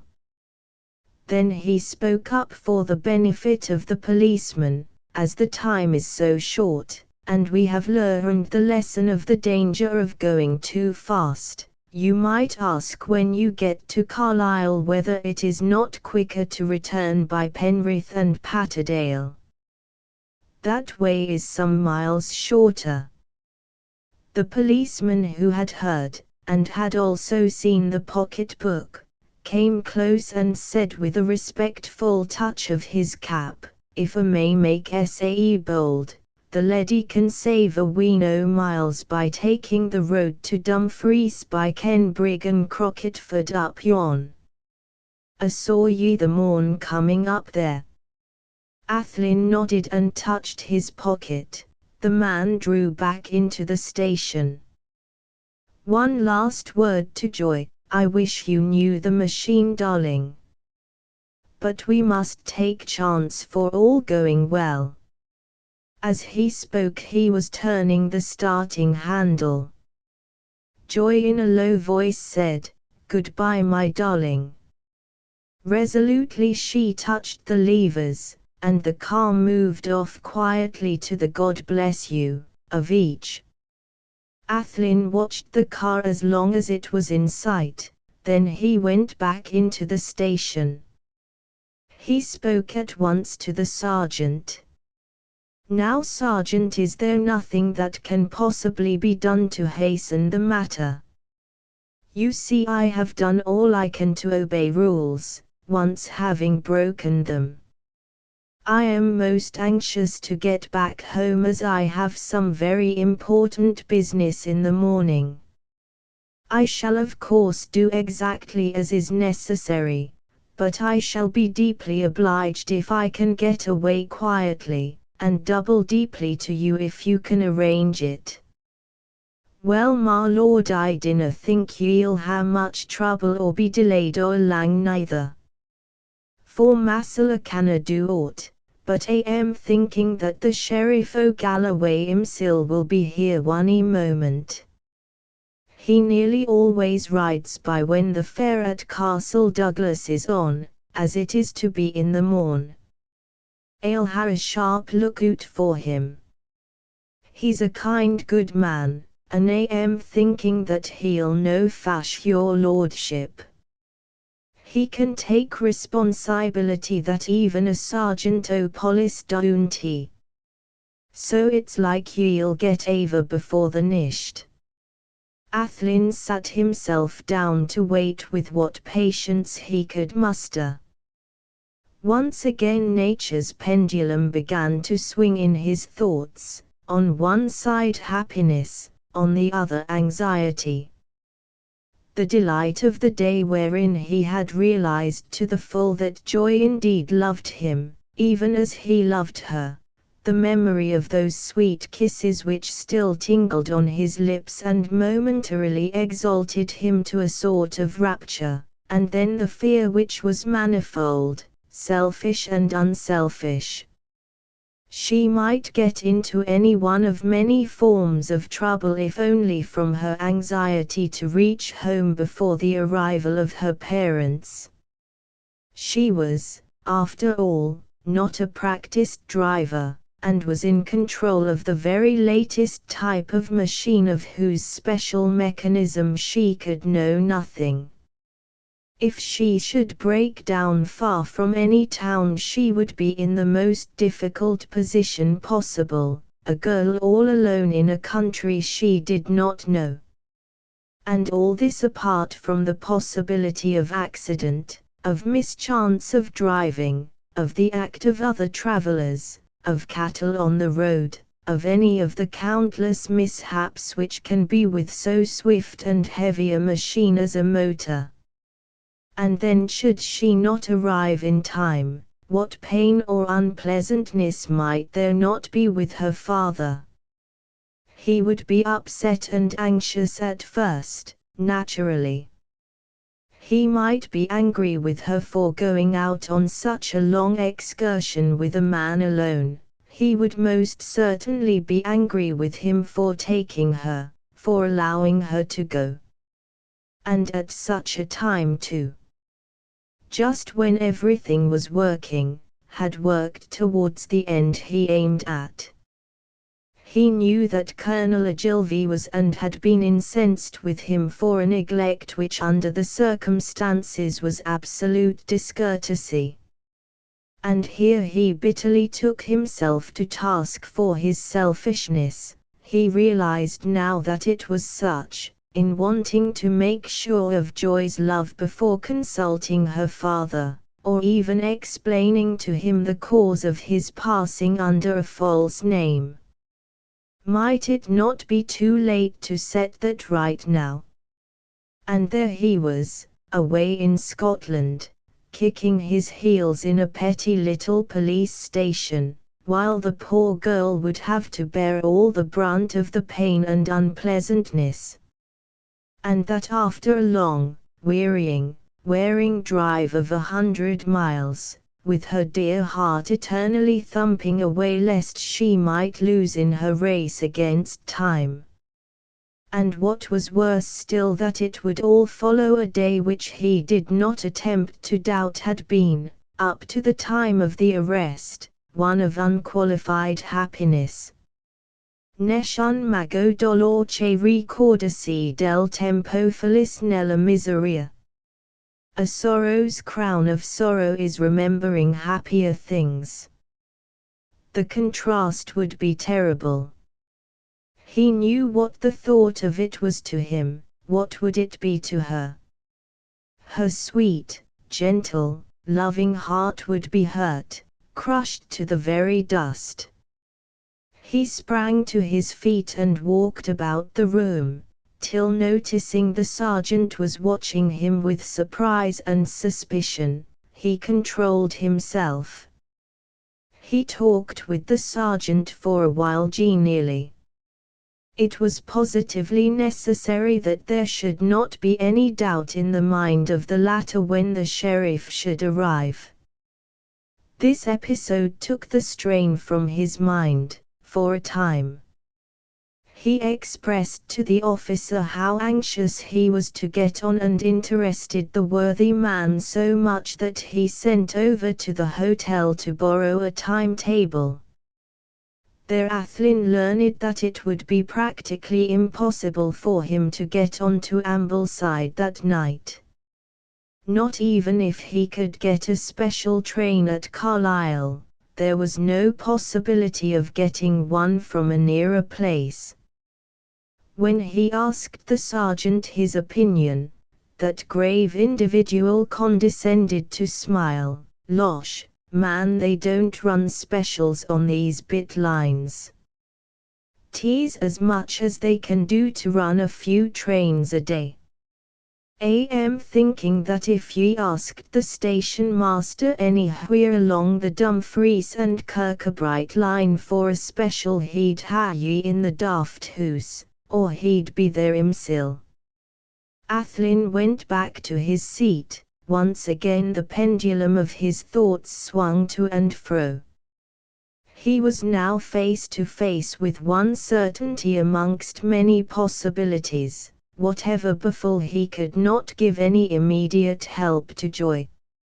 She, poor dear, must fend for herself and if need be, fight her battle alone. He could only try to make it up to her afterwards. And yet what could he do for her, what more give to her who had already all that was his? And here again he lost himself in memories of the immediate past, which presently merged into dreams of the future which has no end. But again swung the pendulum with the thought of what he was next day to do which might help Joy. He began to realize out of the intensity of his thought, which was now all unselfish, in what a danger of misconception the girl stood already and how such might be multiplied by any accident of her arrival. In the eyes of her friends her very character might be at stake. And now he made up his mind definitely as to how he would protect her in that way. He could prove his time of leaving Ambleside by his chauffeur. The time of that swift journey would be its own proof. The time of his arrest was already proved. Likewise of Joy's departure for home. Henceforward till he should meet her father he would take care that his movements were beyond any mystery or suspicion whatever. In any case, even if she did not arrive at home till late, Joy would be actually in another country from that which held him, and the rapidity of her journey would in itself protect. He would stay in some hotel in a place where he could get a suitable train in the morning, and would arrange that his arrival and departure were noted.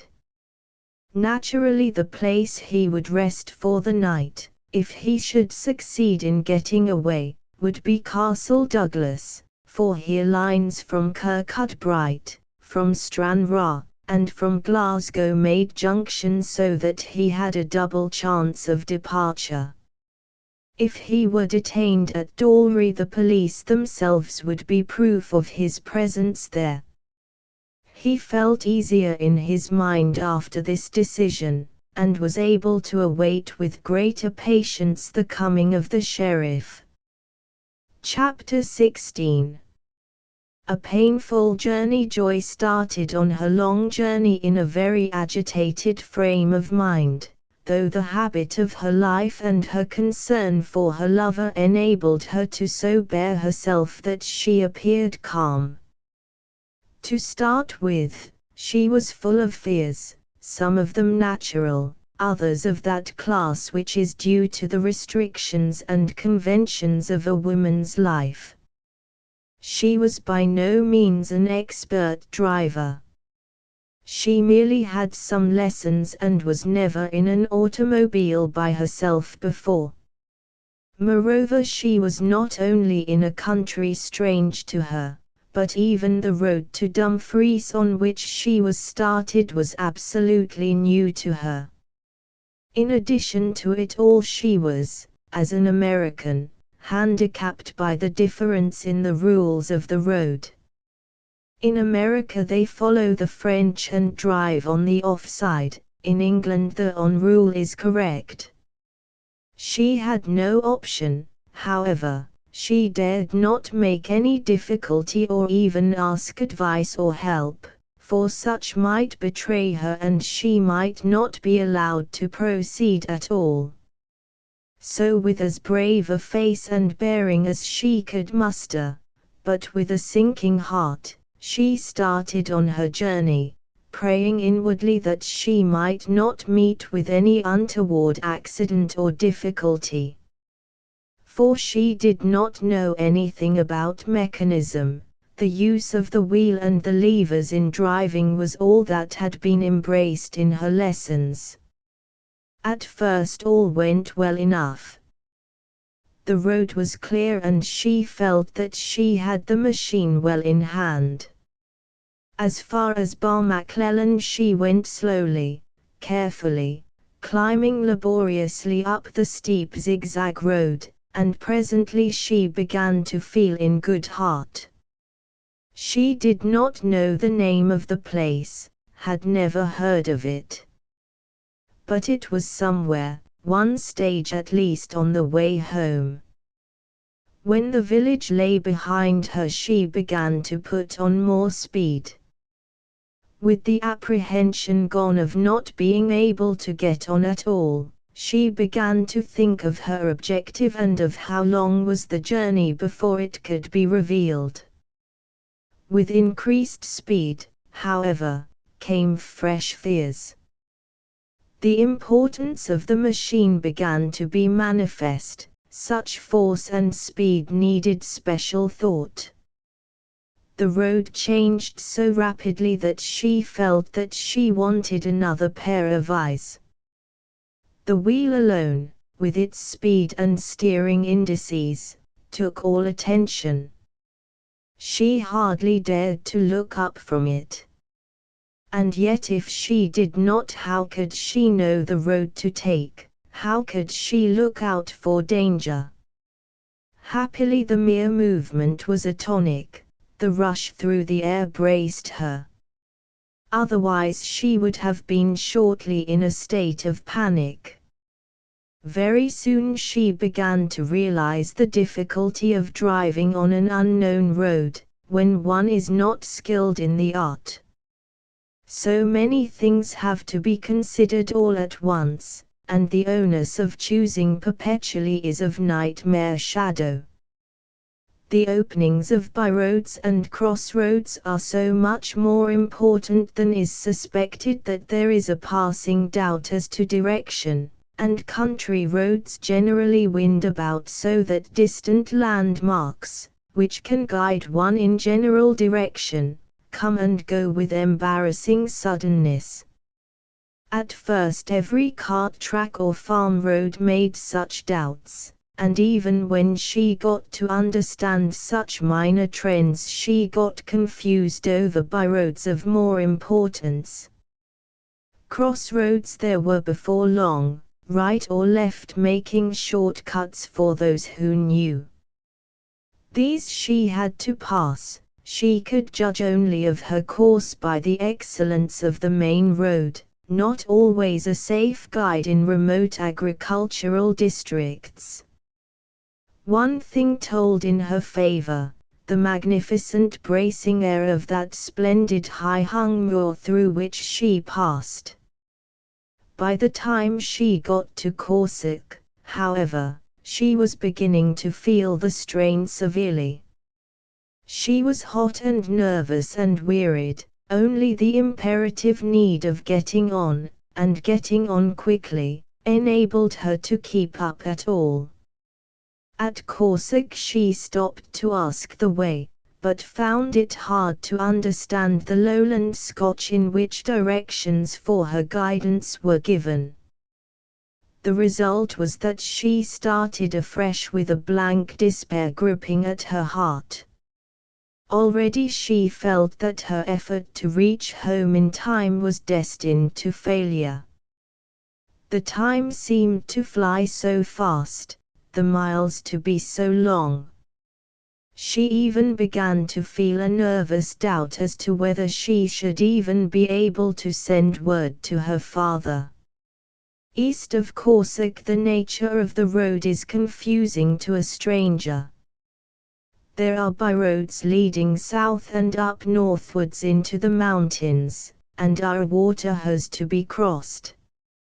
Joy began to lose the perspective of things. Her doubts as to whether she was on the right road became oppressive. Somehow, things were changing round her. Look where she would, she could not see the hilltops that had been her landmarks. A mist was coming from the right hand, that was the south, where was Solway Firth. Then she gave up heart altogether. There came to her woman's breast the reaction from all the happy excitement of the day. It was too bright to last. And now came this shadow of trouble worse even than the mist which seemed to presage it. Oh, if only he were with her now. He. Strange it was that in all that day she had not once spoken to him by name. Dear or darling seemed more suitable when her hand was in his, when he was kissing her. She closed her eyes in an ecstasy of delightful remembrance. She was recalled to herself by a sudden jar. In her momentary forgetfulness she had run up a bank. It was a shock to her when her eyes opened to see how different were her surroundings from her thoughts. Those hours when they sat together where the sunbeams stole through the trees would afford her many a comparison in the time to come. All was now dark and dank and chill. The mist was thickening every instant, she could hardly see the road ahead of her. However, she had to go on, mist or no mist, at least till she should reach some place whence she could telegraph to her father. With a pang she realized that she must not wire also to him as she would have loved to have done. It would only upset and alarm him, poor fellow. And he had quite anxiety enough in thinking of her already. With a heavy heart she crawled along through the mist, steering by the roadbed as well as she could, keeping a sharp lookout for crossroads and all the dangers of the way. The time seemed to fly, but not the car. The road appeared to be endless. Would she never come to any hospitable place? It was a surprise to her when she came on straggling cottages, and found herself between double rows of houses. Painted over a door she saw Crocketford Post Office. In her heart she thanked God that she was still on the right road, though she had only as yet come some dozen or more miles. It seemed as if a week had passed since she left Dalry, and she drew up to the post office and went in. There she sent a wire, went out motoring, caught here in Misdom going on however, but must arrive very late, so do not be anxious about me. Love to Mother and Aunt Judy and dear Daddy. Joy. When she had handed it in she looked at her watch. It was only 5:30. It was still therefore on the verge of possibility that she might get back in time. She hurried out. Several people had gathered round the motor, which was throbbing away after the manner of motors, as though impatient to get to real work. A policeman who was amongst them, seeing that she was about to go on, suggested that she should have her lamps lit, as it would be a protection as well as a help to her in the mist. She was about to say that she thought it would be better not, for she did not know anything about acetylene lamps and feared to expose her ignorance, when he very kindly offered to light them for her. "'Tis no walk for a bonny leddy," he said in self-justification of bending his official dignity to the occasion. She felt that his courtesy demanded some explanation, and also that such explanation would be accounting for her being all alone, avoid any questioning. So said sweetly, "Thank you so much, officer. I really do not know much about lamps myself, and I had to leave my husband, who was driving, at Dalry. He was going too fast, and your people had a word to say to him. However, I can get on all right now. This is a straight road to Dumfries, is it not?" The road was pointed out and instructions given to keep the high road to Dumfries. With better heart and more courage than heretofore she drove out into the mist. There was comfort for her in the glare of the powerful lights always thrown out in front of her. All went well now. The road was distinctly good, and the swift smooth motion restored her courage. When in about half an hour she began to note the cottages and houses grouping in the suburbs of Dumfries, she got elated. She was now well on the way to England. She knew from experience that the road to Athlyne, by which they had come, was fairly level. She did not mind the mist so much, now that she was accustomed to it, and she expected that as it was driving up northwards from the Firth she would be free from it altogether when she should have passed the border and was on her way south to Carlisle. In the meanwhile she was more anxious than as yet. The mist seemed to have settled down more here than in the open country. There were lights in many windows in the suburbs, and the street lamps were lit. It is strange how the perspective of lines of lamps gets changed when one is riding or driving or cycling in mist or fog. If one kept the center of the road it would be all right, but as one keeps of necessity to the left, the lines between the lamps which guide the eye change with each instant. The effect is that straight lines appear to be curved, and if the driver loses nerve and trusts to appearances he will soon come to grief.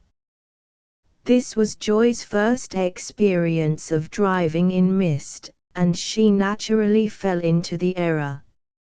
She got confused as to the right and wrong side of the road. She had to fight against the habit of her life, which instinctively took command when her special intention was in abeyance. She knew that from Dumfries the road dropped to the southeast, and as the curve seemed away to the left from her side of the road, she, thinking that the road to the left was the direct road, naturally inclined towards the right hand, when she came to a place where there were roads to choose. There was no one about from whom to ask the way, and she feared to descend from the car to look for a signpost. The onus of choice was on her, and she took the right hand thinking it was straight ahead. For some time now she had been going slow, and time and distance had both spun out to infinitude. She had lost sense of both. She was tired, wearied to death with chagrin and responsibility.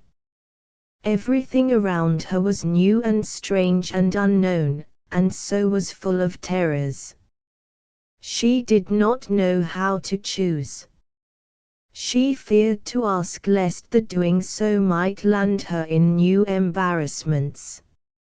She knew that unless she got home in something like reasonable time, her father would be not only deeply upset but furiously angry, and all that anger would be visited on him. Oh, she must get on. It was too frightful to contemplate what might happen should she have to be out all night, and after having gone out with a man against whom her father had already a grievance, though he owed him so much. The change in the road, however, gave her some consolation. It was straight and smooth, and as the wind was now more in her face she felt that she was making southward. But her physical difficulties were increasing. The wind was much stronger, and the mist came boiling up so fast that her goggles got blurred more than ever. Everything around her was becoming wet. For a few miles, she could only guess at the distance. All went well, and she got back some courage. She still went slowly and carefully. She did not mean to have any mischance now if she could help it. It would not be so very long before she was over the border. Then most likely she would be out of the mist and she could put on more speed. Presently she felt that the car was going up a steep incline. When it had been running swiftly she had not felt such, but now it was apparent. It was not a big hill, however, and the run down the other side was exhilarating, though the fear of some obstacle in front damped such pleasure as there was. Even then the pace was not fast. Ordinarily it would have been considered as little better than a rapid crawl. For a while, not long but seeming more than long, the road was up and down till she saw in the dimness of the mist glimpses of houses, then a few gleams of light from the chinks of shut windows. Here she went very slowly and tooted often. She feared she might do some harm, and the slightest harm now might mean delay. She breathed more freely when she was out in the open again. That episode of the arrest and the prolonged agitation which followed it had unnerved her more than she had thought, and now the mist and the darkness and the uncertainty were playing havoc with her. It was only when she was long past the little place that she regretted she had not stopped to ask if she was on the right road. There was nothing for it, however, but to go on. The road was all up and down, up and down, but the surface was fairly good, and as the powerful lamps showed her sufficient space ahead to steer, she moved along, though it had to be with an agonizing slowness. How different it all was, she thought, from that fairy chariot driving with him in the morning. The road then seemed straight and level, and movement was an undiluted pleasure. For an instant she closed her wearied eyes as she sighed at the change, and ran off the roadbed.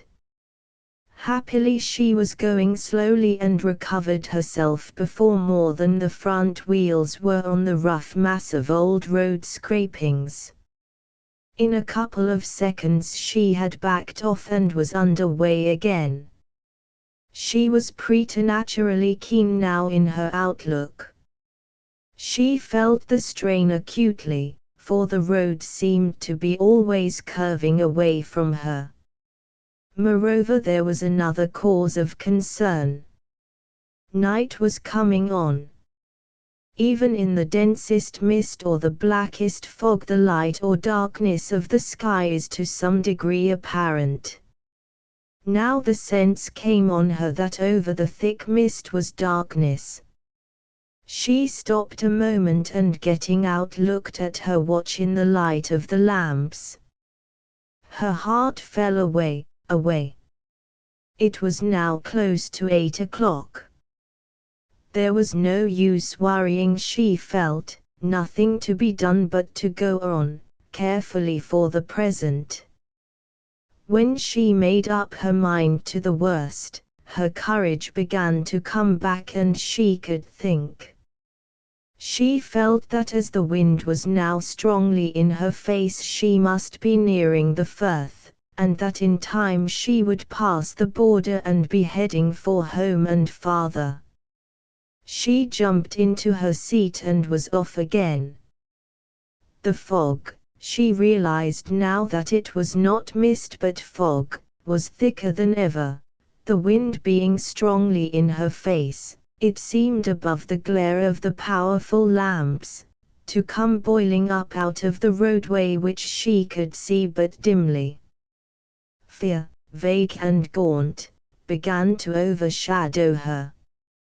But there was no use worrying or thinking of anything except the immediate present, which took the whole of her thought and attention.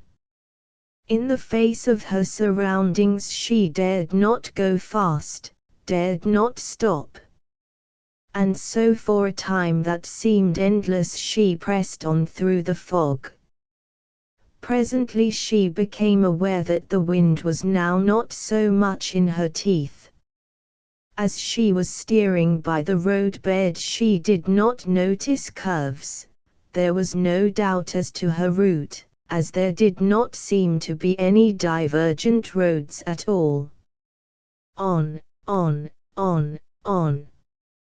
A road full of hills, not very high nor especially steep, but enough to keep a driver on constant watch out. At last she felt that she was close to the sea. The wind came fiercely, and the drifting fog seen against the luminous area round the lamps seemed like a whirlpool. There was a salt smell in the air. This gave her some hope. If this were the Firth she must be close to the border and would soon be at the bridge over which they had entered Scotland. Instinctively she went forward faster. And at last there surely was a bridge. A narrow enough bridge it was. As she went slowly across it she wondered how it was that they had seemed to fly over it in the morning. However, she could go on now in new hope. She was in England, and by she would come through the fog belt, and having passed Carlisle would drop down through the lake roads to Ambleside. Though the fog was dense as ever she did not feel the wind so much. She crowded on, she did not dare go much faster as yet, and as she was now climbing a long steep hill she ceased to notice it. After a while, when there came a stronger puff than usual, she noticed that it was on her back. The high hood of the car had protected her for some time past. After a little, however, the old fear came back upon her. At the present rate of progress, to reach home at any time, however late, seemed an impossibility. And all was so dark, and the fog was so dense, and the road didn't seem a bit like that they had come by between Carlisle and the border. All at once she found that she was crying bitterly.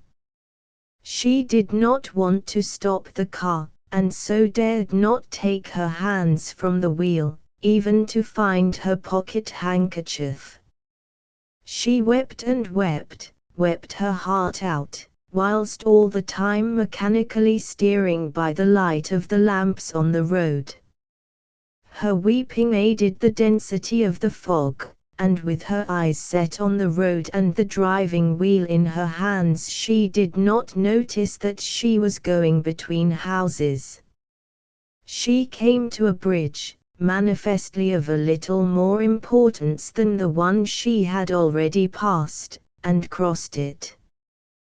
The road swayed away to the left. Presently this was crossed by another almost at right angles, but she kept straight on. There was no one from whom to ask the way, and had there been anyone she probably would not have seen him. A little way on there was another crossroad, but of minor importance. Then further on she came to a place of difficult choice. Another crossroad, again almost at right angles, but the continuance of the road she was on showed it to be but a poor road, ill kept. So, too, was that to her left, but the road to the right was broad and well kept. It was undoubtedly the main road, and so, keeping to the rule she had hitherto obeyed, she followed it. She was now feeling somehow in better heart. The fit of crying had relieved her, and some of her courage had come back. She wanted comforting, wanted it badly, but those whose comfort only could prevail were far away, one behind her in Scotland, the others still far away at Ambleside. The latter thought made her desperate. She put on more speed, and with her thoughts and anxieties not in the present but the future, ran up a steep bank. There was a quick snap of something in front of the car, the throbbing of the engine suddenly ceased. With the shock she had been thrown forward upon the wheel, but fortunately the speed had not been great enough to cause her serious injury. The lamps made the fog sufficiently luminous for her movements, and she scrambled out of the car. She knew she could do nothing, for she was absolutely ignorant of the mechanism, and she had no mechanical skill. The only thing she could do was to go along the road on the blind chance of meeting or finding someone who could help her, or who might be able to assist her in finding better help. And so, with a heavy heart, and feet that felt like lead, she went out into the fog. It was a wrench for her to leave the car, which in the darkness and the unknown mystery of the fog seemed by comparison a sort of home or shelter. It was an evidence of the mechanical habit of the mind, which came back to her later, that through all her weariness and distress she thought to pin up her white frock before setting out on the dusty journey. It was astonishing how soon the little patch of light disappeared. When she had taken but a few steps she looked back and found all as dark as it was before her. One thing alone there was which saved her from utter despair: the fog seemed not to be so absolutely dense. In reality it was not that the fog had lessened, but that her eyes, so long accustomed to the glare of the lamps which had prevented her seeing beyond the radius of their power, had now come back to their normal focus.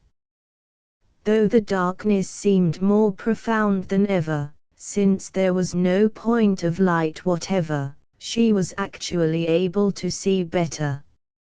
After all, this fog was a sea mist and laden with city smoke, and its darkness was a very different thing from the Cimmerian gloom of a city fog. To her, not accustomed to winter fogs, it was difficult and terrifying. When, however, she began to realize, though unconsciously, that the nebulous wall in front of her fell back with every step she took, her heart began to beat more regularly, and she breathed more freely. It was a terrible position for a delicately nurtured girl to be in. Though she was a brave girl with a full share of self-reliance, her absolute ignorance of all around her, even as to what part of the country she was in, had a somewhat paralyzing effect upon her. However, she had courage and determination. Her race as well as her nature told for her. Her heart might beat hard and her feet be heavy, but at any rate she would go on her set road whilst life and strength and consciousness remained to her. She shut her teeth, and in blind despair moved forward in the fog. In all her after-life joy could never recall the detail of that terrible walk. Like most American girls, she was unused to long walks, and after a couple of miles she felt wearied to death. The long emotional strain of the day had told sorely on her strength, and the hopeless nerve-wracking tramp on the unknown road through the gloom and mystery of the fog had sapped her natural strength. Looking back on that terrible journey, she could remember no one moment from the other, from the time that she lost sight of the lamps until she found herself in a dip in the road passing under a railway bridge. The recognition of the fact reanimated her.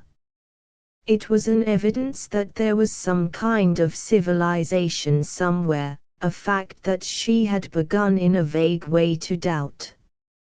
She would follow that line if she could, for it must lead her to some place where she might find help, where she could send reassuring word to her father, and where there would be shelter. Shelter. At the first gleam of hope her own deplorable position was forced upon her, and she realized all at once her desperate weariness. She could now hardly drag herself along. Beyond the railway there was a branch road to the left, and this she determined to follow, rather than the main road which went away from the line. She stumbled along it as well as she could. The time seemed endless. In her weariness the flicker of hope which her juxtaposition to the railway had given her died soon away. The fog seemed denser, and the darkness blacker than ever. The road dipped again under the line. She was glad of that, manifestly she was not straying from it. She hurried on instinctively, found the road wider, and rougher with much use. Her heart beat hard once again, but this time it was with hope. And then, right in front of her, was a dim gleam of light. This so overcame her that she had to sit down for a moment on the roadside. The instant's rest cheered her. She jumped to her feet as though her strength had been at once restored. Feeling in her heart a prayer which her lips had not time to utter, she climbed over a wire fence between her and the light, stumbled across a rough jumble of sleepers and railway irons. Then the light was over her head, the rays were manifest on the fog. She called out, "Hello! Hello! Is there anyone awake?"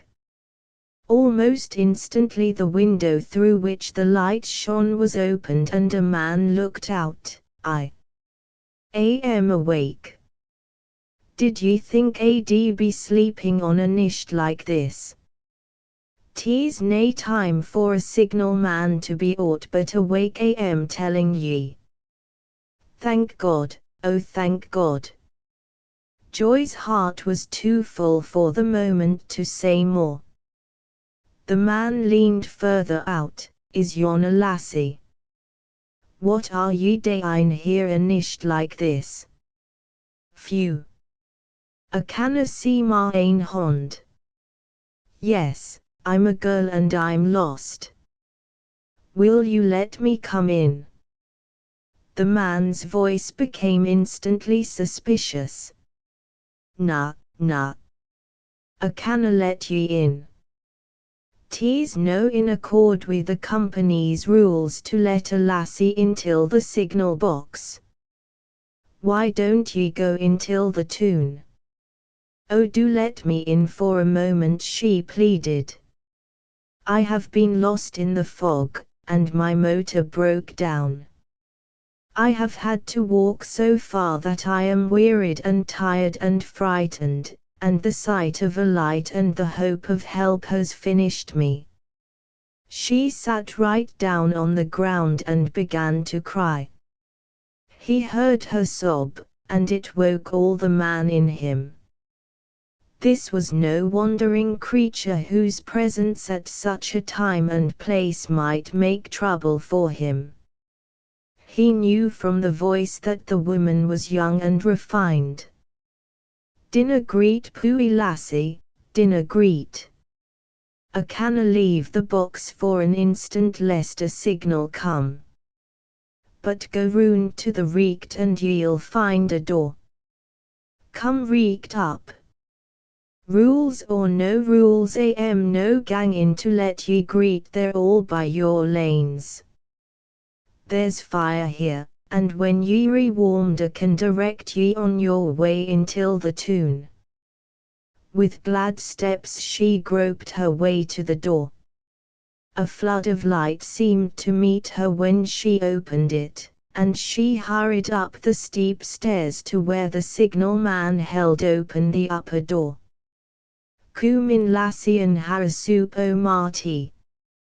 Tea's fine and warm.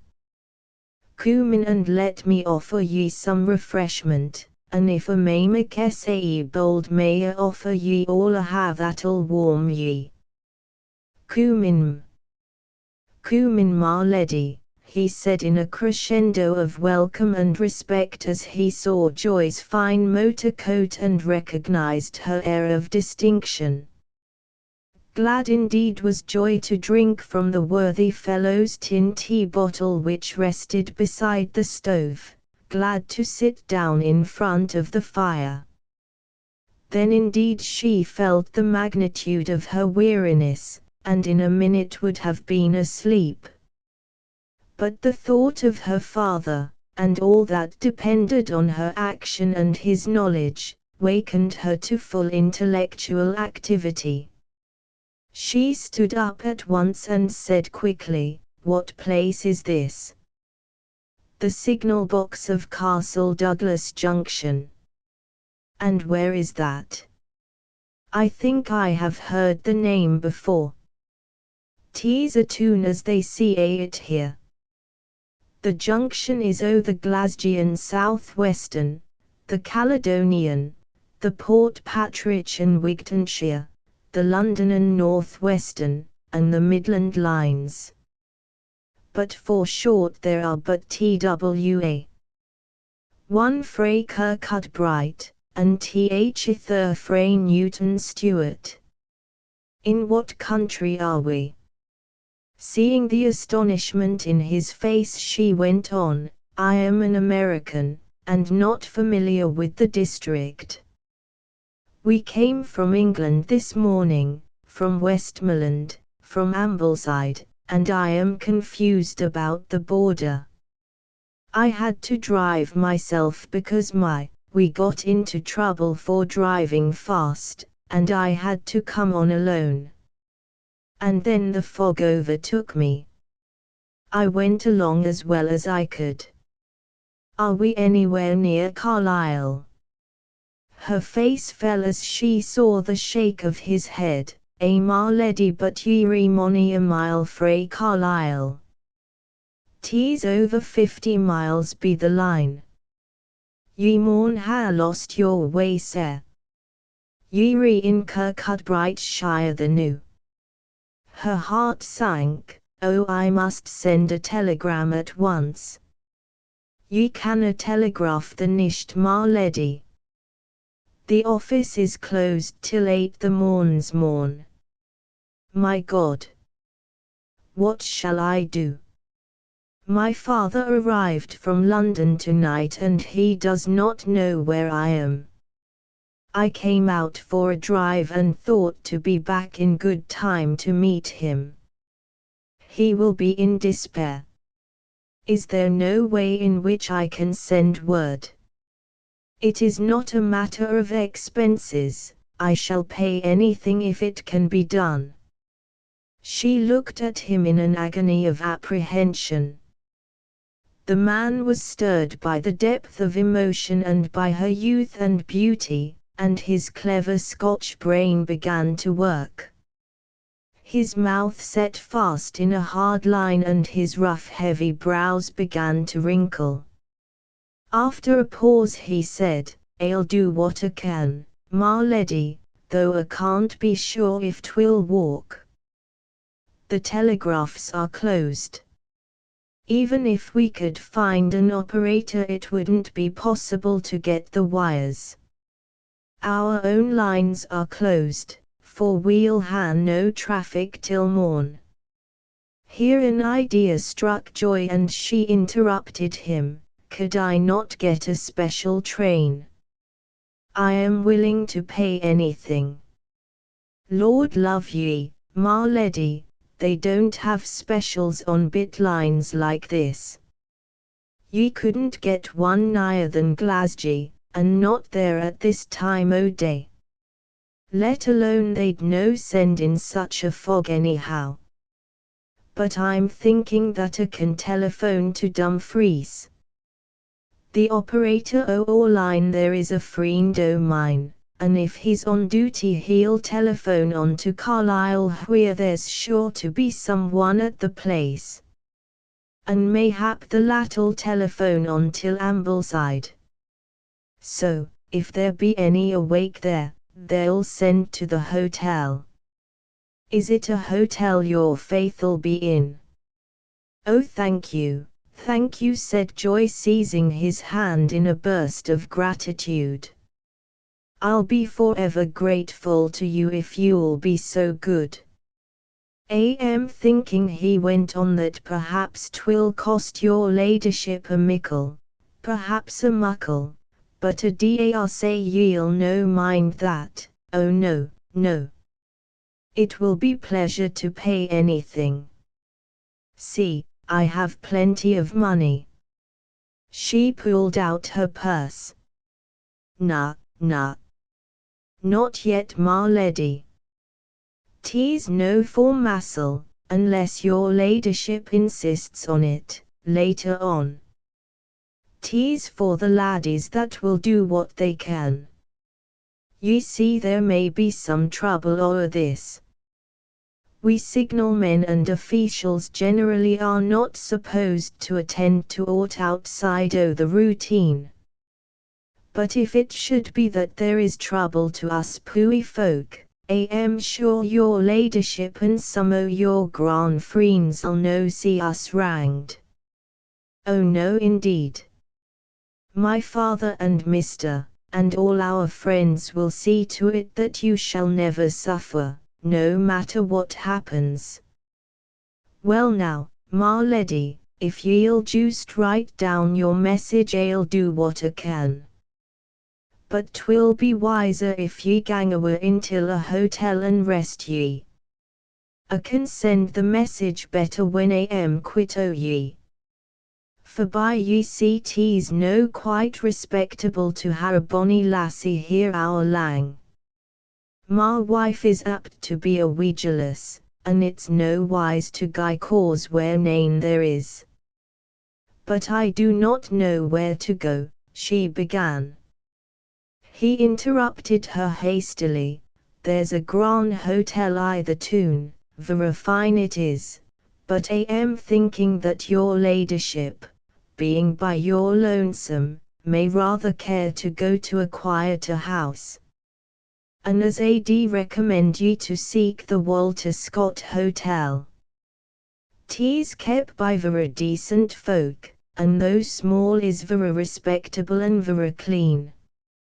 Say that you're kent by Thomas Macpherson and that will vouch for ye, seeing that ye re a bit lassie by your lanes.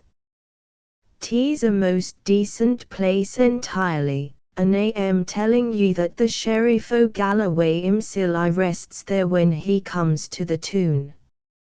Joy wrote her message on the piece of paper which he had provided whilst speaking, to Colonel Ogilvy, in of greeting, Ambleside. Dearest Daddy, I have been caught in a heavy fog and lost, but happily found my way here. I shall return by the first train in the morning. Love to Mother. I am well and safe. Joy. Then the signal man gave her explicit directions as to finding the house. As she was going away he said with a diffident anxiety, "To what figure will your ladyship gang in this ministration? Ad just like to ken in case o' necessity."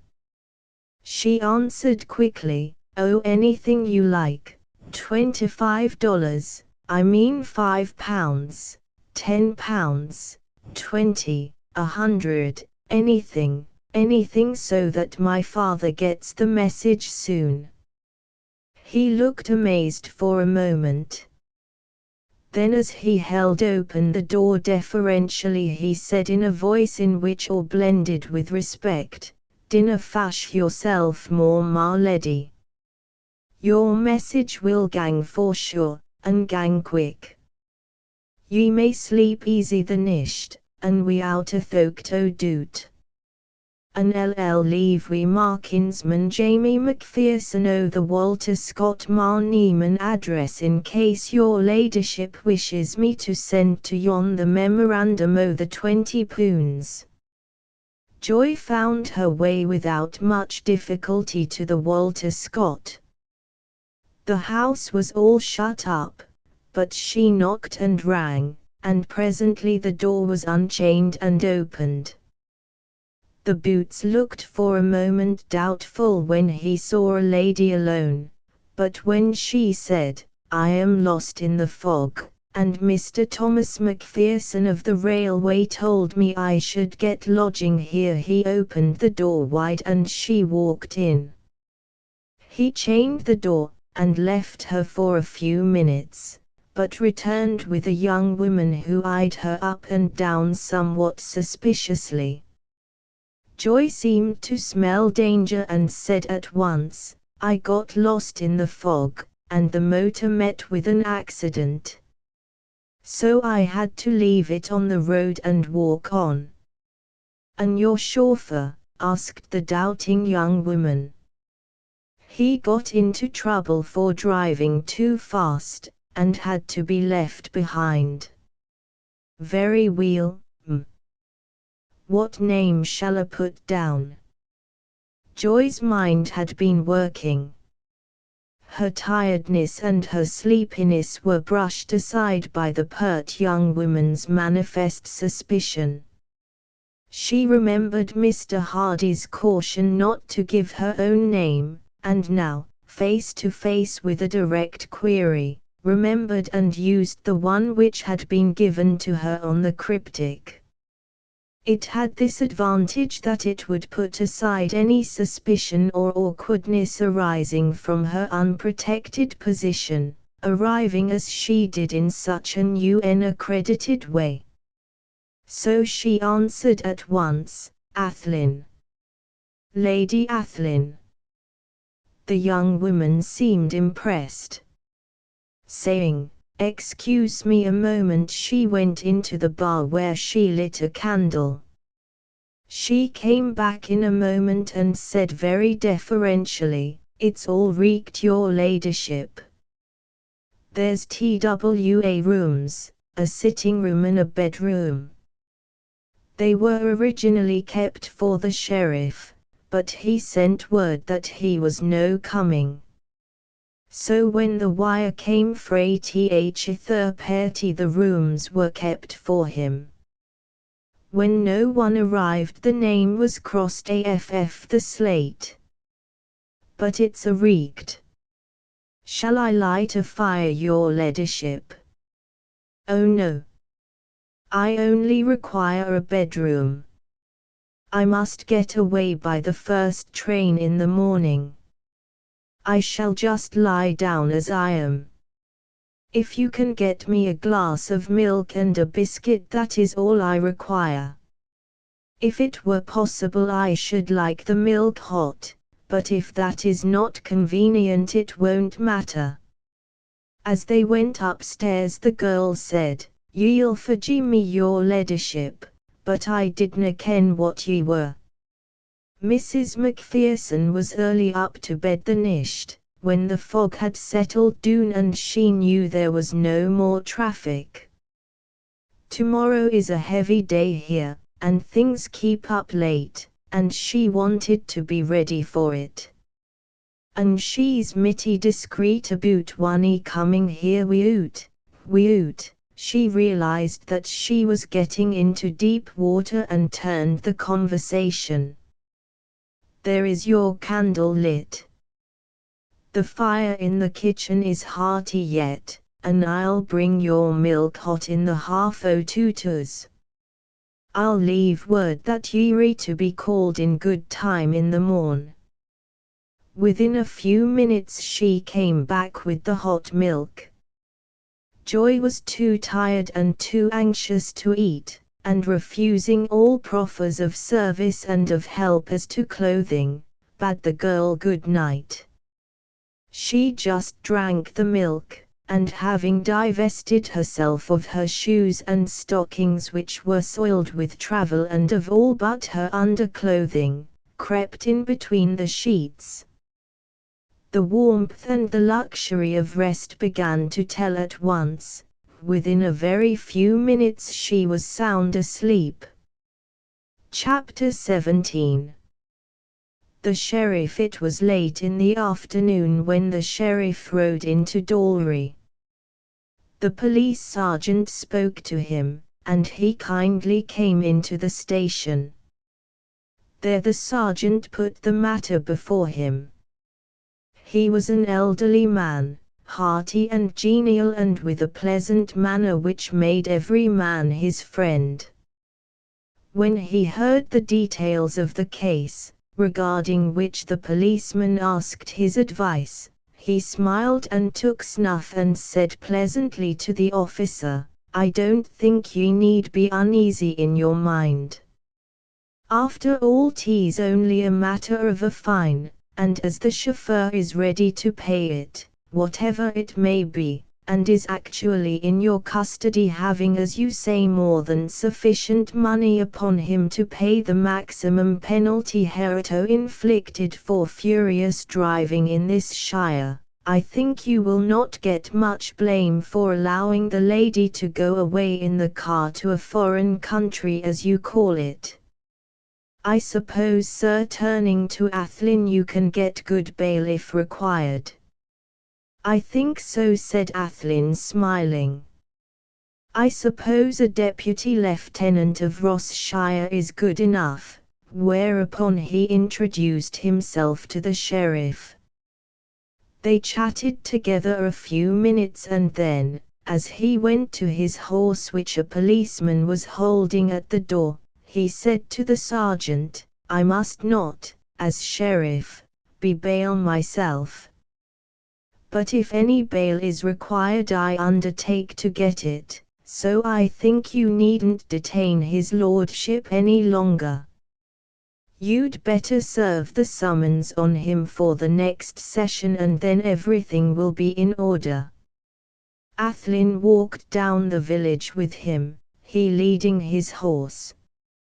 When he knew that Athlyne was going to walk to Castle Douglas so as to be ready to catch his train to the south, he said, "Tomorrow is a busy day there and you may find it hard to get rooms at the Douglas, especially as the fog will detain many travelers. Now I had my rooms reserved at the Walter Scott, kept by an old servant of mine, where I always stay. An hour gone I wired countermanding them as I am going to stay the night with Mulgrave of Ennisford where I am dining, so perhaps you had better wire over and secure them. I shall be there myself in the morning as I have work in Castle Douglas, but that need not interfere with you. If you go early you may be off before I get there. I do not want to go south very early, so I hope you will breakfast with me if I am still there." The genial old sheriff shook his head. "No, no. You must breakfast with me. I am in my own bailiwick and you must let me be your host." "All right," said Athlyne heartily. The old man who had been looking at him kindly all the time now said, "Tell me now, and you won't think me rude or inquisitive, but you're a young man and I'm an old one, and moreover sheriff, can I do anything for you? The sergeant told me you were in a state of desperate anxiety to get away, or at any rate to let the lady get off, and I couldn't help noticing myself that you are still anxious." The policeman said she was young, and much upset about it all. "Can I serve you in any way?" "If I can, it will, I assure you, be a pleasure to me." He was so frank and kind and hearty that Athlyne's heart warmed to him. Moreover he was upset himself, poor fellow, and though he was a man and a strong one, was more than glad to unburden his heart to someone who would be a sympathetic listener. "The fact is, sir, that the young lady who was with me came for a drive from Ambleside and we came on here on the spur of the moment. Her father had gone to London and returns this evening, and as no one knew that she had gone out motoring he will be anxious about her. Naturally neither she nor I wish to make him angry. You will understand when I tell you that she and I are engaged to be married. He does not know this, though here he remembered the letter he had posted at Ambleside. He will doubtless know soon. Unhappily he had some mistaken idea about me. A small matter which no one here would give a second thought to, but he is a Kentuckian and they take some things very much to heart. This was nothing wrong, not in any way, but all the same his taking further offense at me, as he would do if he heard from someone else that she had been motoring with me without his sanction, might militate against her happiness, and mine. So you can imagine, Mr. Sheriff, how grateful I am to you for your kindness." The sheriff paused before replying. He had been thinking, putting two and two together. They are engaged, but her father doesn't know it. Then the engagement was made only today. No wonder they were upset and anxious. No wonder he drove fast. Ah, youth. Youth. I understand, my lord. Well, you did quite right to get the lady away, though it was a hazardous thing for her to start off alone in the mist. It hadn't come on then, sir. Had it been so, I should never have let her go alone, no matter what the consequences might be. But I hope she's out of it and close to home by this time. Aye, that's so. Still, she was wise to go. It avoids all possibility of scandal. Poor Ben. I'm hoping she got off south before the fog came on too thick. It's drifting up from the Firth, so that when once she would have crossed the border, most like it would have been clear now. Anyhow, under the circumstances you are right to stay here. Then there can be no talk whatever. And her father will have had time to cool down by the time ye meet. We're parting here, my lord. Goodbye, and let me wish ye both every form of human happiness. Perhaps by morn you will have had some news, and I'm hoping ye'll be able to tell me of her safe arrival. At the crossroads the men parted. The sheriff rode on his way to Ennisford, and Athlyne went back to Dalry. He ordered his dinner, and then went out to send a telegram at the little post office. His telegram ran, "To Walter Scott, Hotel, Castle Douglas. Keep rooms given up by sheriff for tonight. Athlyne." He had written the telegram through without a pause. The signature was added unhesitatingly, though not merely instinctively. He had done with falsity, henceforth he would use his own name, and that only. He felt freer than he had done for many a day. He ate his dinner quietly. He was astonished at himself that he could take matters so calmly. It was really that he now realized that he had done all he could. There was nothing left but to wait. In the earlier part of that waiting he was disturbed and anxious. Difficulties and dangers and all possible matters of concern obtruded themselves upon his thought in endless succession. But as time wore on, the natural optimism of his character began to govern his thinking. Reason still worked freely enough, but she took her orders from the optimistic side and brought up arrays of comforting facts and deductions. It was with renewed heart and with a hopeful spirit that he set out on his road to Castle Douglas. He had deliberately chosen to walk instead of taking a carriage or riding.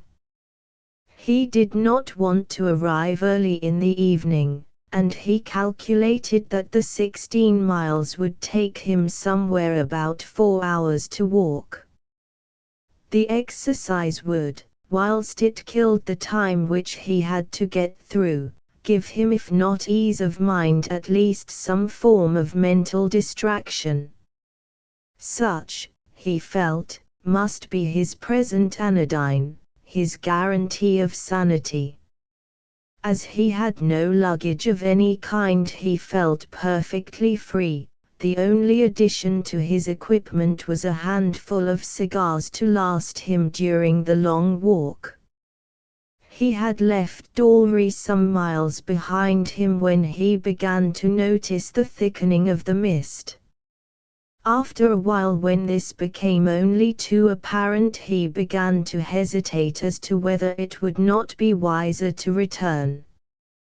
By this time he realized that it was no mere passing cloud of vapor which was driving up from the south, but a sea fog led inward through the narrowing firth. He could smell the iodine of the sea in his nostrils. But he decided to go on his way. He remembered fairly well the road which he had traversed earlier in the day.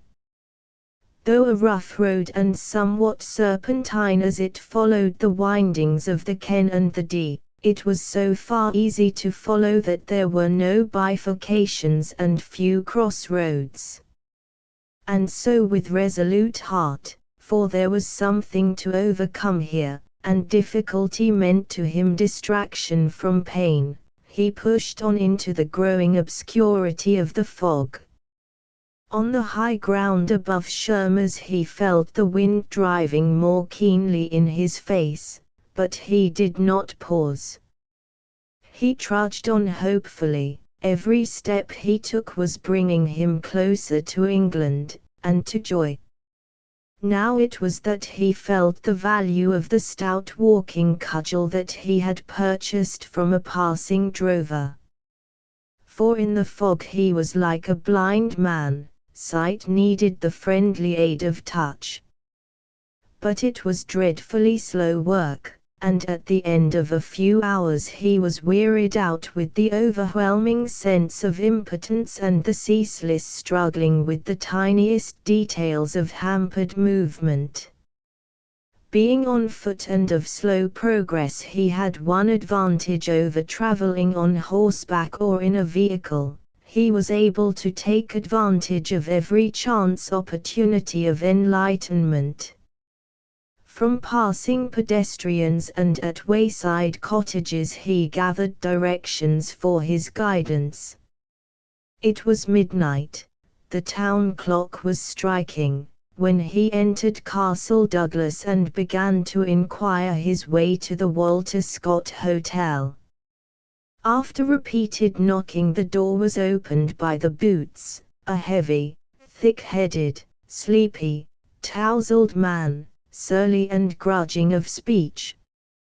Athlyne pushed past him into the hallway and said, "I wired here in the afternoon to have kept for me the sheriff's rooms. Did my telegram arrive?" "Aye. It came reeked.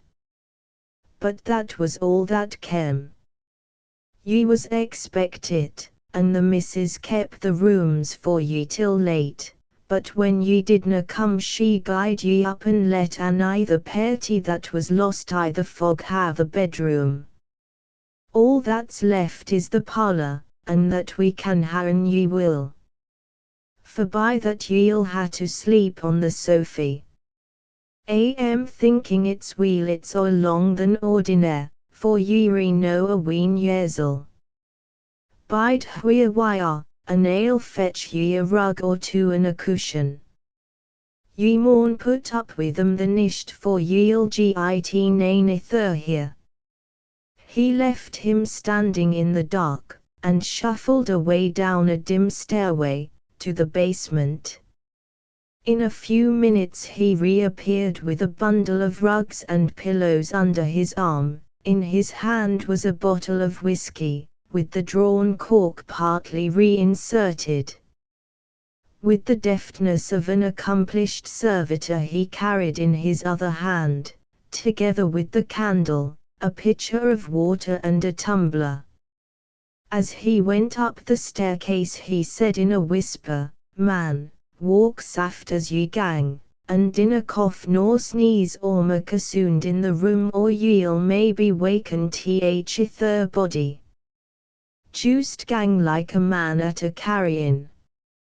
And mind ye dinna snore. Lie ye like a bairn. What time shall I see ye? I want to catch the morning train for the south. That'll be reeked. I'll see ye braw and early." "Good night," said Athlyne as he softly closed the door. He spread one rug on the sofa, which, supplemented by a chair, was of sufficient length, put the other ready to cover himself, and fixed the cushions. Having stripped to his flannels, he blew out the candle, and, without making a sound, turned in. He was wearied in mind and nerve and body, and the ease of lying down acted like a powerful narcotic. Within a minute he was sound asleep. Chapter 18. Pursuit. Colonel Ogilvy found his wife in excellent health and spirits. The cure had been effective, and the prospect of meeting Joy so filled her with delight that her youth seemed to be renewed. He could see, when the morning light was admitted to their bedroom, that her eyes were bright and her cheeks rosy, and all her movements were alert and springy. Judy too, when they went to breakfast, looked well and was in good spirits, but there was something about her which he could not understand. It was not that she was quick of intellect and speech, for such had been always her habit. It was not that she was eager, for she was not always so. It was not that she was exuberantly fond of Joy, she had never been anything else. But there seemed now to be some sort of elusive background to all her thoughts. He began to wonder in a vague way if it were possible that she had fallen in love. She asked, after her usual manner, a host of questions about Joy and about the visit to the lakes, where they had been and who they had seen, and of all the little interests and happenings during the time of separation. Colonel Ogilvy felt a little wearied of it all. He had already covered the ground with the girl's mother, for arriving in the grey of the dawn, he had gone straight to his wife's room where he had rested till breakfast time. There he had told her all that he could remember. With, however, the patient courtesy which had not as yet in his life failed him with women, he went over all the ground again with Judy. He could not but be struck with Judy's questioning on one subject, whether they had met at Ambleside any special acquaintance. He concluded that she meant Mr. Hardy, and asked her if such were the case. She blushed so brightly when she admitted it that he conceived the idea that the peccant Englishman was the object of her affection. Then, as she dropped that subject of questioning, he, in order to draw her out, went on, "But my dear Judy, it was not possible that we could have seen him.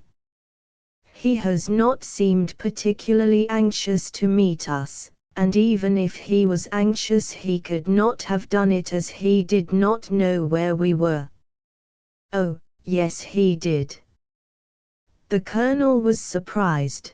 The tone of her words carried conviction of truthfulness. He answered quickly, "He did." "How on earth do you know that?" Judy in her emotional interest answered without thinking.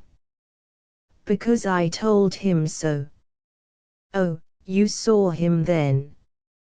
Again she answered without thought, "No, but I wrote to him." "How do you know that he got your letter?" "Because he answered it."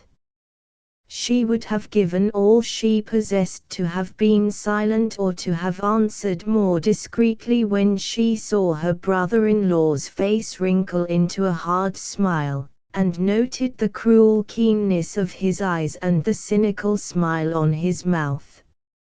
She answered sharply, and, as is usual, began the instant after, to pay the penalty for such sharpness. His voice seemed to rasp her very soul as he said, "I am glad to hear that the gentleman has consideration for someone, even a lady, who writes to him. But to my mind such but emphasizes his rudeness, if for the moment I may call it so, of his conduct to others. As for myself, when I meet the gentleman, should I ever have the good fortune to do so, I shall require him to answer for this insult, amongst others. Insult, murmured Judy in a panic of apprehension. Yes, my dear Judith. There is no stronger word, had there been I should have used it.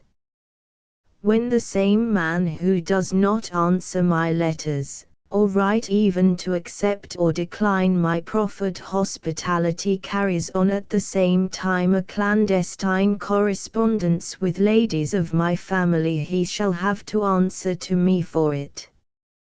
By God he shall. Judy thought silence wiser than any form of words, and remained mute.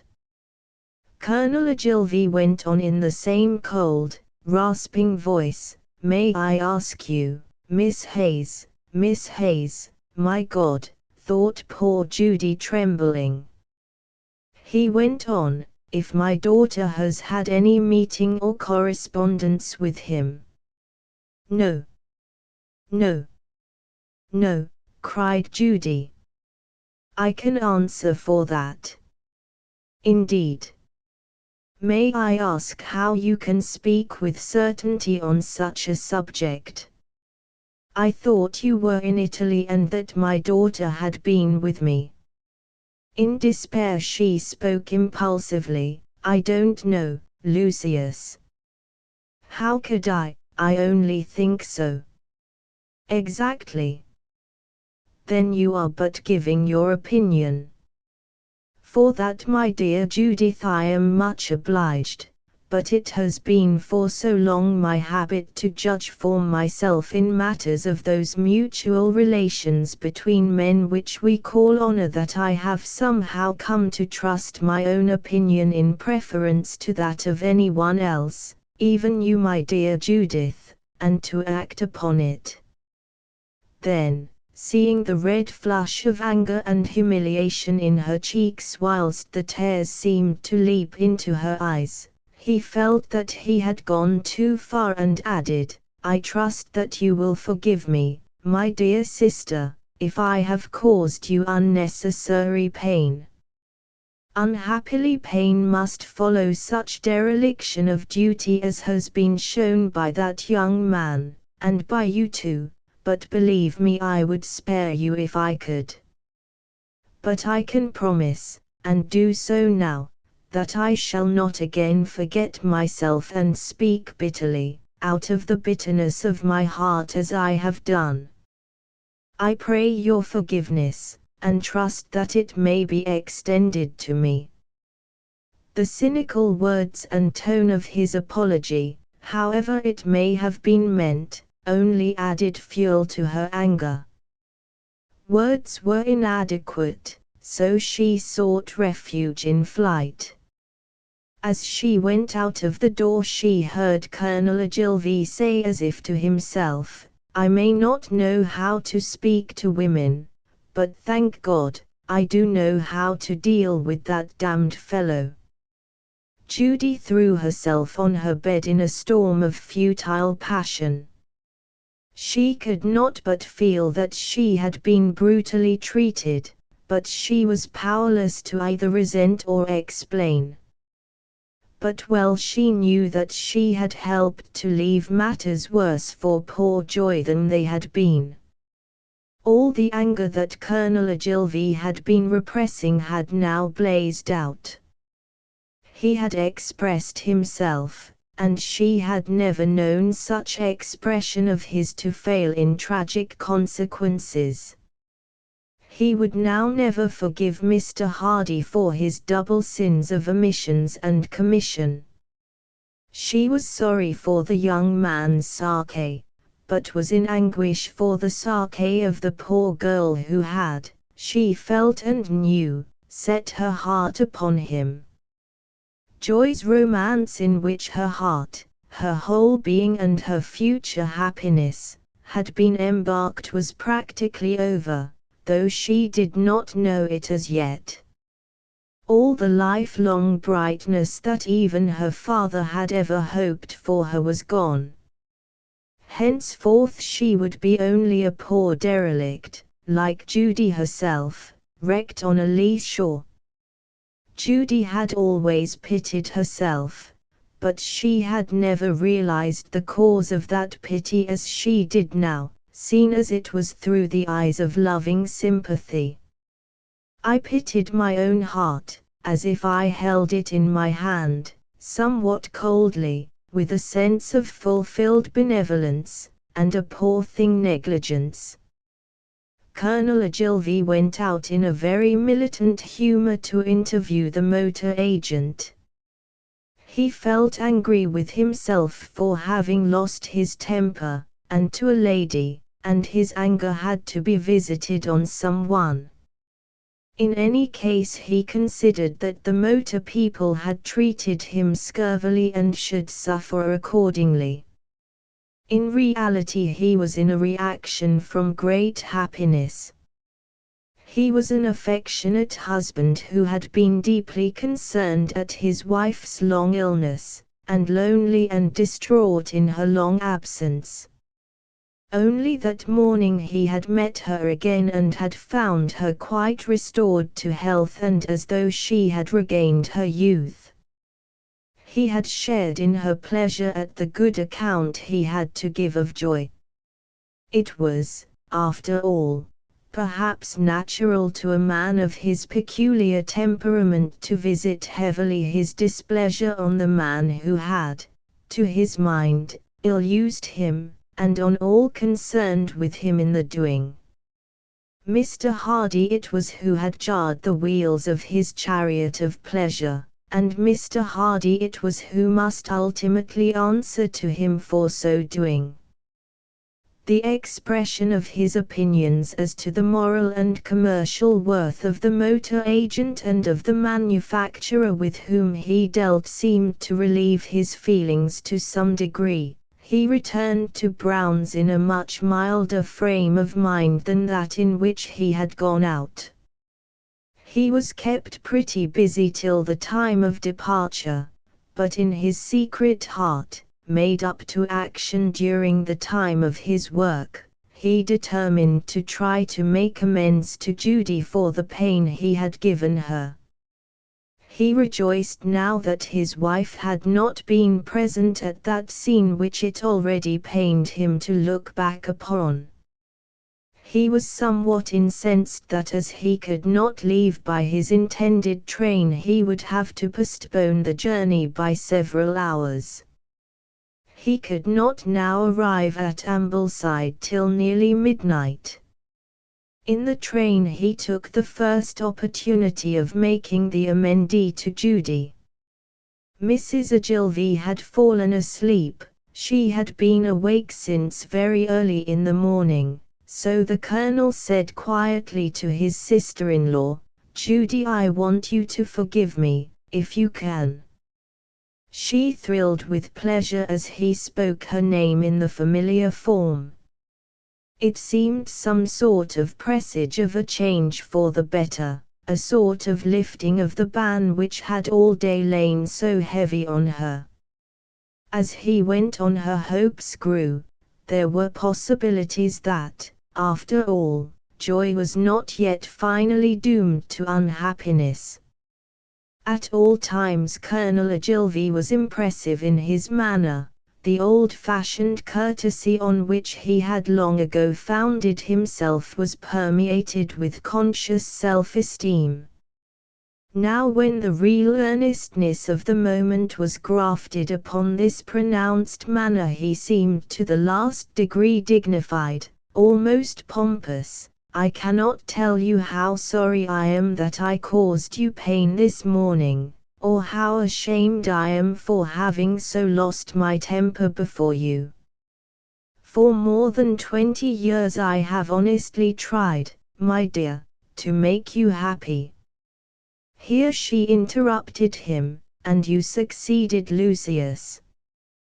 He rose and bowed gravely, "Thank you, my dear.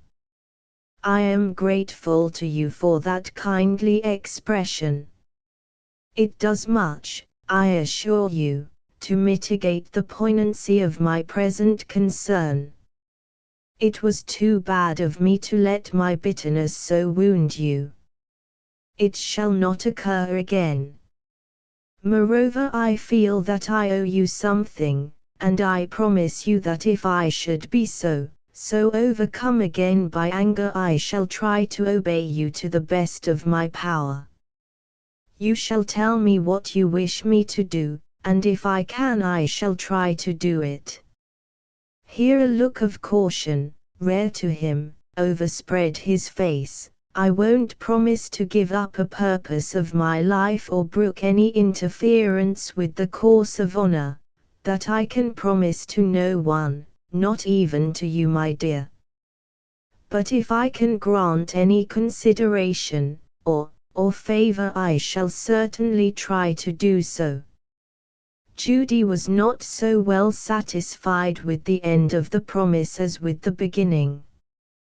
But it was hopeful of better things for the future, so she meekly and gratefully accepted it en bloc. When they arrived at Ambleside it was dark and the lamps of the station lent but a dim light. It became evident to Mrs. Ogilvy and Judy that Colonel Ogilvy was disappointed at not finding Joy awaiting them on the platform. He had, during the journey, explained to them with some elaboration that they were not to expect her, as he had said there was no need of her coming, but, all the same, he had himself expected her. As the train drew up he had leaned out of the window looking carefully along the whole range of the platform. When, however, he ascertained that she was not there, he turned his attention to Judy, whom he observed prolonging the search. His mind at once went back to his original concern that there was something between her and Mr. Hardy. She heard him say to himself fiercely under his breath, "That damned fellow again." She did not of course understand that it was with reference to herself, and took it that it presaged ill to Joy. She knew from Colonel Ogilvy's expression and bearing that the man he had now grown to hate was in his mind, and with a heavy heart she took her place in the waiting landau. When the carriage arrived at the hotel, Colonel Ogilvy jumped out and ran up the steps. This was so unlike his usual courtesy that it not only pained the two ladies but made them anxious. When Colonel Ogilvy forgot his habitual deference to women, something serious indeed must have been in his mind. When they followed, which they did as quickly as they could, they found him in the hall reading a telegram. A railway envelope lay on the table, and beside it a little pile of letters. When he had finished reading the first telegram he opened the second and read it also. All the time his face was set in a grim frown, the only relief from which was the wrinkling of his forehead which betrayed an added anxiety. He handed the two transcripts to his wife, saying as he did so, "I have put them in order, one is a few hours earlier than the other." Mrs. Ogilvy read in silence and handed the forms to Judy, the Colonel remaining grimly silent. Mrs. Ogilvy said nothing. When Judy had turned over the last and looked at the back of it in that helpless manner which betrays inadequate knowledge, Colonel Ogilvy said, "Well, I trust the poor child is not in any danger," said the mother. "How thoughtful of her to have sent twice."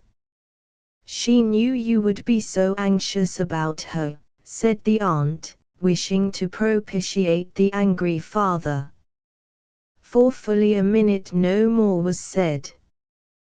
Then the Colonel spoke. "She went motoring." "In whose car?" I have not yet got my own." As he was speaking, the hotel proprietor came into the hall to pay his respects, as he usually did with incoming guests. He heard the last remark and said, "Pardon me, Colonel Ogilvy, but your car has arrived." The chauffeur who had charge of it and came in the same train with it to Kirkby Stephen drove it here some time ago. Colonel Ogilvy bowed a slight acknowledgement and turning to Judy said, "Then it could not be in that car she went. If not, whose car was it? Whom did she go with?" "We know no one here who owns a car, and we did not make any new acquaintances during our stay. Indeed, none even of our old acquaintances did us the honor of calling. But perhaps, my dear Judy," he spoke with manifest and comforting self-restraint, "you can enlighten us. Do you know if your friend Mr. Hardy, whom you informed of our being here, has a motor car?" Judy feared to precipitate disaster, and not knowing what to say answered feebly with a query, "Why, Colonel?" The storm cloud of the father's wrath instantly broke. "Why, madam, why?" he almost roared, whilst the discreet proprietor withdrew, closing the inner door of the hall behind him. The luggage was being taken in by the basement door. "I'll tell you why if you wish, though perhaps you know it already.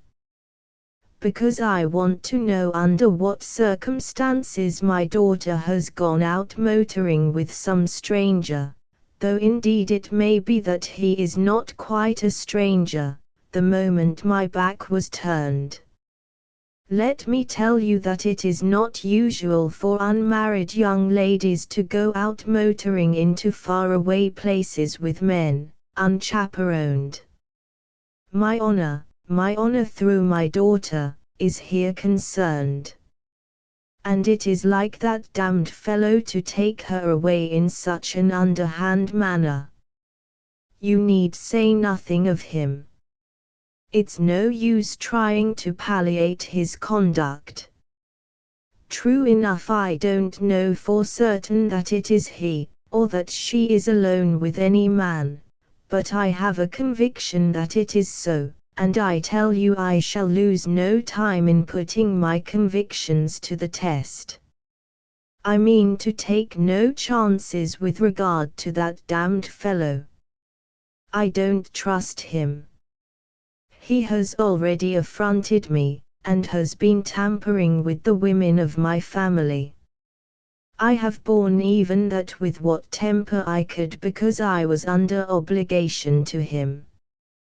But if, as it would seem, he has run away with my daughter, I shall brook his insolence no longer.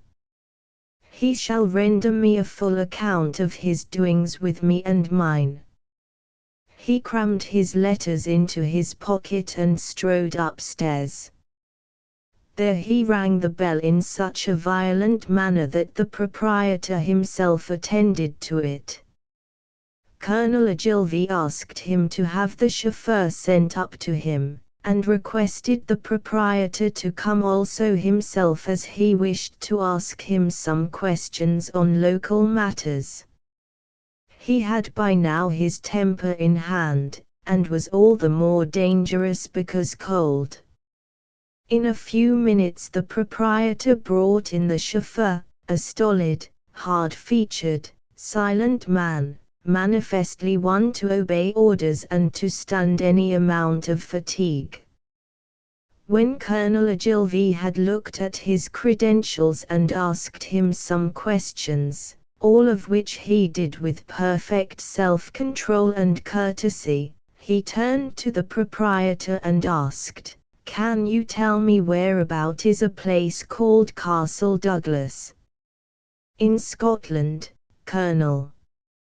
"In Galloway, the part of Scotland just beyond the Firth of Solway." "It is, I think, in Kirkcudbrightshire." How far from here? Something over 100 miles, I should say. The father started. Good God!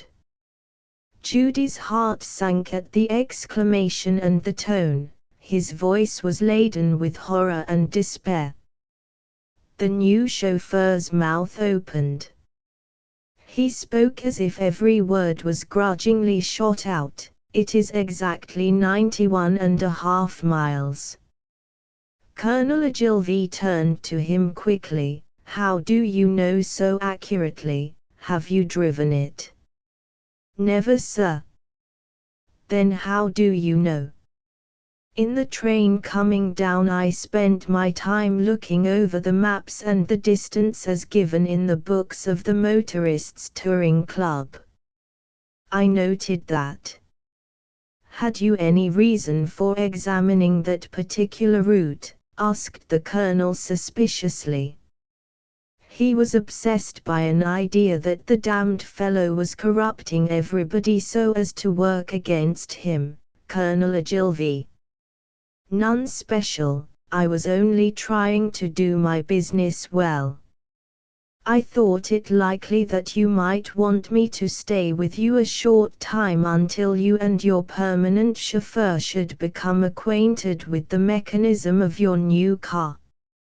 You see, I was told you were an American, and the American makes differ somewhat from our own. And as I am myself looking out for a permanent situation where I should be well paid, made comfortable, and treated with whatever consideration is due to a first-rate mechanician and driver, I thought that if I showed zeal in your temporary service you might wish to retain me permanently. In a certain sense I took, I may say, special note of at least part of that particular route. Why? Colonel Ogilvy's suspicions came up afresh at the admission. Simply because I took it that you might want to drive into Scotland, and Galloway is perhaps the most promising region for motoring on this side of that country. All the motor roads from this side of England run through Carlisle. Then you cross the border close to Gretna Green. To where? The colonel's voice was full of passion. The chauffeur went on calmly and explicitly, Gretna Green. That is where runaway marriages used to be made.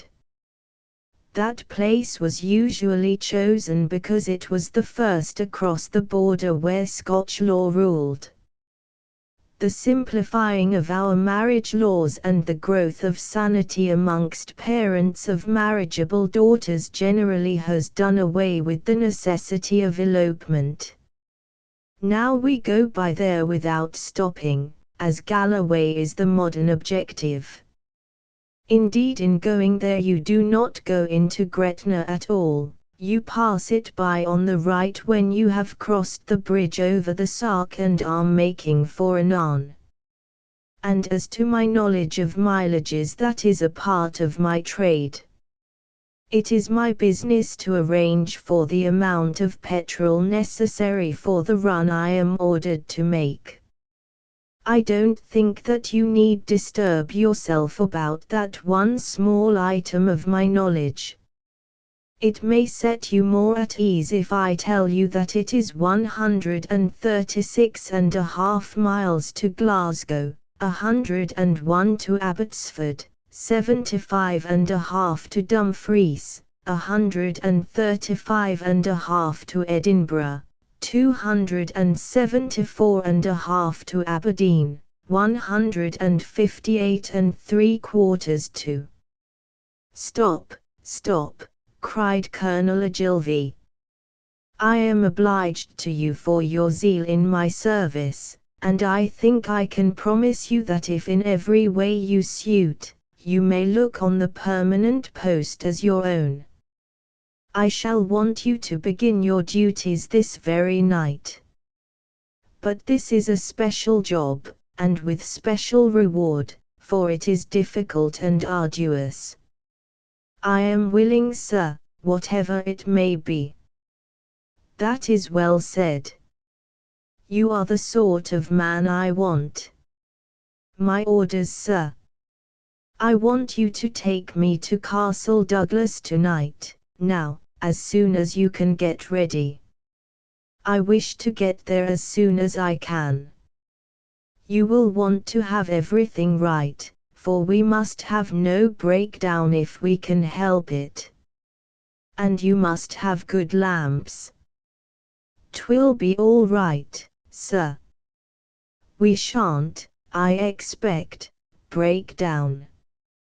But if we do, the motor is a new one and I did not make it, I shall put it right. I am a first-rate mechanician and an accomplished driver. All right, but don't talk. Get the car ready, and we shall start at once. We can start at once, so far as the car and I are concerned. But we lack something as yet. We must have a pilot. A pilot. I thought you knew the way. On paper, yes, and I doubt not I could get there all right, in time. But you want to go quick, and we would lose time finding out the way. Remember, we are going in the dark. Then turning to the proprietor he said, "Perhaps you can help us here, sir. Have you anyone who can pilot?" "Not a chauffeur, but I have a coachman who knows all round here for a couple of days' journey. I have no doubt that he knows that road amongst the others. He could sit beside you and direct you how to go." "Right. Can you get him soon?" "At once. He lives over the stables. I shall send for him now." He rang the bell and when the servant came gave his message. And so that matter was settled and the journey arranged.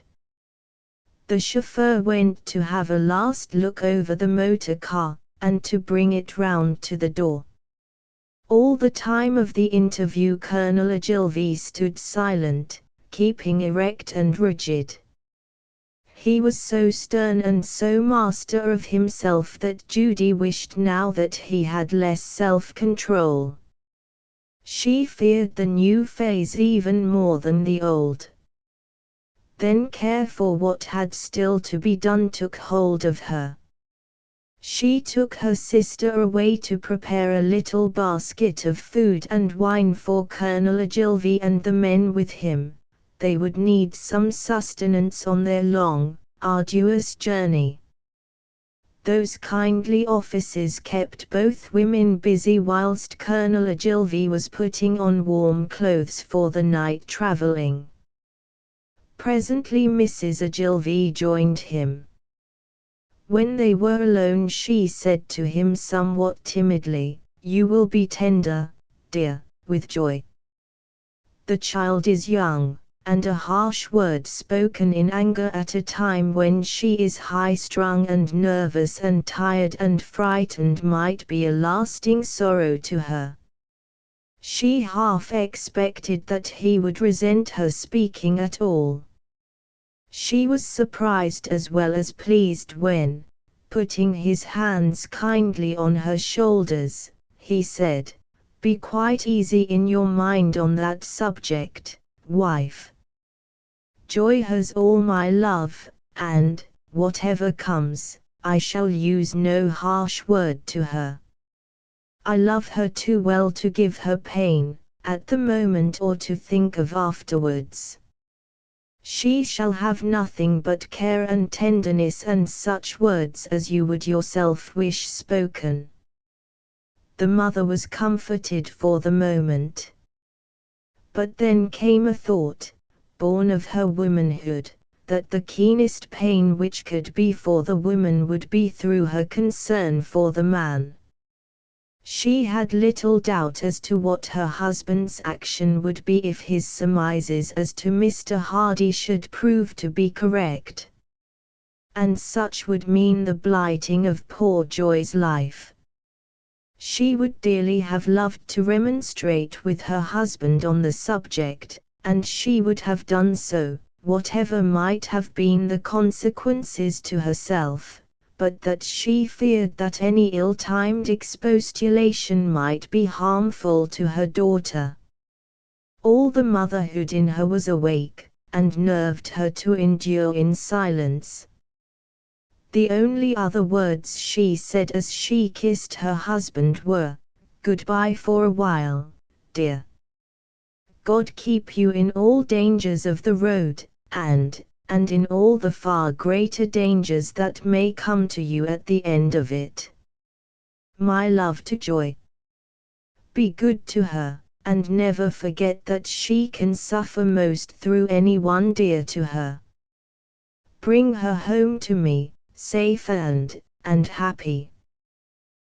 Her voice broke and she wept on his shoulder.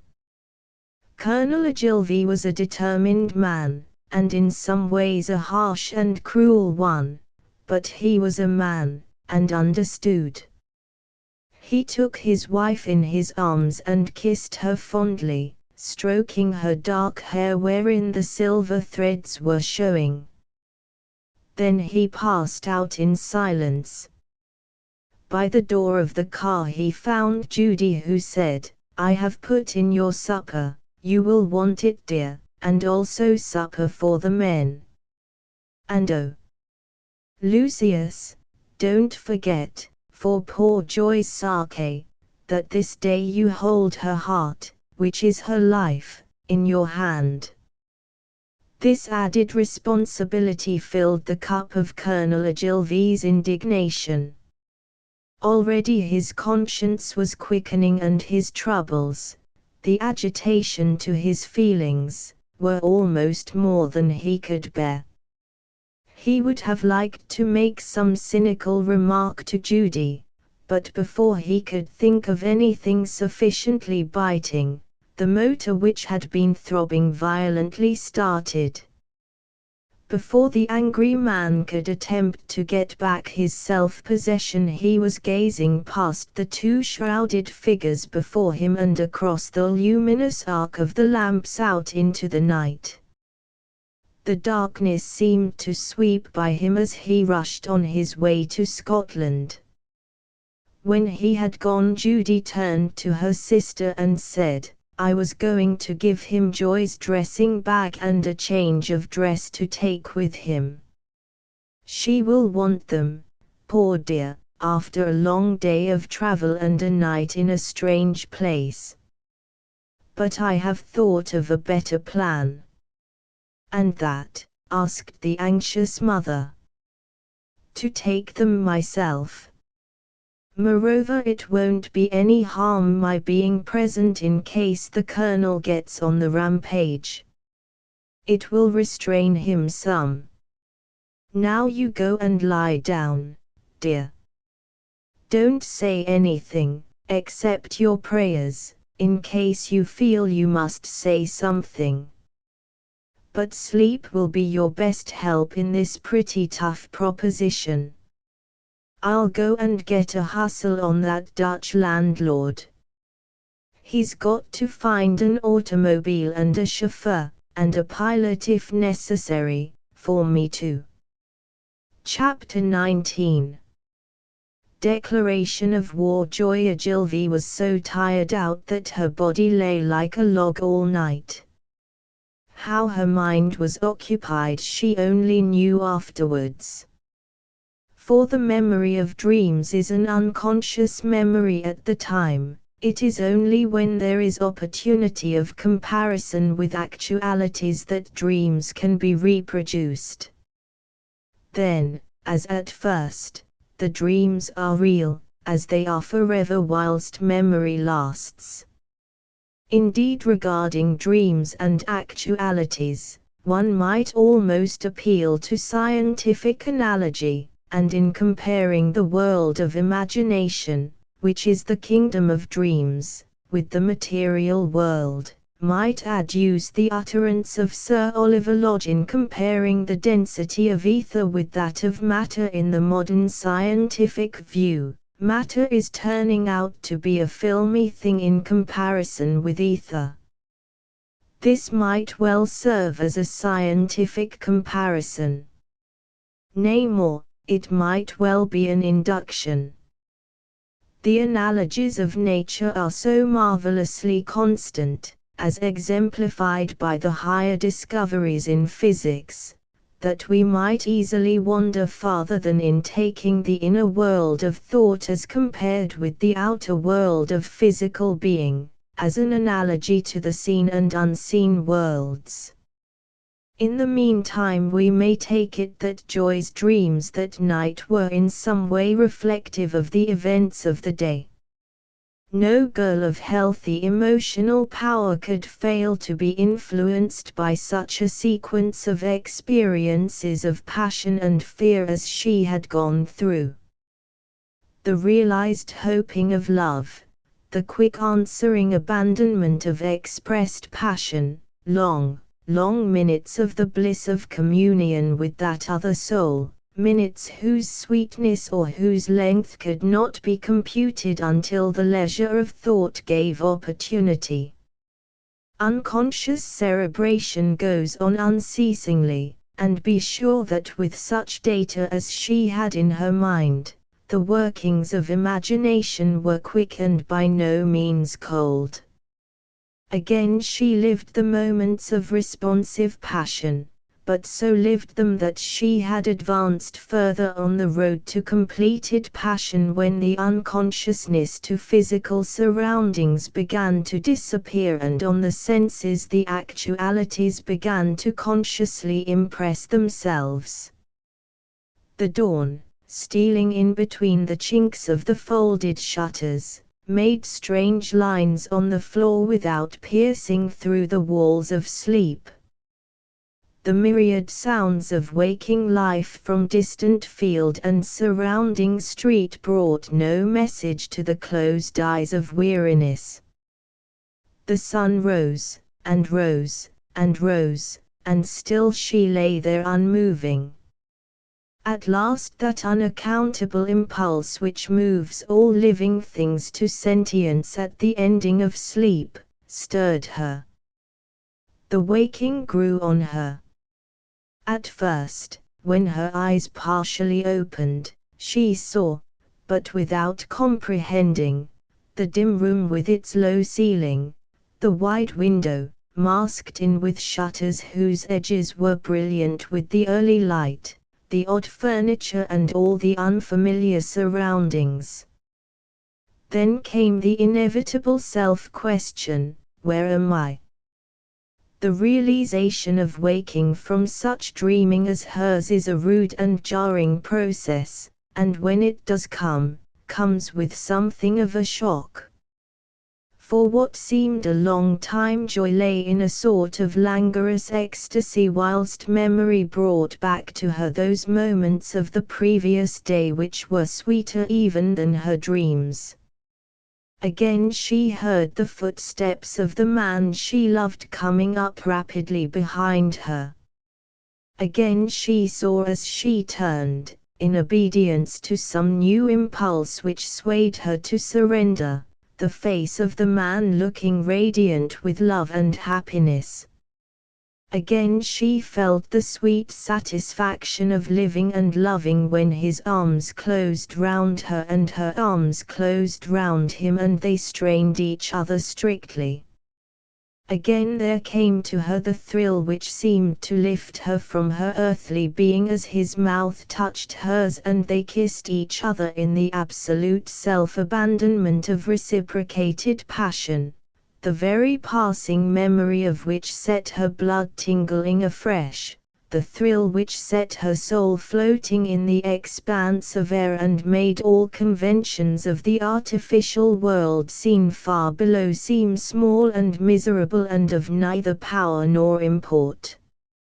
Again she was swept by that tide of wild desires, vague and nebulous as yet, inchoate, elusive, expansive, all-absorbing, which proclaimed her womanhood to herself. That desire of wife to husband, of sex to sex, of woman to man, which is the final expression of humanity, the love song of the children of Adam. It was as though memory and dreaming had become one. As if the day had merged in the night, and the night again in the coming day, each getting as it came all the thoughts and wishes and fancies and desires which follow in the train of the all-conquering love God. In such receptive mood joy awoke to life. When she realized where she was, and when the import of her new surroundings had broken in upon her, all the forces of her youth and strength began at once to manifest themselves. She slid softly from her bed, the instinct of self-protection forbade noise or else she would have jumped to the floor. Doing must follow dreaming. The attitude of standing, once again helped to recall the previous evening, and she remembered that she had thought then that she must not open the windows in the morning because they faced directly other windows across a narrow street. She remembered also that the next room, through which she had entered, had windows on two sides. Those on one side opened as did her own, but those on the other side looked out on an open space. And so, without further thought, she opened the door between and passed into the outer room. It too, like her own, was dark from the closed shutters. Instinctively she went softly, her bare feet making no sound on the carpet.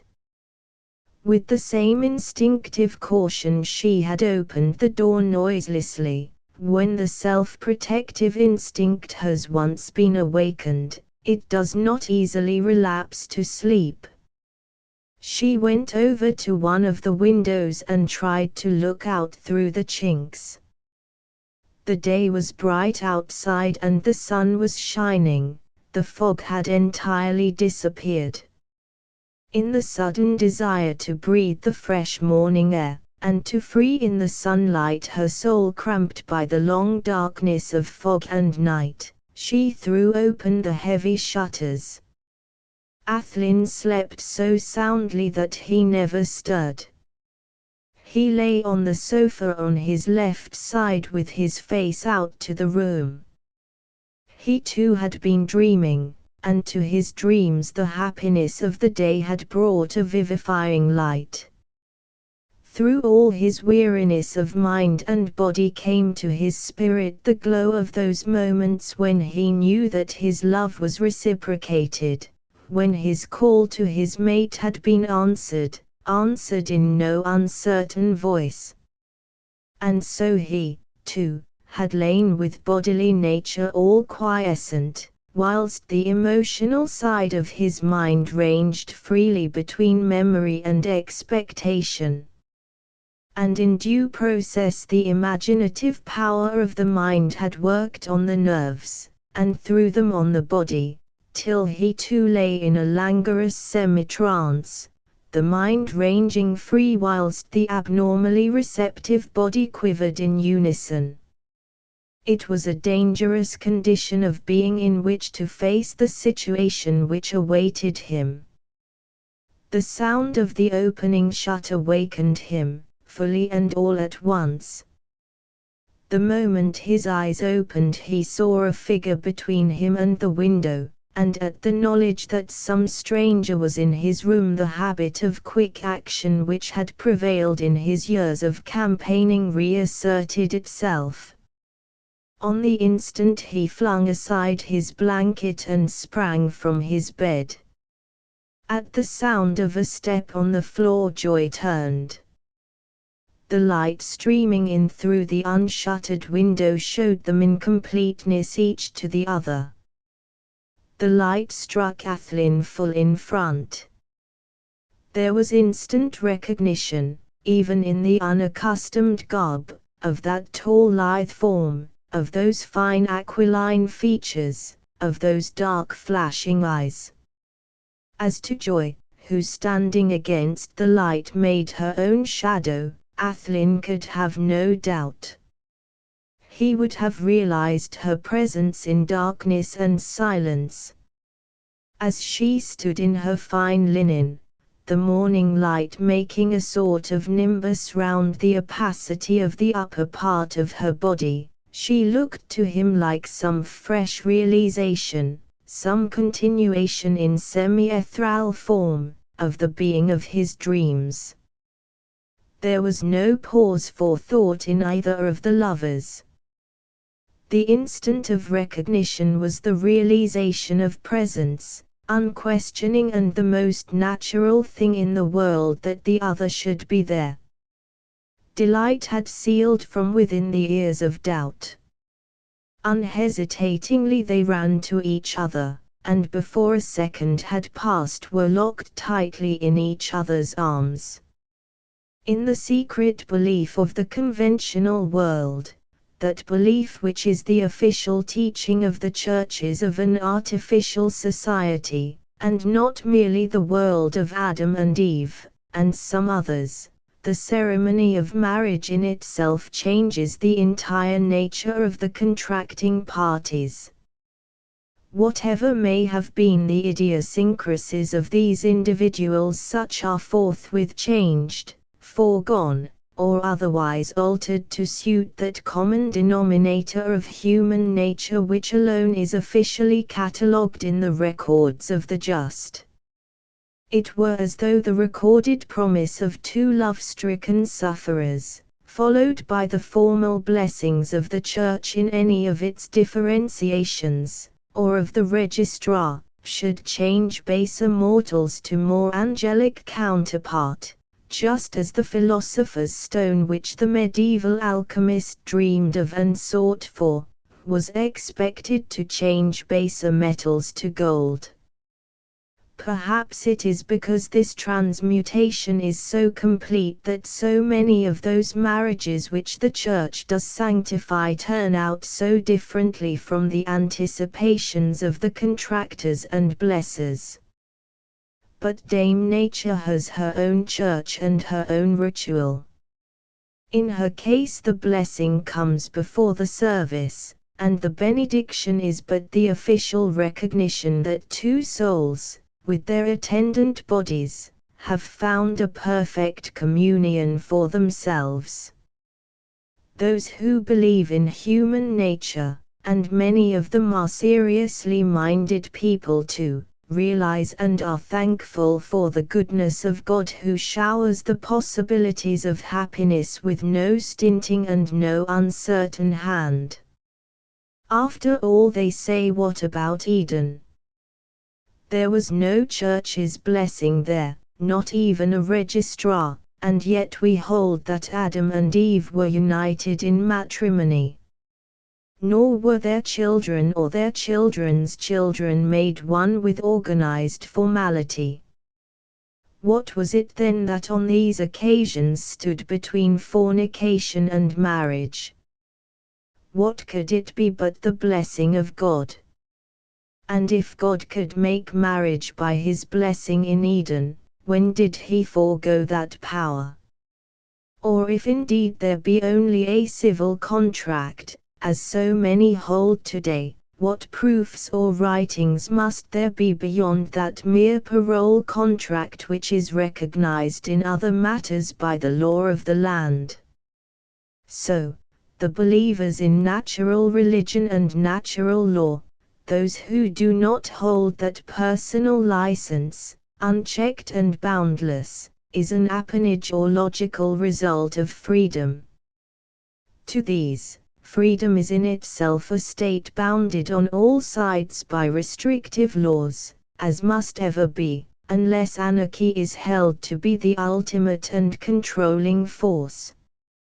And in the end anarchy is the denial of all cosmic law, that systematist congeries of natural forces working in harmony to a common end.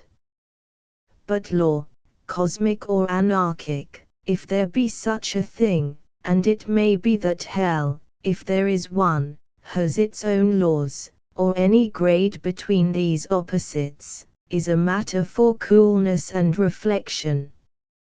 Inter arma silent leges is a maxim of coordinate rulings in the court of cosmic law. And the principle holds whether the arms be opposed or locked together in any form of passion. When love lifts the souls, whose bodies are already in earthly communion, law ceases to be. From the altitude of accomplished serenity the mightiest law is puny, just as from a balloon the earth looks flat, and even steeples and towers have no perspective.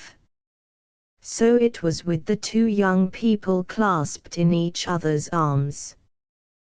The world they lived in at the moment was their world, bounded only by the compass of their arms.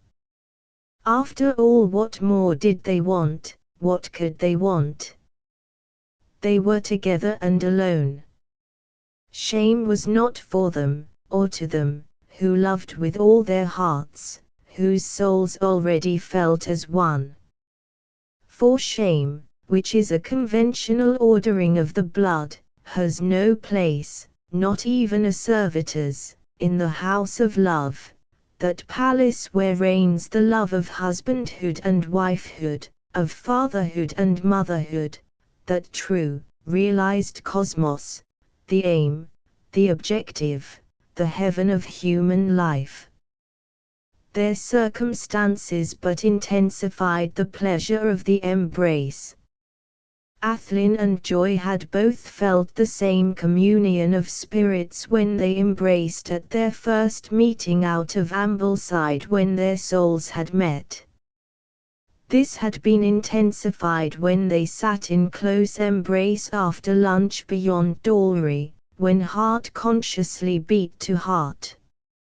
Now it was completed in this meeting, unexpected and therefore more free and unhampered by preparatory thoughts and intentions, when body met body in a close if tentative communion. The mere paucity of arraignment had force and purpose. They could each feel as they hung together closely strained, the beating of each other's heart, the rising and falling of each other's lungs. Their breaths commingled as they held mouth to mouth. In such delirious rapture, for these two ardent young people loved each other with a love which both held to be but the very beginning of an eternal bond and which took in every phase, actual and possible, of human beings, there was no place for forethought or afterthought. It was the hour of life which is under the guidance of nature, to be looked forward to with keen if ignorant anticipation, and which is to be looked back on forevermore as a time when the very heavens opened and the singing of the angelic choir came through unmuffled. 4 seconds, in which time seemed to stand still, they stood body to body and mouth to mouth. The first to speak was the man. I thought you were in England by late in the evening, and you were there all the time. He indicated the direction by turning his eyes towards her room. His words seemed to fire her afresh. Holding him more closely to her, she leaned back from her hips and gazed at him languorously. Her words dropped slowly from her opened lips. If we had only known. What exactly was in her mind she did not know, did not think of knowing, did not want to know. Perhaps she did not mean anything definite. It was only an expression of some feeling, of some want, some emotion, some longing, some primitive utterance couched in words of educated thought, as sweet and spontaneous as the singing of a bird in its native woods at springtime. Somehow, It moved Athlyne strangely. Moved the manhood of him in many ways, chiefest among them his duty of protection. It is not a commonly received idea that man, not primitive man but the partially completed article of a partially completed cosmic age, is scrupulous with regard to women. The general idea to the contrary effect is true en gross but not en detail. True of women, not true of a woman. An educated man, accustomed to judgment and action in matters requiring thought, thinks, perhaps unconsciously, all round him, backward as well as forward, but mainly forward.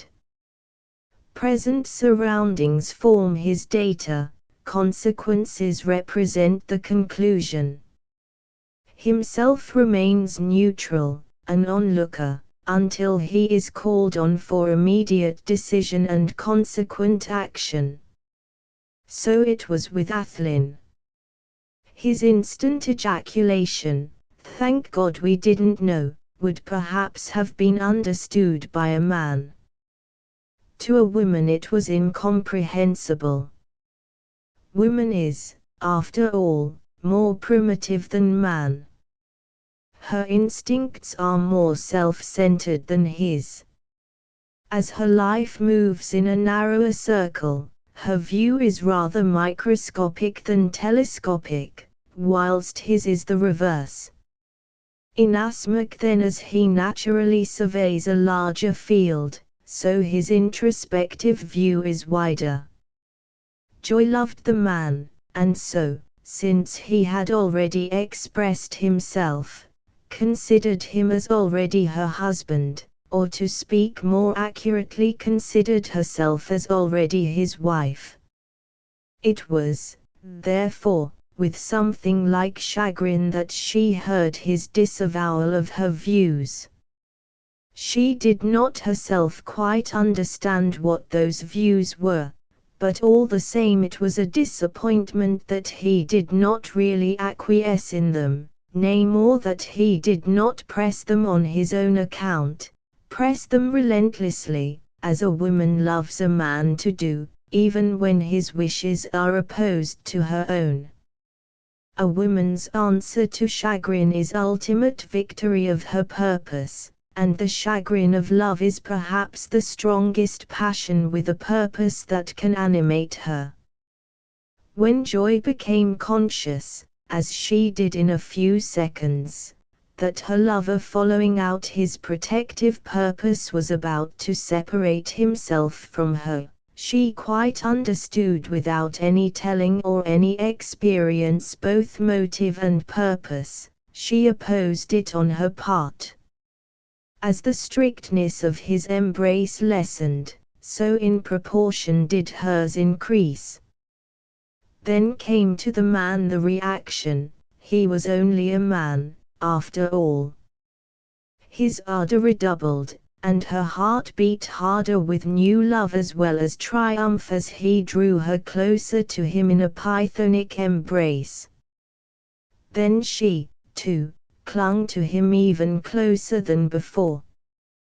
That embrace was all lover-like, an agony of rapture. In its midst they were startled somewhat by the rumbling of a motor driven fast which seemed to stop close to them. Instinctively Joy tried to draw away from her lover, such is woman's impulse. But Athlyne held her all the tighter. His embrace was not all love now, but the protection which comes from love. She understood, and resigned herself to him. And so they stood, heart to heart, and mouth to mouth, listening. There was a clatter of tongues in the hall. Joy thought she recognized one voice, she could not be sure in the distance and through the closed door, and her heart sank. She would again have tried to draw away violently but that she was powerless. Her will was gone, like a bird's under the stare of the snake.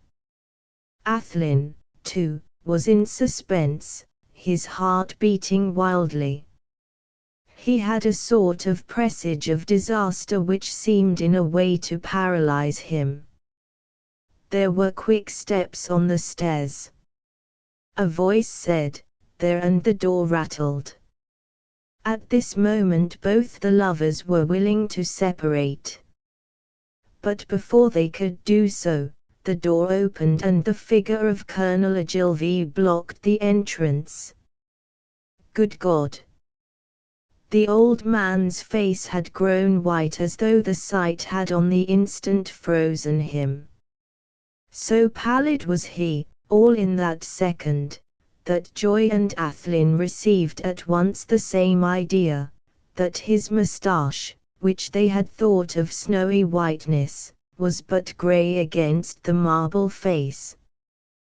The father's instinct was protective too, and his action was quick. In the instant, without turning his face, he shut the door behind him and put his heel against it. "Quick, daughter, quick," he said in a whisper, low but so fierce that it cut the air like a knife. "Get into that room and dress yourself. And, get out if you can, by another way without being noticed." As he spoke he pointed towards the open door through which in the darkened room the bed with clothing in disarray could be dimly seen. Joy fled incontinently. The movements of a young woman can be of extraordinary quickness, but never quicker than when fear lends her wings. It seemed to Athlyne that she made but one jump from where she stood through the doorway. He could remember afterwards the flash of her bare heels as she turned in closing the door behind her. "Now, sir." Colonel Ogilvy's voice was stern to deadliness as he spoke. Athlyne realized its import. He felt that he was bound hand and foot, and knew that his part of the coming struggle would have to be passive.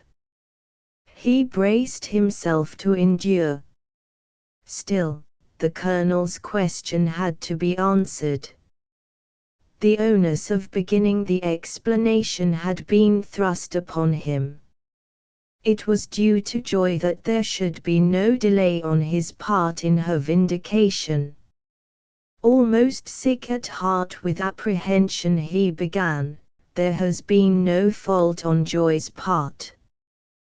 The instant he had spoken, the look of bitter haughtiness which came on Colonel Ogilvy's face warned him that he had made a mistake. To set the error right he must know what he had to meet, and so he waited. "We had better, I think, leave Miss Ogilvy's name out of our conversation. And I may perhaps remind you, sir, that I am the best judge of my daughter's conduct. When I have said anything to my daughter's detriment it will be quite time for a stranger to interfere on her behalf. It is of your conduct, sir, that I demand explanation." Athlyne would have liked to meet a speech of this kind with a blow. In the case of any other man he would have done so, but this man was Joy's father, and in all circumstances must be treated as such. He felt in a vague sort of way, a background of thought rather than thought itself, that his manhood was being tested, and by a fiery test. Come what might, he must be calm, or at least be master of himself, or else bitter woe would come to Joy. Of course it would come, perhaps had come already to himself, but to that he was already braced. Colonel Ogilvy was skilled in the deadly preliminaries to lethal quarrel. More than once when a foe had been marked down for vengeance had he led him on to force the duel himself. In no previous quarrel of his life had he ever had the good cause that he had now, and be sure that he used that knowledge to the full.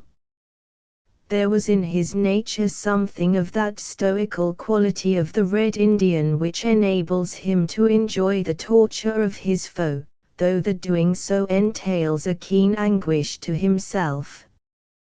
Perhaps the very air of the dark and bloody ground of Kentucky was so impregnated with the passions of those who made it so that the dwelling of some generations had imbued the dwellers with some of the old Indian spirit. As Athlyne stood face to face with him, watching for every sign of intention as a fencer watches his opponent, he realized that there would be for him no pity, no mercy, not even understanding.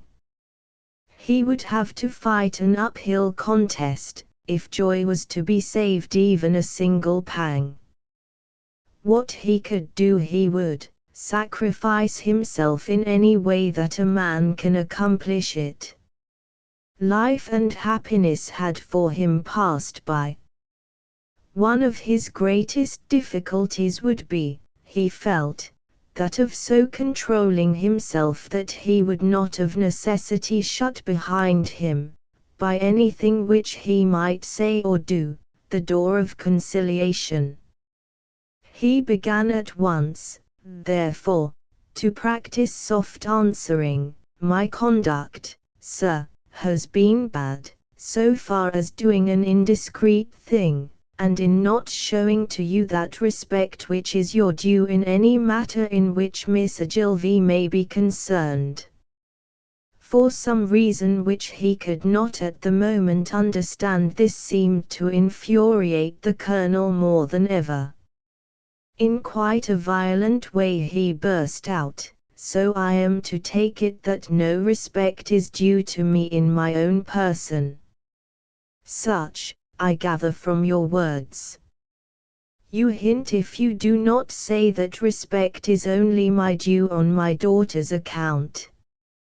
At the risk of further offense Athlyne interrupted him. It would not do for him to accept this monstrous reading of what he meant for courtesy. "Not so, sir. My respect is to you always and for all causes. I did but put it in that way as it is only in connection with your daughter that I dared to speak at all."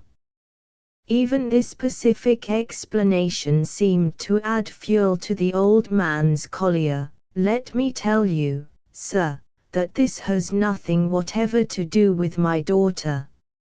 Miss Ogilvy is my care. Her defense, if any be required, is my duty, my privilege. And I quite know how to exercise, and to defend, both." "Quite so, sir. I realize that, and I have no wish to arrogate to myself your right or your duty, for either of which I myself should be proud to die."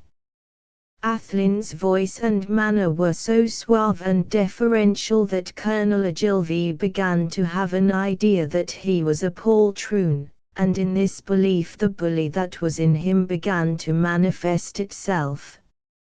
He spoke harshly, intending to convey this idea, though as he did so his heart smote him. Even as he spoke there rose before his bloodshot eyes the vision of a river shimmering with gold as the sunset fell on it, and projected against it the figure of a frightened woman tugging at the reins of a runaway mare, whilst close behind her rode a valiant man guiding with left hand a splendid black horse to her side, his right hand stretched out to drag her to his saddle. Before them both lay a deadly chasm. In the pause Athlyne took the opportunity of hurriedly putting on his outer clothing. But even that touching vision did not check the father's rage. His eyes were bloodshot, and even such vision, any vision, could not linger in them. It passed, leaving in its place only a red splotch, as of blood. The emotion which the thought had quickened had become divergent in its own crooked way. But in the pause Athlyne had time to get in a word. "Sir, whatever fault there has been was mine entirely.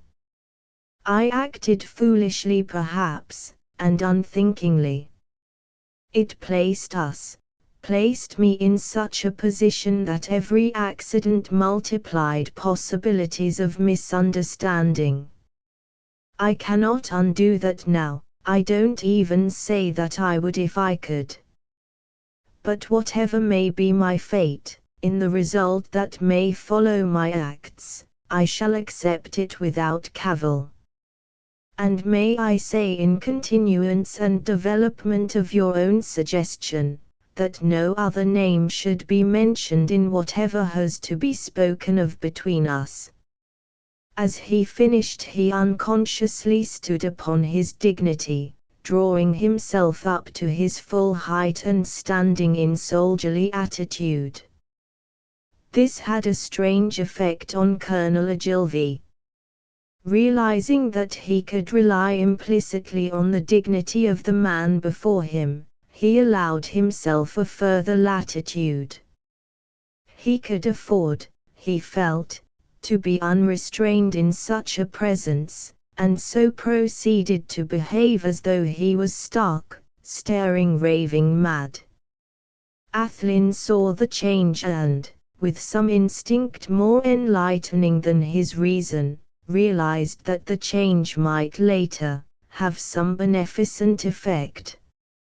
More than ever did he feel now the need for his own absolute self-control. It was well that he had made up his mind to this, for it was bitterly tested in Colonel Ogilvy's mad outpour. "Do you dare, sir, to lecture me as to what I shall not say or shall say about my own daughter? What shall I say to you who, though you had not the courtesy to even acknowledge the kindness shown you by her parents, came behind my back when I was far away, and stole her from my keeping? Who took her far away, to the risk even of her reputation? Risk! Risk! When I find you here together, alone and almost naked in each other's arms. God's death! That I should have seen such a thing, that such a thing should be." Here his hot wrath changed to ice-cold deadly purpose, and he went on, "You shall answer me with your life for that." He paused, still glaring at the other with cold, deadly malevolence. Athlyne felt that the hour of the forlorn hope had come to him at last. He had been hot through all his seeming coolness at De Hoog's Spruit. His self-control could, he felt, never be more deeply tested than now, and he braced himself to it. He had now to so bear himself that Joy would suffer the minimum of pain. Pain she would have to endure, much pain. He could not save her from it. He would do what he could, that was all that remained. With real coolness he met the icy look of his antagonist as he said with all the grace and courtesy of which he was naturally master, "Sir, I answer for my deeds with my life. That life is yours now. Take it, how and when you will. As to answering in words, such cannot be whilst you maintain your present attitude.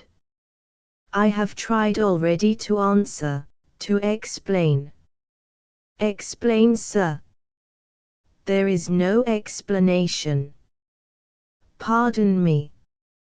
Athlyne's voice was calm as ever, his dignity so superb that the other checked the words on his lips as he went on.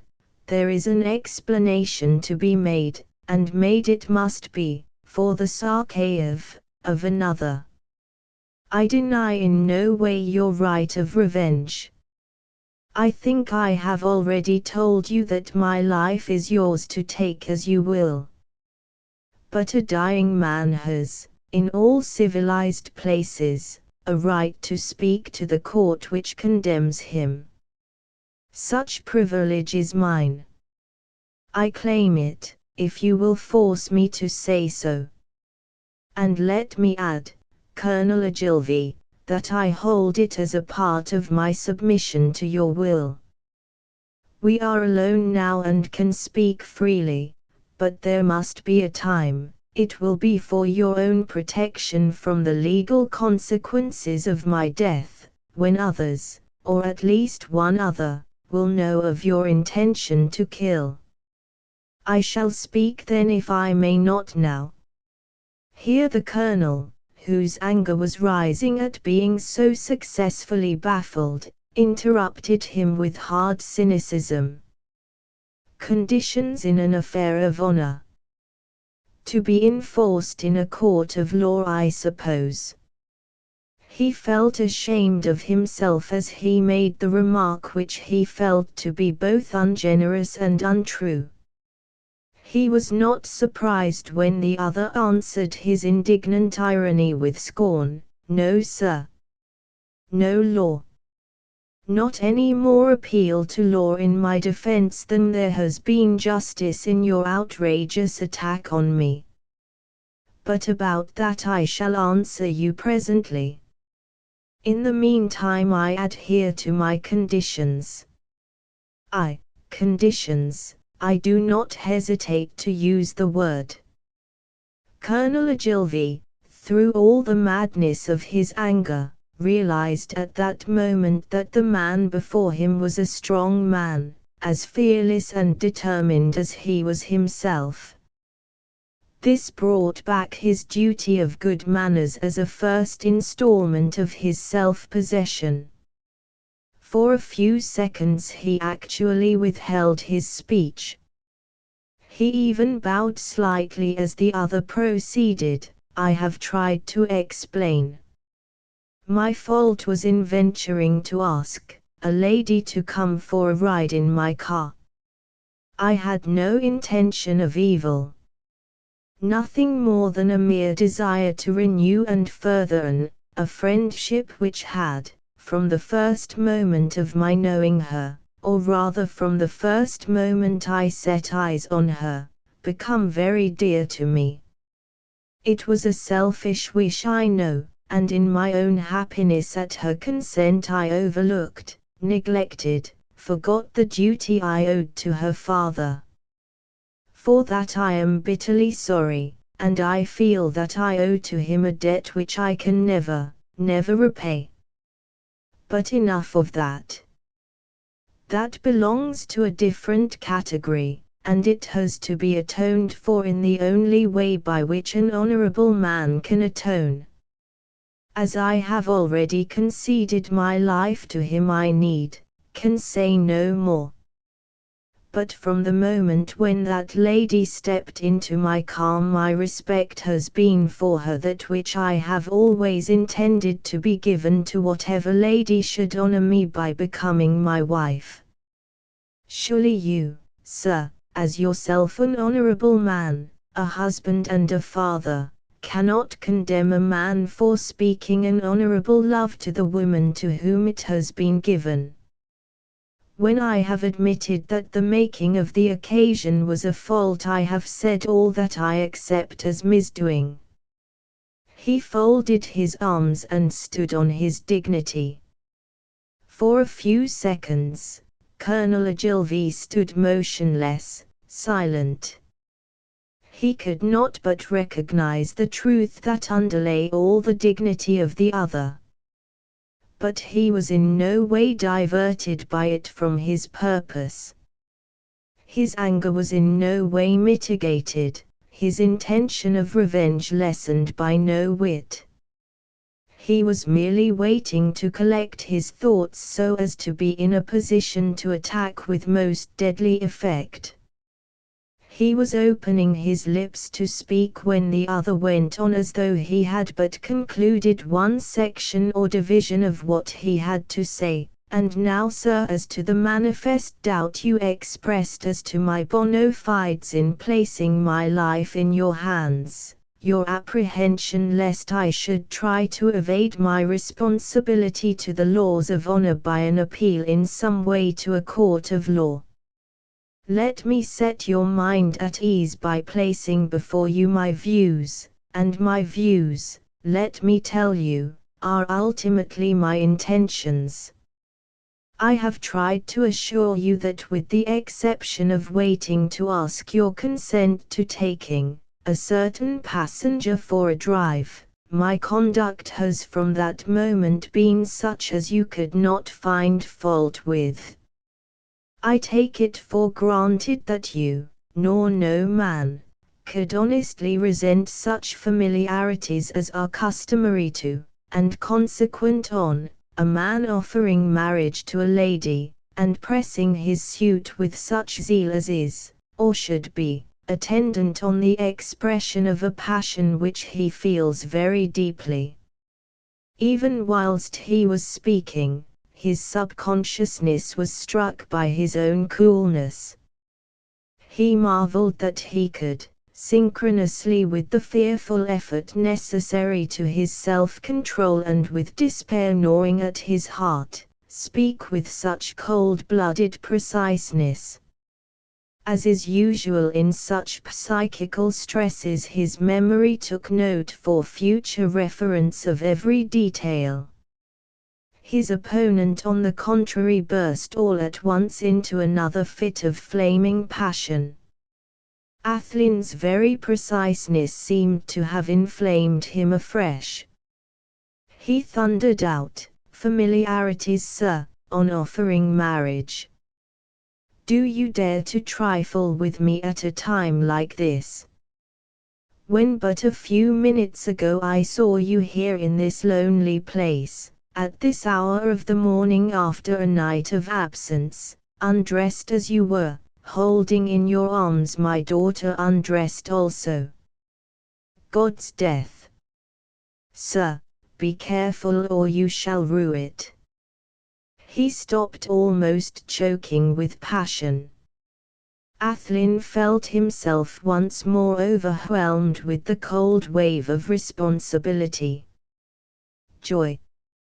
Joy! Joy! He kept repeating to himself as a sort of charm to keep off evil. To let go his anger now would be fatal to her happiness. He marveled to himself as he went on in equal voice, seemingly calm, that Sir was with no intent of evil. 'Twas but a natural consequence of the series of disasters which fell on the enterprise which had so crowned my happiness. When I turned to come home so that the lady might be in time to meet her parents who were expected to arrive at her destination, I forgot, in my eagerness to meet her wishes, the regulations as to speed, and I was arrested for furious driving. In my anxiety to save her from any form of exposure to publicity, and in my perplexity as to how to manage it, I advised her returning by herself in my motor, I remaining at Dalry. When she had gone, and I had arranged for attending the summons served on me, I wired over to this hotel to keep me rooms. I thought it better that as the lady had gone to England I should remain in Scotland. I started to walk here, but I was overtaken by a fog and delayed 4 hours behind my time. The house was locked up, everyone asleep. The night porter who let me in told me that as I had not arrived, as by my telegram, the bedroom I had ordered was let to someone else who had arrived in a plight similar to my own. Another party were his words. I had no clue to whom or what the other visitor was. The only place left in the house unoccupied, for there were many unexpected guests through the fog, was that sofa. There I slept. Only a few minutes ago I was waked by someone coming into the room. When I saw who it was, the woman whom I loved and whom I intended to marry, I naturally took her in my arms without thinking. Then without pausing, for he saw the anger in the Colonel's face and felt that to prolong this part of the narration was dangerous, he went on quickly. I trust that you understand, Colonel Ogilvy, that this explanation in no way infringes your right of punishing me as you suggest. Please understand, and this is my answer to your suggestion as to my appealing to law, that I accept your wish to go through the form of a duel. He was hotly interrupted by the Colonel. Form of a duel. Is this another insult? When I say fight I mean fight, understand that. I fight à l'outrance, and that way only. Athlyne's composure did not seem even ruffled. Exactly. I took no other meaning. But surely I am entitled to take it that even a real duel has the form of a duel. Then what do you mean, sir, by introducing the matter that way?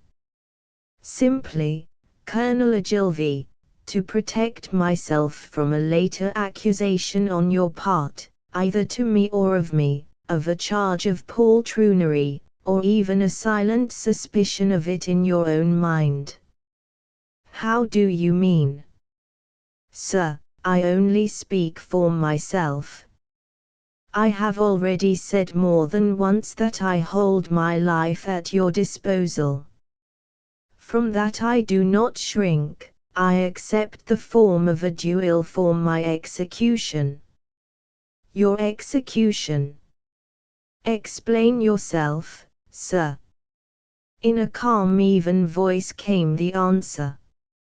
Colonel Ogilvy, I put it to you as man to man. If you will honor me with so simple a comparison, or juxtaposition, whichever you like to consider it, how can I fight freely against the father of the woman whom I love? Pray, sir, for the Colonel made an angry gesture, be patient for a moment. I intend no kind of plea or appeal.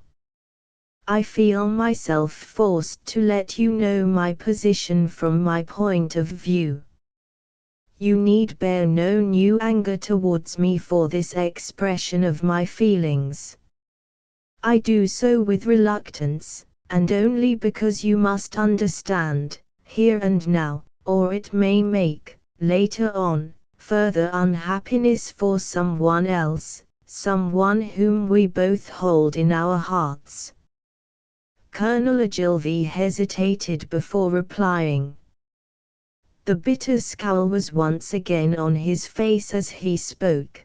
Then I suppose I am to take it, sir, that you will begin our meeting on the field of honor by putting me publicly, through the expression of your intention, in the position of a murderer. Not so. Surely you know better than that. I did not think that any honorable man could have so mistaken another. If I have to speak explicitly on this point, on which for your own sake and the sake of one dear to you, I would fain be reticent, let me reassure you on one point, I shall play the game fairly. For this duel is a game, and, so far as I am concerned at all events, one for a pretty large stake. if indeed that can be called a game which can only end in one way. You need not, I assure you, feel the least uneasy as to my not going through with it properly. I am telling you this now so that you may not distort my intention yourself by some injudicious comment on my conduct, or speech, or action, made under a misapprehension or from distrust of me. Sir, your own honor shall be protected all along, so far as the doing so possibly rests with me. Here, seeing some new misunderstanding in the Colonel's eye, he went on quickly, I venture to say this because I am aware that you doubt my being able to carry out my intention. When I say rests with me, I mean the responsibility of acting properly the role I have undertaken. I shall conduct my part of the duel in all seriousness. It must be in some other country, this for your sake. For mine it will not have mattered. We have only to bear ourselves properly and none will suspect. I shall go through all the forms, with your permission, of fighting à l'outrance, so that no one can suspect. No one will be able afterwards to say that you could have been aware of my intention. I shall fire at you all right, but I shall not hit. Instinctively Colonel Ogilvy bowed. He did not intend to do so. He said no word. The rancor of his heart was not mitigated, his intention to kill in no way lessened. His action was simply a spontaneous recognition of the chivalry of another, and his appreciation of it. Athlyne could not but be glad of even so slight a relaxation of the horrible tension. He stood quite still. He felt that in some way he had scored with his antagonist, and as he was fighting for joy he was unwilling to do anything which might not be good for her. He was standing well out in the room with his back to the door of the bedroom. As they stood he saw a look of surprise flash in Colonel Ogilvy's face. This changed instantly to a fixed one of horror. His eyes seemed to look right through his antagonist to something beyond. Instinctively he turned to see what it might be that caused that strange look. And then he looked horrified himself. In the open doorway of the bedroom stood Joy. Chapter XX. Knowledge of law. All three stood stone still. Not a sound was heard except faint quick breathing. Athlyne tried to think, but his brain seemed numb. He knew that now was a crisis if